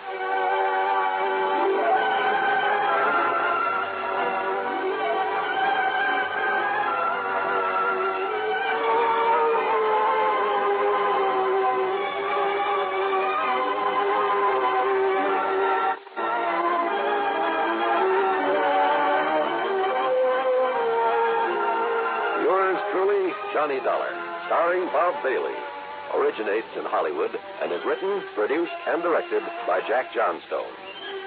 Heard in our cast were Paul Duboff, Parley Bear, G. Stanley Jones, Horace Lewis, Tom Hanley, and Bill James. Be sure to join us next week, same time and station, for another exciting story of yours truly, Johnny Dollar.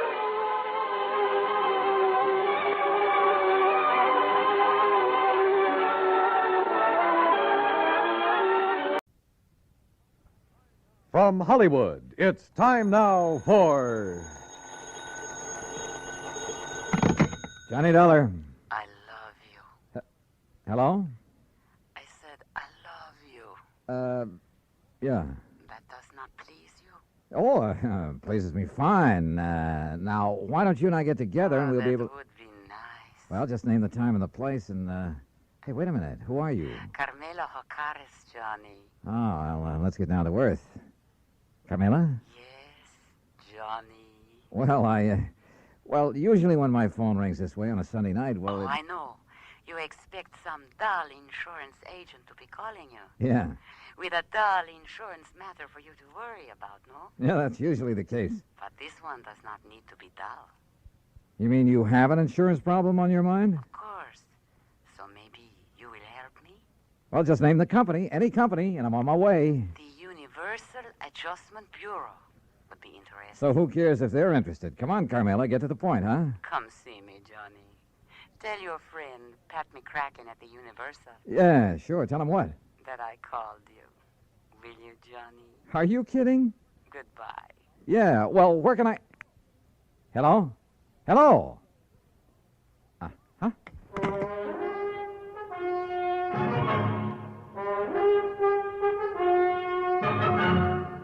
Bob Bailey in the exciting adventures of the man with the action-packed expense account, America's fabulous freelance insurance investigator. Yours truly, Johnny Dollar.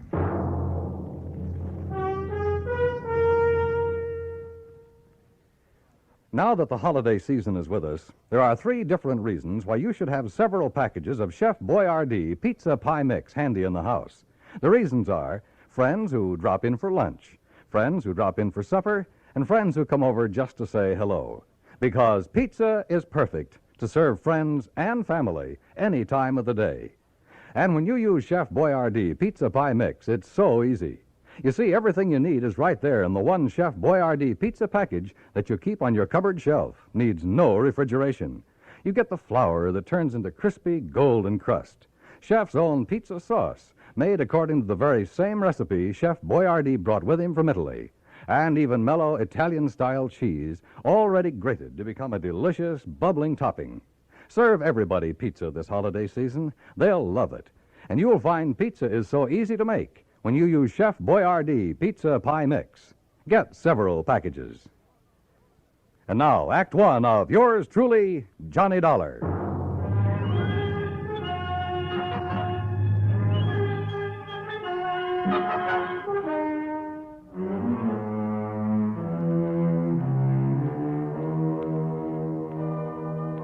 Expense account submitted by Special Investigator Johnny Dollar to the Home Office, Universal Adjustment Bureau, Hartford, Connecticut. Following is an account of expenses incurred during my investigation of the Latin Lovely matter. Expense account items 1, 2, 3, 4, and 5, 50 cents for phone calls early Monday morning trying to reach Pat McCracken. Item 6, $1, taxi fare to the offices of Universal Adjustment. Oh, hi, Johnny. Top of the morning to you. Yeah, where the Sam Hill have you been all morning, Pat? All morning? You kidding? Look, the clock on this desk says exactly 9:02. For me, that's the crack of dawn. Now, what's bothering you? Carmela. Oh, Carmela Jocares. Yeah, only it's Jocares. Oh, well. Might have known she'd call you direct. I should have warned you, Johnny. You know her, Pat? She's threatened to come down here and camp on my doorstep any minute. Oh, can you think of a nicer ornament to have around? If she's anything like she sounds on the phone. She is, Johnny, yeah. That's why I should have suggested that Special Investigator Martha Maybury Balderdale help her. Balderdale? Uh-huh. Now, how could an old battle axe like her know how to deal with a young, charming, beautiful...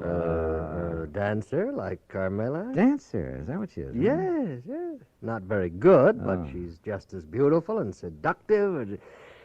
No, maybe I better sick old Lady Balderdale on. All right, Pat, quit the kidding and tell me what it's all about. Who's kidding? Well, where do I find Carmela, her address? Now, you see, you're already emotionally involved with her. You haven't even met her. Emotionally? Client relationship in our business should be entirely objective, Johnny. How can I possibly expect you to look at Carmela's insurance problem with an unbiased mind? Pat, All she'd have to do is bat those lovely big brown eyes at you a couple of times. Look, will you stop baiting me and tell me what this is all about? Emotion. All right. I got involved with this little Latin lovely as a favor to the company that issued her the policy, Surety Mutual and Trust. What kind of a policy? Retirement. Pays her $50,000 when she's 45. Meantime, if she dies, her beneficiary gets the $50,000. So what's the matter with it? Well, like I told you, Johnny, she's a dancer. Nightclubs. Always has a partner. Some good young kid who can make up for her shortcomings. Only a different partner every month or so. Well, what's that have to do with her insurance? Well, she has the company name her partner as beneficiary. Oh, I see. And if she keeps changing her policy... Right. And by now it has so many riders attached to it, the company's running out of filing space. And what's more important, the cost of servicing this one lousy policy and the time that's been wasted on it. And the last time... Well, she's been so insistent you'd think she was planning to die tomorrow. Well, maybe she is. Why doesn't the company just stall on making some of these changes? Well, they've tried that. So what happened? She's on the phone every day, 2 or 3 times a day. Nobody has any peace. That's why they finally turned to me in desperation. And you said you'd have me talk to her. I did not. She asked for you. Why? How'd she even know about me? Oh, newspapers, some of the radio programs about the cases you've handled. Johnny, you're her idol. You're her dream boy. Oh, yeah, sure. But what to do about this? Well, you get her to settle with one beneficiary. Get her married, something like that, so her policy will stay set for a while. Yeah, married, even if you have to... Oh, yeah. You... Huh?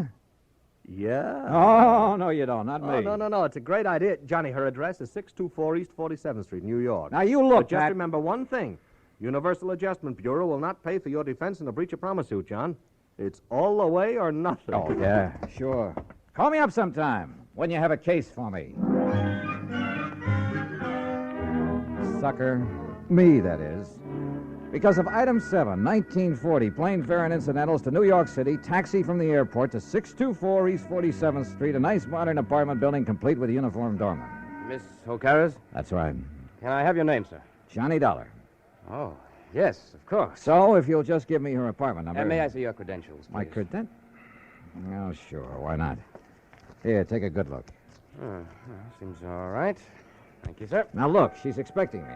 I know, sir. Then what's all this fuss about? Will you step in the lobby, please? Oh, sure. Now, what's the number of her apartment? One moment, please.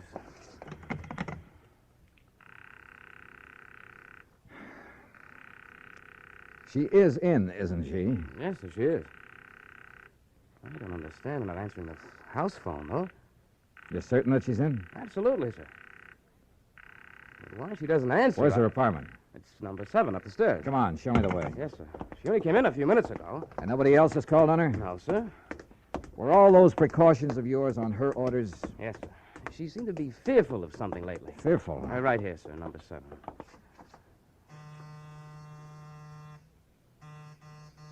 That's funny. Miss O'Carroll's. Miss O'Carroll's. Carmela. Listen. What? That sound inside. Well, there must be somebody You in got a there. passkey? Well, yes, sir. Come on, give it to me quick. But unless you have some authority, Mr. Dollar. I have all I need.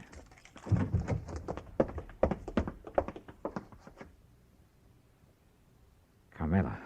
Mr. Dollar. She's been killed. No, she's alive, all right. But that's about all.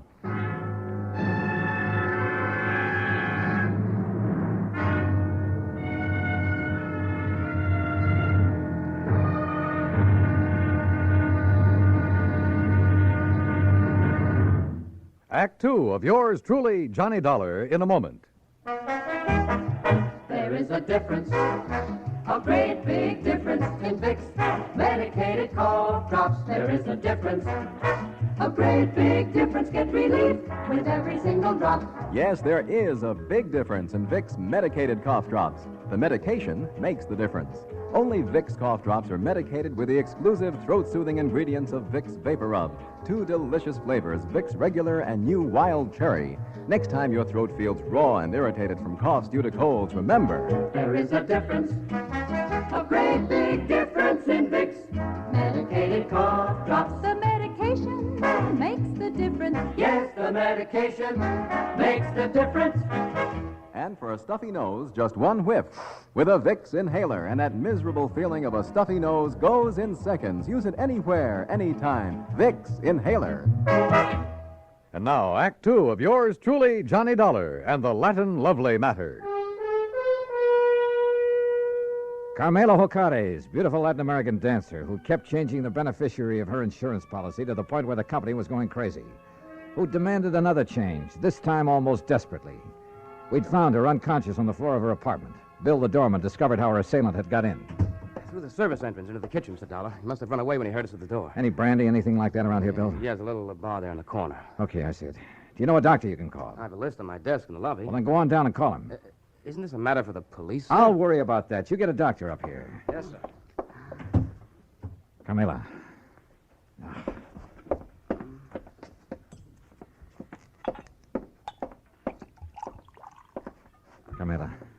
Carmela, here. See if you can drink this. What?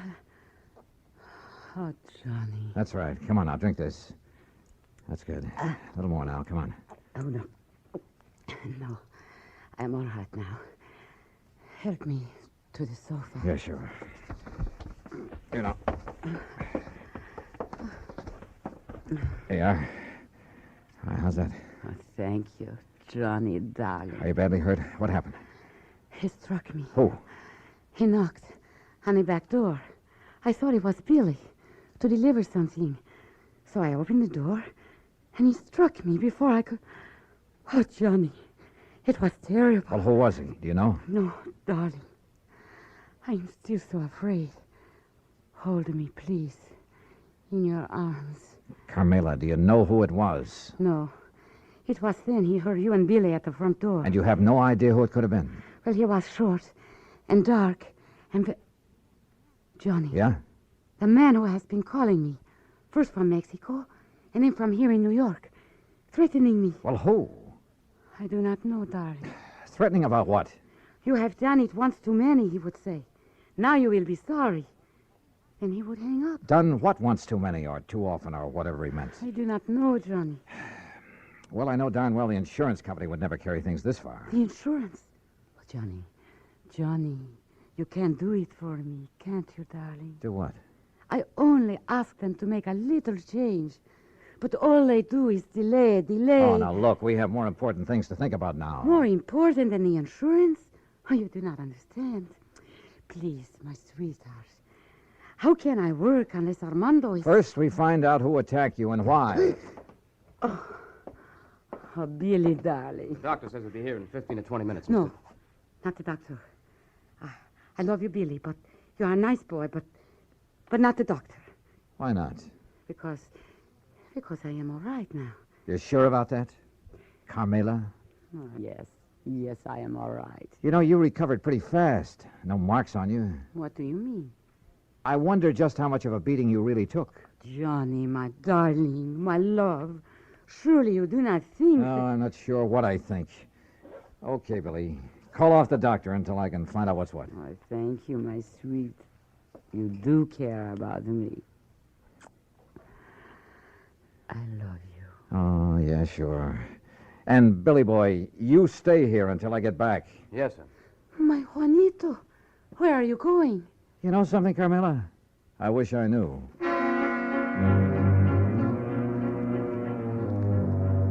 I know where I was going, all right, to 18th Precinct Police Headquarters and my old friend Randy Singer. If anybody could get me a rundown on Carmela and any of her contacts, he could. If Carmela's attacker left any fingerprints, his boys would find them. Cutting through the alley beside the apartment building, headquarters would only be a couple of blocks away. But oh, that alley was a mistake. I didn't see the man step out of the doorway behind me. But I did feel that old familiar poke in the small of my back. No. Keep walking, senor. To the next doorway. All right, now look. If you'll take that gun out of my back. Walk. What is this, a holdup? Now, in here.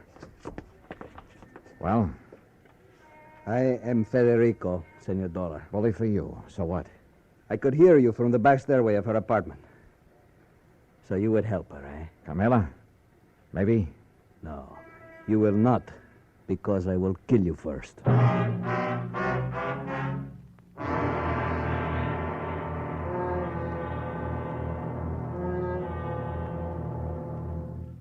Act 3 of yours truly, Johnny Dollar, in a moment. Smoke Kent, Smoke Kent, Smoke Kent with the micronite filter. Remember this, Kent filters best of all the leading filter cigarettes. So get the mild Kent cigarette. Smoke Kent with the micronite filter.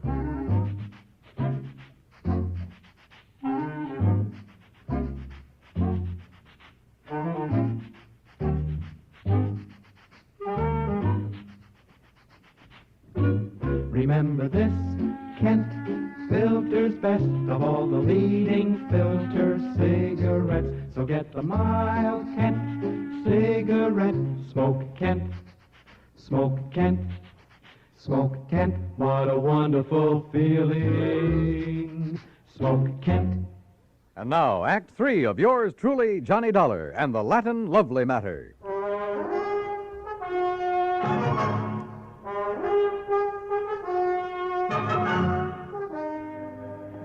You hear me? I will kill you. Do you mind telling me why? I will kill you before I let you help that woman ruin my son. Your son? You are from the company for the insurance, are you not? Yeah, that's right. To make her the change in the policy, to change what you call the benefit, The beneficiary, yes.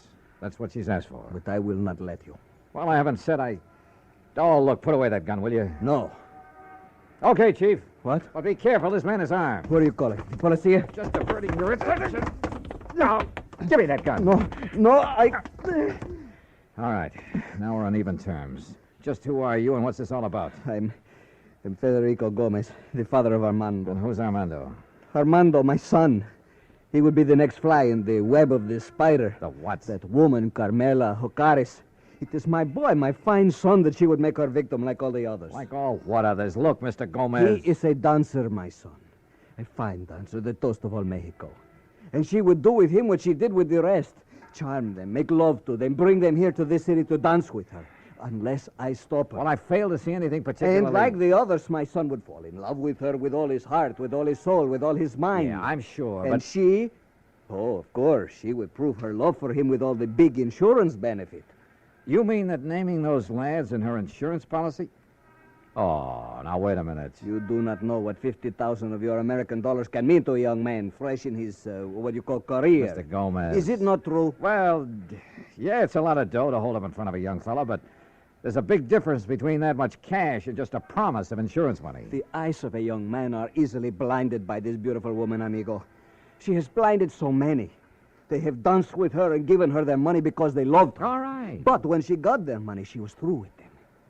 When they begged her to marry them, she spit on them. She turned them out. Pedro Fernandez, you know of him? No, I'm afraid I don't. Because of this woman, he killed himself. So it was with Jimenez, the son of my friend. But she will not do this to my son. And you honestly think the mere fact of a big insurance policy? Was it not true with Jimenez, with Pedro, with Angel, with all the rest? These were young men, amigo, like my son. Unwise to the world, unwise to a woman like this. Suicide? I will do anything to keep her from using that insurance to ruin my son. Senor. The more I live in this world, the more amazed I am at some of the things that happen in it. Things that are implausible, impossible, but that sometimes do happen. I can only beg of you. Humbly. All right, look, Mr. Gomez, I'm keeping this gun. By rights, I ought to have you locked up for poking it in my back for your attack on Carmela. But Where are you staying? At the Hotel de Glen Arms. I want you to go back there. Stay there until you hear from me. You will help me, senor. If you'll do as I say. Gracias, senor. Gracias. The scene with Carmela back in her apartment was not a pretty one. She not only admitted to having used the insurance, among other things, to further her shaky career at the expense of those young and better dancers, but was quite proud of the broken hearts and broken minds she may have left behind. Until I tore into her, and believe me, I did. Murder? Oh, no, Juanito. Now, you look. No. If you didn't murder those two young kids, well, you might as well have plunged in the knife yourself. I don't know what laws, what legal action may be dragged in to make you pay for what you've done, but there are moral laws, too, laws of decency. But I did I'll tell you not this, know. Carmela, that from now on, the police of this town and of anywhere else you may go, believe me, they'll be gunning for you. And if anything like this ever happens again... No, Johnny. Johnny, please. You must believe me. I did not think. I was thinking only about myself. I did not realize... Well, it's high time you did. Your insurance? Oh, baby, that's going to be canceled. Unless you can think of someone far away from your career to leave your money to, someone you can't hurt. Oh, Johnny, I promised. Don't you see? Never before has anyone made me realize what I was doing. I have only had to think of myself. By the time I left her, she was sobbing her heart out, promising that she'd spend the rest of her life making up for the things she'd done. And who knows, maybe... Well, who knows? Expense account total, including incidentals and transportation back to Hartford. Johnny Dollar. Pat McCracken, Johnny. Oh, hi, Pat. Well, I just got around to finishing up my report and expense account on that Carmela Jocares thing last week. Just forget the expense account part of it. Like on what? No, for the life of me, I don't know how you did it. What are you talking about? The company just sent me a copy of the rider, Johnny, the last and final rider on her policy. Oh? Naming the new beneficiary, and absolutely, irrevocably, can never be changed again. Whom did she name, Pat? Some old childhood... Are you kidding? You! What? You sly dog. Hello. Hello. Well, I'll be... Yours truly, Juanito Peso.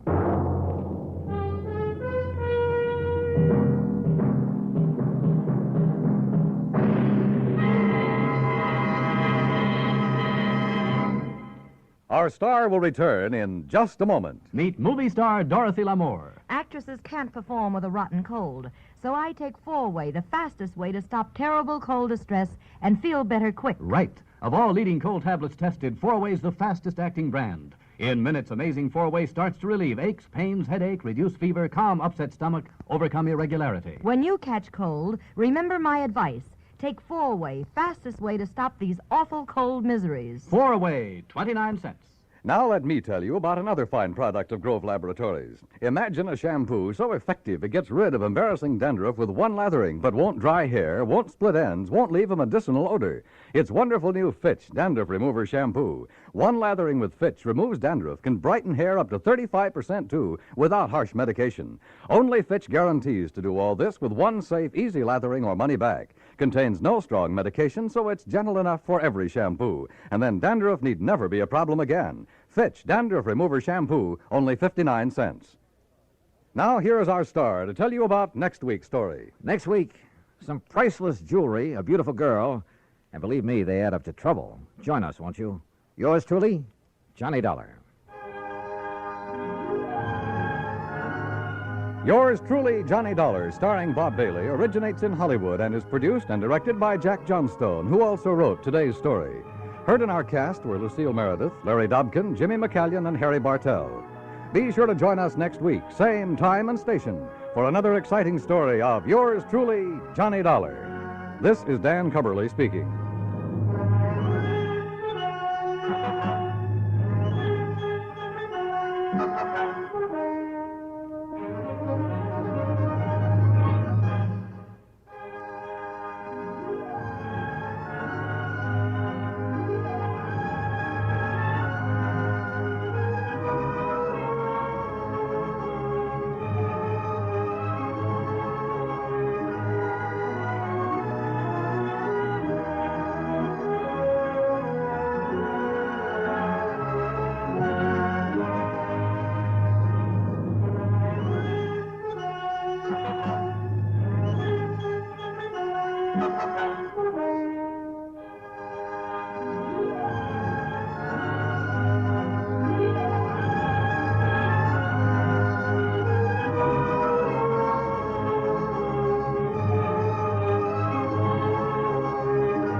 Johnny Dollar.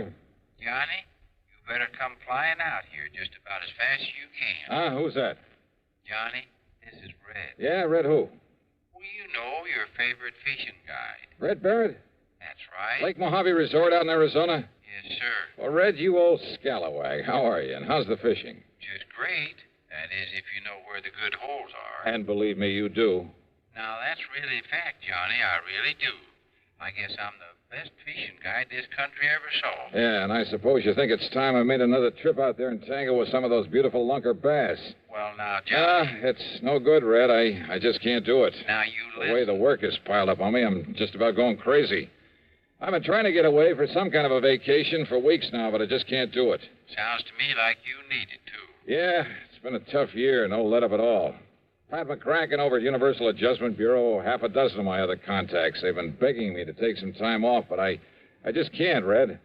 I'm not on a regular payroll. I'm a freelance, so I have to take on every assignment that's handed me, whether I like it or not. Look, you mentioned Mr. No use, Red, so don't make me feel any worse by talking about it. Me? That was your idea. Huh? Did I say anything about fishing until you did? Oh, now, wait. You mean there's some insurance matter I ought to look into out there? It was this Pat McCracken you mentioned that said I better call you. Oh, great. And he's the one who's been after me to take a rest. So, what's happened out there? That's the thing. It ain't what has, but what's going to happen. Yeah? Like what? Come on, get to the point, Red. Well, Johnny, when it does happen, well, it's going to be pretty tragic for Lake Mojave Resort. You mean somebody's trying to wreck the place? Something like that? Much worse, Johnny. Much worse. Well, what is it? Well, I just don't think I ought to tell you over the phone. But, Red, unless I know... And if somebody was to hear me talking to you this way... Red, look. And anyhow, you'll find out soon enough when you get here, Johnny. And you won't like it. No, sir. Red, quit stalling, will you? Of course, if you just want to sit around up there in Hartford and let a terrible thing like this happen without even raising a finger, well, I just can't believe you'd do that. Look, will you stop beating around the bush and... Red? Red.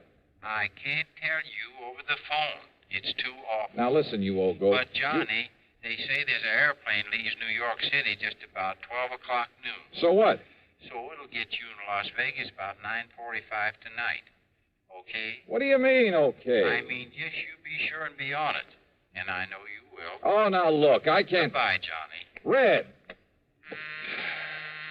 Oh, if that crazy old coot thinks I'm going to fly all the way out there just because he... And yet, if he was serious...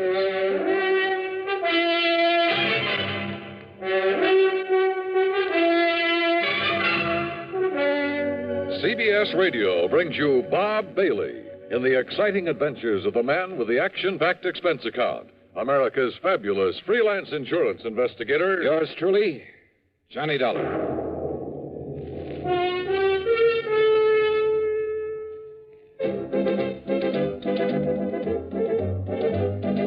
Winston tastes good like a cigarette should. Winston tastes good like a cigarette should. Winston gives you real flavorful, rich tobacco flavor. Winston's easy drawing too. The flavor comes right through to you. Winston tastes good like a cigarette should. A modern filter? Sure, Winston has it. But that's only the beginning of a Winston. Up front, up where it really counts, Winston packs exclusive filter blend. Light, flavorful tobaccos, specially selected and specially processed for filter smoking. Filter blend. That's why it's fun to smoke Winston, America's best-selling filter cigarette. Winston tastes good like a cigarette should. And now, Act One of yours truly, Johnny Dollar.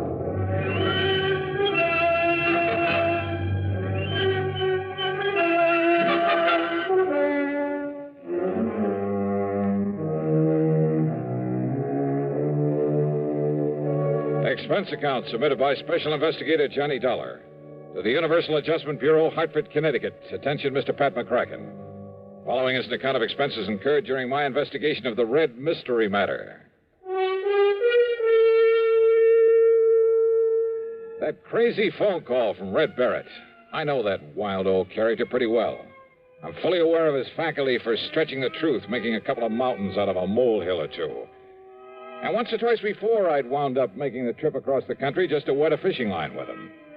And yet, those other times I'd fallen for his gag, I'd run headlong into serious insurance matters. Trouble with a capital T.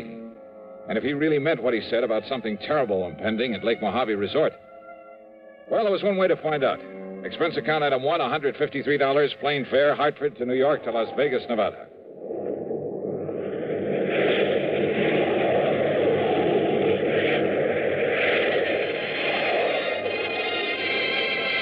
The awesome beauty of the clear night sky over the desert, with its billions of stars twinkling in the black sky above, is something I'll never tire of.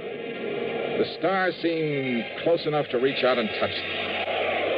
As the plane hit the glide path down to the landing strip at the south end of Las Vegas, the myriad, many-colored lights of the city winked and sparkled like the lights on a gigantic Christmas tree. Yeah, from the air, Las Vegas, the fabulous city of chance, is just plain beautiful. I'd like to have stuck around Vegas for a while and tried my hand at some of the casinos and clubs along the gambler's alley they call the Strip, but I had other things to do. So, item 2 was $50 deposited on a rental car. And within minutes after the plane landed, I was heading south and east across the desert, down toward Davis Dam, down to Lake Mojave Resort.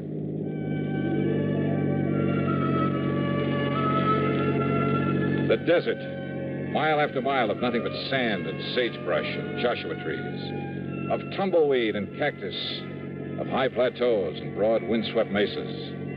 Here and there, the skeleton of some animal was perished in the remorseless, terrible summer sun. And then suddenly in the middle of it, the life-giving waters of Lake Mojave. At the south end of the lake, just above Davis Dam, is the resort. with its clean, comfortable motel, a good restaurant, tackle shop, and dock. Everything to warm the heart of a fisherman. Yeah, and in the bright light of the moon, I could see the lake itself, calm as a mill pond. That meant that unlike the cold and snow I'd left back east, here it was warm and perfect weather for fishing. It took a bit of self-control to keep from driving right on down to the dock. Instead, I circled the driveway to the office. As I pulled up to a stop, in spite of the hour, someone came out to greet me. It was my old friend Buster Favor, general factotum at the resort. Yes, sir? Can I help you? Yeah, Buster, I think you can. What? Why, it's Johnny Dollar. Yeah, none other. Hiya, Buster. Johnny, it's a miracle. I don't see why. When I get word there's trouble around here. Oh, then you know, huh? Buster, I only know that something is about to... Even the police haven't had a chance to get over here yet. The police? Johnny, I sure hope he's all right, but you can find him. Yeah, find who? Why, Red. Red Barrett? You mean you didn't know? Buster, what's happened to him? Johnny, Red has... Well, he's disappeared. Oh? And I could be awfully wrong, but from the looks of things, Johnny... Wait a minute. You think somebody could have murdered him? Come on. Take you over to his room. You can see for yourself. Look, Red phoned me in Hartford, Buster. He told me that... Think he had some premonition that something was going to happen to him? Well, that's just it. He didn't seem worried about himself. All he would say was... Well, it sure looks like he should have been worried, Johnny. Here now. Holy. Yeah? The room, a housekeeping unit, was a shambles. Clothing pulled out of the drawers and closet, as though somebody had ransacked the place looking for something. That stuff's all part of the uniform as he was wearing while he was working, Johnny. How much personal clothing stuff he had, I don't exactly know. So, if anything... The furniture, though none of it was actually broken, was overturned and cluttering up the floor. On the electric range in the kitchenette were the pots and pans he'd apparently used to cook his dinner. Some fish bones lay on a plate on the table. Probably one of the bass he caught this afternoon. Poor old fellow went out fishing as usual, not realizing what was going to happen to him after he came back here and had his supper. Now, wait a minute, Buster. Yeah, Johnny? That he left here in a hurry is pretty obvious. Or his body was hauled out of here. But I still don't see anything to indicate he was murdered, or even badly hurt. Well, look here, then. Look, Buster, you know as well as I do how unpredictable Red is. Well, I know, always getting restless, always talking about going somewhere else, doing something else. I know, Johnny, Look, he's told me a dozen times about a gold mine he hoped to go to back there and work someday, 50 or 60 miles north of here, up near Lake Mead. He's told me about offers to work as a guide for other fishing spots. Johnny... So what makes you think he didn't just pack up and leave for some other place, some other job? Without letting us know? And leaving things this way? Red? Sure he would. So unless you can show me some good... Oh. Yeah, Johnny. It's blood there on the floor. I'm sure of it. Yeah, it's blood, all right. It still hasn't even dried either. Yeah, I see. All right. When did you find he was missing? When Ham Pratt... Well, you remember Ham. The manager of this place? Sure. Well, after supper, Ham came over here to talk to him, and, well, this is what he found. Do you know of any enemies he may have had? Red? Oh, no, sir. Of course, all of us used to get out of patience with him now and then. Some of the crazy things he'd do, the wild stories he'd tell, but there wasn't one of us didn't love the crusty old coot. Same thing applied to everybody else who knew him. Then why? Why would anybody want to do him in? I don't know. I can't figure it out. But it sure looks like somebody did, Johnny. You can see the evidence yourself. Yeah, maybe. What do you mean by that? Red's phone call that brought me out here. If he'd thought that he himself was in danger, don't you think he would have said so? Yeah, I guess Red would have built it up, too. Would have made it sound real dramatic. Sure he would. But instead he told me something tragic was going to happen to the resort. Like what, Buster? Like nothing I can possibly think of. But now, Johnny, this blood on the floor. Yeah. Hey, did Red have a car? Yeah. Where is it? It's gone, Johnny. Whoever did whatever they did to him must have used it to carry away his body. The poor old... Buster! I've just got a lead on it. Oh, Ham, come in. You see, I phoned everybody up and down the lake to look out for... Johnny. Ham, how are you? Buster's told you about Red? Yeah, and in spite of this so-called evidence around here, I still Johnny simply doesn't believe that Red was murdered. But there's blood on the floor, the way things were left around. Or, Johnny, have you some reason for thinking he wasn't? First, I want some definite reason why he was. But now, Johnny. If you want the truth, I think you've both gone overboard about this. Are you kidding? Give me a reason. A reason for killing him, for anybody killing him. Just one good reason. Well, now, Johnny... Johnny, there's blood on the floor. Yeah. Yeah, this. What is it, Johnny? Johnny? You, haven't called in the police yet? Oh, I was just about to when you arrived. Don't you think I'd better call them then right away? Well, yeah, Johnny, why don't you do that? No. No? I've done something better, Johnny. I spread the word up and down the lake, all the way up the Colorado River by telephone. And listen, it's paid off. And that's what I came in here to tell you about. Well? I just got word that a car, same description as Red Barrett's, that it was seen pulling off Highway 93 about 33 miles this side of Boulder City. Oops. What, Johnny? You want me to find poor old Red, huh? Well, of course, if the poor old fella's still alive. And maybe I will. And when I do, I have a sneaking suspicion I may have a score to settle with you two. Now, just a minute, Johnny. If you mean to imply that either of us did him... I didn't say that. Well, Johnny, what do you mean? You don't know, Buster? Well, if you think you can find Red, and if I can be of any help to you... No. That's exactly what I don't want. Well, now, Johnny... Just let me work out this little mystery myself. Well, of course. No help, no interference from either of you. Johnny, this isn't like you. I don't understand. You don't, huh? I swear it. Yeah? We'll see.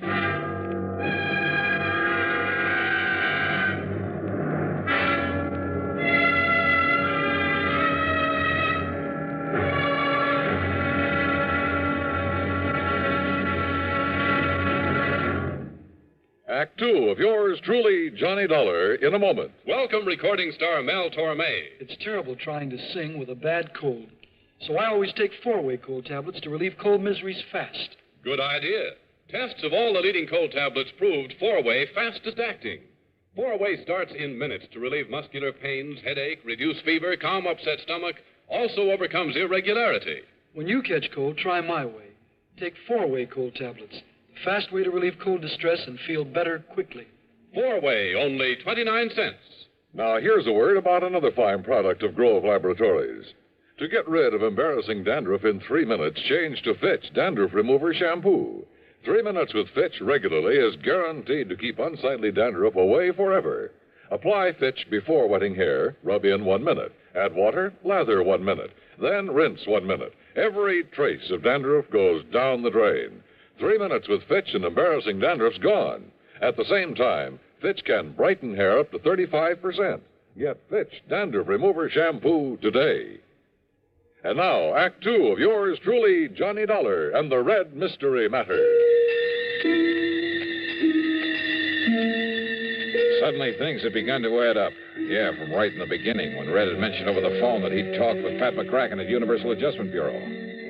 Had Red called Pat, or vice versa? And there was the lamp there in Red's room, apparently knocked to the floor in a struggle. But not even the bulb was broken. The clothes that were left, only the uniforms he'd worn while at work. Was that supposed to mean that the only personal things he had were those he was wearing when he disappeared? Hardly. Then there was that spot of blood on the floor. A fish scale, a single scale in the middle of it. I had no microscope to examine that blood, probably wouldn't have known how to use it anyway. But I had a sneaking suspicion there was something very, yeah. And knowing Red and Ham and Buster and Pat McCracken pretty well. Okay. The first thing I did after Ham and Buster left me alone was to look over the room again. And yes, one parcel of equipment that should have been there was conspicuously absent. I went down to the boat dock and found the old Arkansas Traveler that Red had always used to fish in. It was empty. Absolutely empty of the stuff I knew he always kept in it.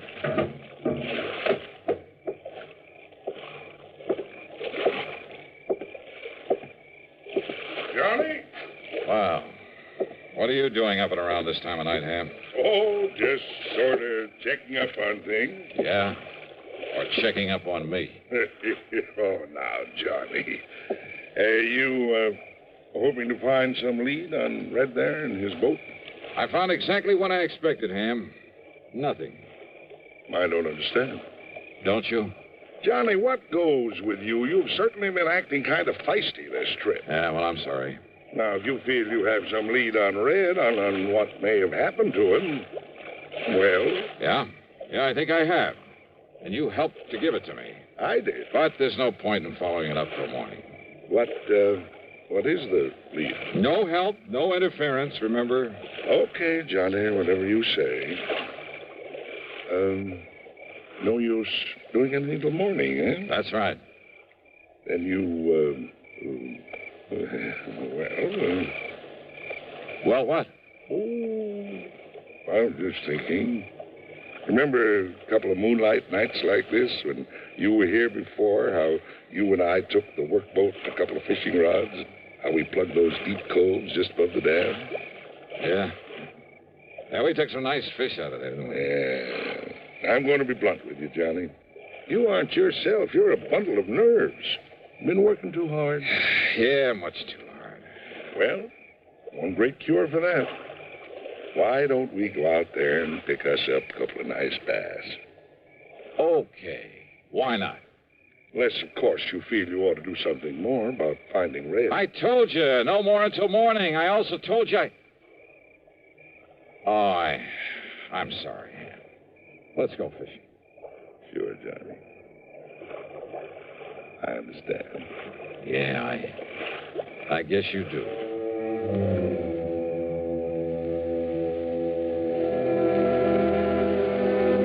Maybe I had been a little feisty, as Ham had put it. And he was right about the fishing out there in the smooth black water with the bright moonlight overhead. When those 2 6-pounders hit my lure and I carefully played them into the boat, believe me, they did more to bring me back to normal than anything else in the world could have. That night, for the first time in weeks, I slept like a baby. Then, first thing in the morning, well, the whole thing really wasn't too hard to figure out. Red was a fisherman every day of his life. But I'd found no sign of his tackle there in the room or in the boat he'd always used. In other words, no matter how or why he'd left, he himself must have taken those things with him. Also his personal clothes and stuff, but naturally not the uniforms that belonged to the resort. The blood on the floor from one of the bass he'd had for dinner, carefully put there after he'd turned the room inside out. As for his whereabouts, Ham had given me the clue when he told me Red's car had been seen at the highway turnoff 33 miles south of Boulder City. That turnoff led to only one place, a fishing camp at the lower end of Lake Mead, known as Temple Bar. And when I got there, sure enough, waiting for me in his outboard beside the dock, Red Barrett. All ready for you, Johnny. Why, Red, you rascal. Got an extra rod and reel and a bucket of live bait. You and me'll go out there and slay him. Get in, Johnny. Get in. Sure, Red, why not? That's a boy. Here we go. Yeah, I just knew a smart man like you could track me down. Hey, you're working here now, huh? Well, I got kind of restless and thought maybe I'd make a change. And as long as Ham Pratt was willing... Then Ham was in on this plot to get me out here. Why, sure he was. And the terrible things to happen at Lake Mojave? Why, of course, Johnny. They've lost me, haven't they? Ah, you old son of a gun. Hey, Buster in on it, too? No, Ham's probably telling him about it right now. Probably showing him the letter he got from Mr. McCracken. McCracken? Pat McCracken? Yeah. Now, maybe you better read this one that he wrote to me. First part's just the usual howdy-do's, but here. And Red, I'm convinced a man can take only so much, even Johnny Dollar. And I'm afraid that unless he gets some rest and relaxation, he'll crack up one of these days. So if you and Ham Pratt can somehow contrive to get him out there for some of that fishing he loves so much, go to it. If he catches on, if he starts worrying about the expense, tell him it's on the house. Tell him Merry Christmas. Sincerely yours. Well, God bless Pat McCracken. As for you, Red, you old reprobate... Johnny, there's a hole over near the gyp beds where there's an old 10-pounder laying under a rock, just waiting for You, me. Brother, let's go.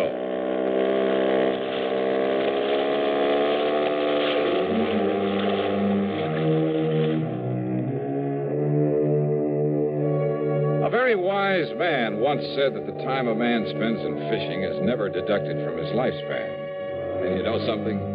I, for one, am convinced that he was right. So, well, Merry Christmas to you all, too. All of you. Yours truly, Johnny Dollar.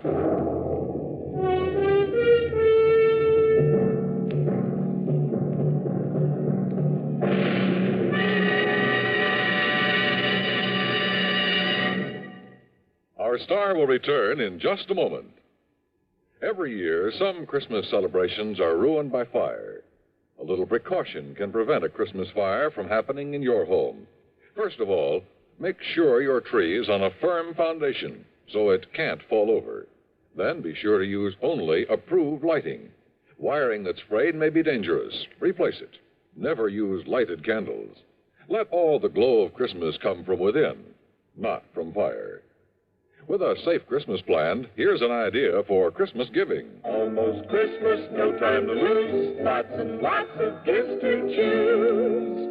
Give him, Give her a gift set by Yardley. For her an array of all new Yardley gifts, $1.50 to $13.50. A Yardley Red Roses Spray Mist and Soap Set, $3.50. All prices plus tax. Yardley. Give him, Give her a gift set by Yardley. Now, here is our star to tell you about next week's story. Next week, a man, a girl, and a gangster. That's right. They add up to trouble. For me. Join us, won't you? Yours truly, Johnny Dollar.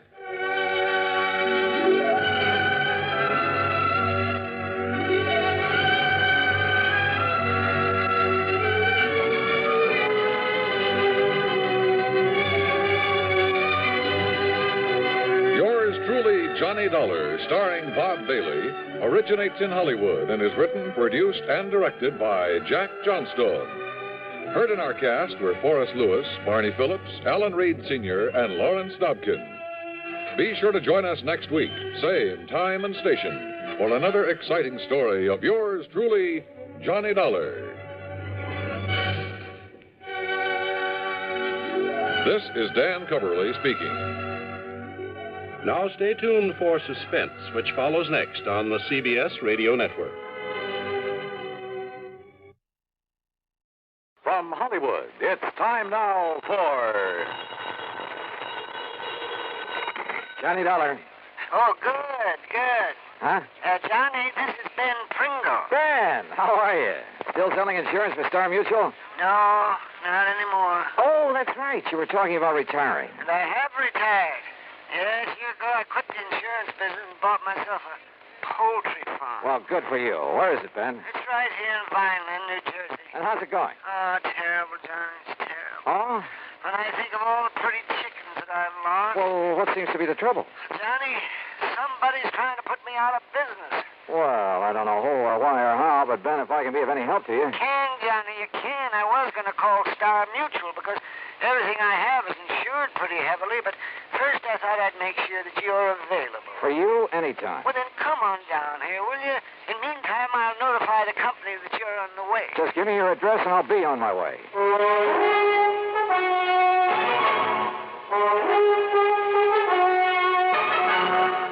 Bob Bailey in the exciting adventures of the man with the action-packed expense account, America's fabulous freelance insurance investigator. Yours truly, Johnny Dollar. Now, Act One of yours truly, Johnny Dollar.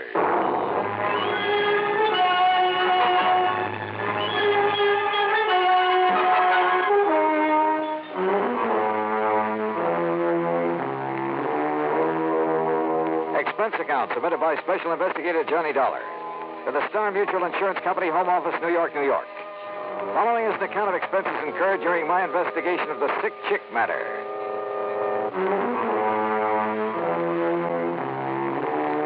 Item 1, 1050, train fare and incidentals, Hartford to Philadelphia. There, to be sure of adequate transportation, I rented a car. That's item 2, $50 deposit. The 35-mile drive south on Route 47 was uneventful, and I finally turned left onto Vineland's main street, Landis Avenue. Vineland, the heart of sunny southern Jersey.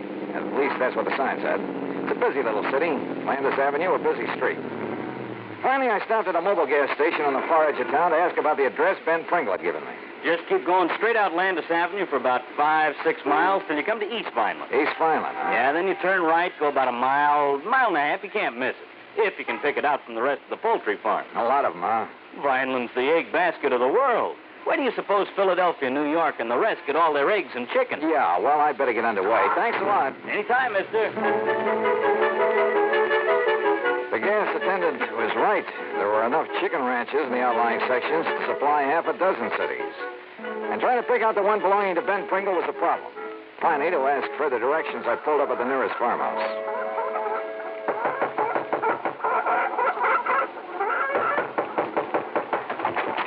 Yeah? What do you want? I'm looking for Mr. Ben Pringle's place. Oh, Benny Pringle. He's right next door. Oh. Ah, the poor man. Poor man? Yes, he's a coming down here from New York. He's a spend all his money, and what happens? He's going to lose his flock. Doesn't know much about raising chickens, huh? He's a don't know nothing. Joe, my old man, he's a try to tell him when he come here. It's a take more than the money to raise the chickens. So why don't he get out? Why don't he sell out before he spend all his money and lose everything? You think that's what he ought to do, Mrs. Me? I'm Lucia Rinsulli. My older man, he's Joe Rinsulli. What's your name? Johnny, darling. Well, then if you know him, you tell him. He's like all the rest. How do you mean? Oh, they make some money in the big city. They want to do what you call retire on it. So? So they're coming down here, buy a nice piece of farmland. We got a plenty nicer farmland here. I can see that. So they think all that they need is some chicken houses, some chicken feed. And then all that they got to do is collect the eggs. They'll make a lot of money. But it's not that easy. Huh. Ben Pringle, he's not listen to us anymore. He's going to lose his flock. He's going to have to sell out cheap. He's a lose his shirt. And his farm goes to rack and roll. Uh-huh. And that's when somebody else comes in. Somebody he don't know how to raise the chickens. They buy 'em up cheap. Oh? Is that how you got this big place of yours? Oh, sure. We started with a little place. We work hard. We make a little money. Then, when somebody like him comes along, we buy him out. We got a nicer, bigger place. That sort of thing happened very often around here, Mrs. Rinsulli? Oh, sure, all of the time. You ask Tony Pasquale. Now, he's got a big farm. You ask Carmen Chinero. Same thing. You know Tommy Bernasconi? No. You ask him. Same thing. Same thing. What's the matter, huh?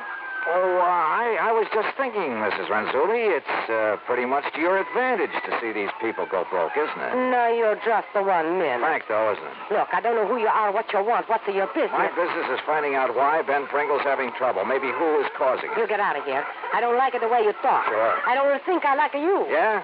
Maybe you'll like me even less after I've talked to Ben Pringle. How about that? Get out.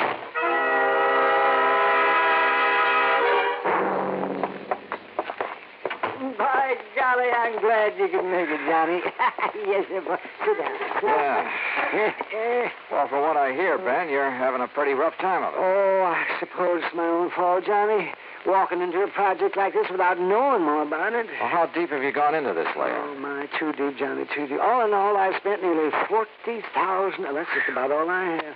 And most of us had to go for replacing my herd. Herd? Yeah, my herd of chickens. Oh. And I thought it'd be so easy, just buy a few hundred chickens. Yeah, throw them some feed, collect the eggs, collect the money. Yes, and I'd be fixed up for life. Oh, dear, there are more diseases a chicken can catch. There are more lice and bugs.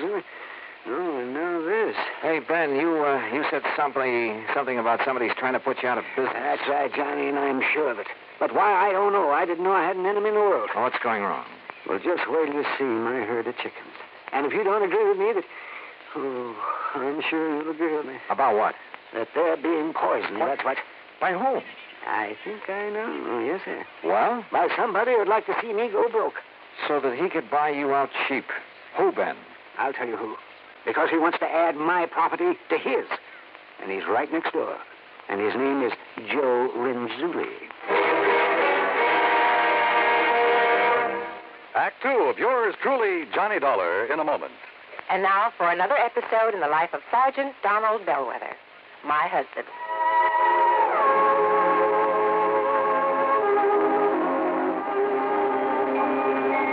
Reba! What is it, Donald? Confounded Reeve, I can't find the fountain pen. I've looked all through this desk. Here it is, dear. Here it is. You must have used it as a marker when you were reading this book. Let's see, this great literary classic, Six-Gun Showdown at Powder River Gulch. All right, never mind about my reading habits. Just look at the coverage we're going to get with this new auto accident policy. Let's see. Yes, collision. $50 deductible. Fire, theft, public liability, property damage, medical benefits. In other words, we have complete coverage. That's right. Of course, it's going to cost us money. I'm sending the company a check right now. Gee, it's too bad we don't live in Rhode Island. Rhode Island? Why? Oh, because then our rates would be lower. Rhode Island has less accidents per capita than any other state. Oh. Well, which state has the highest? Let me see. Here it is, Nevada. No, by golly, Nevada's second highest. Alaska has the most. Really? I didn't know that. Mm-hmm. You know, it's just too bad we can't eliminate traffic accidents completely. Not only would it save life and limb, but it'd be a lot less strain on the pocketbook. Yeah, that's for sure. These automobile accident policies get more expensive every year just because there's so many costly accidents. Well, I'm glad we've got some good insurance coverage, Donald, but just remember one thing. Oh, what's that, honey? Well, some auto accidents ruin a fender, and some ruin a family. Yeah, that's true. Very true. But as far as I'm concerned, I don't want any of your old insurance money. I want you here at home, safe and sound. You'll always drive carefully, won't you? Yes, I will, dear. Oh, that's my Donald. That's my doll.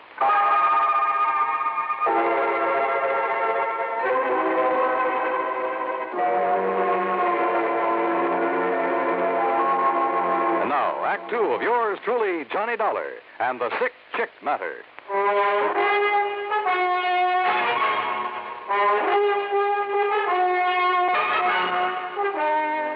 Sure it's Joe Renzulli trying to kill off your flock, put you out of business. Yes, sir, Joe Renzulli, and I'm sure of it. But just wait till you see him. Johnny, I have got the sickest herd of chickens you ever saw. Okay, Ben, let's take a look at them. Though I'm afraid I don't know much about the critters. You don't have to. Anybody could tell. Just anybody. Come on. Have you talked with a vet about them? Huh. Sure I have. Finest vet in the county, too. Dr. Goldhaft. Why, he has a regular laboratory. He's known all over the world. He's the one that cured him with the cholera, and the hepatitis, and the synovitis, and the coccytitis, ptosis. Johnny, after I've called him in so many times, he even gave me a book. A book? Yes, he did. So that I'd know what all the diseases were, and, well, so I wouldn't have to make him drive all the way out here when I'd just forgotten to give the hens their laying mash or enough water or something like that. You'd forget to... Well, no wonder you've had trouble with your flock. And I guess I was kind of a nuisance to him, too, but I did so want my herd to be a good one and lay a lot of eggs for me. Well, what does the vet say about what ails them now? Well, I haven't told him. You haven't told him? Well, see, I'm afraid I still owe him a pretty big bill. Yeah, but look, Ben, I looked in the book. Johnny, and there's nothing in it about the way they are. There is not a word. And that's why I sent for you. But, Ben, I told you, I don't know anything about them. Of course, if you're right, if they're being poisoned... Oh, let's take a look at it. Yes. You'll see. You got a nice-looking layout, I'll say that. Nice new houses for them, big fenced-in yards, or whatever you call them. And there's plenty of room for them to... Oh! Yes, sir. You see? They're all so sad-looking. They're just so sad and petulant, as though they hold it against me for whatever ails them. Those poor little things. So help me, I've never seen it. Do chickens ever suffer from the blind staggers? You mean the blind staggers? What do you mean, like horses get? Oh, no, sir. No, I'm sure. Because it isn't in the book. And if it isn't in the book... Ben, you're sure you haven't been spiking their drinking water with some of your private stock? Oh, why, of course not, Johnny. You know, you were my one insurance contact that always suggested the nip of that bottle you kept in your desk. Oh, now, Johnny. Boy, these chickens sure look... Hey, you said you feed them a laying mash. It's right here in the shed. Here, come along. But, what are you thinking of? Well, if any of that stuff should get good and wet and ferment. Oh, no. It's as sweet and dry as the day I bought it from Jake Rubinoff. There. See that? You see what I mean? Who's Jake Rubinoff? He's the biggest feed dealer in town. Yeah, it certainly smells all right. Yeah, it is all right. Oh, no, Sir Johnny. My herd has been poisoned. And you suspect Joe Renzulli on the next farm? Of course I do.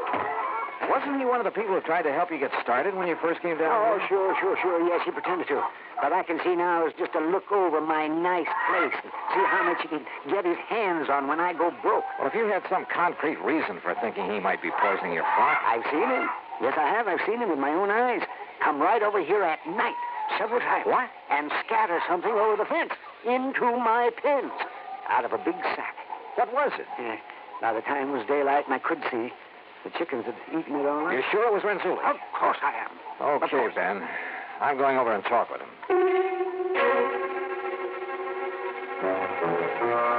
I went back to the farm next door. I found Joe Renzulli in one of his sheds. Tall, husky, and well-tanned. He was hard at work building some kind of an affair with a large wooden frame.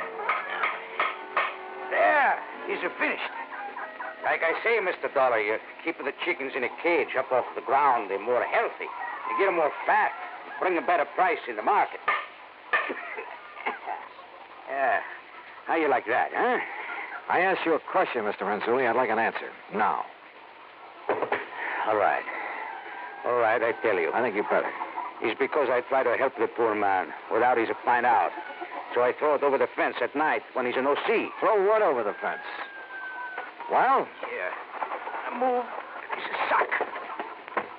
There, you see? In this one. XLNC Vitagrow supplement. That's right. The vitamins. Vitamins? These are chickens. They're sick. He don't know what to do. He's a waste all his money. He's a nice fella, so I help him. You sure that bag doesn't contain some kind of poison? Poison? Yeah. No. Where'd you get that stuff? Jake Rubinoff feed store. What are you trying to accuse me of? Nothing. Yet. I'm going to try to help the poor man, that's all. You don't like that? I want a sample of that stuff. Sure. Take all you want. So what are you going to do? Well, it's too late now, but in the morning I'm going to take it into town to the feed place and check on it. You go ahead. And believe me, if there's anything wrong with it, I'm coming back here with the police in tow. Police? You better talk, Renzulli. You don't understand. You don't know. It's smaller place like this. You got to stay friends with everybody. Huh? You make trouble for people, it's no good. What are you talking about? Your neighbor is your friend. Oh, sure. Just like you're a good friend of Ben Pringle. Yeah, that is so. But you're protecting somebody who's poisoning his chicken. No, that's a big lie. Then what's all this double talk? Why are you so afraid I'll bring the police out here? Well, I'm not. I mean... Or maybe you've done something you're afraid they'll tag you for. Is that it? No, that is wrong. Fact remains you know something about Ben Pringle's trouble with his flock. I tell you. You've told me nothing. Okay, I'll find out for myself. Good. That is good. Huh? You no live here. You find out. That's all right. That's good. Find out what? You find out. And that's all I could get out of him. And on the way back to Ben Pringle's farm, I suddenly began to wonder if I hadn't stepped into something more than just a bunch of sick chicks. You know something? As it turned out, I certainly had.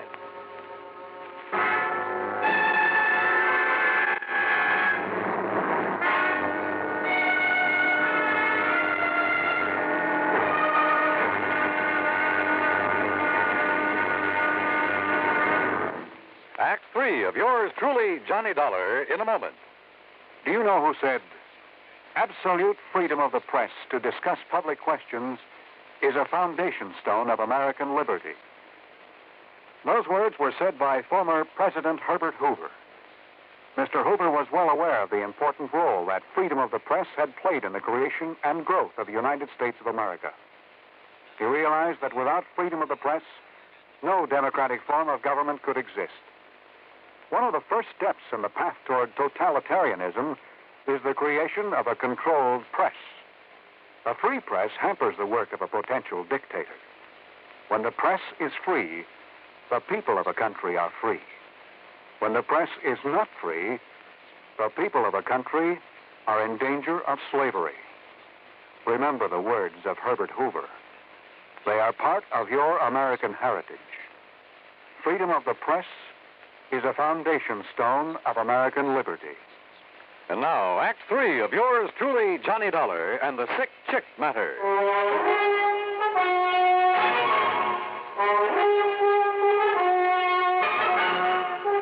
By the time I got back to Ben Pringle's place, he had spread something that passed for supper on the kitchen table. Just help yourself there, Johnny. There's plenty more in the stove. If I don't cook the best canned beans you ever ate. Yeah. Yes, aren't they delicious? Have some ketchup. Hey, look, Ben, as I told you, I got nothing out of Joe Renzulli, except a powerful feeling that he's protecting one of your neighbors around here. Well, you know how it is out in the country this way, Johnny. A man who tells on his neighbors, well, he's an outcast. Hey, maybe that's why Renzulli didn't mind if I could find out what's going on here for myself. I still think he's doing it. Yes, sir. Whose place is that on the other side? I noticed a brand new Lincoln out front. Oh, all right, yes. Well, he's a nice young man. Oh, he's real nice. Yeah, what's his name? John Culpepper. He came up here from the South. I can tell that by the way he talks. Well, what's he do? Oh, he just lives there, yes. He has some of the gayest parties, though. Young men, young women, all he wants to drink. Oh, no wonder you like him. If you can scrounge drinks from him. Oh, well, I have tried to drop one on him now and then, but he's always just shoved a bottle in my hand and told me to come back here and enjoy it by myself. And who am I to refuse a nice gesture like that? That barn in back of his place. Horses? Cows? Oh, no animals of any kind. It's a funny thing, though. Yeah? Well, I'm a very sound sleeper, you know, Johnny, but I'm sure that I've heard some big trucks pulling in there at night. And I've often wondered about it. But then I just went right back to sleep.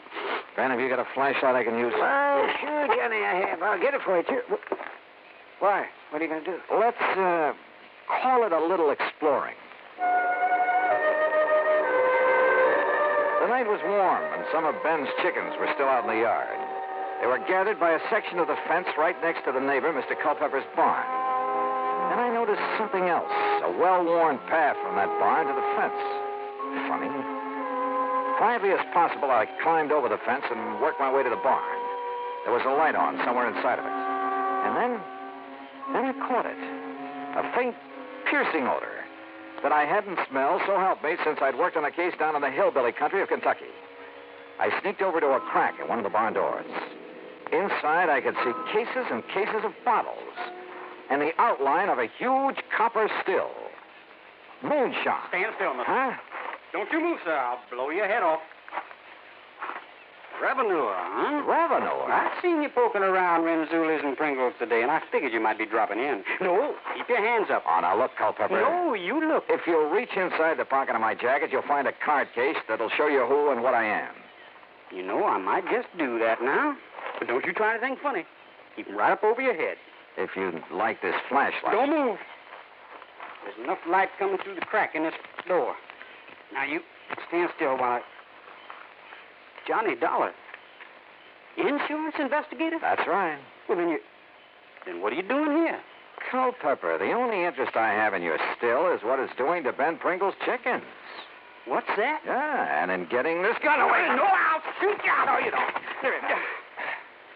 Look, I'll make a deal with you. Say, a couple of $1,000 to keep your mouth shut about my still? I told you, I don't care about your still. Then I don't get it. That's out of my bailiwick. All I care about it... Wait a minute. You make whiskey out of mash. Have you been dumping sour mash over Pringle's fence? Oh, sure, to destroy the evidence. Holy smoke. Then all that's wrong with Ben's chickens is that they're drunk. Boiled to the gills. You mean to say that old used... Yeah, I mean to say. Now, come on. I think you and Ben had better have a little talk.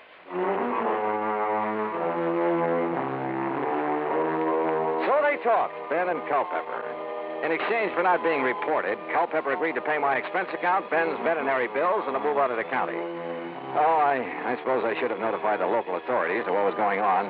But isn't that really a job for the company? After all, like I said, it is out of my bailiwick. Hey, you know something? The stuff Culpepper was turning out in that old barn wasn't half bad. Expense account total to the company, nothing. Yours truly, Johnny Dollar.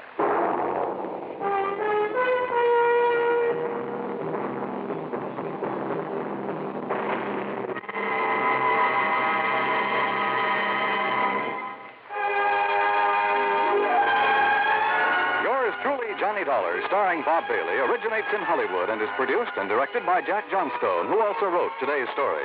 Heard in our cast were Lucille Meredith, Howard McNear, Gil Stratton, Jack Moyles, and Sam Edwards. Be sure to join us next week, same time and station, for another exciting story of yours truly, Johnny Dollar. This is Dan Cubberly speaking.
Johnny Dollar has been a presentation of the United States Armed Forces Radio and Television Service.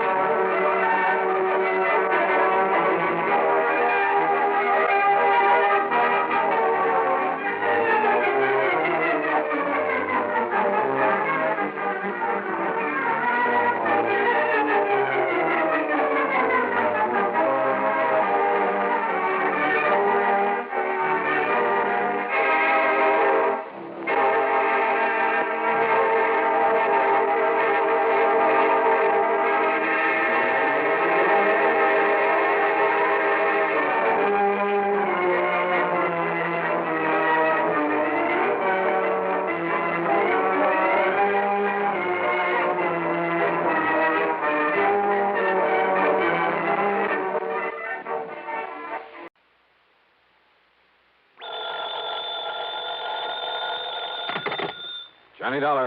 This is Al Turner at New Britain Mutual. Hi, Al. What goes with you these days? Johnny, one of our important clients is very anxious to get in touch with you. Says that she's an old friend of yours. Oh, who's that? Her name is Mrs. Virginia Haskell. Virginia Haskell? That's right.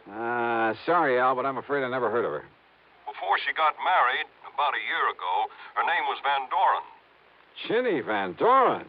Yes. Oh, well, now that's something else again. And I mean something. Well, then you do know her. One of the most delectable bits of feminine pulchritude I ever ran up against. Believe me, a young man's fancy didn't have to wait for spring to turn to thoughts of her. Now, what's that mean? Oh, Al, even I had serious ideas about that gal at one time. Oh? Yeah, right after college. Isn't every kid of that age intrigued by the idea of marrying into a fortune? And very beautiful. At least she was when I knew her. Still is, Johnny. So she's married to somebody by the name of Haskell, huh? Gordon Haskell. They live on Birch Brook Road, down in Bronxville, New York. Funny. What? Well, when I knew her, that blonde charmer didn't have eyes for anybody but Paul Snowden. Who's Paul Snowden? Childhood sweetheart, that sort of thing. Poor boy, making good on his own, you know the bit. Ah, yes. Too proud to marry her because of her money. But she swore that she'd never marry anybody else, that he was her one true love. But I guess she changed her mind. What did she want to see me about, Al? She didn't say.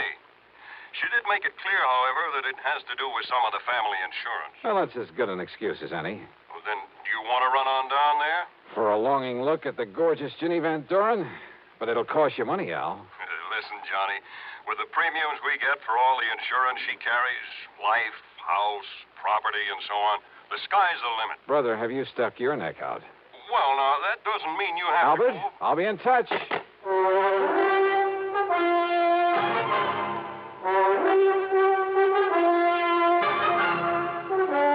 Bob Bailey in the intriguing adventures of the man with the action-packed expense account. America's fabulous freelance insurance investigator. Yours truly, Johnny Dollar.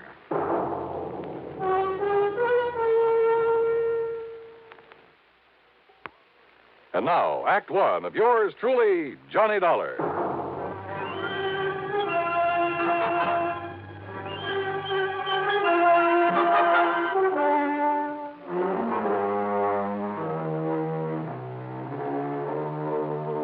Expense account submitted by Special Investigator Johnny Dollar to the New Britain Mutual Insurance Company Home Office, Hartford, Connecticut. Following is an account of expenses incurred during my investigation of the Wayward Heiress matter.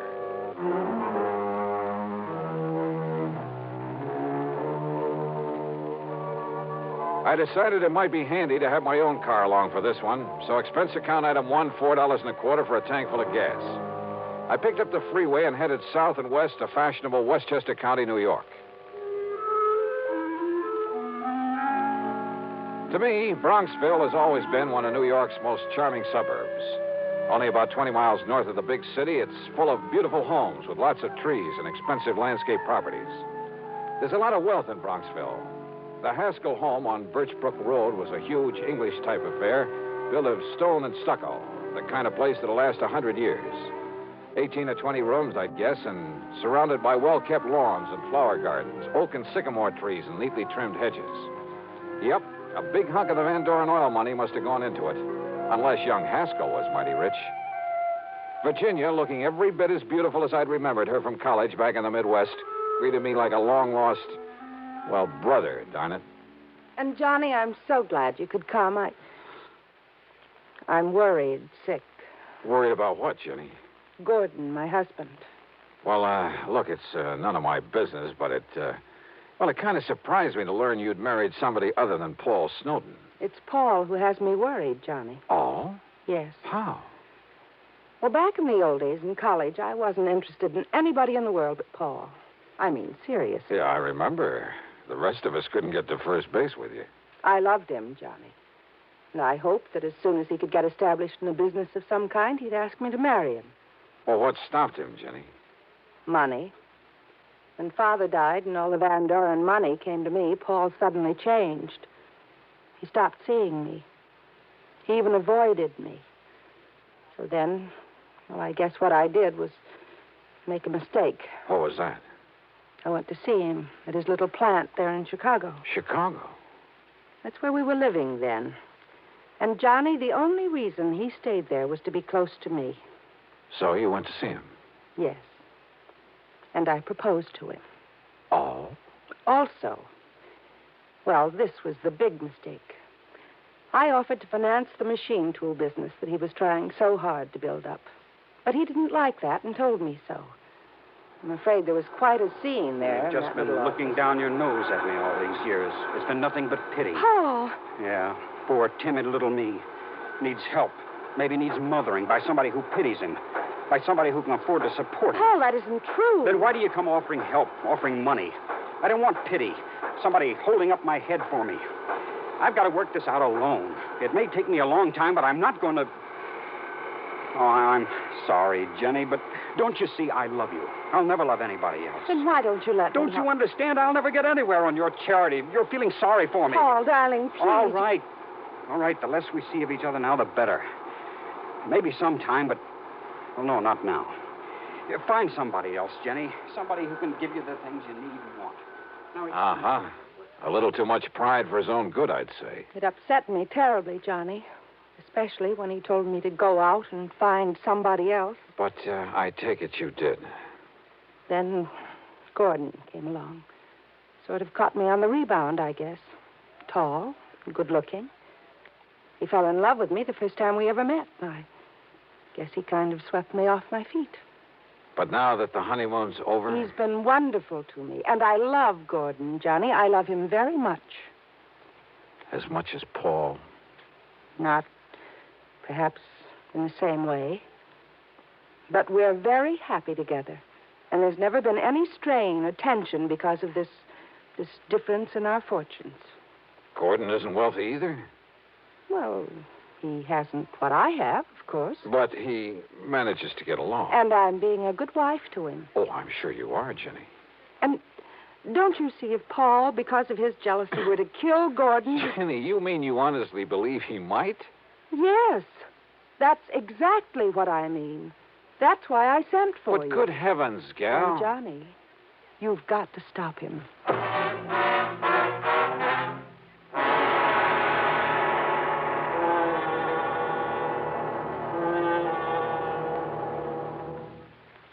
And now, Act Two of yours truly, Johnny Dollar and the Wayward Heiress matter.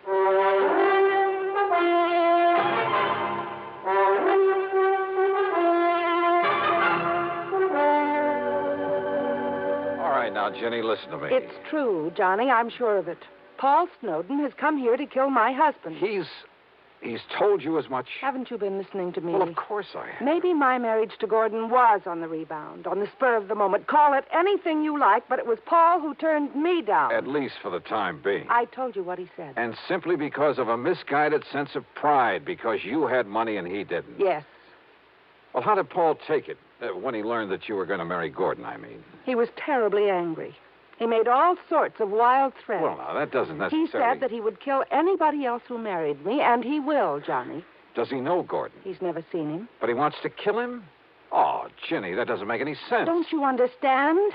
It was to get away from Paul that Gordon and I came here to get married and settle down.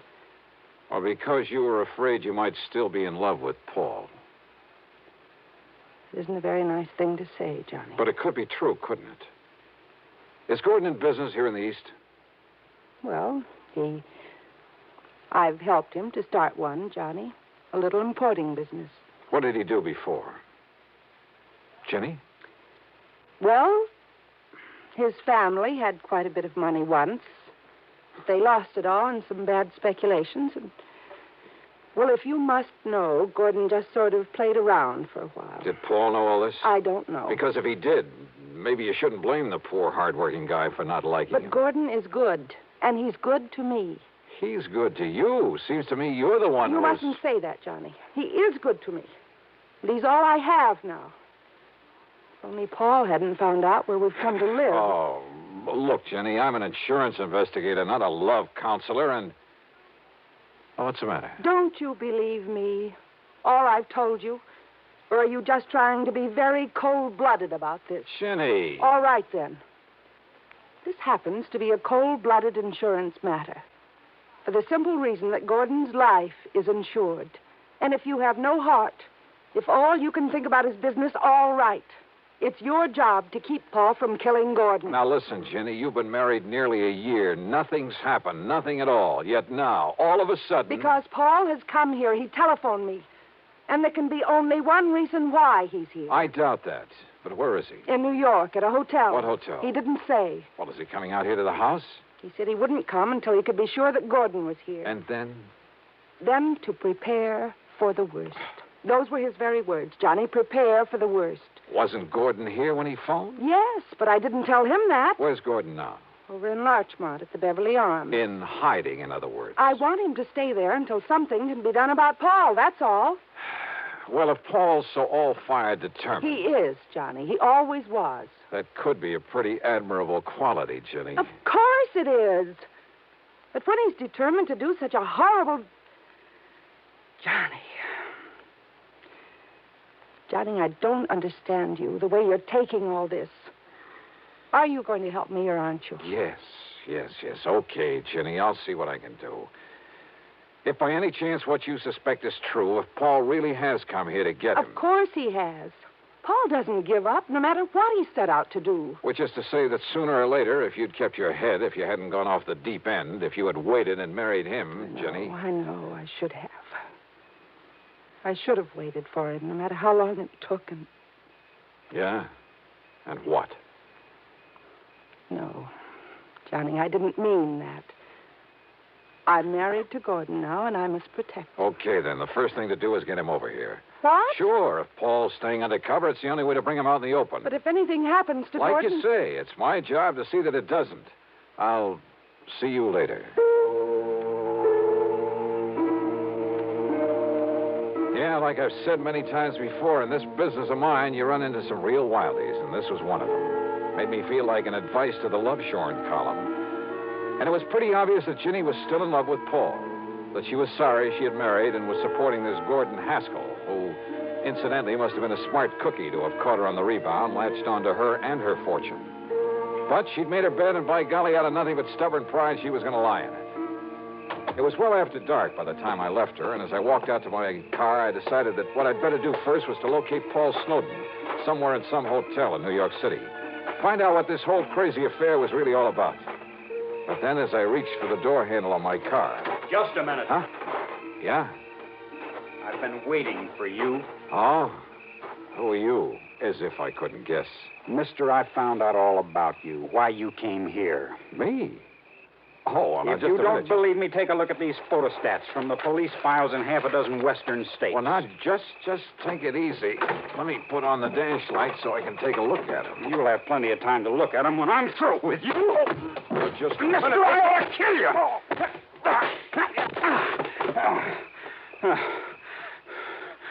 All right, now. You want some more? Johnny, what on earth's going on out there? Huh? Johnny? What? Johnny! Oh, no. Paul! Paul, what have you done to Johnny Dollar? Johnny! Oh, dear, this is terrible. Well, it ain't exactly good. That was Paul. I saw him. Yeah, so I figured. He must have found out that I sent for you. Why, if I hadn't come out of the house to see what the noise was all about, he might... Don't you see, Johnny? Don't you believe me now when I say he's come here to kill Gordon? Jenny, I guess if you didn't convince me, Paul has.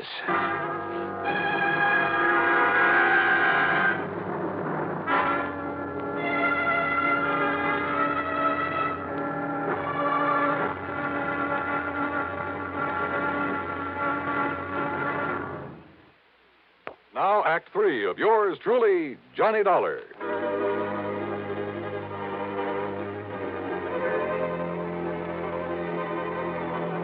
I went back into the house with Ginny's help, and a good stiff drink plus her tender menstruations brought me back to normal.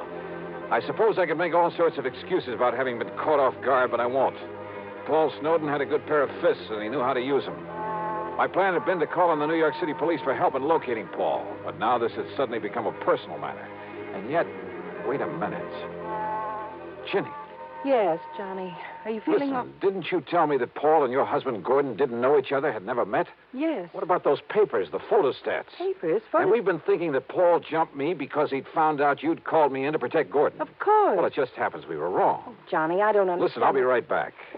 But, Johnny, he may still be out there somewhere. I wouldn't be at all surprised. Well, but, Johnny, don't you... I found no sign of Paul or the papers he'd shoved at me. But I was certain that he was still in the neighborhood, waiting. But not for me. I jumped into my car, drove away, then circled around the block, parked, and sneaked into the house the back way. Johnny! I thought it was Gordon coming in this back door. I phoned him that Paul had been here. Yeah? What'd he say? Only that until Paul is taken care of, he'd better get out of town. But, Johnny, that's such a... Oh, great. And yet, if he plans on being away for any length of time... Excuse me a minute. Yeah, there was a chance, a bare chance, that this whole thing could come to a head very quickly, with a bit of luck. I opened the front door, then called out into the darkness beyond the porch. Paul? Paul Snowden. This is Johnny Dollar. If you're out there, stick around. Now, listen. I'm leaving this front door unlocked, so use your own judgment. I went back into the library. Standing there with Ginny was a man, a few years older, slightly gray around the temples. He had a worried, furtive look about his eyes. He was momentarily startled when I walked in on him. Johnny. Gordon, this is Johnny Dollar. Hiya, Gordon. He sneaked in the back way, Johnny. But I'm not staying around to get killed. Now, listen, Virginia. Gordon, it'll be all right now. No, I don't know who Dollar is or why you've called him in, but I'm not staying around here with Paul Snowden gunning for me. You're afraid of him, Gordon? Wouldn't you be? Come on, Virginia. Open up the safe. You've got plenty of money in it, I know. But look, darling... Come on, get it for me. Give it to me. But to run away like this... Oh, because Paul wouldn't run away. You know that isn't what I... Give me the money, Virginia. Or do you want a dead husband on your hands? Well... Now, listen, Gordon. You listen. This is none of your business. I wouldn't be too sure of that. Well, I am, Virginia. Now, just a minute. Will you keep out of this? No. Oh, yes, you will. You see what I mean? Gordon, that gun... Now, give me that money so I can save my life. Put that thing down, Gordon. Stand back, Dollar. I'll pull this trigger. Brother, that's what you think. Yes? Oh, I'll kill you.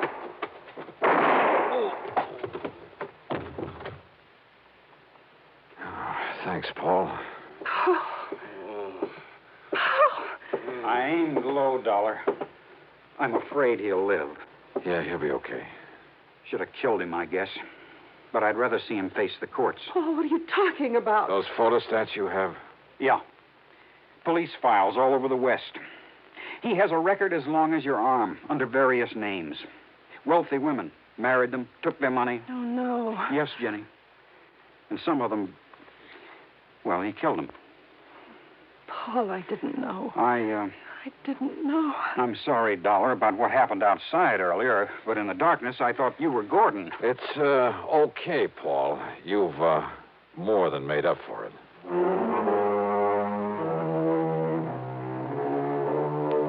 Well, maybe Paul and Ginny will finally get together for keeps. I don't know. I don't even know whether I care. I'm just glad I wasn't involved. That is, any more than I was. Expense account total, including mileage on my car back to Hartford, a lousy $10. Yours truly, Johnny Dollar.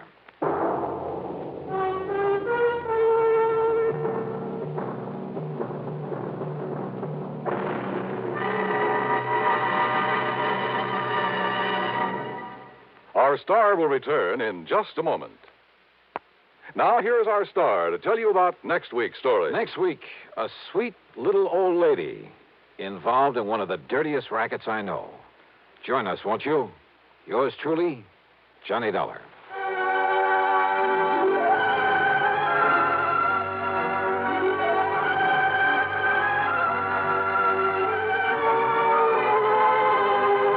Yours truly, Johnny Dollar, starring Bob Bailey, originates in Hollywood and is written, produced, and directed by Jack Johnstone.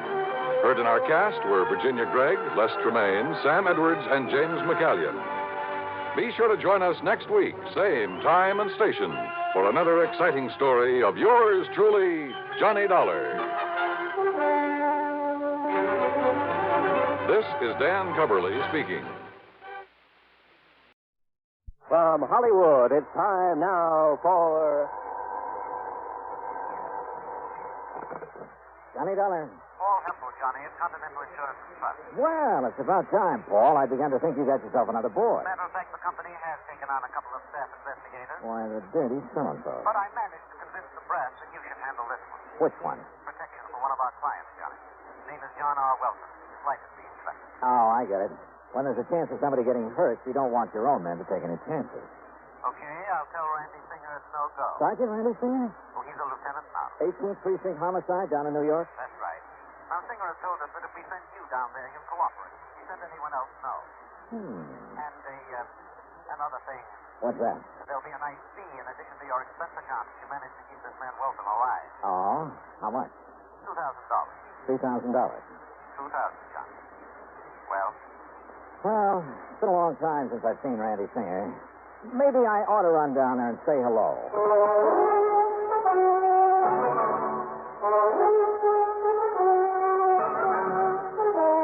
Bob Bailey in the exciting adventures of the man with the action-packed expense account, America's fabulous freelance insurance investigator. Yours truly, Johnny Dollar.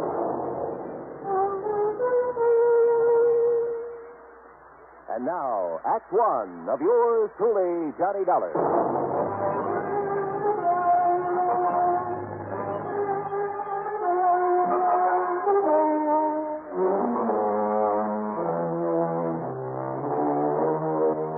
Expense account submitted by Special Investigator Johnny Dollar to the Continental Insurance and Trust Company, Home Office, Hartford, Connecticut.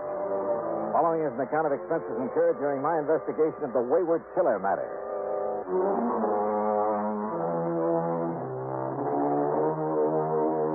Expense account item 1627, fare to New York and taxi from Grand Central Station to 18th Precinct headquarters in East 40. My old pal, Sergeant Randy Singer, Lieutenant Randy Singer, pulled a long face. Now I know my luck has run out. Hiya, Randy. Well, what are you beefing about this time? You might as well sit down, I guess. Okay, sure. Why don't these insurance companies of yours leave us alone? Let us handle things our own way. What do you mean? The minute one of their clients gets into a jam, they send somebody like you down to pester us.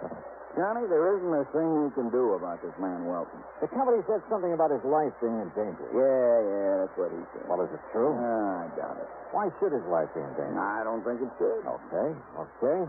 Why does he think his life's in danger? Because he was a witness to a shooting, a murder. Oh? Where? When? You remember reading about the bookie who was killed last week over in an alley off of First Avenue? Know anything about bookies? All right, now, did you read about it or didn't? Yeah, I read about it. Don't tell me a whole week has gone by and you haven't found the killer. We haven't found him. Even with a witness to the crime, this John Welton? Oh, Randy, you're slipping. Except for the description Mr. Welton gave us, we haven't a single solitary thing to go on. No fingerprints, no clues of any kind. The weapon? 38 special, make unknown. The same one apparently that was used to slug Mr. Welton. Just what happened, Randy? Well, it was Tuesday night, last week, that is. Yeah? Late, about 2 a.m. Welton was taking his dog for a walk before going to bed. And he passed this particular alley, saw these two men struggling. Heard a shot, so did his dog. Pooch let out a yelp, galloped around in circles, tied up his legs in a leash, and down he went. The dog or Welton? Welton, and don't be funny. Okay, go on. Then the killer came running out of the alley and stumbled over Welton. Welton got a good look at him in the street light. The dog pulled the hunk out of the killer's pants. The killer smashed Welton on the head and took off. The dog kept yowling until a patrolman came around, found him there, and found the bookie in the alley, dead. And? All I want to know is what you think you can do about it. No clues, huh? Except Welton's description. You give him a look at the mug book? Yeah, he came up with nothing. You find a gun? No, ballistics said it was a 38 that did the job. Tried looking in the storm drains around there. Not yet. Look, why does Welton feel he's in danger? Because some fool reporter wrote it up in Sunday's paper that Welton not only saw the killer, you see, he'd been trying to keep that quiet, but that he could positively identify him. And when Welton tied that up with the fact that the victim was a bookie... Yeah, I see. That means the possibility of a connection with a syndicate. Or if he didn't play ball with the syndicate, they decided to knock him off. Well, now, Johnny, we don't like to admit that there might be a syndicate in operation anymore. Sure. The town's absolutely clean. Well, now, I sure. All your handsome lads in uniform have to do is march in the St. Patrick's Day parade, be on hand to welcome important foreign dignitaries. Or snitch apples off the fruit stands over on 10th Avenue. Johnny. The fact remains that I think Welton's right. Bookmaking is a racket. Rackets mean racketeers. And as a mobster who killed that bookie was smart enough to leave you no clues, he's smart enough to shut the mouth of anybody who might be able to identify him permanently. Have you got a guard on Welton? Well, he's asked for one, and I've arranged for... Where does he live? Over on East 53rd. Tim Conroy, the man I'm going to send over there, just reported in. Then tell Conroy I'm going over there with him. But, Johnny, what for? What can you possibly do that we haven't done? Well, look, Randy, I'm getting such a nice, big, fat fee on this, I have to at least look like I'm earning it. Sure. All set to go, Oh, Conroy, come in. Who knows, Randy? Maybe I'll even solve a murder. Conroy, get this wise guy out of here, will you? Mr. Dollar, nice to see you again. Hi, Conroy. Yeah, your dear old pal, Johnny Dollar. Now, take him with you. Take him anywhere, but get him out of here. Yes, sir. You'll be sorry you're being nasty to me, Randy. Johnny, so help me. Yeah, it was pretty obvious Randy hadn't gotten anywhere on the case. And believe it or not, that he was glad I'd come along. But my job was solely to protect Mr. Welton. So in Conroy's prowl car, we drove over to the little apartment building on East 53rd. Drove over to find a crowd milling about in front of the place. A crowd that included a couple of New York climbers. Come on, please. Wait away. Come on, Johnny. Something's happened to you. Yeah, and I started to think what it might be. Wilson! McCarthy! What's happening around here? You're a little late, Conroy. What's up? Well, don't you see him laying there? What? Good Lord. Who is he, officer? Man named Welton. John R. Welton.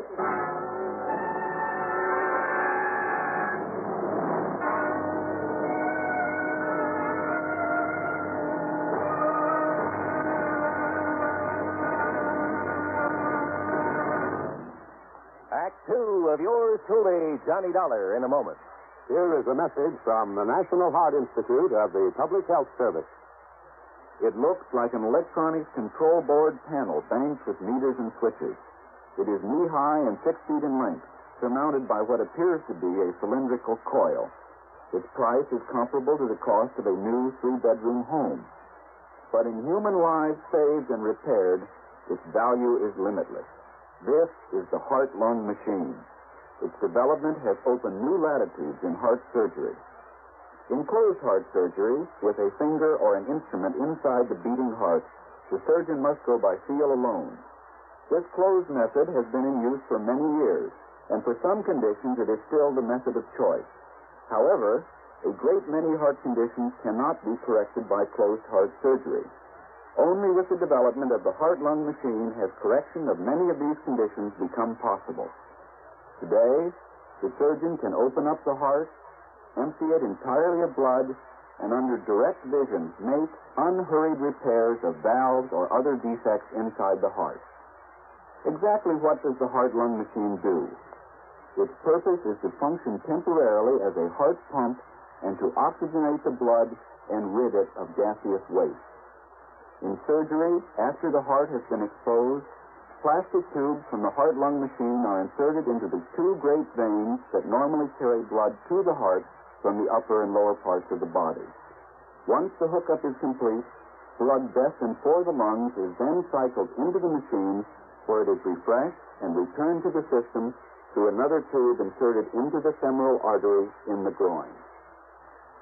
Know Your Heart was written and produced by the National Heart Institute, one of the National Institutes of Health of the Public Health Service, United States Department of Health, Education, and Welfare, Washington, D.C.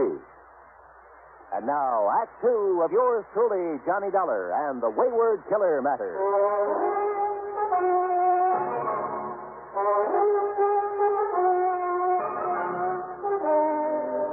It looks as though I got there too late. The man for whom I was supposed to act as bodyguard lay sprawled awkwardly on the sidewalk in front of his apartment. Yeah, that's Mr. Wilson, all right. Johnny, looks like you and your insurance company just lost a client. Hey, get this crowd back. He's still breathing. Come on, get him back. All right. Hey, get him there now. Get back, all of you. Get back in the tent. Has anybody sent for a doctor? We got one on the way, Mr. Dollar. How did it happen, McCarthy? Do you know? Well, some kids were playing out here on the sidewalk. A couple of mothers with them. They heard a lot of noise up in Mr. Welton's apartment. Up there on the second floor. What kind of... You see up there where the windows broke out of the frame? Yeah, I see. What kind of noise? Like a big fight, they said. And Mr. Welton yelling for help. He was yelling bloody murder, they said. They hear anybody else? Anything else? No, sir. Not even the dog. You sure? Then all of a sudden, he comes smashing out through the window and lands here on the sidewalk. Have your men been inside there yet? Yes, sir. Wilson went in. Come on, get back. Stay back of that line, will ya?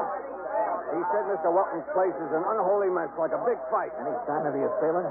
No, sir, but the door of his apartment was flung open. So was the back door leading into a court in the alley. Yes, sir. That's what Wilson told me. That's a fire door that can be opened only from the inside. So it looks like whoever did this to Welton made his getaway through the alley. No doubt about it. Well, all I have to say is I hope this man lives. We'll soon find out, sir. Here comes Doc Strader.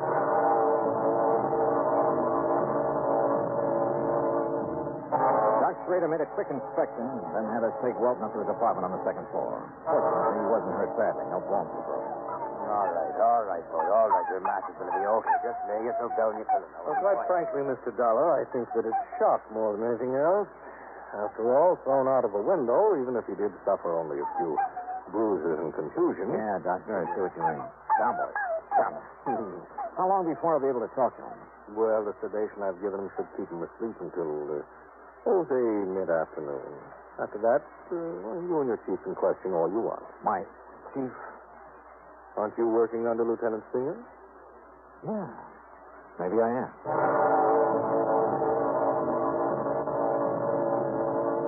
Randy Singer himself came over and took charge. While John Welton slept, he and his men closed off the alley and went over it with a fine-tooth comb.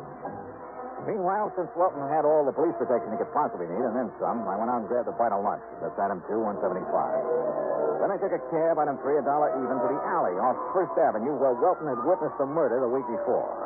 Just why, I don't know. But I'm sure glad I did. Yeah.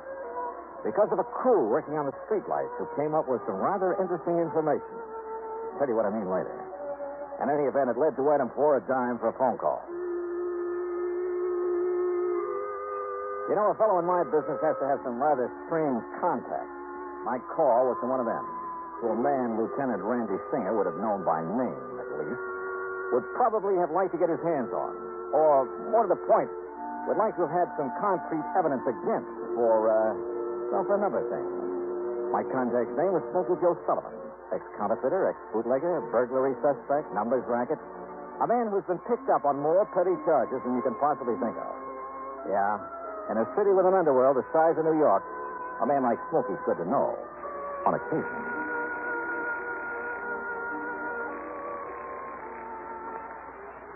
Yeah? Smokey? Yeah? This is Johnny Dollar. Yeah? How would you like to pick up a fast $100? Depends. Johnny Dollar, huh? That's right. How I know? I'll be standing in the lobby of the Hotel Lexington. Come on over and see for yourself. Well? Maybe I will, maybe I won't. There's any coppers around here. Oh, come on, Smokey. You know me better than that. Yeah? I'll see you in the lobby of the Lexington. Maybe. Item 5, $1.10 for a taxi over to the Lexington, where I waited. An hour, 2 hours. No sign of Smokey. Then suddenly I realized why. There must have been somebody important there in the hotel, for outside at the curb was a police car with a man in a uniform at the wheel. No wonder Smokey hadn't showed. I sauntered out to 3rd Avenue, started around the block. And sure enough, at the first newsstand, a figure that had been hiding behind a newspaper fell in step with me. What took you so long to spot that copper sitting out front, Johnny? Now, look, Smokey, I asked you if you'd like to pick up a fast C note. Depends, Johnny. I need some information. What kind of information, Johnny? You been taking any bets on the horses lately? Guy has to make an honest buck now and then. Have you been working through the syndicate? Johnny, you know you don't ask questions like that. But if the information I want is in the books of the syndicate... You don't want me to play stoolie. You know me better than that. Okay. Ask me questions. Yeah. Here's 20, 20, 50. You said a C note. You get the rest when you get the dope for me, if there's any to get. Okay. Go ahead. Ask me. All right. I want to know how much money, if any. I may be playing the wrong...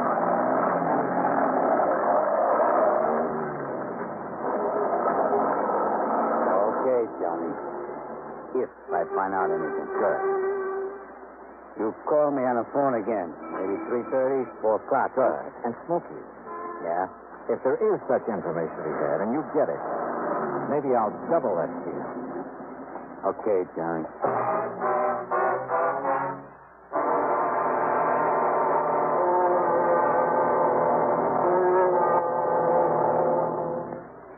Act 3 of yours truly, Johnny Dollar, in a moment. Times have changed, and so has the man. Thaddeus Lowe, in the year 1861, organized what has been considered the first airborne reconnaissance unit of the United States Army. His craft? A balloon, which was in constant use during the Battle of Richmond, making observations every 15 minutes. But because of the balloon's limited maneuverability and extreme vulnerability, military thinking and interest soon switched to the heavier-than-aircraft experiments being conducted by the Wright brothers at Kitty Hawk, North Carolina. Finally, in 1909, the Army accepted the Wright brothers' 42.5-mile-per-hour aircraft. Contrast this with the faster-than-sound aircraft, the supersonic speeds of our modern planes. Contrast the skill, the technological know-how of the modern airman with that of the pioneers. You'll agree, I'm sure, that times have changed, and so has the man. And now, Act 3 of yours truly, Johnny Dollar, and the Wayward Killer Matter. Expense account item 6.95 cents for a cab back to John R. Welton's apartment on East 53rd. Randy Singer's boys had found no clue to the identity of Welton's attacker. Welton himself was beginning to stir. Yeah, we'll be able to talk to him any minute now, Johnny. Okay, good. Oh, now get down, boy. Go lay on your pillows. No, incidentally, we found the gun that was used in the murder he witnessed last week. Oh, where? Like you said, in the storm drain near that alley on First Avenue. Oh. Yeah, but no print. No print. Randy, I didn't think there would be. What time is it? 3:51. Why? I'm going to make a phone call. Oh, the phone's right over there. Hey, Welton's coming through. Hey, what's this? What goes on here? It's all right, Mr. Welton. You're going to be okay. Police. That's right. Yeah. Got a phone. Thank you. I beg you. Yeah, I'm afraid we got here a little too late, but you're going to be okay. The doc says so. That man, the man who attacked me. The same one you talked to at the murder? Yes. Yes. Smokey, this is Johnny Dollar.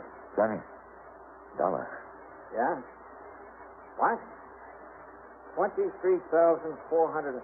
20. Yeah, I got it. Good boy. What did he say about... I'll meet you at the Lex at, 20? say, 6 p.m. Okay, the newsstand. Mr. Dollar, what did you say about me? Yeah, Johnny, what goes? Funny. How would you like to make an arrest? Arrest? That's right, Randy. Of the man who killed that bookie. When you know who he is? Yeah, Welton, I sure do. And, Randy, I'm ashamed of you. What? Come here, boy. Now, listen, Johnny, This pup really deserves the credit. Good boy. Now, down. Johnny, what under the sun are you talking about? The night of that murder. Welton says the pup chewed a hunk out of the killer's pants. Yes. He was trying to defend me. You say that killer struck you, Welton. He did. But he made no move to hurt the dog. Well... Now, believe me, that doesn't make sense. He would have put a bullet in him even before he struck you. Now, Mr. What about this so-called fight here in your apartment a couple of hours ago? It was the same man. Yeah? And did the dog attempt to fight him off? No. Because there was nobody for him to fight.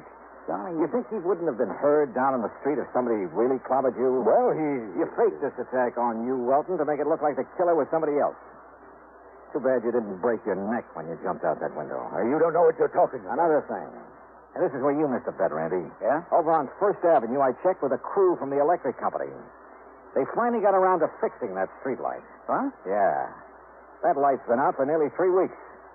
So how could Welton have seen another man in that alley well enough to make a positive identification? Now, listen, Dollar. Shut up, Welton. Said my phone call just now. Randy, Welton was in hot to that bookie he murdered. To the tune of $23,000. He threatened me. He said he'd kill me if I didn't pay him. I had to kill him. If I hadn't killed him, he... Breaks my heart, Johnny, but thanks. Okay, Welton, up on your feet.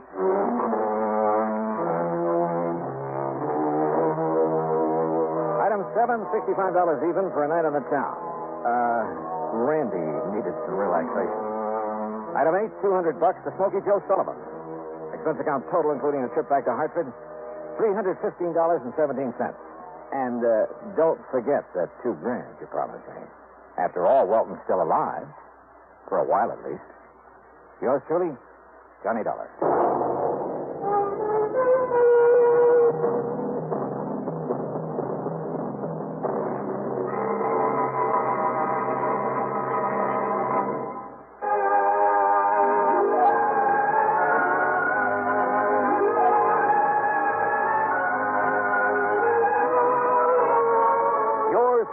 Johnny Dollar, starring Bob Bailey, originates in Hollywood and is produced and directed by Jack Johnstone, who also wrote today's story.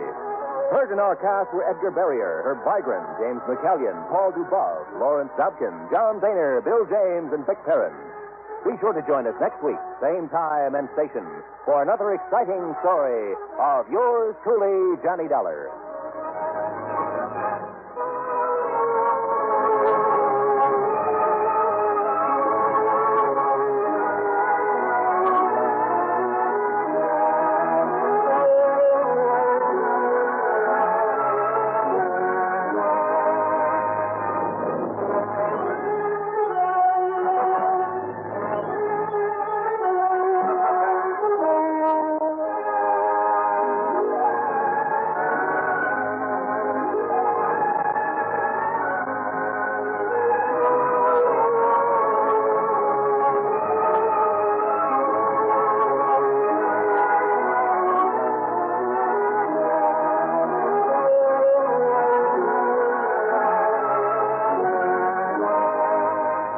Johnny Dollar has come to you through the worldwide facilities of the United States Armed Forces Radio and Television Service. From Hollywood, it's time now for... Johnny Dollar. Ben Orloff, Mr. Dollar, at Continental Insurance Company in New York. Oh, yes, Mr. Orloff. What can I do for you? Did you ever hear of a place called Virtue? Are you kidding? I'm very serious. Oh, wait a minute. Virtue, South Carolina? That's right. You, want me to go down there? Yes, if you will. Do you have a bulletproof vest and a couple of extra handguns I can take along? Well, my one suggestion would be that you do not take along any firearms. After all, ex-gangsters... Yeah, I see what you mean. All right, what do you want me to do? Our representative has his office in Georgetown. He can give you the whole story. His name is Joseph Pigatello. Got it, Joseph Smokey Pigatello? The guy whose name was linked with Murder Incorporated a few years back? Yes, Dollar, Joe Smokey Pigatello. You, sure you want this assignment? Well, I'll tell you this, Mr. Orloff. Yes? If you don't have to pay off on my insurance policy before I'm through, well, mister, this is going to cost you a whopping big expense account.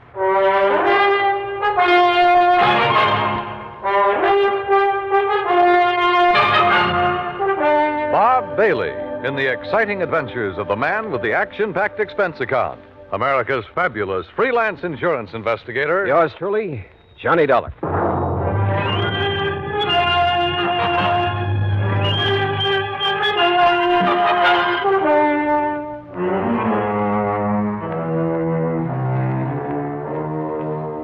Expense account submitted by Special Investigator Johnny Dollar to the Continental Insurance Company, Georgetown, South Carolina office. Following is an account of expenses incurred during my investigation of the Village of Virtue matter.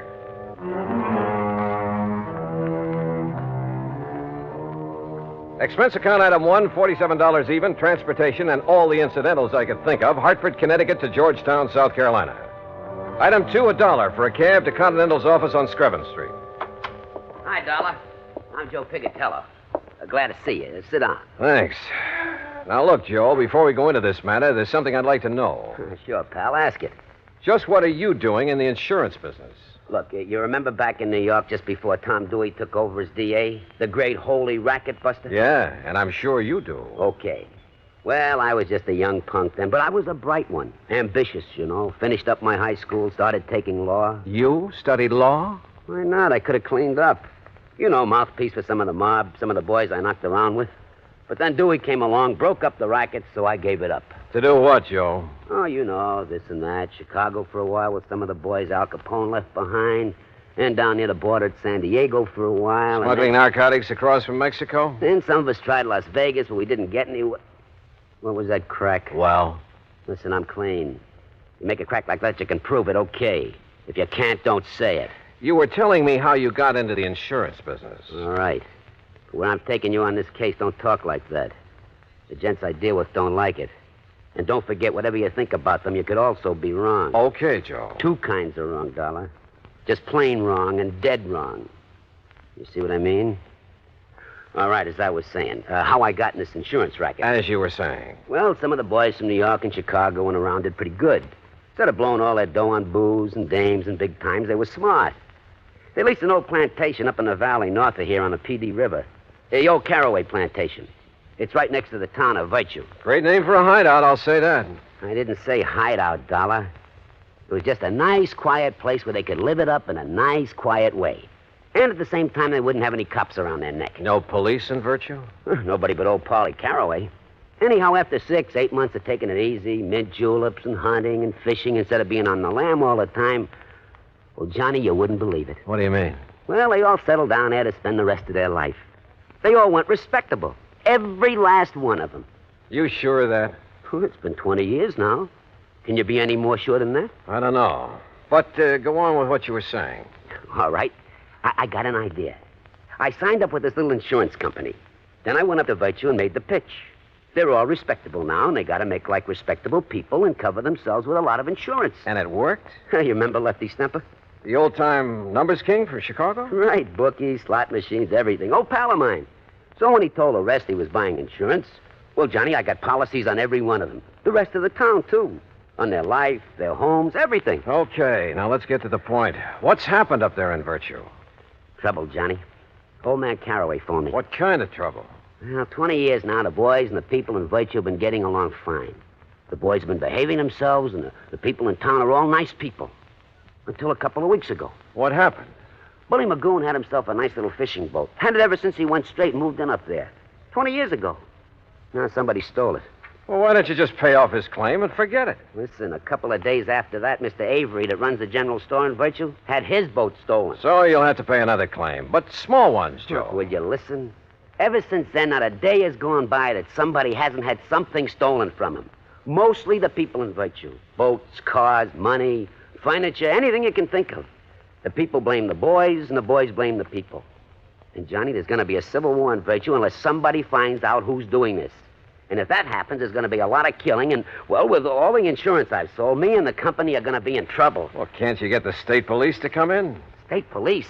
In Virtue? You said it's a real respectable community now. Yeah, sure it is, but, well, dragging them in might really start things off. That's why I had to send for you.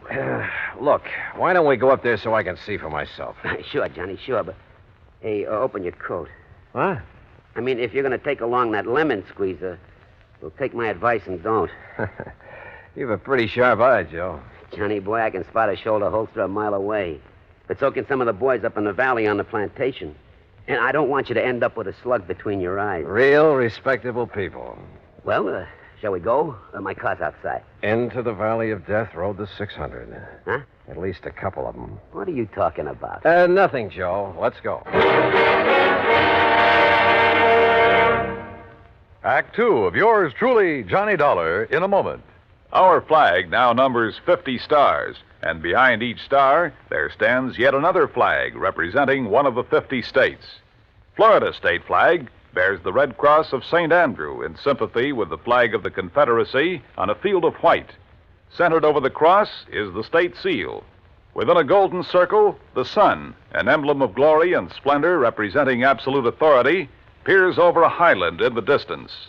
Flowers, a symbol of hope and joy, are scattered by an Indian maiden, indicative of the Indian influence within the state. Centered is the cocoa or palm tree, an emblem of victory, justice, and royal honor. Florida state flag, the flag of the 27th state to enter the Union, was adopted in 1900. And now, Act 2 of yours truly, Johnny Dollar and the Village of Virtue Matter. Joe Pigatello, erstwhile gangster turned insurance agent, led me out to his car, and we headed north out of Georgetown, South Carolina. After 20 miles or so, we swung onto a side road paralleling the PD River. Then finally, we came to the old Caraway Plantation. Acres and acres of huge old live oak trees, festooned with Spanish moss. Flowers, millions of them. Azaleas, iris, roses, rhododendron bushes aflame with color in the afternoon sun. Then, at the end of a broad, tree-lined path, the fine old colonial mansion with its towering pillars. The property faced the curving, lazy yellow river, and lying across it was a broad expanse of marshy grass, crisscrossed here and there by canals, through which the slaves in olden times hauled the rice crop to the riverboats. Yeah, it was a beautiful spot. A calm, quiet, peaceful spot. Apparently. Well, here we are, Johnny. Let's go in to see if anybody... What? Hey, hold it, you punks! It's me, Smokey! Smokey! Who else? Put those guns away. You want to get in trouble? Don't you guys know no better to come barging in this way without letting us know you're coming? Come on, Johnny. Sure. Nice, peaceful spot, huh? Who's that you got with you, Smokey? Boys, this is Johnny Dollar. He's from the insurance company. Johnny, this is Bo Magoon. Yeah. Hi. And this is Lefty Stemper. Hiya. Johnny Dollar, huh? And the shrimp there is Flippy Lakovich. Hiya, Johnny. I'm pleased to meet you. What? Hands away, Flippy! What did you bring here, Smokey? A dick or something? Yeah, Dollar, what's the idea of packing a rod? All right. Let him go, you guys. Oh, yeah. Look, he's on our side. He's up here to find the stuff that's been stolen. Yeah, we don't need no outside help. Oh, you've found who's behind the thefts, huh, Lefty? No. If it's any of your business, It then I is don't my business. You're interrupting me. Yeah, Dollar, shut up. I say we'll find out who's coming over here from Virtue and taking our stuff ourselves. And when we do, we'll eliminate them. Right back to the old days, huh? If we got to protect our rights. How about letting me have my gun? Well? Yeah, that Flippy, he wants his gun. You make a move to Dollar and I'll flip you so fast that Oh, you mean like this? Hey, it's Flippy got flipped. Attaboy, Johnny. Yeah, the shrimp finally got it. Hey, Johnny Dollar, you're okay. Anybody else want to get smart? He caught me off of the guard. Expert, huh, Flippy? Well, you ain't any more. Now, Lefty, I'll take my gun. Oh, sure, yeah. Yeah, you're okay, Johnny Dollar. All right, now let's get things straight. I'm not the cops, but I'll drag him in if necessary. Oh, now listen. You listen. I'm going to try to stop what's going on around here, and if any one of you interferes, I'll have you locked up so fast you won't know what's happened to you. No, wait a minute. Now listen to me, will you, Dollar? Well?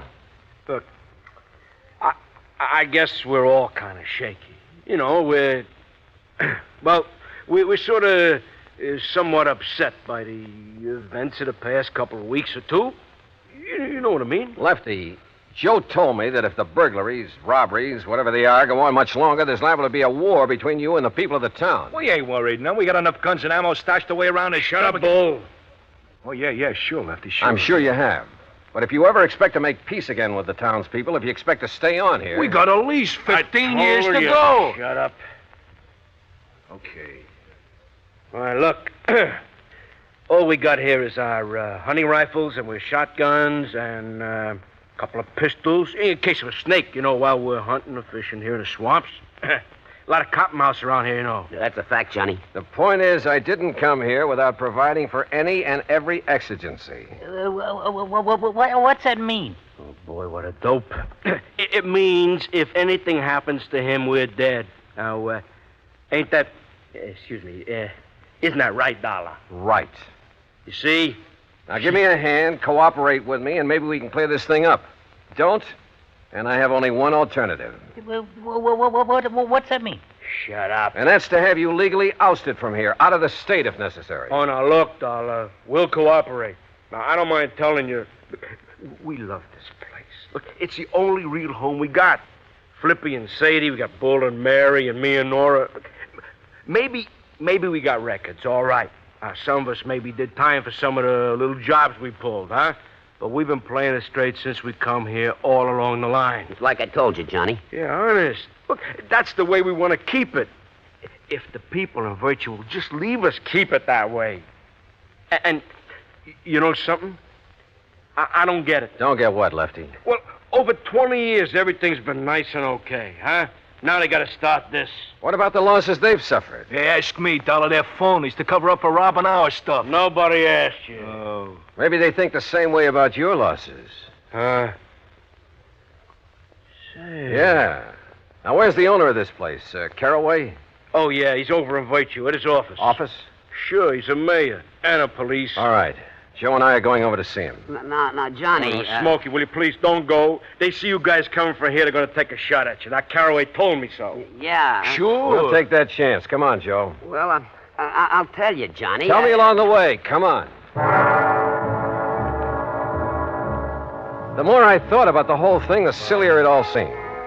Yet it was obvious that even after 20 years, Lefty and Bull and Flippy might think of only one way to settle their problems, with a gun. And if the people of Virtue were feeling the same way. But as Joe and I walked along the main, the only street of the little town, there were no signs of hostility or even suspicion toward us. Now, look, Johnny. If those bums back at the plantation are making this trouble... Why? Why would they, Joe? Well, that's what I don't get. But what if they don't like your interfering and decide to knock you off? Then I'll probably go to my grave unmourned, unremembered. Yeah, but you told Lefty you'd provided for every exigent... For if anything should happen to you. Yeah, and he and the boys believed it. And if anything does, Huh? Yeah. All I can hope is that they keep on believing.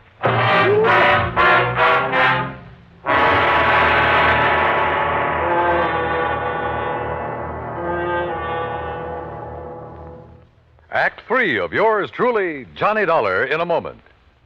Sometimes a quotation is a helpful thing because it points out some wisdom that helps us to lead better lives.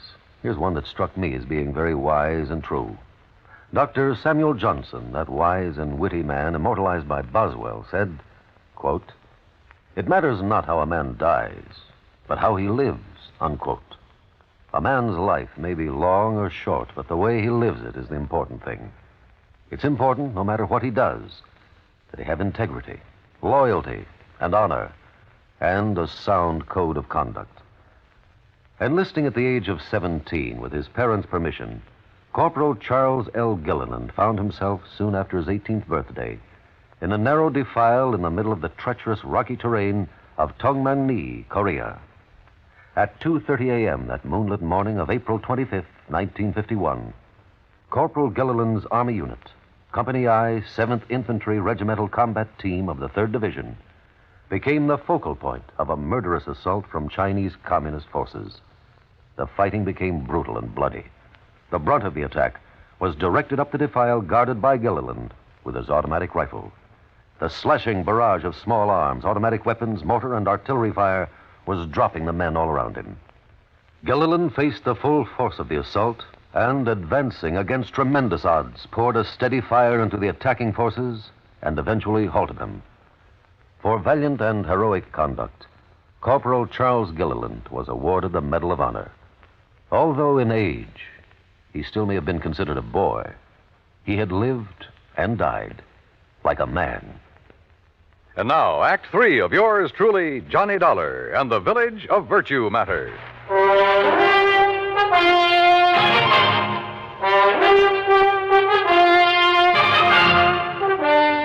Joe Picatello and I walked the main street of Virtue, South Carolina, unmolested, virtually unnoticed. And we found the mayor, Parley Caraway, in the little shack that served for an office. I'm also the police chief, Mr. Dollar. Don't you forget that, sir. And you found no clue as to who has been committing the robberies? No, sir. None whatsoever. But who else would do it? They're all three of them ex-gangsters. Sure. Ex-gangsters. Why, Mr. Caraway? Why would these men suddenly want to make trouble with their friends, your townspeople? I don't know. I honestly don't know. Unless, of course, they think they can take over the way they used to take over gangs in the old days. After 20 years of a happy relationship? Mr. Caraway, they never made a bit of trouble in all that time. I know it. But the fact remains that unless this trouble stops, after all, Virtue was here long before they came, unless it stops, I say, I shall have to break their lease and make them leave the plantation. Oh, they pay you pretty well for it, huh? Enough to keep it in good repair. Say, that's a beautiful ring you're wearing. Huh? Oh, yes. 2.5-carat diamonds, sir. Yeah. And is that your nice new car out front? Yeah, it certainly is. Ain't it pretty? About $8,000 pretty. Yeah. Say, didn't you have a new one last year, too, Mr. Caraway? Of course. I try to have one every year. But now, gentlemen... Tell me one thing, Mr. Caraway. Yes, sir? If you really think the robberies around here are going to cause so much trouble... Oh, I do. That's why I contacted Mr. Picatello. Well, why haven't you called in the state police? Because I am the mayor of Virtue. I'm the police department, and I can take care of these things myself. And now that you gentlemen have witnessed the bad blood between these gangsters and the people of the town, well, sir, I'm going to throw them off that plantation. In spite of all the money they've been paying you? Yes, sir, and I'm sure you gentlemen will back me up in... all the money, did you say? Enough to keep you well-dressed, well-fed, and fancy cars. And now, look here, sir. Do you realize how much that property will bring? Well, now, that depends. How much have you been offered? I'll tell you how much. $124,000. Ah. How did you know? You just told me. Well, now, listen. You also told me why you've been robbing the people of Virtue and those men at the plantation to stir up bad feeling, give you an excuse to get them out. What? Johnny, you're right. Now, just Caraway, if I do call in the state police, it'll be to have you locked up. No. And if Joe here has any sense, he'll tell the insurance company to bring charges of fraud against you. You said it. Oh, but the money. Think of all the money I could make selling the old place. Now, where's the stuff that's been stolen? It hasn't been harmed. It's stored away, carefully stored away. I was going to give it back when those men left, and I could sell the place. Give them their stuff, too? Oh, I'd make up for it in cash, every cent of it in cash, yes. I'd say it was for breaking the lease. Truly, Mr. Dollar. Now, you listen, you old money-grubbing crook. You're in trouble. You'll call in the state police? You bet I will. Unless... Unless what, sir? First, you lay off the plantation. You've leased it to those men. Let them have it. And return all the stuff you stole. Oh, but if they find out... Well, you figured how to get it away from them. Now figure out how to get it back. Discover it, anything you like. Well... The point is that if you don't get it back, I'll tell them where it is. And you know what that'll mean. Oh, yes, sir, Mr. Dollar. I'll get it back. Also respect that lease. I believe it has 15 more years to run. Yes, sir, it has. I will... Okay. Do all this, and Joe and I will forget the whole thing. But if you don't, and Joe will be checking on you. You said it. Oh, but I will, Mr. Dollar. I promise you I'll get right on the... Come on, Joe. Let's go back to the plantation and have a drink with some respectable citizens.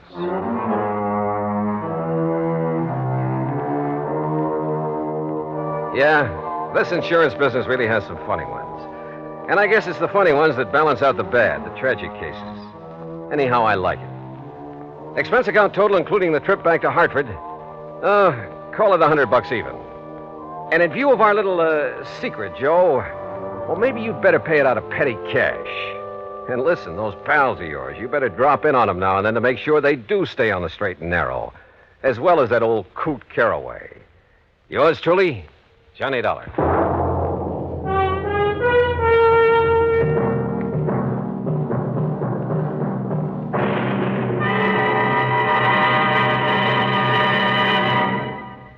Our star will return in just a moment.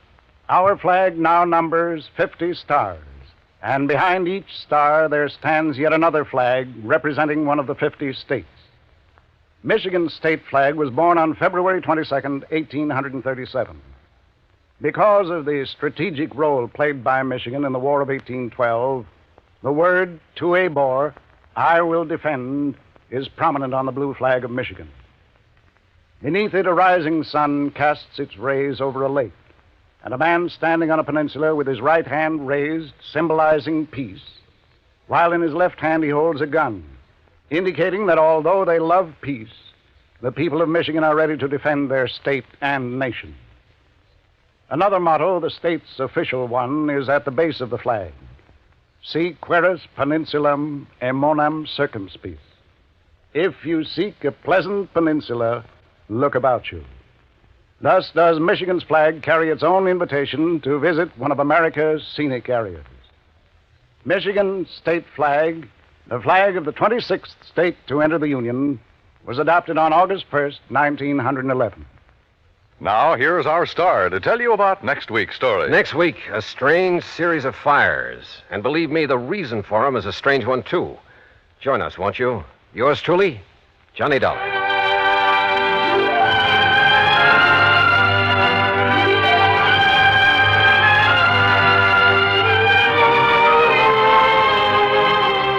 Yours truly, Johnny Dollar, starring Bob Bailey, originates in Hollywood and is produced and directed by Jack Johnstone, who also wrote today's story.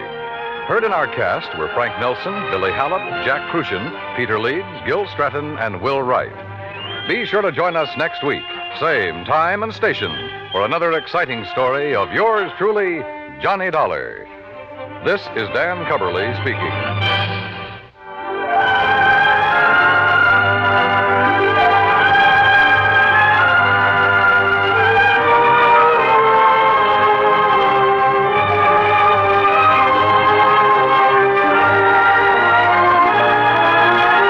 This is the United States Armed Forces Radio and Television Service.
From Hollywood, it's time now for...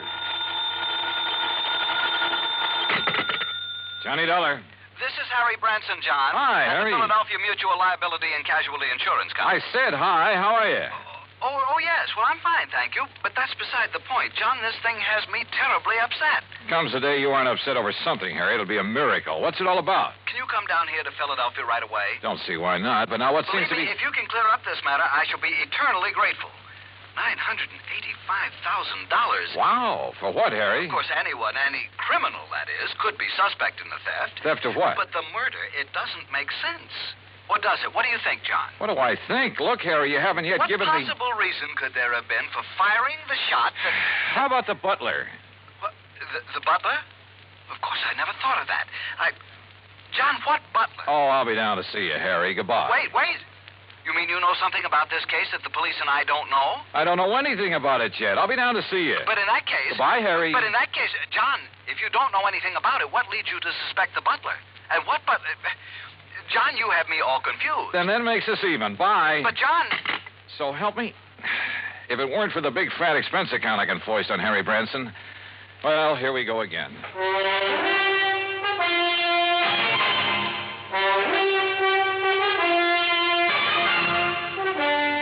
Bob Bailey in the exciting adventures of the man with the action-packed expense account. America's fabulous freelance insurance investigator. Yours truly, Johnny Dollar.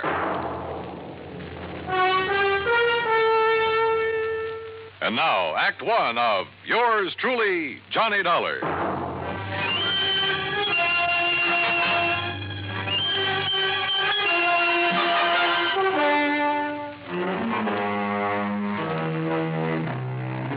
Expense account submitted by Special Investigator Johnny Dollar to the Philadelphia Mutual Liability and Casualty Insurance Company, Philadelphia, Pennsylvania. Following is an account of expenses incurred during my investigation of the Ingenious jeweler matter.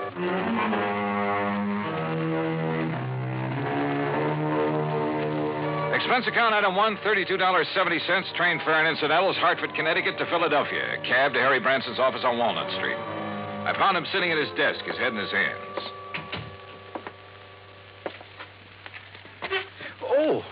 Oh, John, I'm glad you've come. Yeah. Well, how's your good health, Harry? My health? Wait, As a matter of fact, it's fine, although I did have a touch of laryngitis last week. I could hardly speak about it. John, why do you always try to take my mind away from matters at hand? I simply asked Particularly something as important as this. All right. As what? The Beaufort collection, of course. Beaufort? Oh, yeah. Seems to me I've heard about that. Jewelry? One of the most important small collections in the world. Why, when His Grace the Duke de Beaufort lost them to the Germans back during the First World War. Yeah, I'm sure. But now let's get to the point. They've been stolen. And we'd insured them for nearly $1 million. Stolen from where? The jeweler who owned them, J. Harold Whipsett. Oh, hey, I've heard of him, too. Isn't he the fellow who was tagged by the Customs Department a few years ago for trying to smuggle in a lot of stuff? Yes, the same one. But his reputation since that incident has been quite all right, completely unsullied. Oh, I must admit that I had some misgivings about issuing a policy to a man with his past record. But since he's in the clear again, and considering the premiums involved, and John, I had a long discussion with a psychiatrist about the man, about what would motivate him Look, Harry, before you go rattling off on another tack. John, I resent that. Look, you said something about murder at the time of the theft? Oh, yes. So far, however, it's only attempted murder, you see? Of this man, Whipsett? His secretary, Miss Winkle. Winkle? Perry Winkle. Oh, now, wait. Is that some kind of a gag? It certainly is not. At first, when they arrived, the police thought she was dead. Well, where did all this happen? At the Whipsett office. It's on Chestnut Street. When did it happen? Just last night. Oh, dear, $985,000. And maybe a human life. Well, yes, of course. Now, tell me all you know about it, Harry. Well, the Beaufort collection contains several diamond and emerald brooches that date back to, let me see. Forget the dates. What I want to know is... No, the fact that all the stones were rather small and of conventional cut means that once they're remounted, no one could ever identify them. Well, what's that got to do with the date of the collection? Well, as I started to say... let's go over to the Whipsett's office. Oh, very well. Now, as I started to say, the date of the Duke de Beaufort's acquisition of these jewels... you say this Perry Winkle was badly hurt. How? She was shot by the robber. Now, as I started to say, the date at which the Duke de Beaufort... Tell me this. Was Whipsett himself shot or shot at? No, and I'm sure he'll tell you all about that when you see him at his office. He's certain to be in this morning. As I started to say, John... Down, going down, gentlemen. Yeah, thanks. Come on, Harry. Step in, please. Harry! As I started to say, John... John? Whether I wanted or not, during the 9-block taxi ride up Chestnut Street, I got the whole history of the Duke de Beaufort's jewels, from the time of the French Revolution to the present. That cab, by the way, is item 2, $1 even. What I did want to know was more about J. Harold Whipsett. After all, a man who'd once attempted fraud against U.S. Customs. Anyhow, we finally reached his office in the Prosser building. Present was Police Lieutenant Bart Stanley, with whom I'd worked a case 2 years ago. Glad to see you, Johnny. Yeah, same here, Bart. Well, what do you make of it? So far, blanco. Is Whipsett here? One of the boys took him down for some coffee. He needs it after what happened to him last night. The Beaufort jewels, huh? Yeah. Yes, I told Mr. Dollar all about them, Lieutenant, how the robber took nothing else, how the jewels themselves came into being, how back in the 80s... we've got work to do here. Well, after all... Now, look, Bart, this man Whipsett, his reputation in the past... I know exactly what you're going to say. I might have thought the same thing, Johnny, if I hadn't seen exactly what happened. Tell me what did happen. Lieutenant, you look very tired. Yes, Mr. Branson, I am. After all, having been up all night on this thing, suppose I bring Mr. Dollar up to date. Well, sure. Oh, no, you don't. I want to find out now, not next week. John. Go ahead, Bart. Well, Whipsett and his secretary, Perry Winkle... Isn't that a name? Yeah, sure is. Where is she, by the way? Jefferson Hospital. Anyhow, they were here very late last night working on the books. Came a knock on the door. Whipsit opened it. This man barged in with a gun and demanded the Beaufort collection. And? Well, Whipsit argued with him, finally gave in when the guy threatened to shoot him. But Miss Winkle made a dash for the door. The intruder let her have it, held the gun on Whipsit, tore out the telephone line, then locked him in and disappeared. And that's it. Wait a minute. How could he lock Whipsit in his own office? This lock opens from the inside. Mm-hmm. With this, Johnny. What? This little rubber doorstop? That's right. But I don't see... I'll tell you how he did it, and why this little rubber wedge is absolute proof that Whipsit couldn't possibly have rigged this whole deal.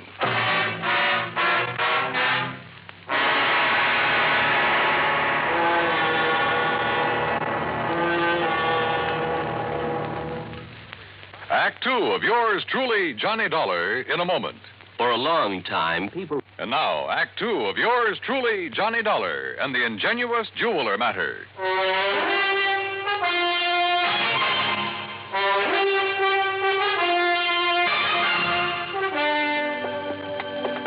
Look here, Johnny.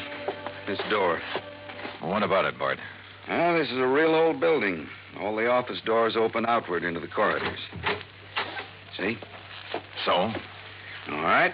After the robber made Mr. Whipsit hand over the jewelry, he shot the secretary, Miss Winkle.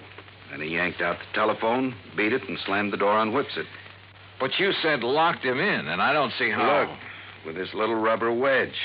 Door opens outward, right? Don't you see, John? Oh, wait a minute. Sure, of course I see, Bart. Sure. He simply jammed the doorstop under the edge of the door from the outside. Sure. So the harder Whipsit pushed against the door, the tighter it jammed. The telephone knocked out. All he could do was bang on the door and holler out the window. That's what tipped you off? The policeman on the beat down on Chestnut Street heard the shot and then the yelling. By a stroke of luck, I pulled up in a prowl car just about then. I see. We came tearing up here and found out how somebody locked Whipsit in his own office. Whoever did it, Johnny, must have cased the joint to know about the doors opening outward. Yeah. Makes any suspicion of Whipsit himself. Well... Yeah, it makes it look a little silly. Anyhow, he was pretty much beside himself, more upset over the girl lying there with a slug in her than he was over losing the collection. Any idea what kind of a gun was used on her? The hospital sent the bullet over to the lab. It was a .38 special. And she was in pretty bad shape, huh? Well, we thought at first she was dead. So did Whipsit. Could he give you a description of the assailant? Yeah, but it's not much help. Could apply to 500,000 men in this big city. What about fingerprints? None. Guy wore gloves. Has the girl been able to tell you anything at all? She was unconscious, Johnny. Has been ever since. I'm afraid it's going to be curtains for her. Oh, too bad. She's over at Jefferson, you say? Yeah, but there's no point in going over there. Even if she came to for only a couple of minutes, she might be able to give us something to go on. What could she tell us that Whipsit hasn't already told us? Well, we're back, Lieutenant. You want Mr. Whipsit to stick around? No, I guess not, Conroy. I took him over to a place I know on Pine Street and poured a couple of stiff drinks in him. He needed them. And you too, Conroy? Oh, now, Lieutenant. Mr. Whipsit, this is Johnny Dollar, insurance investigator. Mr. Dollar. How are you? You know Mr. Branson, I guess. Oh, yes. Oh, yes, indeed. And may I tell you, Mr. Whipsit, how dismayed I am by what's happened here. Thank you, Mr. Branson. It's been a terrible... It certainly has. $985,000. I was speaking of poor Miss Winkle, sir. Oh, yes, of course. Yes. Mr. Whipsit, this girl, Miss Periwinkle, she was your secretary. She was more than that, Mr. Dollar. I loved her. How is she, Lieutenant? Has there been any word from the hospital? Well, yes, Mr. Whipsit, there has. And it's proof that modern medicine is a very wonderful thing. What do you mean, sir? Yes, John, It may take time, of course, a long time. Yes? As a matter of fact, she hasn't even regained consciousness yet. I see. But it looks as though she'll fully recover. Oh, I see. Well, I hardly need tell you how I feel about that. How glad I am. I told that little white lie to see what, if any, reaction I'd get. And I had a strange feeling that his words, how glad I am, were not quite true. Fortunately, neither Harry Branson nor the lieutenant questioned my apparent knowledge of the condition of the girl. Even better, the lieutenant rose to the occasion. Well, as I see it, there's really nothing further we can do here. You look like you could use some sleep, Mr. Whipsit.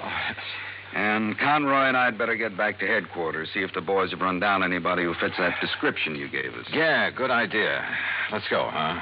And, Mr. Whipsit, you close up and go on home and get some rest. Yes, I will. Thank you. Thank you very, very much. You have no idea what a terrible shock this has been for me. Of course, you'll keep yourself available if we need you further. Oh, of course, Lieutenant.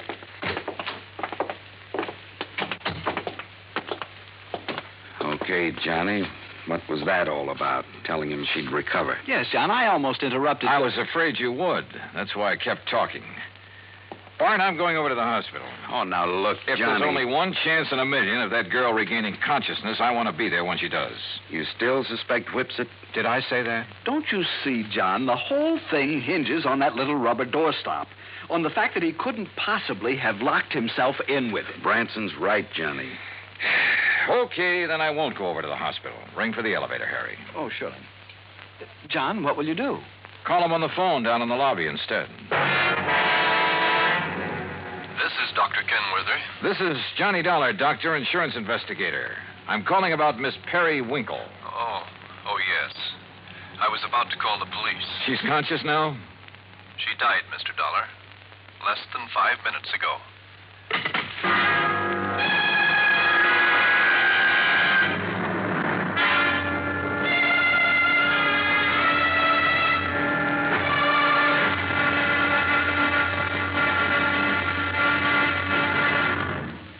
Act 3 of yours truly, Johnny Dollar, in a moment.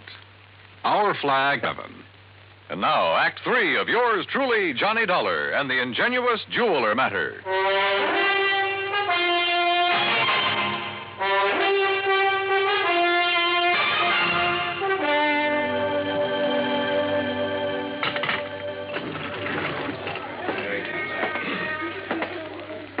Well, what'd you find out from the hospital, Johnny? The girl is dead about 5 minutes ago. Oh, dear.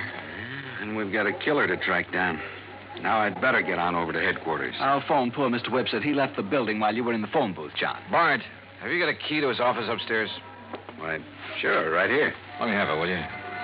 Here. You want me to go up there with you?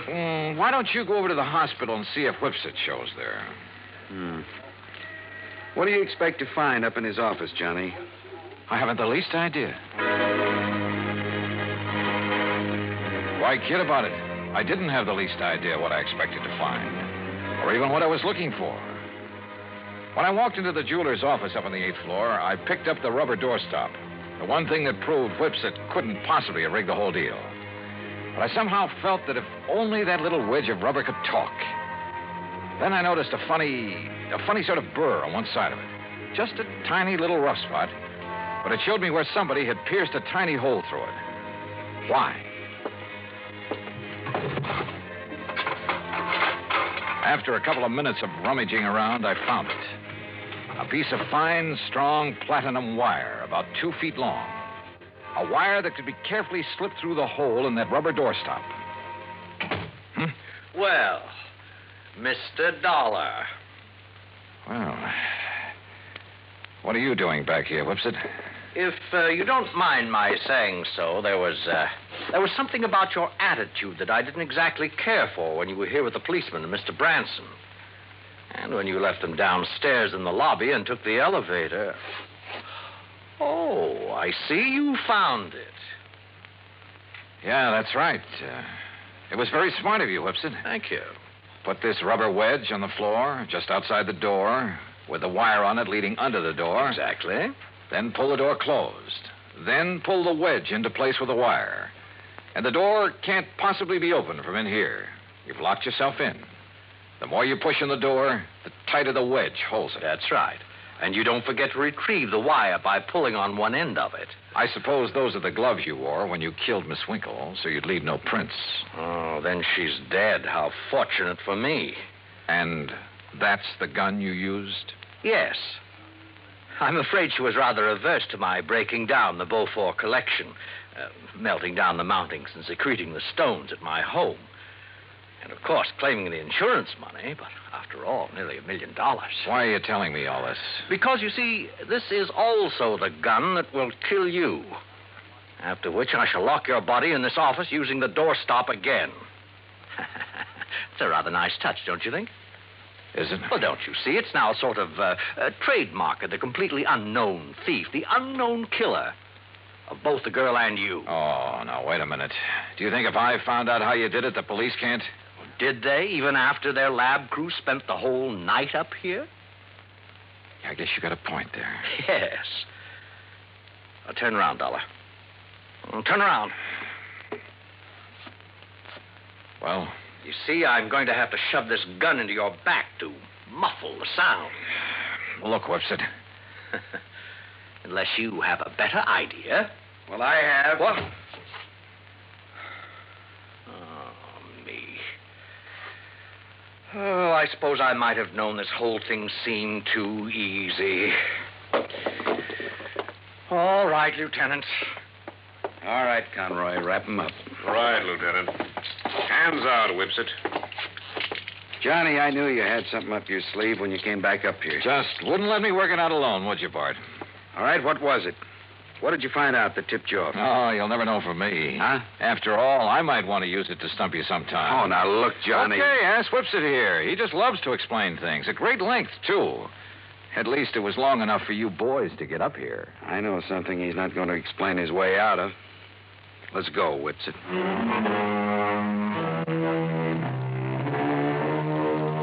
Harry, I think I'll have to figure out some way to pad my expense account even more than usual in cases like this. I mean, where a 38 slug nearly ends up in me.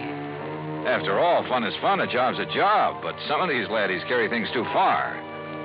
Come to think of it, I'll have to run down to New York again to appear against Whipsit. So, expense account total, including that and transportation back to Hartford and all the incidentals I could possibly think of, $181 even.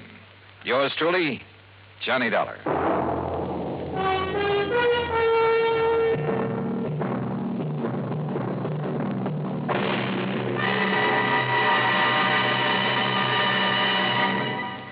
Our star will return in just a moment. With the bigger, more everywhere. Now, here is our star to tell you about next week's story. Next week, an inventor with a device that can either save or wreck our country. Join us, won't you? Yours truly, Johnny Dollar.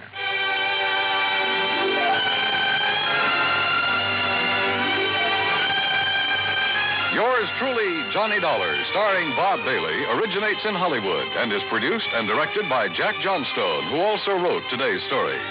Heard in our cast were Harry Bartell, Byron Kane, Vic Perrin, Joseph Kearns, and Austin Green. Be sure to join us next week, same time and station, for another exciting story of Yours truly, Johnny Dollar. This is Dan Cubberly speaking.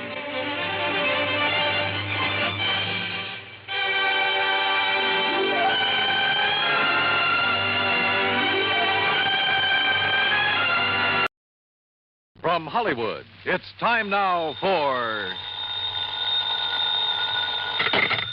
Johnny Dollar. Hi there, Johnny. This is Buster. Buster? Buster Favor, Lake Mojave Resort over on the Colorado River. Oh, well, Buster, how are things? Oh, you never really did get in the fishing we promised you over here. No, but so help me, I'm going to one of these days. Is that what you called me about? No. Johnny, you remember old Mike Kirby? Kirby. Oh, sure. The sweet old fella I met down at your boat dock. Guide or something? That's the one. Oh, sure, I remember him. How is he? Well, that's what I'm calling about. He isn't. What? And, Johnny, I think it was murder.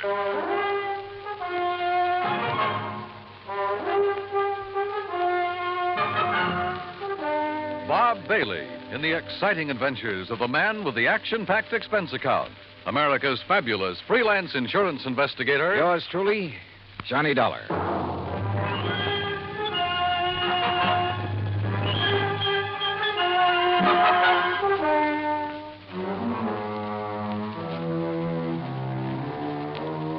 Expense account submitted by Special Investigator Johnny Dollar to the Tri-State Life and Casualty Insurance Company, Home Office, Hartford, Connecticut. Following is an account of expenses incurred during my investigation of the Kirby will matter. As soon as I hung up on Buster, I lost no time in making the necessary plane reservation to Las Vegas and picking up a handful of American Express traveler's checks. That's item 1 on the expense account, a total of $320. Then I packed a bag, was about to take off when the phone rang again. Johnny Dollar. Oh, Johnny, I'm glad I caught you in. It's Denny Newcomb at Tri-State Life and Casualty. Oh, hi, Danny. Johnny, I need you badly, and I need you fast. Now, there's only a $5,000 policy involved. Danny, the circumstances are such I'm sorry, Dan, but I can't handle it. I'm about to catch a plane out of here. No, Johnny, now listen. There may be a killing involved in this case, so we don't dare waste any time. And what's No, more, you listen. There may be a killing involved in what I'm going out What's more, the death of our client occurred at one of your old stamping grounds. Sorry, Dan. At the Lake Mojave Resort. Danny, I told you What? Yeah, that's right. Mike Kirby? Yeah. Okay, Danny, I'm on my way.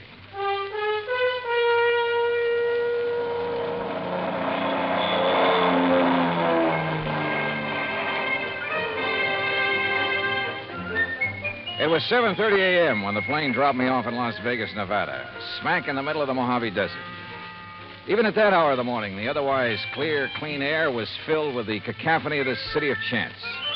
The stuttering clicks of the ball on the roulette wheels, the rattle and gallop of the ivories on the dice table, the endless drone of the croupiers, the flat clank of the chuck-a-luck cages, the snap of cards by the blackjack dealers, the never-ending click of poker chips and silver dollars. And over it all, the interminable chunk and whir of the slot machines, day and night from one end of the town to the other. Fabulous. I grabbed breakfast, that's item 2, then rented a car and headed south and east on Route 93 toward Kingman, Arizona. Then, just 5 miles short of that town, I swung right on 68 down toward Davis Dam, down to Lake Mojave Resort. Mile after mile of nothing but sun-baked rock and sand, sagebrush and Joshua trees, tumbleweed and cactus. And right in the middle of it, the clear blue waters of Lake Mojave. Buster Favor, who's general factotum of the resort, was waiting for me. After a hearty greeting, he led me into the office, and we sat down and got to work. Yeah, it was murder, all right, Johnny. Sure. Yeah. And by the way, I don't know how much you knew about Mike Kirby. Well, only that he seemed to be one of the fixtures around here. Was obviously well-liked. So he'd been a businessman back east, owned a string of restaurants, made a fortune. Uh-huh. And about 10 years ago, he retired. Did a lot of traveling, all over the world, I guess. Oh, lucky man. Did he have any relatives, Buster? Oh, only some nephews and nieces. I see. Anyhow, a little over 3 years ago, he settled down here to spend the rest of his life just fishing, taking it easy. Can't think of a better place or way to retire. How old was he, Buster? 61. Didn't look it, though. No. Well, if I remember right, he was pretty fit. He was. Well, I had the impression when I was here before that he was just a hired fishing guide, something like that. Oh, he used that as an excuse to meet folks. Half the time, he clean forgot to charge for his guide services. Accidentally on purpose, no doubt. Well, now you said... Now, don't rush me, Johnny. I got to give you the background. Okay, shoot. He kept saying over and over and over again how glad he was to be out from under a lot of responsibilities. And one day, about 6 or 7 months ago, he suddenly transferred title to his boat, his motor, his fishing tackle, and his old beat-up Ford to us. Oh? I know. I asked him at the time if he wanted to get him off his personal inventory, why not give him to his relatives? Well, what'd he say to that? Said he didn't like him. Felt they were just waiting around for him to die so they could get their hands on his money. Oh. Said he just wanted to make sure that if anything happened to him, the stuff would end up with us on account of we'd use it and appreciate it. Also, Johnny, he plunked down $10,000 in cash and insisted that we take that, too. $10,000? What for? His rent on his cabin for as long as he lived. Oh. Buster, did he leave a will of any kind? Well, now I'm getting to that. Anyhow, last Friday afternoon, he went out fishing alone like he often did. And just before dark, one of the rental boats came in with 2 young kids. Yeah. They'd seen old Mike's boat up on the beach in that big cove just above the power line crossing. They found Mike laying on the sand beside it, as still as death. Well, they came tearing in to report it, scared half out of their wits. Well, I sure hope you... Oh, sure. I grabbed Ham Pratt and a big flashlight. You remember Ham. Oh, yeah, the manager of the resort. Yeah. Well? Well, We found him there. And he was gone, the poor old fella. Go on, Buster. Well, Ham took one look at him, and rattlesnake, he said. A rattlesnake did it. Mm-hmm. You could tell by the way Mike looked, laying there. Fang marks? Yeah, on his right leg, just above the ankle. And a big bruise on his head, like he'd hit a rock when he fell. But on the phone, you said you thought it was murder. And a minute ago, you said you're sure of it. Well, we put him in our boat, hitched his on behind, and brought him back here. We phoned Tad Harding of the Kingman Police Department. I remember him. Good man. Yeah, well, Chief Harding took one look, and he agreed with Ham. Poison from a rattler. Well, they took him into Kingman, and I telegraphed the relatives. But, Buster, now look, you... Then I got to thinking. There was something wrong. What do you mean? Well, there are very few rattlers in this part of the country because of the heat. They can't take it. If anybody'd know better than to fool with one, it'd be old Mike. And they always sound a warning before they strike anyhow, don't they? Sure. So early next morning, I went back to the cove. And? Number one, there was no sign of any rock that Mike might have hit his head on when he fell. Go on, Buster, go on. There was no trail from any kind of a snake anywhere around. Well, the sand could have drifted over them. No, sir. The footprints Ham and I and the kids had made were clear as crystal, but no tracks of a snake. All right, go on. Well, then I noticed it. Where another boat had been beached. Strange one, not from our landing. It was right next to where Mike's had been, right alongside. Any footprints from it? Well, if there were, we and the kids had mashed them all out. And I remembered the way Mike had been laying there, as though he could have been rolled out of his boat or thrown out right on the sand. Then it looks as though somebody met him out on the lake, banged him over the head, made the fang marks, which isn't hard, then lashed the two boats together, dumped him off at the cove, and left. It sure does, Johnny. I want to see that place. Yeah, and all the excitement, I might have overlooked a lot of things. Oh, that I doubt. Now, Buster, if there's no sign of rattlesnake poison in old Mike's body... Well, right after I called you, I phoned Chief Harding. Coroner's making his autopsy today. He'll call me. Well, now, look, these nephews and nieces of Mike's, how much do you know about them? Oh, I never met them. But according to their answering telegrams, they're going to descend on us like a swarm of locusts. There are a lot of them? Well, no, I was thinking of the way that they... Well, one, there's a woman named of Martha Woodbury who... Excuse me. Mr. Faber? Yeah, I'm Buster Faber. I am Miss Martha Woodbury. Oh, well, Miss Woodbury, we were just at... this is Mr. Johnny Dollar. Miss... How do you do? Mr. Faber, I'm a niece of Michael Jonathan Kirby, and probably the major beneficiary of his estate. I wired you that I would be here, and I am. You got here kind of fast, too, didn't you? I also wired Uncle Michael's attorney in Kingman that I saw no reason why he should delay the reading of Uncle Michael's will. Lawyer Guilford phoned me about that, and I guess you weren't the only one. You should be here late this afternoon. I also wish to make funeral arrangements befitting one of his financial status. Won't you sit down? Now, please tell me the circumstances of his death.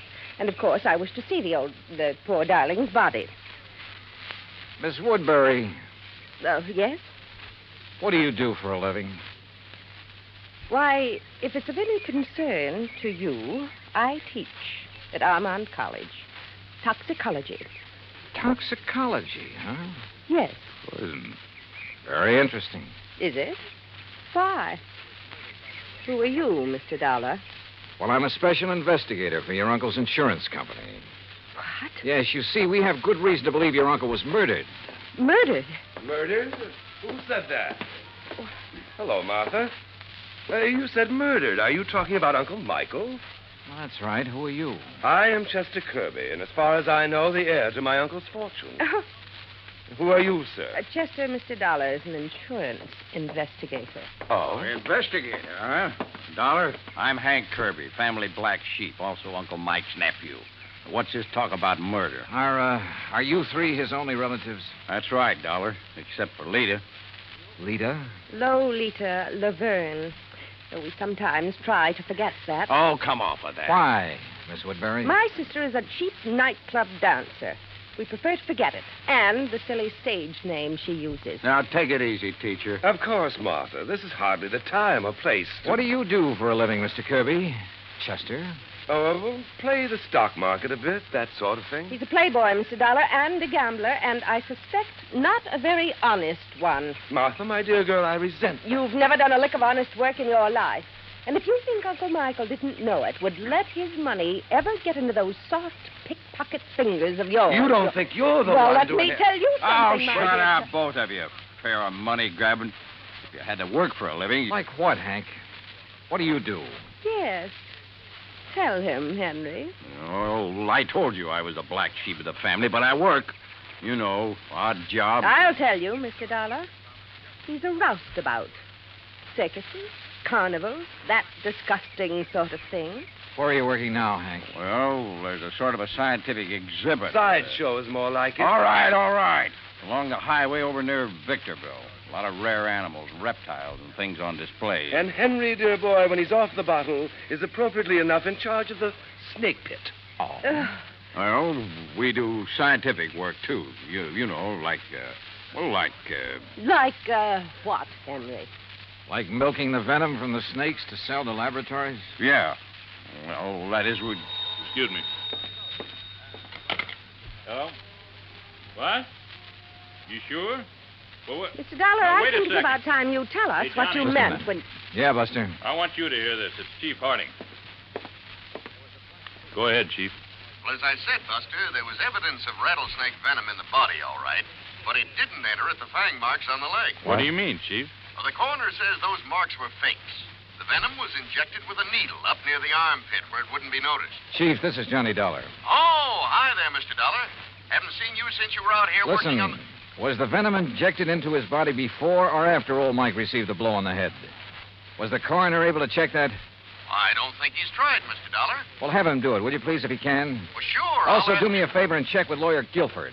I'd like to know when he's coming out here with a will. Oh, I saw him just a few minutes ago, and he asked me to tell Buster. Sometime this afternoon, if he can get away. Good, thanks. I'll talk to you later. Well, sure, Mr.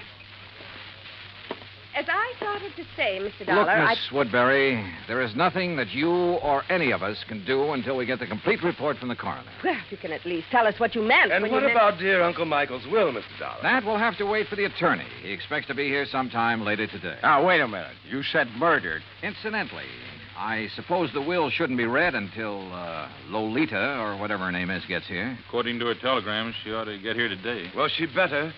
What I want you to do is arrange for quarters here. And all of you stay here. If you won't do it of your own free will, I'll have Chief Harding of the Kingman Police Department take whatever... No. Such a humiliation is entirely unnecessary. There's nothing to keep me from sticking around. I want to hear that will, too. Of course. Don't we all? Okay, then. Sit tight. For my money, any one of them could have done it. A toxicologist, a man whose business was handling poisonous reptiles, and a cheap tin horn gambler, and the nightclub dancer who hadn't appeared yet. Yeah, any one of them to latch onto the old man's fortune. I avoided telling the three present about the circumstances of their uncle's death in the hope one of them would slip, would give himself away by saying something to show that he or she already knew. As soon as they were ensconced in their rooms, Buster and I hopped into his outboard and headed up the lake. Remember the last time we rode up here looking for evidence, Johnny? Yeah, I sure do. That was the Midas touch mine. Yeah. And the pretty little lady owned a high-power rifle with a scope sight. Just about here, she started taking pot shots at us from the shore. Well, that's one thing we won't have to worry about this trip. Now, right around this point is where I found Mike's boat on the beach. And like I told you, I may have overlooked some clue that you'll spot in a second. Buster. Yeah? Tell me, did old Mike earn enough as a fishing guide to make a living? Well, just about enough to buy food and a few odds and ends and... Well, like I told you, most of the time he deliberately forgot to charge, not needing the money and all. Hey, Johnny, there in the cove. What? A boat, right where Mike's was. Whose is it? Do you know? Isn't out of our landing by... Hey, that puff of smoke from behind the bush way up on the sand dune. Swing us around. That's somebody with a gun. And look, we're taking in water, those holes in the bottom. Grab that can, start bailing. Hey, that guy can shoot. Pull us around, Buster. We're like a pair of sitting ducks out here. Right.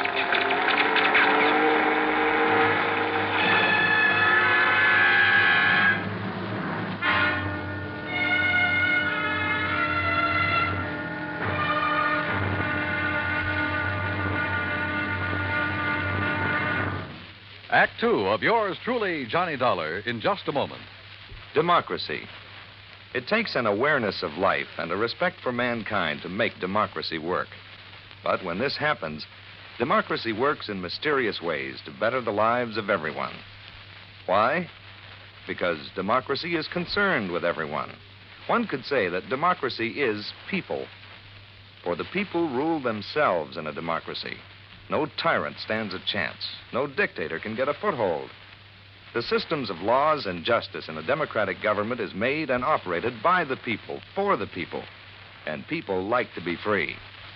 That's why democracy gives mankind its finest legacy of freedom. Now, Act Two of yours truly, Johnny Dollar, and the Kirby Will Matter.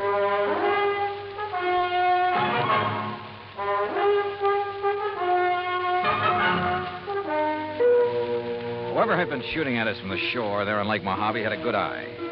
But a 30-mile-an-hour outboard at over 200 yards and swerving like mad can be a pretty tough target. With a hull full of holes, we had no choice but to go back to the landing. There, I made a quick check of the three I suspected of having killed old Mike Kirby. First, his nephew, Chester. Right here in my room, Mr. Dollar, reading. Then a brief walk in the hills. Why? And when is that lawyer coming to read Uncle Michael's will? Then the niece, Martha Woodbury. Gathering a few desert plants, as you must know. Hardly racing about on the lake armed with a gun, as you seem to suspect.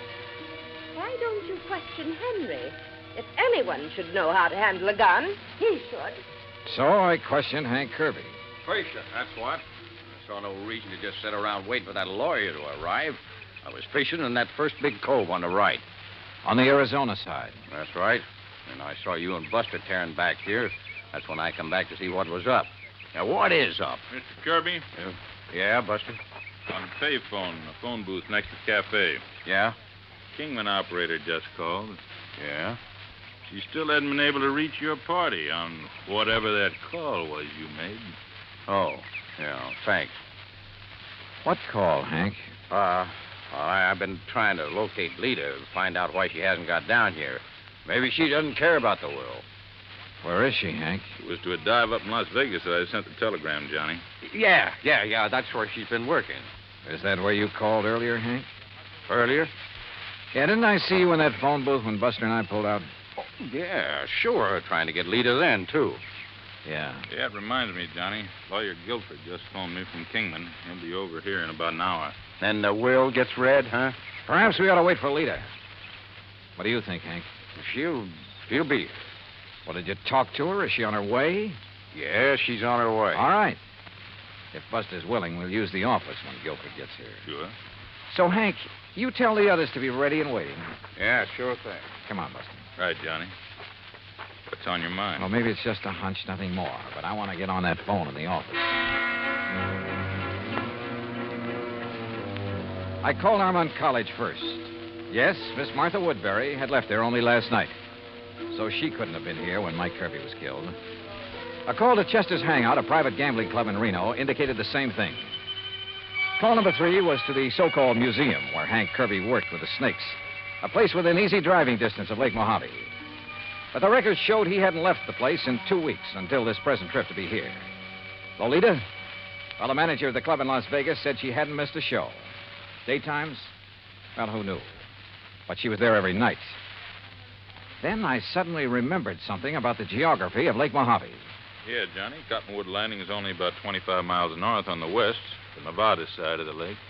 Could that boat we saw in the cove? Sure. That's where it came from. I knew there was something familiar about it. Hey, what are you going to do, Johnny? Kingman. Operator, get me Cottonwood Landing, please. It's one of their rental boats, Johnny. Yes, sir, I'm sure of it. Any number? Any identification on it? All that I didn't see. Anyhow, they rent so many to fishermen every day. Uh-huh. Hey, here comes Lawyer Guilford driving up. Good. Cottonwood. Hello, this is Johnny Dollar, special investigator. Yes, sir. What? I want to know if you rented a boat today to a girl named Lolita Laverne. Laverne? I'll meet him, Johnny, and I'll bring them all in here. Okay.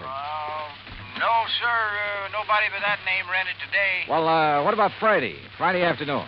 Friday? Yeah, that's right.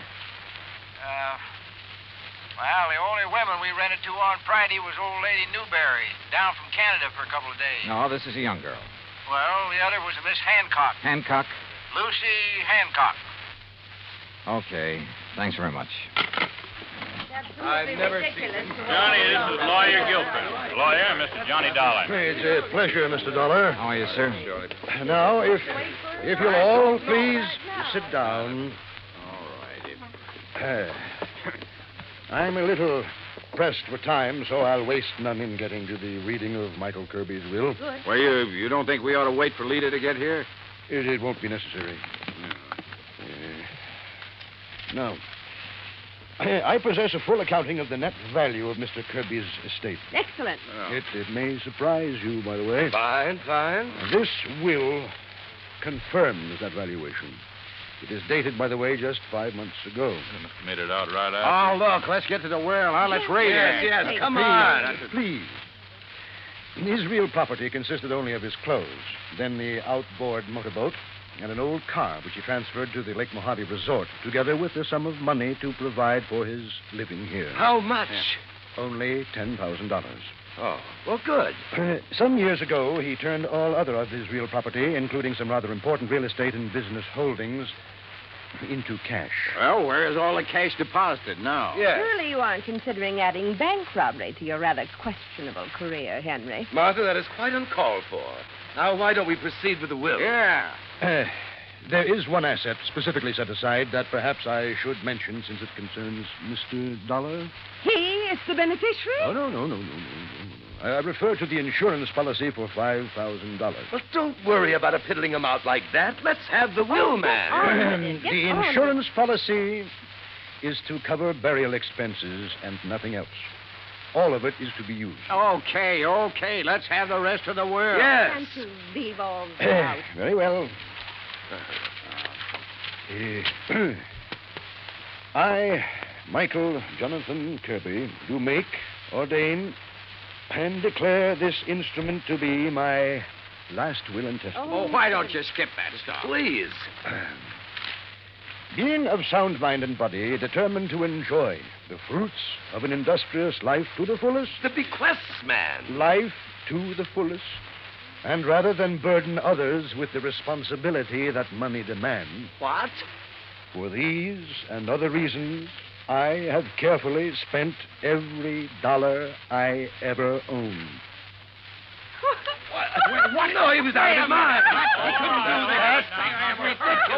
That is the will of Michael Jonathan Kirby in its entirety. Good day. Good day. What fools we've made of ourselves. What fools. And it's no less than we deserve. I only wish that Lucy had been here. Wait a minute. Lucy? Yes, Lucy. Her real name, her proper name, not Lolita Laverne. It's Lucy Hancock Woodbury. But as I told you before... Now listen, all of you. You're to stay right here. Stay in your rooms.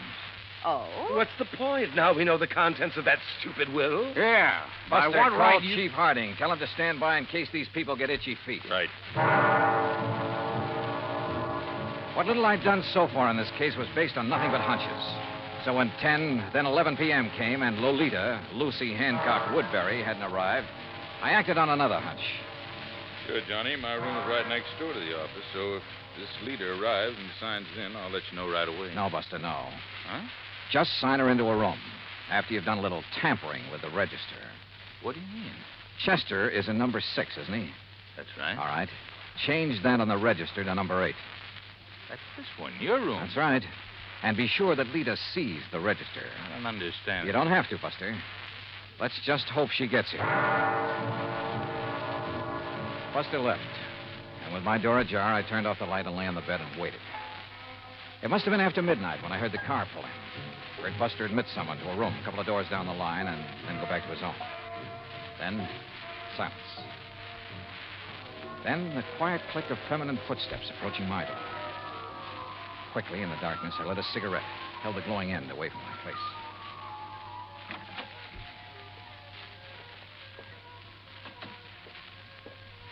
Well, darling. Yeah, about time.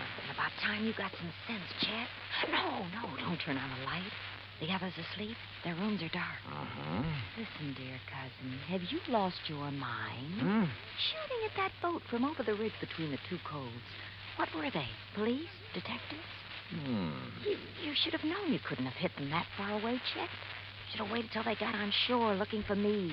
Well. Did they fall for the rattlesnake bite we made on the old man? Uh-huh.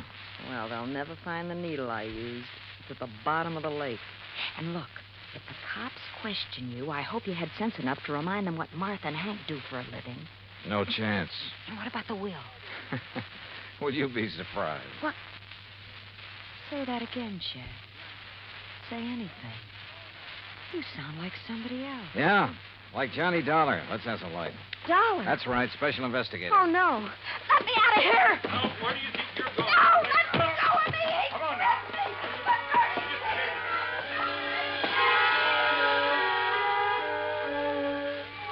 Yeah, all four of them had wanted to see old Mike dead. But Hank, the only honest working man of the lot, didn't have the brains.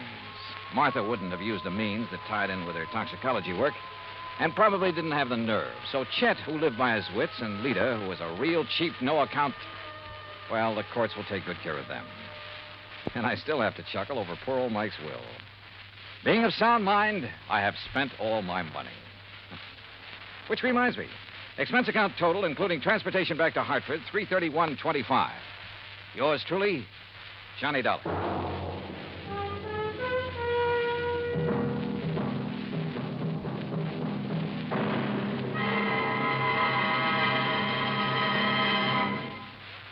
Now, here is our star to tell you about next week's story. Next week, the most complicated case in years comes up with the simplest, most obvious solution. Join us, won't you? Yours truly, Johnny Dollar.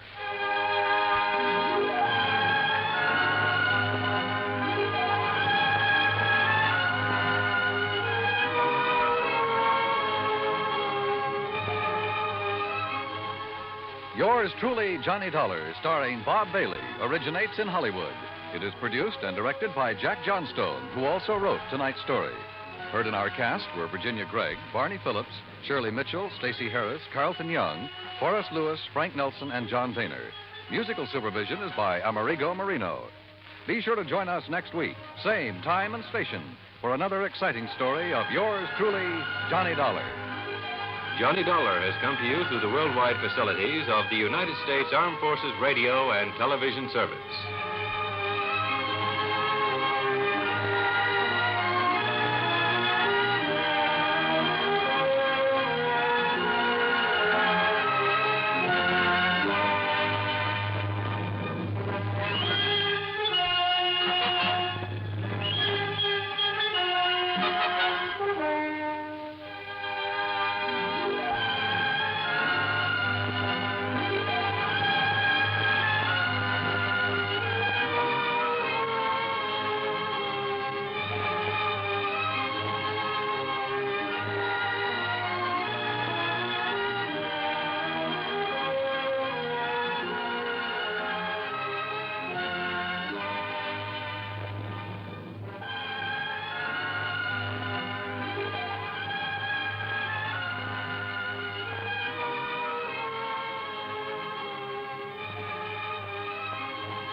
From Hollywood, it's time now for... Johnny Dollar. This is Bill Chadwick, Northwest Surety Company. Howdy, Bill. How are things in Seattle? Oh, not bad, Johnny, not bad. You tell me, have you ever fallen for the spell of the Yukon?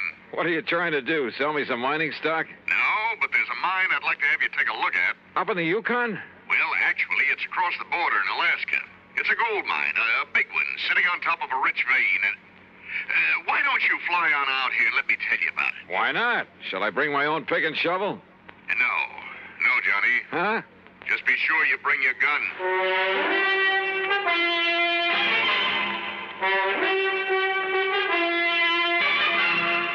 Bob Bailey in the exciting adventures of the man with the action-packed expense account, America's fabulous freelance insurance investigator. Yours truly, Johnny Dollar.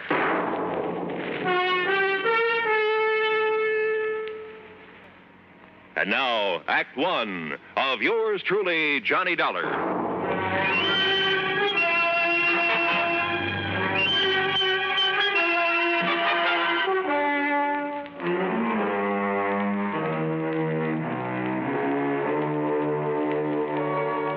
expense account submitted by Special Investigator Johnny Dollar to the Northwest Surety Company, Seattle, Washington office.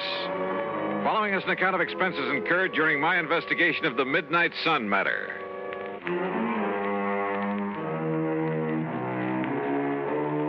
Item 1, $164.35, transportation to New York, then a mainliner through Chicago to Seattle.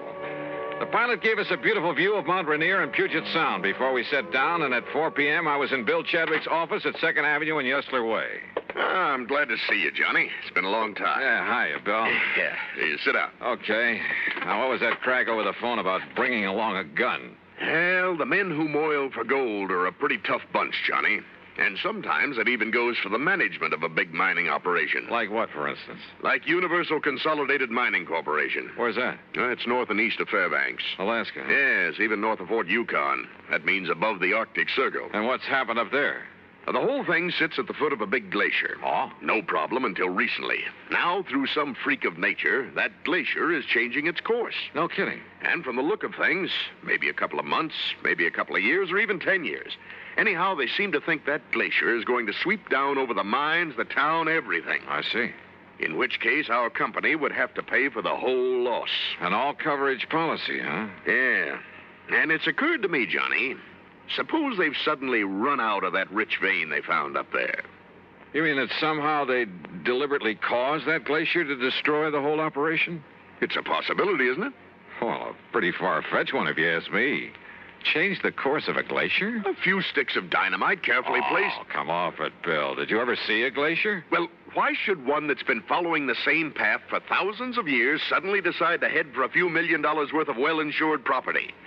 Look, go up there and take a look, will you? Okay, how do I get there? One of the company's planes is taking off from here tomorrow morning. They have their own airplanes? Oh, sure, a lot of them. Big 2-engine Speedcraft transports. How else do you think they'd get men and supplies up there? Anyway, you can go along with him. Okay? Okay, why not? Who knows?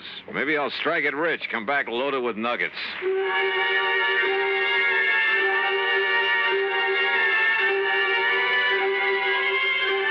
Item 2, $31 even for my room at the Benjamin Franklin and a night on the town. The following morning, well, I suppose I should have wondered why a big cargo plane should take off from a tiny airport far out of town with only the pilot and me on board. Yep, I should have wondered.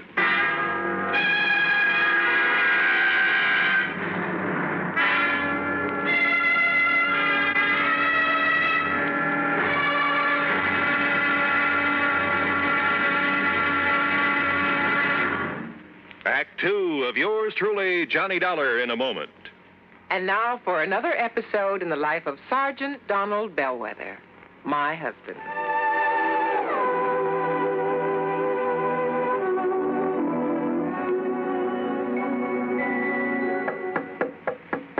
Good morning, Mrs. Bellwether.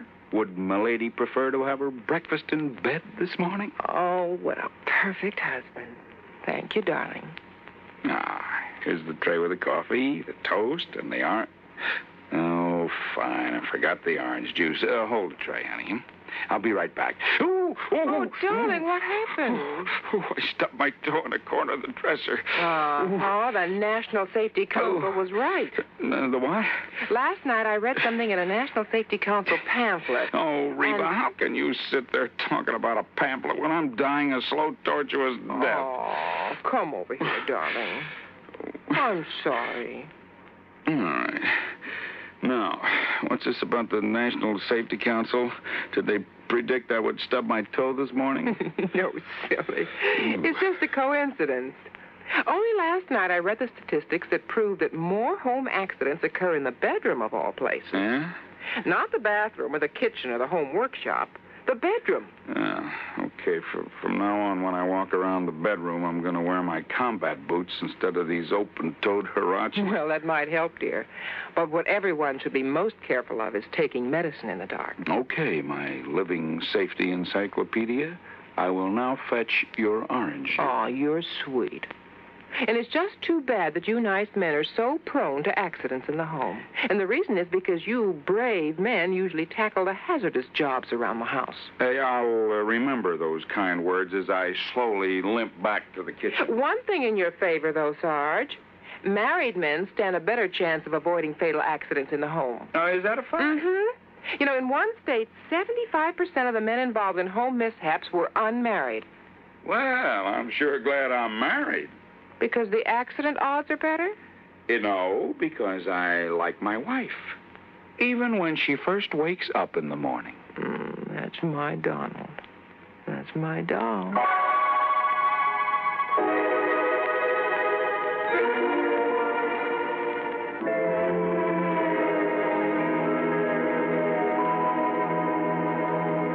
And now, Act Two of yours truly, Johnny Dollar, and the Midnight Sun Matter.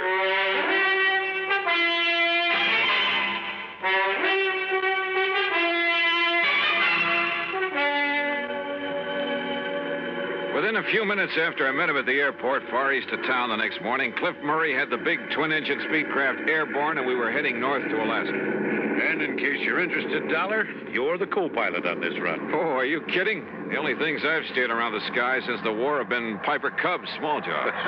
You know something? When you get onto them, these babies are not only just as easy to fly, but a whole lot safer. Want to take over for a while? Well, maybe later.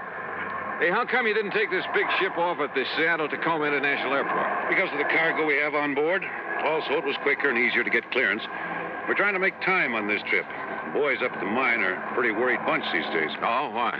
Now, there's a big glacier on one side of the property. Oh. It flows down to make the Kanakai River. When it gets warm enough, a couple of months in the year to melt. That's so? But there have been a couple of big ice quakes this spring.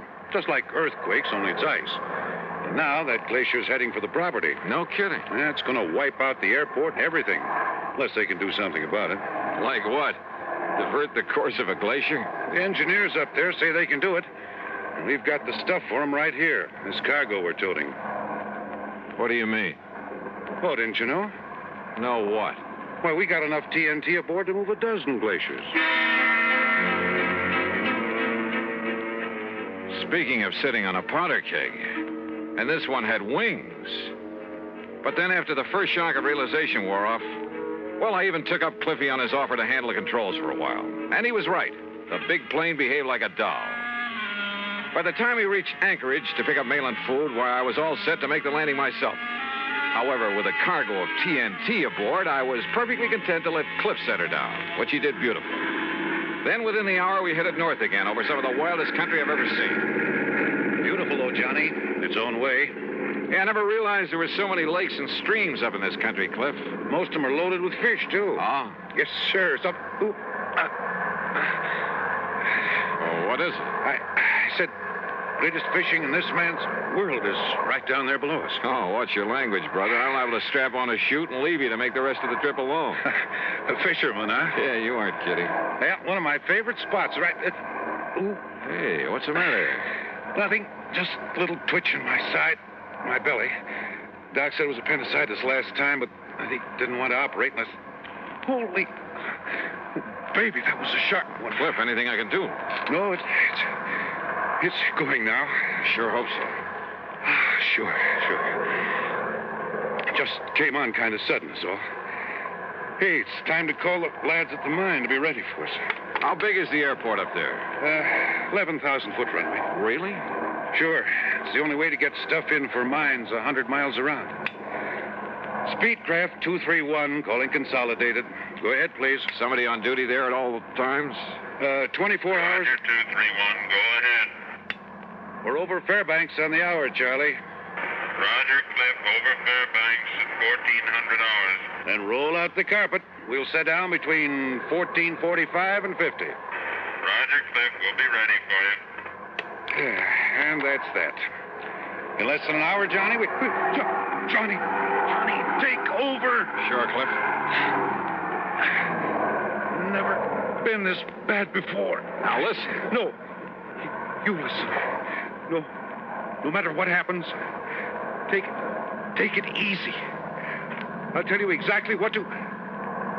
You can do it, Johnny. You can do it. Now, listen.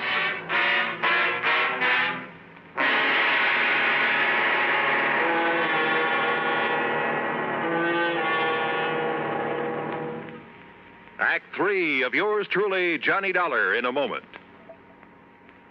With your permission, there's something I'd like to talk about for a minute. You know, too many times people try to escape from their responsibilities by having someone else take them over. There was Miles Standish, for example. He was much too busy to ask Priscilla to marry him, so he sent John Alden to pop the question for him. You know what happened. John ended up marrying the girl himself. Of course, if John had had a face like a flat tire instead of being the handsome guy he was, maybe Miles Standish would have married Priscilla instead. Well, actually, I don't know what got me started on this subject, and unless it was my thinking about people who represent somebody else. Take our State Department, for example. Being a representative is one of its biggest jobs. Through the Foreign Service, it helps the Justice and Treasury Departments handle immigration, narcotic, and quarantine problems. And the Secretaries of Agriculture and Commerce look to the Secretary of State to help keep their fingers on the pulse of foreign markets so they can keep the business firms and farmers of America informed on matters of import and exports. I guess the only connection between these facts and the courtship of Miles Standish is that, like John Alden, our State Department speaks for itself. And now, Act 3 of yours truly, Johnny Dollar, and the Midnight Sun Matter.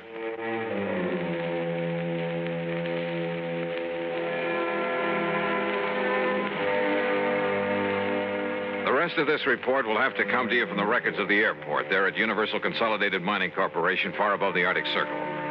Aboard the big cargo plane loaded with TNT, the pilot crippled with pain, I was a little too busy to make notes to scribble any fancy dialogue. Here, then, is the story as recorded at the tower of the airport. The time is 2:35. Well, there goes the boss's plane to pick up his daughter in Fairbanks, Charlie. Hey, Paul, isn't Cliff about due with 231? He said he'd sit down at a... Speedcraft 231 calling Consolidated. Hey, is that Cliff? Speedcraft 231 calling Consolidated. It doesn't sound like him. Hello, Cliff? No, this is Johnny Dollar. Dollar? Yeah, it's his passenger. Go ahead, Johnny. Cliff is... Well, look, I've had to take over for him. He's sick. Cliff will give me whatever instructions I need. You sure you can make it, Johnny? Johnny, this is Cliff. Go ahead, Cliff. Johnny can make it. Well, what about that cargo, that TNT? Can you dump it? I can't move to dump it, and Johnny can't leave the controls. Okay, then, Johnny, we'll give you all the help we can from here. Thanks, Charlie. Have you passed the Snake River marker? In about 2 minutes, I think. Okay, now just remember your letdown is on a heading of 035 degrees from that marker. 035 degrees from the Snake River marker, Roger. And, well, now just take it easy, Johnny, and we'll get you down here okay. Thanks, Charlie. Well, it looks like we may have a problem on our hands. Listen, if Cliff says Dollar can bring it down, he can. Just you take it easy when you talk with him.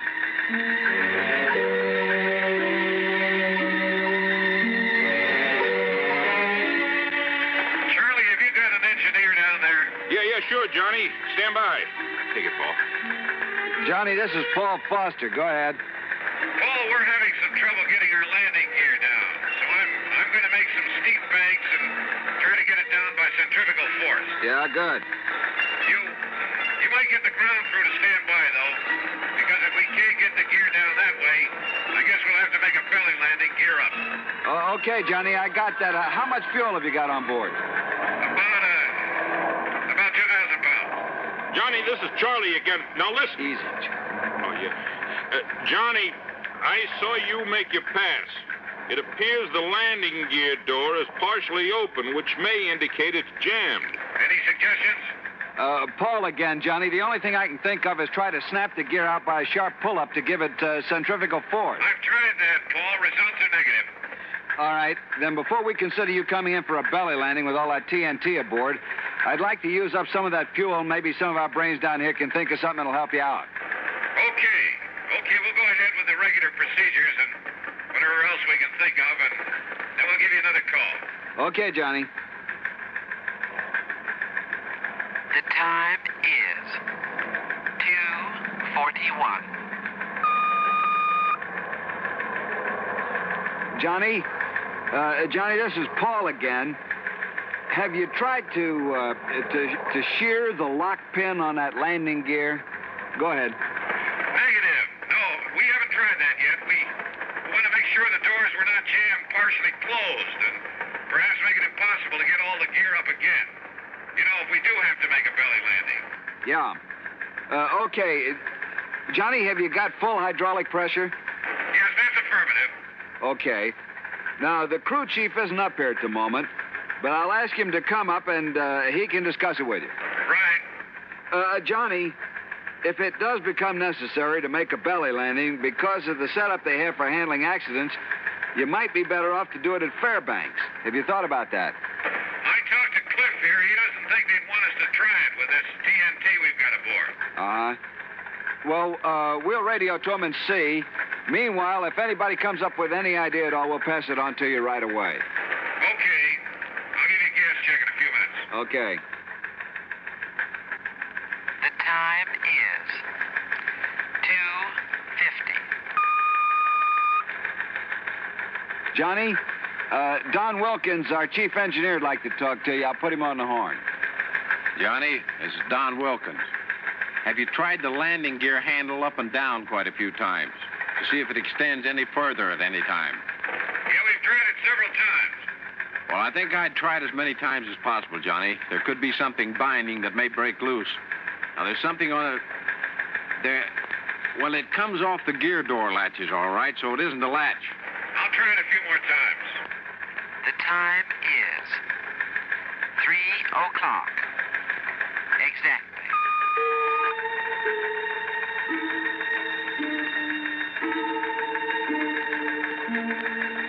Johnny, this is Paul. How's your fuel situation stacking up now? Oh, we have about 950, about 960 pounds. Well, for your information, Fairbanks have advised that they can't take your airplane there because they're jammed up and couldn't clear the field in time. Well, yes, okay. It doesn't look like we'd have enough gas to go over there anyway. Johnny, this is Don Wilkins again. Go ahead, Don. If you feather the number 2 engine, and then just as you unfeather it, slam the gear handle down, well, maybe the additional torsion that you get may free the gear. Okay, Don, we've already tried that and we came up negative. I think we're stuck with that belly landing. Johnny, this is Paul. We'll get everything ready for you. Are you VFR in this vicinity? You know, under visual flight rules? Yes, affirmative. Johnny, there's one more thing we'd like to have you try. And that is completely unload your hydraulic system. And then try free-falling your landing gear. Did you get that? I did that twice, Don. No luck with it. But we'll try it again. All right, Johnny, fine. The time is 3:28. Johnny, we're going ahead with preparations for a belly landing down here. I see you buzzed the field a couple of times, so you know how much room you've got. You think it looks like much from up here? Now listen, we're going to foam the runway for you. You hear me? Put foam on it. We're doing it now, and that'll kill some of the friction. And if we can get enough on, it'll help against fire if you have any trouble. How's the wind down there? It's south about 3 miles an hour, just light breeze. Well, I wanted to know in case this thing slides off to one side or the other. I don't want to run down any of the other airplanes I can see down there. Not if we can help it. Okay, Johnny, take a run directly over the runway and get the feel of it. Will do. The time is 3:31. Johnny, we don't want to seem in the position here of telling you all your business, but I guess we've got to try everything anyone could think of. Yeah, go ahead. On this gear handle business, up and down, throw it in the up position. But just leave it there for a second, and then slam it down and leave it down for, say 30 seconds after you put it down. You get that? Okay, we'll do that.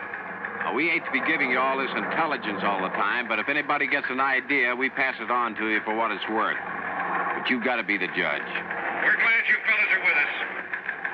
The time is 3:46. Johnny, how's your fuel now? I wouldn't bank on it much longer. All right. They're laying foam on the runway like crazy. But that foam's only going to last about 25 minutes. Now, assuming they started laying the foam at 30, you should land not later than 55. Yes, well, okay. You give us the word when it's completed. We're going to make one low pass and take a good look at everything. Then we'll come in and land. Okay? Roger. I got your remarks. The time is 3:51.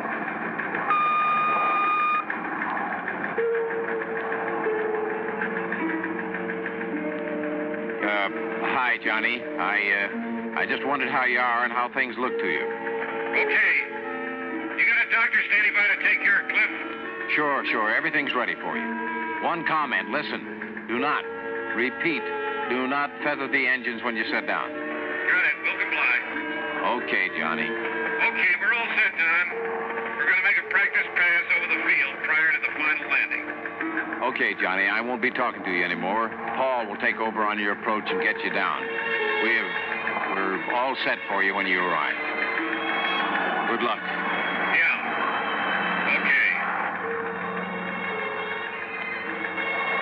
The time is 3:54.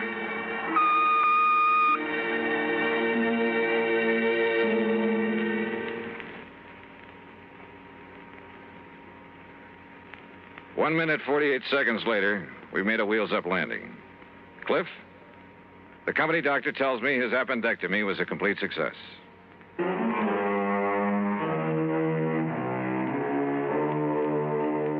hard-bitten bunch of miners, did you say? Listen, those boys up in that lonely outpost are the salt of the earth. And as for trying to pull something on your insurance company, well, you should have seen how just one good load of TNT put that glacier back on its course. Yes, sir. I hope the vein of gold never runs out for those boys. Expense account total, including gifts for the lads who really brought that plane down, $600 even. Yours truly, Johnny Dollar.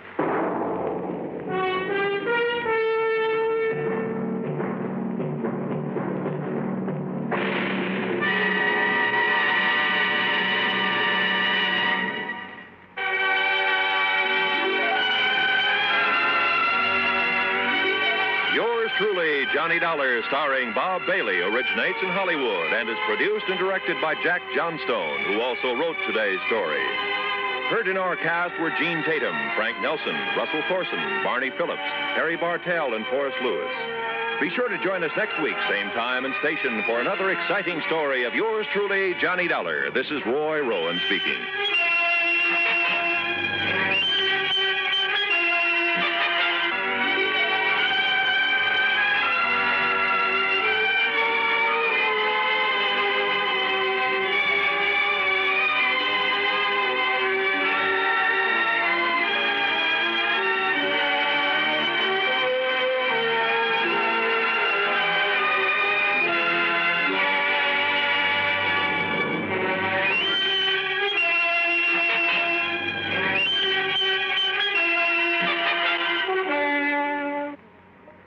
Johnny Dollar has come to you through the worldwide facilities of the United States Armed Forces Radio and Television Service.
Johnny Dollar. Johnny, this is Jake Kessler. You know, Greater Southwest Insurance Company?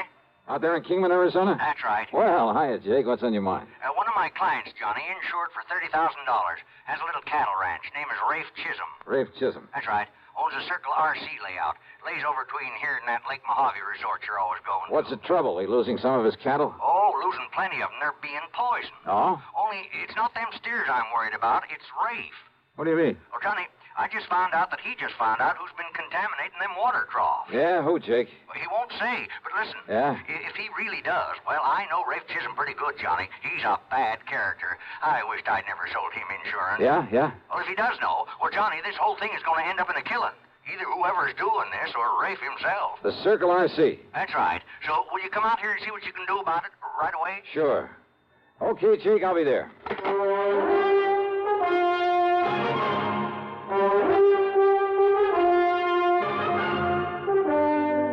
CBS Radio brings you Bob Bailey in the exciting adventures of the man with the action-packed expense account, America's fabulous freelance insurance investigator. Yours truly, Johnny Dollar.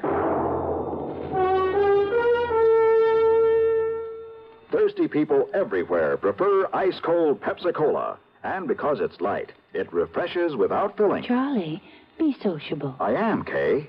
Pepsi is a favorite of thirsty people from Maine to Hawaii, from Alaska to Florida. Charlie. It's perfect for parties or picnics, so serve Pepsi to your guests. That's helpful, but... This is the sociable part. Keep plenty of Pepsi ice-cold and ready. Remember, it goes fast because everybody likes Pepsi. Singing still sounds more inviting. May I? Be sociable, not smart. Keep up to date with Pepsi. Drink light, refreshing Pepsi. Stay young and fair. Debonair, be sociable. Have a Pepsi. But singing doesn't say, pick up an extra carton of Pepsi today. Better yet, get a case. You do that. And now, Act One of yours truly, Johnny Dollar.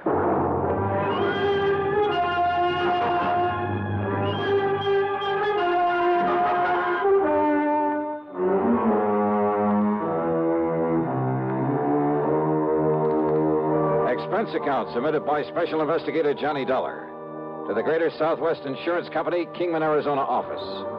The following is an account of expenses incurred during my investigation of the Sidewinder matter. Jake Kessler hadn't given me very much to go on, but if my old friend Buster Favor, if Buster knew about the Circle RC and its troubles, well, expense account item 1 is $350 for a phone call to Davis Dam 72, the Lake Mojave Resort. I sure do know about that water poisoning over at the Circle RC, Johnny. After all, it's only 50 or 60 miles from here. Good. Then, Buster... I hope you can get on out here before somebody gets killed over it. Yeah, that's about the way Jake Kessler put it to me. So how'd you like to meet me at the airport over in Vegas? Be glad to. All right. Now, Buster, the best connection I can make will get me in there at 6 o'clock in the morning, okay? I'll be waiting for you, Johnny. Good.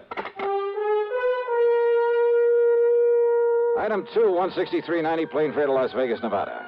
True to his word, Buster Favor was there waiting for me. In his car, we headed east on Route 95 to Boulder City, then turned south toward Kingman. And I wondered just how much food there was for a herd of beef cattle out here in this seemingly bare desert country. Well, sure, it's a problem, Johnny, but a much bigger one is keeping them supplied with enough water.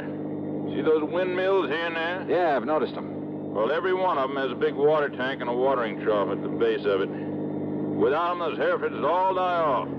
We turn here. All right.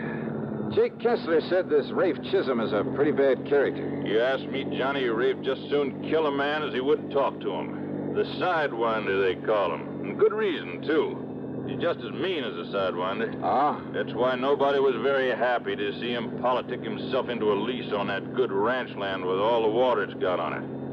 Doubt if a single one of his pumps ever goes dry, which is more than you can say for most of the wells out here, believe me.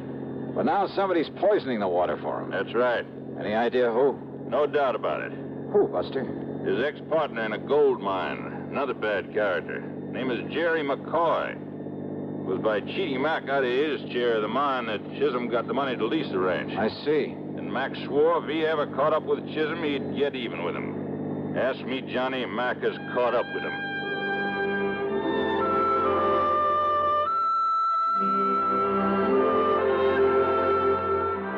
worse than cattle ranches go, it apparently wasn't a very large one. But Buster pointed out where the fence line extended nearly 2 miles back into the mountains at the east end of it.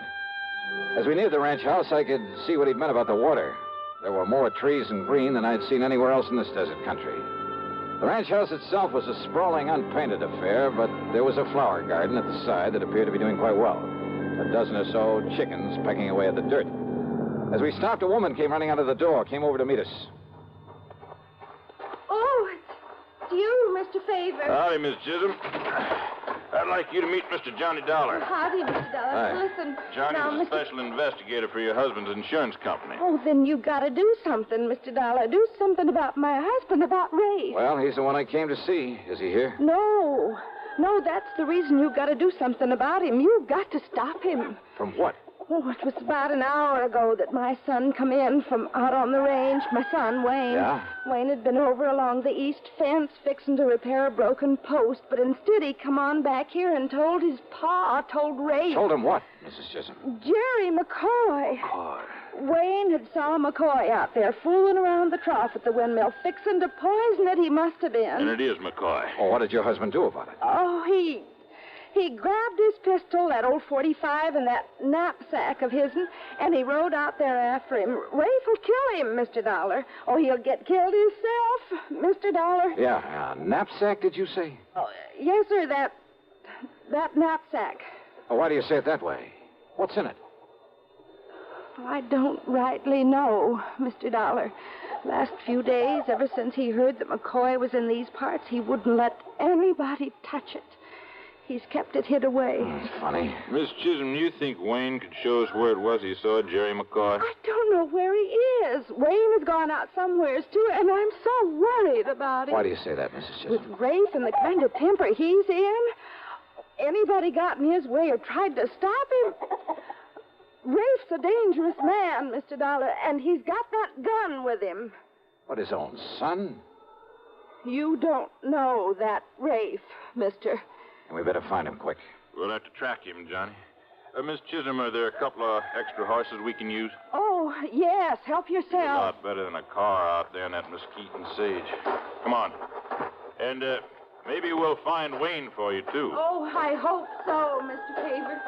I hope he's all right. Yes, sir. I hope so, too. But with that crazy man out there with a gun. Yeah, come on, Buster. It looks like we've got our work cut out for us.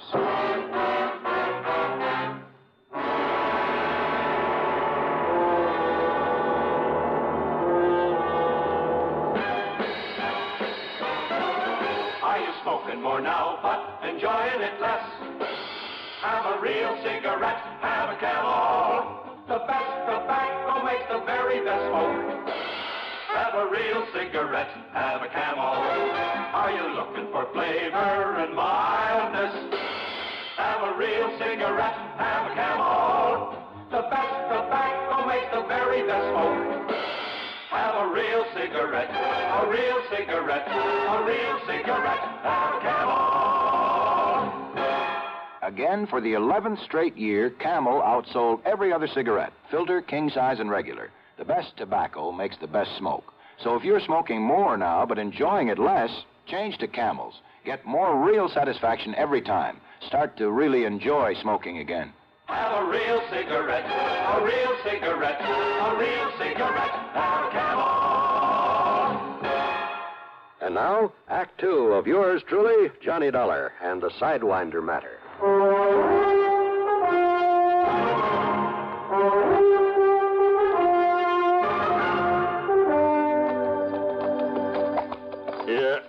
Yeah, Johnny, I was afraid of this. Afraid of what? Those tracks down there, those hoof prints. I still don't see how you spot them, Buster, among all the cattle tracks and the other hoof prints. They're real fresh, Johnny. And Rafe's mount turns out his left forefoot a little. See it there? Oh. But the other tracks that follow his, that must be the boy's horse. If Wayne catches up with him or old Rafe sees he's being followed, you got a gun with you, haven't you? Yeah, right here. Good. But I sure hope you don't have... Oh, yeah, I heard that. Gunshot, huh? Pistol shot. Must have have been that 45 Rafe's carrying. And it probably means that he's found McCoy. Or he's discovered that Wayne's trailing him. If only we had some way of knowing where that shot came from. If only I hadn't been so busy talking my fool head off. So, well, I guess the only thing we can do is to keep following those trails. Hey, wait. Oh, boy. Johnny, that shot came from over there at Black Canyon, way over there to the right. Rafe has a windmill and a water trough and an old feed shack, too. Then let's go. Oh, boy. Come on.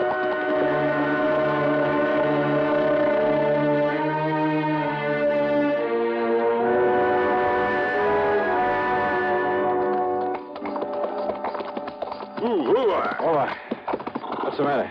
Look over there, the top of that mesa. Those big dust clouds building up? I knew this here was too still out here. Johnny, that dust over the mesa coming this way means that inside of 5, maybe 10 minutes, we're going to be in the middle of the worst sandstorm you ever heard of. We better get on back to the ranch. We'd never make it. We got to find cover. Come on, boy. Oh, boy. But where, Buster? Over there on the right. Shadow Mountain. Big cave in the side of it. Then let's go, brother. Come on, boy. Up, up. Just pray we can make it, Johnny. And believe me, I mean pray. Get out.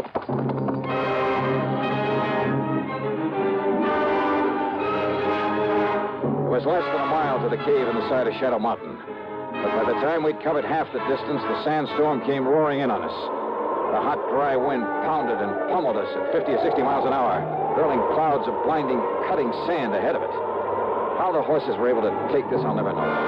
Bent low in the saddle, our hats pulled down with handkerchiefs over our faces. We not only couldn't see, we could hardly breathe. As the storm got worse, we were forced to dismount, to cover the heads of the horses with our coats, to lead them on foot. But we kept on, and I prayed that Buster still knew where he was going. Buster, whom I could track only by hanging onto the tail of the horse that he was leading. Then, finally, the lee of Shadow Mountain. The life-saving protection afforded by the deep cave in the side of it. And there, to keep us company, were other fugitives from the sandstorm. Half a dozen jackrabbits, a couple of coyotes, a fox, and several kinds of rats and mice, huddled together silently, forgetting for the moment all the ancient instinctive enmities in their escape from the peril outside of the cave. And the wind roared with the sound of thunder, as though shrieking its anger, its frustration at having failed to smother us out there, as though now trying to deafen us with its sheer power.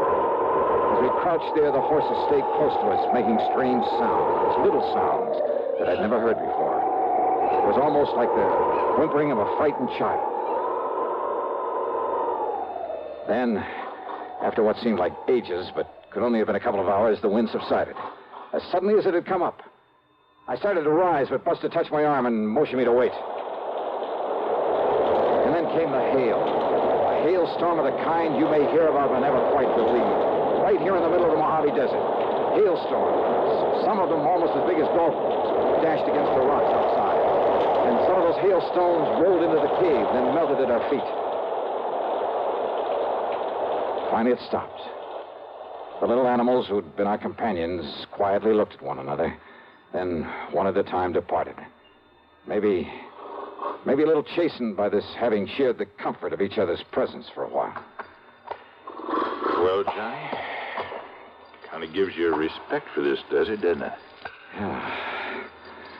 Too bad those animals don't always get along so well. So peacefully, isn't it? I guess you could say that about some of the people in this world, too, couldn't you?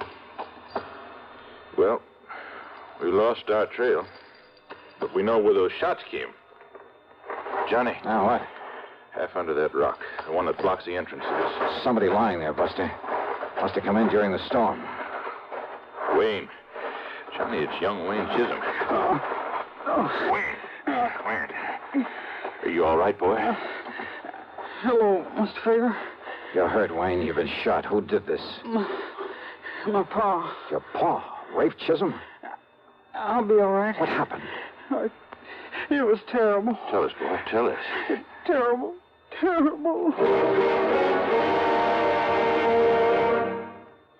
Act 3 of yours truly, Johnny Dollar, in a moment. Meet star Stuart Irwin. Nothing's worse for an actor than a nasty cold. To feel better quickly, I take wonderful 4-way cold tablets. A fast way to relieve cold distress. Right. Tests of all the leading cold tablets proved 4-way fastest acting. 4-way starts in minutes to relieve muscular pains, headache, reduce fever, calm upset stomach, also overcomes irregularity. Take my advice. For your next cold, take 4-way cold tablets. The fast way to relieve those cold miseries. 4-way, only 29 cents. And now here's a word about another fine product of Grove Laboratories. To get rid of embarrassing dandruff in 3 minutes, change to Fitch Dandruff Remover Shampoo. 3 minutes with Fitch regularly is guaranteed to keep unsightly dandruff away forever. Apply Fitch before wetting hair. Rub in 1 minute. Add water, lather 1 minute. Then rinse 1 minute. Every trace of dandruff goes down the drain. 3 minutes with Fitch and embarrassing dandruff's gone. At the same time, Fitch can brighten hair up to 35%. Get Fitch Dandruff Remover Shampoo today. And now, Act 3 of yours truly, Johnny Dollar.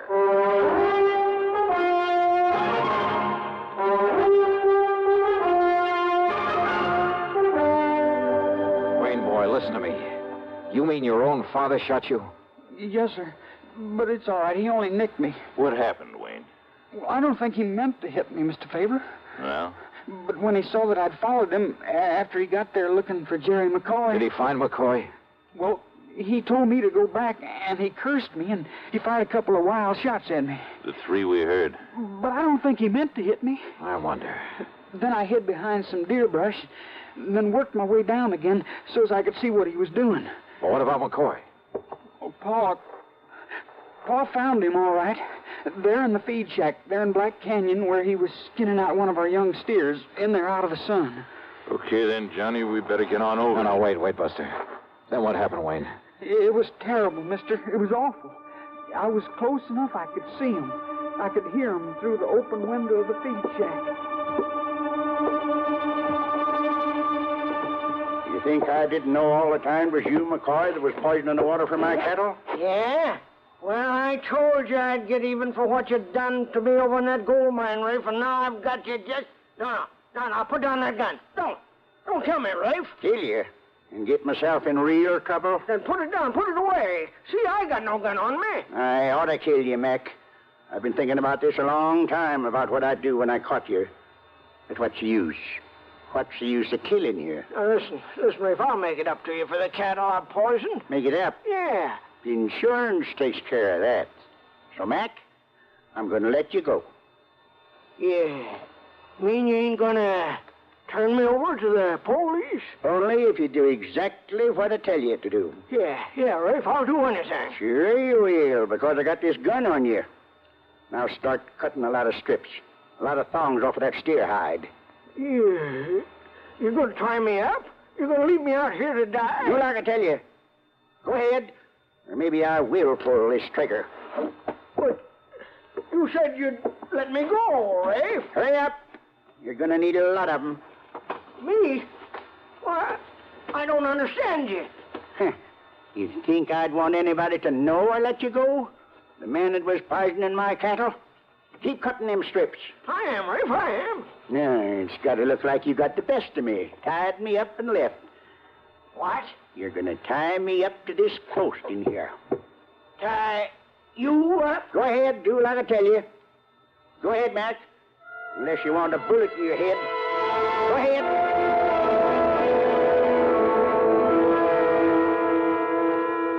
All right. Pull them strips around my ankle tighter. Yeah, Rafe, short. Put another one around my neck, around the post. Yeah. But if this is some trick on me, Rafe... There ain't no trick. But now listen, a couple of days out here, with no water, you die. Come on, tighter. I still got this gun on you. But I'm no killer, Rafe. You won't be. Because a couple of hours and that boy of mine will be back here with help. I don't They trust see me tied up this way, they'll never know I got soft and let you get away. I still don't trust you yet. Yeah. You got no choice. Now, here you are. You'll never get loose. Unless they come out and cut you loose. You think I'd take this chance if I didn't know they would? Now, you get out of here. The wind's coming up, and there's going to be a sandstorm. All right, I will. And, here. Your gun? That's right. Take it. Because I know you ain't got the guts to use it on me. And it's better if they think you took it off me. I don't get it, Rafe. But I better get out of here before they come for you. That's right. You can take my horse, too. Your horse, too, huh? Well, sure, I will. Don't touch that knapsack out there on the ground. Knapsack? Why, Rafe, that's the one you carried when we was prospecting. You mean... No. Any nuggets in that are mine, Mac. Nuggets? Gold? Ah, yeah, some of the gold you cheated me out of, huh? I'll see for myself. No. Mac, you open that knapsack and you'll be sorry. Eh? Will I? Well, you can't stop me. Tied up that way, you can't stop me. Now, because now, open it up. what's in here rightfully belongs to me.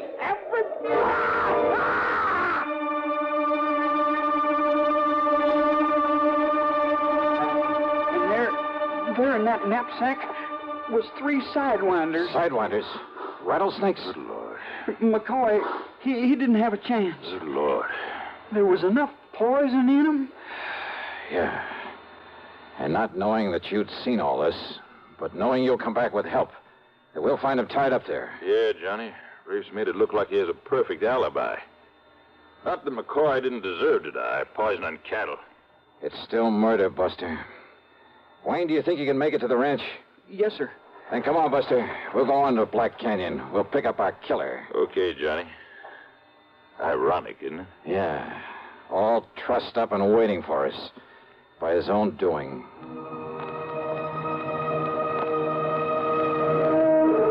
It was late in the afternoon by the time we reached the watering trough in the old feed shack. And the body of Jerry McCoy, already half buried by the sandstone. And I wondered what sort of punishment could possibly be enough for the man who'd done this to him. Yeah, I wondered until we found Rafe Chisholm tied to that post. Wait a minute. Johnny.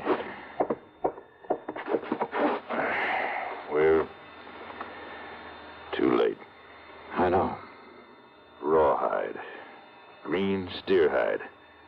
As it dried out, it shrank tighter and tighter around his body. Around his neck until... Yeah.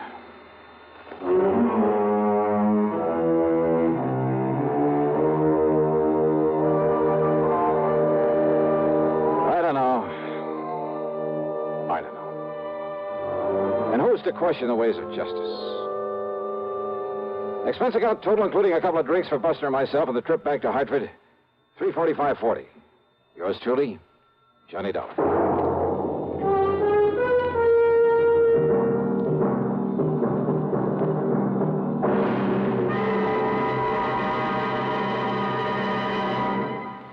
And now, here's our star to tell you about next week's program. Next week, Long Beach, California, looking for the tidy sum of $75,000. Join us, won't you? Yours truly, Johnny Dollar.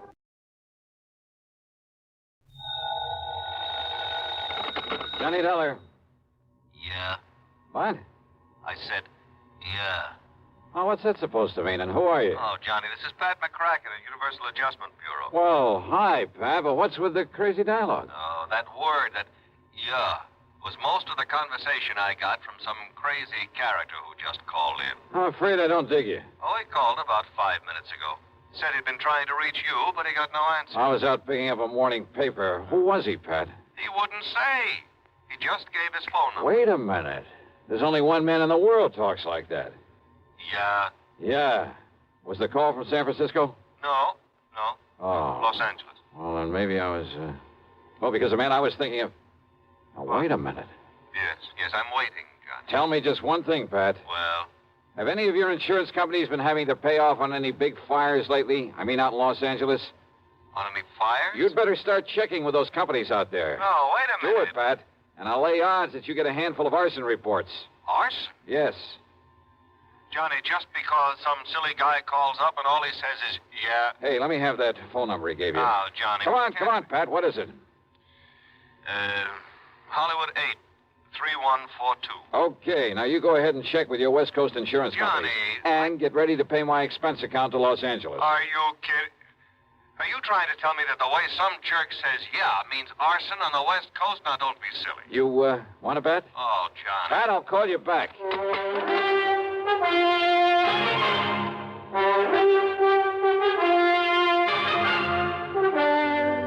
CBS Radio brings you Bob Bailey in the exciting adventures of the man with the action-packed expense account, America's fabulous freelance insurance investigator. Yours truly, Johnny Dollar.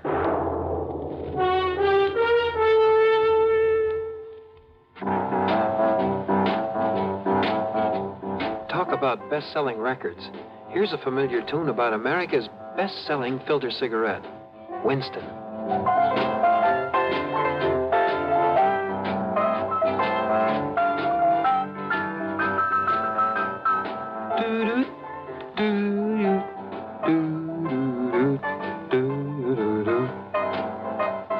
Winston gives you real flavor, full, rich tobacco flavor.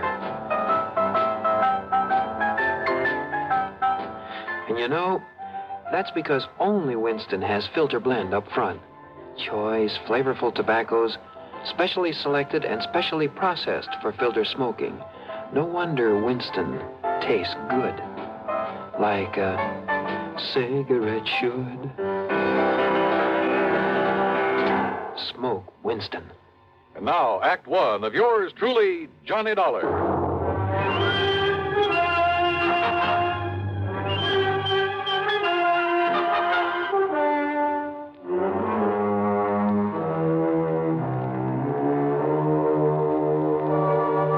Expense account submitted by Special Investigator Johnny Dollar to the Universal Adjustment Bureau, Home Office, Hartford, Connecticut.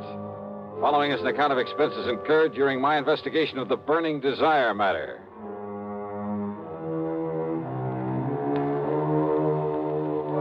Yeah, as I told Pat McCracken, there was only one person I knew whose conversation might consist mostly of that one word. So, expense account item 1, $250 for a phone call to Hollywood 8, 3142.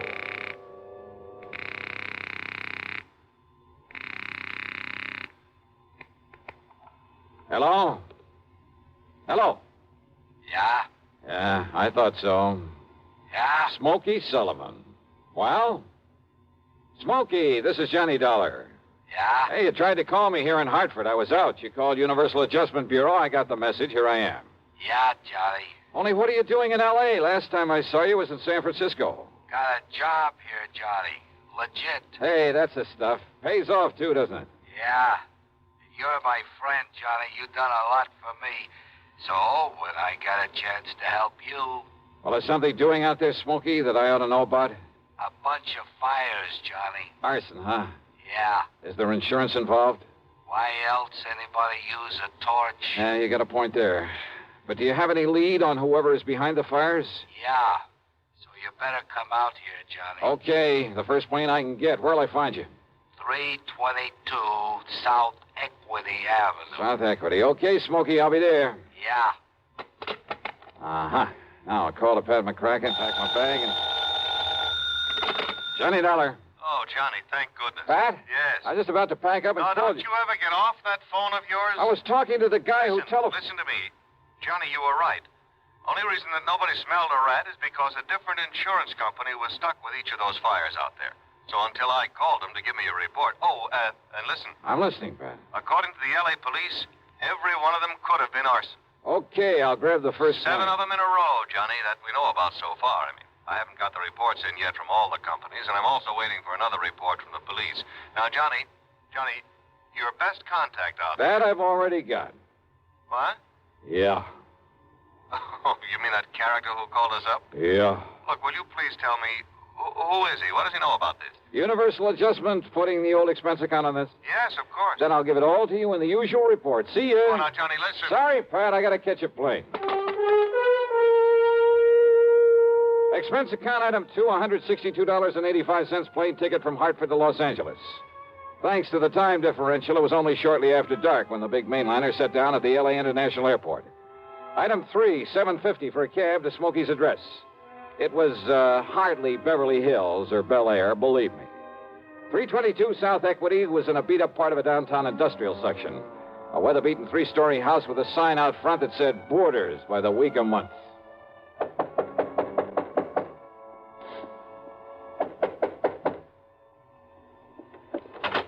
Yeah, who are you? Well, my name is... Just what's a fancy dresser like you want around a place like this, huh?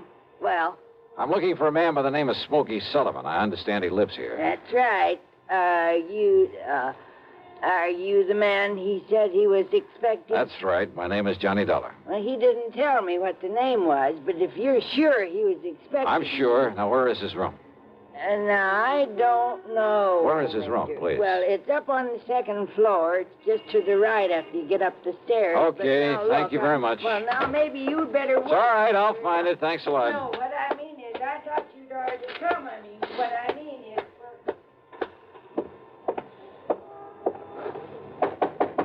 Smokey? Hey, Smokey, it's Johnny Dollar. Ah, what was that? Smokey! Now, what's all the... Oh, no. Hey, Smokey, can you hear me? Who did this? Are you... Good Lord.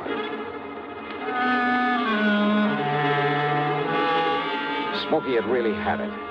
Whoever had beaten him up probably would have killed him if I hadn't come along and scared him away. I looked out of the broken window, but of course it was too late to see who'd done this. Meantime, the landlady appeared, and I had to get me some towels and a basin of cold water.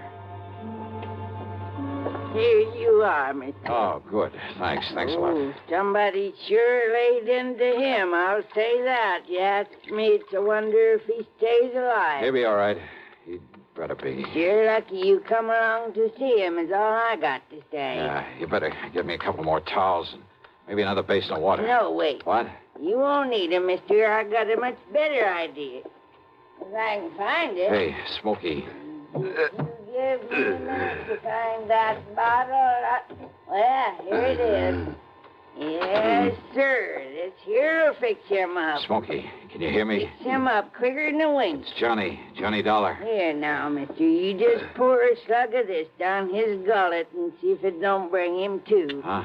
Oh, yeah, good idea. Let me have that. Oh, sure. It's real genuine California cognac, it is. And soak up another towel for me, will you, please? I sure will, mister. All right, here now, Smokey, here. See if you can get down some of this. Easy now, huh? That's it.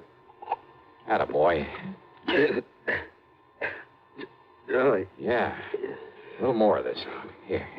You know, before you come up here, mister, I tried to tell you. Easy now, Smokey. Yeah, I tried to tell you. I thought that other man that come up here to see him was the one he was expecting. Here, now, here's your fresh towel. Thanks. Did you say other man? That's right. Come in just before you did. You know him, who he was? The chimp. What? What, Smokey? The chimp, Johnny. That's who it was. The chimp? Yeah. Strong arm for Mickey Fortina. Who's Mickey Fortina? He's the one that... Oh, now, look, Smokey, maybe you'd better wait until you feel better. You and I should get a doctor. No. Now, listen, Johnny. Yeah? Unless you stop him, there's going to be a lot more fires around here. Fires? That's what he said. Just don't worry about it, Mrs. Miss Fletcher. Bertha Fletcher. That's my name. Johnny, listen. Oh, okay, Mrs. Fletcher. You go along. I'll take care of him. Oh, well, now, I don't know. You sure I hadn't better get a doctor? No. I'll take him to a hotel. In his condition, I'll look after him. Now, you go downstairs and get me a cab. Well, I don't know. Here's a 10 spot for your trouble and this bottle of brandy. Oh, well, thanks. You're a gent. Go ahead, please. Oh, yes, sir. Anything you say. Johnny. Yeah? You gotta listen to me. Yeah, go ahead. You had come up the stairs, scared him off. The chimp might have killed me. Well, he won't get to you again. I'm going to take you out of this place. Somebody must have tipped off Mickey Fortina. Must have known I'd put in that call to you. So listen, Johnny. Later, Smokey, after I get you out of here.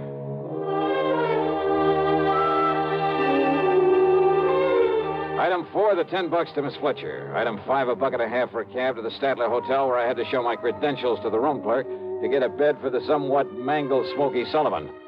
Item 6, $15 to the doctor who came up to the room, and I must admit got him back into pretty good shape. Then, when the doctor had left us... Yeah, Johnny, all those fires, big insurance, all of them set. 7 of them in a row. So that means by one firebug, this Mickey Fortina you mentioned, huh? No, Johnny, Mickey's too smart for that. What? All set by different guys. I don't know who they are, but I see no remains. And the police ain't sure, but I know there was arson. Who's Mickey Fortina? He's a go-between. I seen this happen before. Yeah? Frisco, Seattle, and Denver, a lot of places. He brings in a lot of boys of his own. Everyone got a different way of setting the blades. So the cops can't tie it up with any local boy whose methods they know? Yeah. Fortina's a go-between? He makes the deal with whoever wants a fire. And the police aren't onto him? What for? He never set a fire himself. Well, I know, but he's the guy that... By the time the arson squad is in, the guy who done it is far away. So there's no witness can prove Fortina set up the deal. And the police have never been able to put the squeeze on whoever made the deal for a fire? And get sent up for it? For being accessory or whatever you call it? Oh, yeah, I see what you mean. Yeah. Fortina sent for me when he found out I was here in L.A. I used to know him, Johnny. Wanted you to be a torch for him, huh? He just asked if I wanted to work for him, and he knew that I knew what he meant. But if you knew that Fortina was operating here... Smokey... How could I prove it? How can I prove it now? Well, maybe I can. But if he finds out I sent for you, Johnny... It looks to me like he already has. Oh, yeah. All right, then. If somebody who wants a fire can get to Mickey Fortina, there must be some way I can. At his office. His what? At his office every night. 1025 South Spring. He has an office for a racket like this? Why, you'd never know it. You'll see. Yeah, I think I'd better see. Hey, Smokey, you... Who's that? You got a gun, Johnny? Right here and ready. Open up in there. This is the police. Police, huh?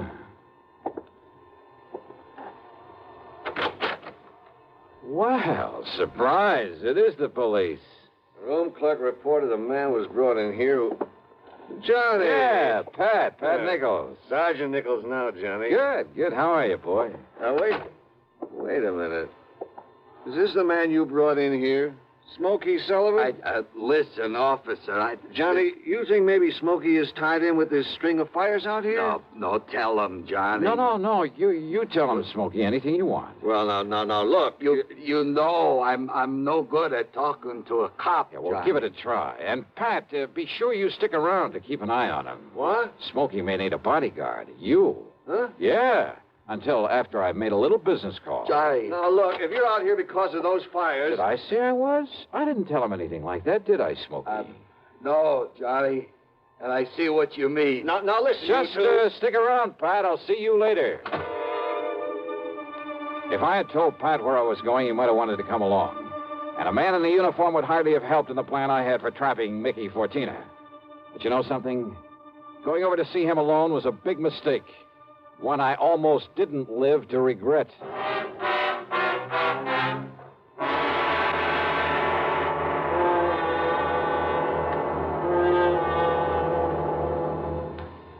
We'll bring you Act Two of yours truly, Johnny Dollar, in exactly 1 minute. Here's Hollywood star Mona Freeman. Who feels like acting with a miserable cold? I relieve cold distress the fast way with 4-way cold tablets. Yes, tests of all the leading cold tablets proved 4-way fastest acting. Amazing 4-way starts in minutes to relieve muscular pains and headache, reduce fever, calm upset stomach, also overcomes irregularity. When a cold strikes, do what I do. Take 4-way cold tablets. It's the fast way to relieve nasty cold distress and feel better quickly. 4-way, only 29 cents. Now, here's a word about another fine product of Grove Laboratories. Had dandruff for years? Now get rid of it in 3 minutes with Fitch Dandruff Remover Shampoo. 3 minutes with Fitch regularly is guaranteed to keep unsightly dandruff away forever. Apply Fitch before wetting hair, rub in 1 minute. Add water, lather 1 minute, then rinse 1 minute. Every trace of dandruff goes down the drain. 3 minutes with Fitch, embarrassing dandruff's gone. Fitch can also leave hair up to 35% brighter. Get Fitch Dandruff Remover Shampoo today. And now, Act Two of yours truly, Johnny Dollar and the Burning Desire Matter.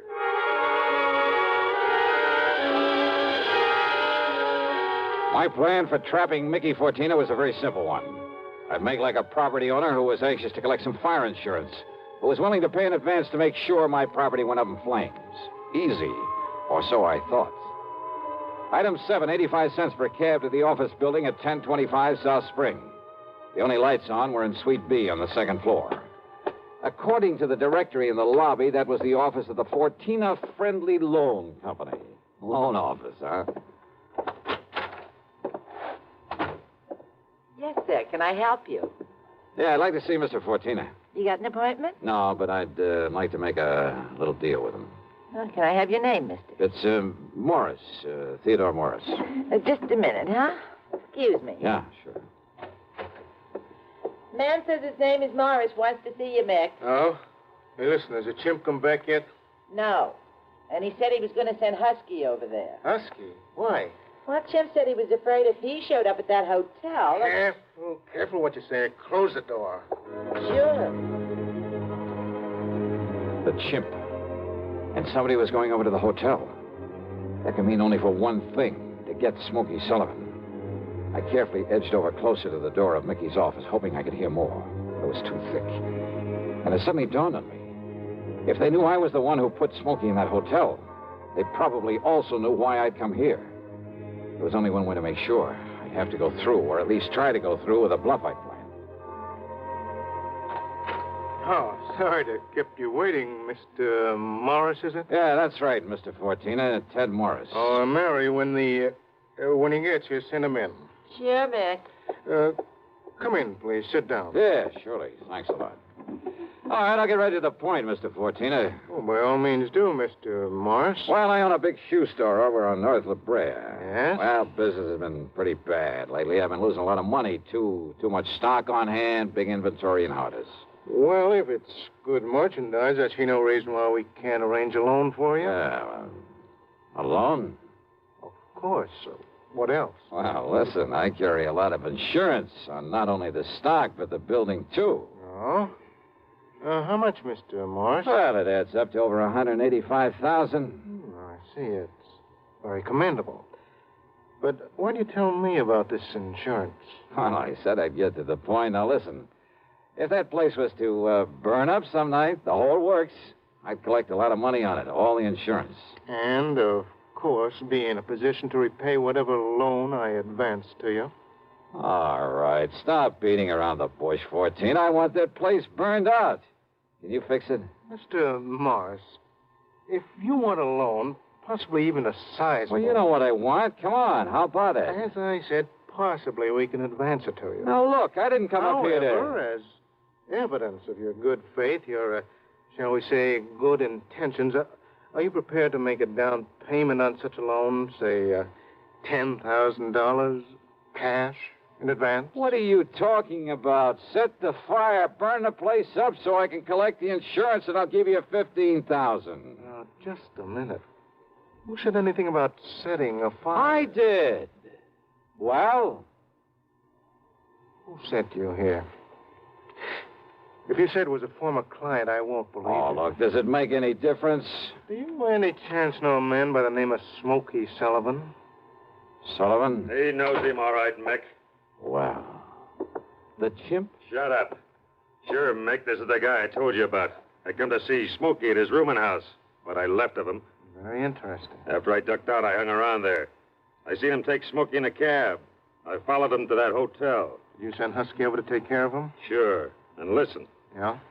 I don't know what name this guy gives you, but when he knocks on Smokey's door, he says it's Johnny Dollar. Dollar? Insurance ticket? Yeah, that's right, Mickey. All right. So maybe I do arrange another fire with you in it, Dollar. Mickey! There's a police car just pulled up in front! Go ahead, Chimp. Yeah, I'll kill this dirty... All right, now, Fortina, your turn. Don't move, Dollar. Reach for a gun and I pull this trigger. I see. Yeah. How are your eyes, Mickey? Can you see in the dark? What? Without this lamp in here? Baby! Right, you!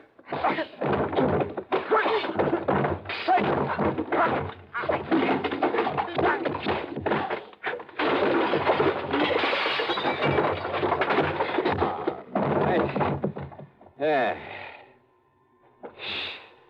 Wow. I guess Smokey was right at that, Johnny. Hi, Pat. He seemed to think you wouldn't need any help around here. You all right, Johnny? Yeah. When that strong arm, that husky Castellini, came up to the hotel room after him, well... I had to tell him, Johnny. I had to tell him what it was all about. Yeah, it's okay, Smokey. It's okay. So we threw Husky in the clink and came over here. Well, I got an admission out of him, Pat, but unless you can get these goons of his to talk, I don't know what you're going to hold them on. After what just happened in here, Johnny, we'll hold him and his goons just as long as we need to. And unless they want to take the whole rap for him, I think they'll talk. Yeah, they talked all right. And as a result, the police in a couple of nearby states should have no trouble at all in picking up some of the other of Fortina's boys, his hired torches. Funny, isn't it? These stupid jerks just never seem to learn. Expense account total, including hotel bill, plane ticket back to Hartford, and the sizable bit of folding money for Smokey Sullivan, $874.20. Yours truly, Johnny Dollar.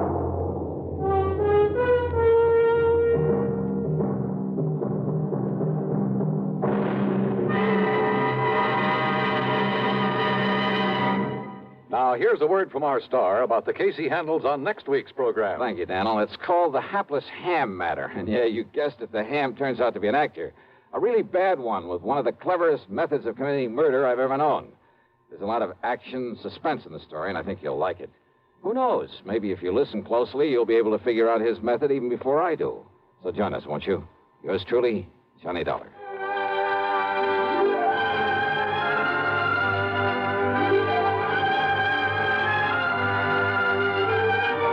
Truly, Johnny Dollar, starring Bob Bailey, originates in Hollywood and is written, produced, and directed by Jack Johnstone. Heard in our cast were Virginia Gregg, Gene Tatum, Lawrence Dobkin, Vic Perrin, Paul Duboff, Don Diamond, and Frank Gerstle. Be sure to join us next week, same time and station, for another exciting story of yours truly, Johnny Dollar.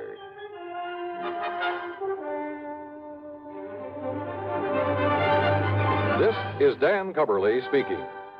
Intrigue breeds terror as suspense brings a shady moonlight sail next on the CBS Radio Network. If I should ever become totally disabled, it would be a mighty comfortable feeling to have a check coming in every month regularly. Yes, it's a good feeling to know you have a financial cushion against trouble like that. Well, if you're a veteran with World War II or Korean GI insurance, you can protect yourself. You do it by adding a disability income rider to your present policy. The cost of the extra premium is just a few cents a day. For example, a 40-year-old veteran with a $10,000 term policy would pay only $1.60 a month for the added protection. If you sign up for the disability income provision, it works this way. After you have been totally disabled for 6 consecutive months, VA will pay you every month as long as this condition persists. $10 for each $1,000 of your GI insurance policy. That adds up to $100 a month if you hold a $10,000 policy. Full details about total disability income at any VA office. Radio 59 WROW, first on the dial in Albany, Schenectady, and Troy. From Hollywood, it's time now for... Johnny Dollar. Randy Singer, Johnny. Oh, hi, Randy. How's the New York City Police Department these days? Well, the department's fine. Me, I'm not so sure. Well, then maybe I'd better run on down there and cheer you up a bit, huh? Yeah, you'd better come down here on account of Mary Grace Marshall. Hey, how do you know Mary Grace? The point is, you do. Well, matter of fact, I just got back from a weekend in that town of yours. Yeah, Mary Grace and I had a ball. We took in a couple of shows, did the nightclub routine. Yeah, I know. Even spent Sunday afternoon together out at the... What do you mean, you know? Johnny, your little girlfriend's been murdered. What? Yeah. Randy, have you got any leads, anything to go on? Yeah, Johnny, plenty. Then I'll grab the first plane. Yeah, you'd better.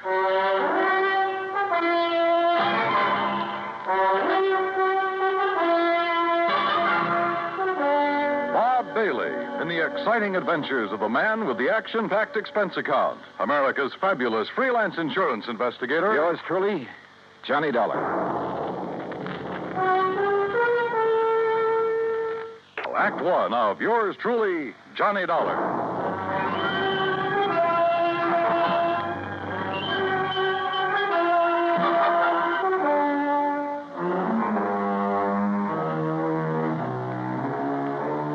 Expense account submitted by Special Investigator Johnny Dollar.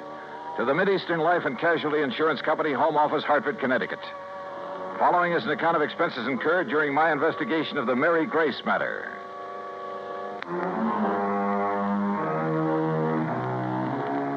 Expense account item 1, 10 cents. Phone call to the airport to reserve a seat on the first plane to New York. Item 2, phone call to Ben Perrin at the Claims Department of Mideastern Life. Perrin here? Ben, this is Johnny Dollar. Oh, hello, John. Now, listen, I'm on my way down to New York at your company's expense, though the expense part is beside the point. What? No, just wait a minute. Mary Grace Marshall has just been murdered. Marshall? Your company holds a policy on her, and I'm going down there to investigate. Well, now, wait, John, until we issue proper authorization for you to conduct the investigation. Don't give me that, Ben. I'm going down there now.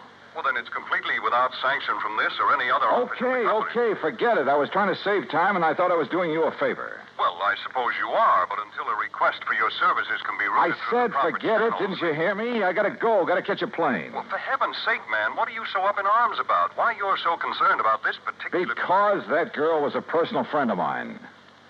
A very dear friend. Oh. John, I'm sorry.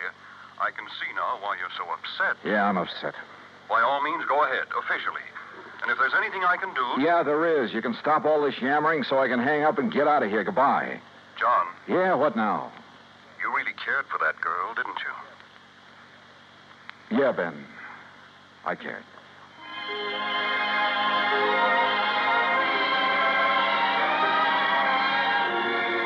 Expense account item 3, $9.20. Cab to the airport and plane ticket to New York. The trip down there gave me time to think. And thinking about it hurt. Mary Grace Marshall. Tall, brunette, and very beautiful. And as straight a girl as I'd ever known. There was a time a few years ago when I'd hoped she might marry me. But she wanted to stay with her successful career as a fashion designer. And she was right. I'm not the marrying type either. So we just remained friends. We had a lot of fun together. Theaters, dancing, an occasional nightclub. Sometimes the long hair stuff, a recital or the opera. And we'd go to the zoo or the circus, a boxing match or a baseball game. Or just go for a quiet walk in the park. And often just a long, quiet evening in her apartment over a tall, cool drink and good conversation. A goodnight kiss? Sure. But that was all. Now she was gone. And believe me, somebody was going to pay. Item 4, $6 even for a fast taxi to the 18th Precinct headquarters and Sergeant Randy Singer. Come on in, Johnny. Close the door. Sure. Hi. Better sit down, huh? Yeah. All right, when did it happen, Randy, and how? You said on the phone you have some leads. Clues all over the place. They all point toward one person. Oh. Toward the one person known to have been with her at about the time the coroner says she was killed. How was she killed? Struggle. Fell and struck her head on the base of the fireplace. Cigarette, Johnny? Oh, yeah, thanks. Incidentally, so far I've been able to keep this thing out of the papers. Oh? Hey, give me a light, will you? I seem to have forgotten my lighter. Yeah, you have. Here. Thanks. Now, the coroner says she was killed Sunday night, late.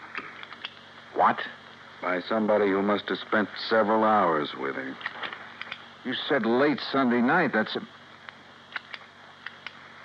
Go on, Johnny. Hey, look, stop snapping that lighter and...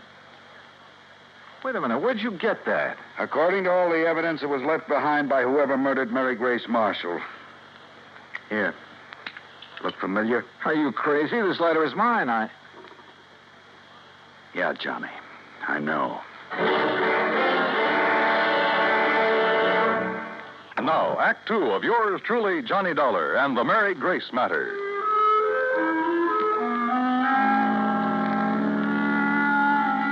Mary Grace Marshall, an old friend, a very dear one, murdered in her New York apartment on East 77th Street. Sergeant Randy Singer, my old friend at 18th Precinct Homicide, had called me immediately. And when I got there, showed me a very damning piece of evidence. Presented to Special Investigator Johnny Dollar by the International... Sure, of course it's my lighter. And I must have left it in Mary Grace's apartment Sunday night. But that certainly doesn't mean that I killed her. Coroner says she died about the same time you were there. Oh, how do you know what time I was there? Wife of Charlie Walker, the building superintendent, Johnny. She saw you leave. That isn't enough evidence to convict a fly, and you know it. There's plenty more. Yeah, like what? Your fingerprints all over the place. Well, sure, I told you. Cigarette butts, same brand you smoke. So what does that A prove? lot of them, Johnny. Like a very nervous smoker. Well, I was with her all evening. Doing what? Oh, now look, Randy. Surely you can't be serious. You can't think for a minute You that look, Johnny. This is my case, nobody else's. I'm keeping it that way. I've kept it out of the papers. I think you know why. Oh, sure I know why. Because we've been buddy-buddy for so long, you want to be sure that if anybody hangs me, you will, for old time's sake. I asked you what you were doing. Well, let me tell you something, Randy. That girl meant a lot to me. What were you doing So shut up Sunday and night? tell me what other evidence you have, what you know that can help me find out who... I'm sorry, Randy. Sure, it's your job. I'd probably do the same thing to you under the circumstances. If you didn't, I wouldn't have any use for you. But don't you see... Okay, look. We spent Sunday afternoon at the zoo, the Bronx Zoo. Went up on the subway. We walked a lot, got pretty tired. I promised her a dinner at the Chambord over on 3rd Avenue. But she said she had some food at the apartment, so we went back there. Then we just sat around and talked, played some music, that's all. And had some drinks. Yeah, I picked up a bottle of scotch on the way. How many drinks? Oh, 1 or 2 light ones is all. Sorry, Johnny, that bottle was nearly empty. But that's him. Who discovered the body? Mrs. Walker, wife of the apartment super. The one who saw you leave shortly after hearing the screams that made her... Screams? Yeah, that made her finally go up and look in the Marshall girl's apartment. She's crazy, Randy. You're lying. Can you prove it? I'd like to talk to that woman. I think you She's off better. her rocker if she told you she... What'd you say? I think you ought to see her. Huh? But if I'm your big suspect... Well, sure you are. Until you can help me prove I'm wrong.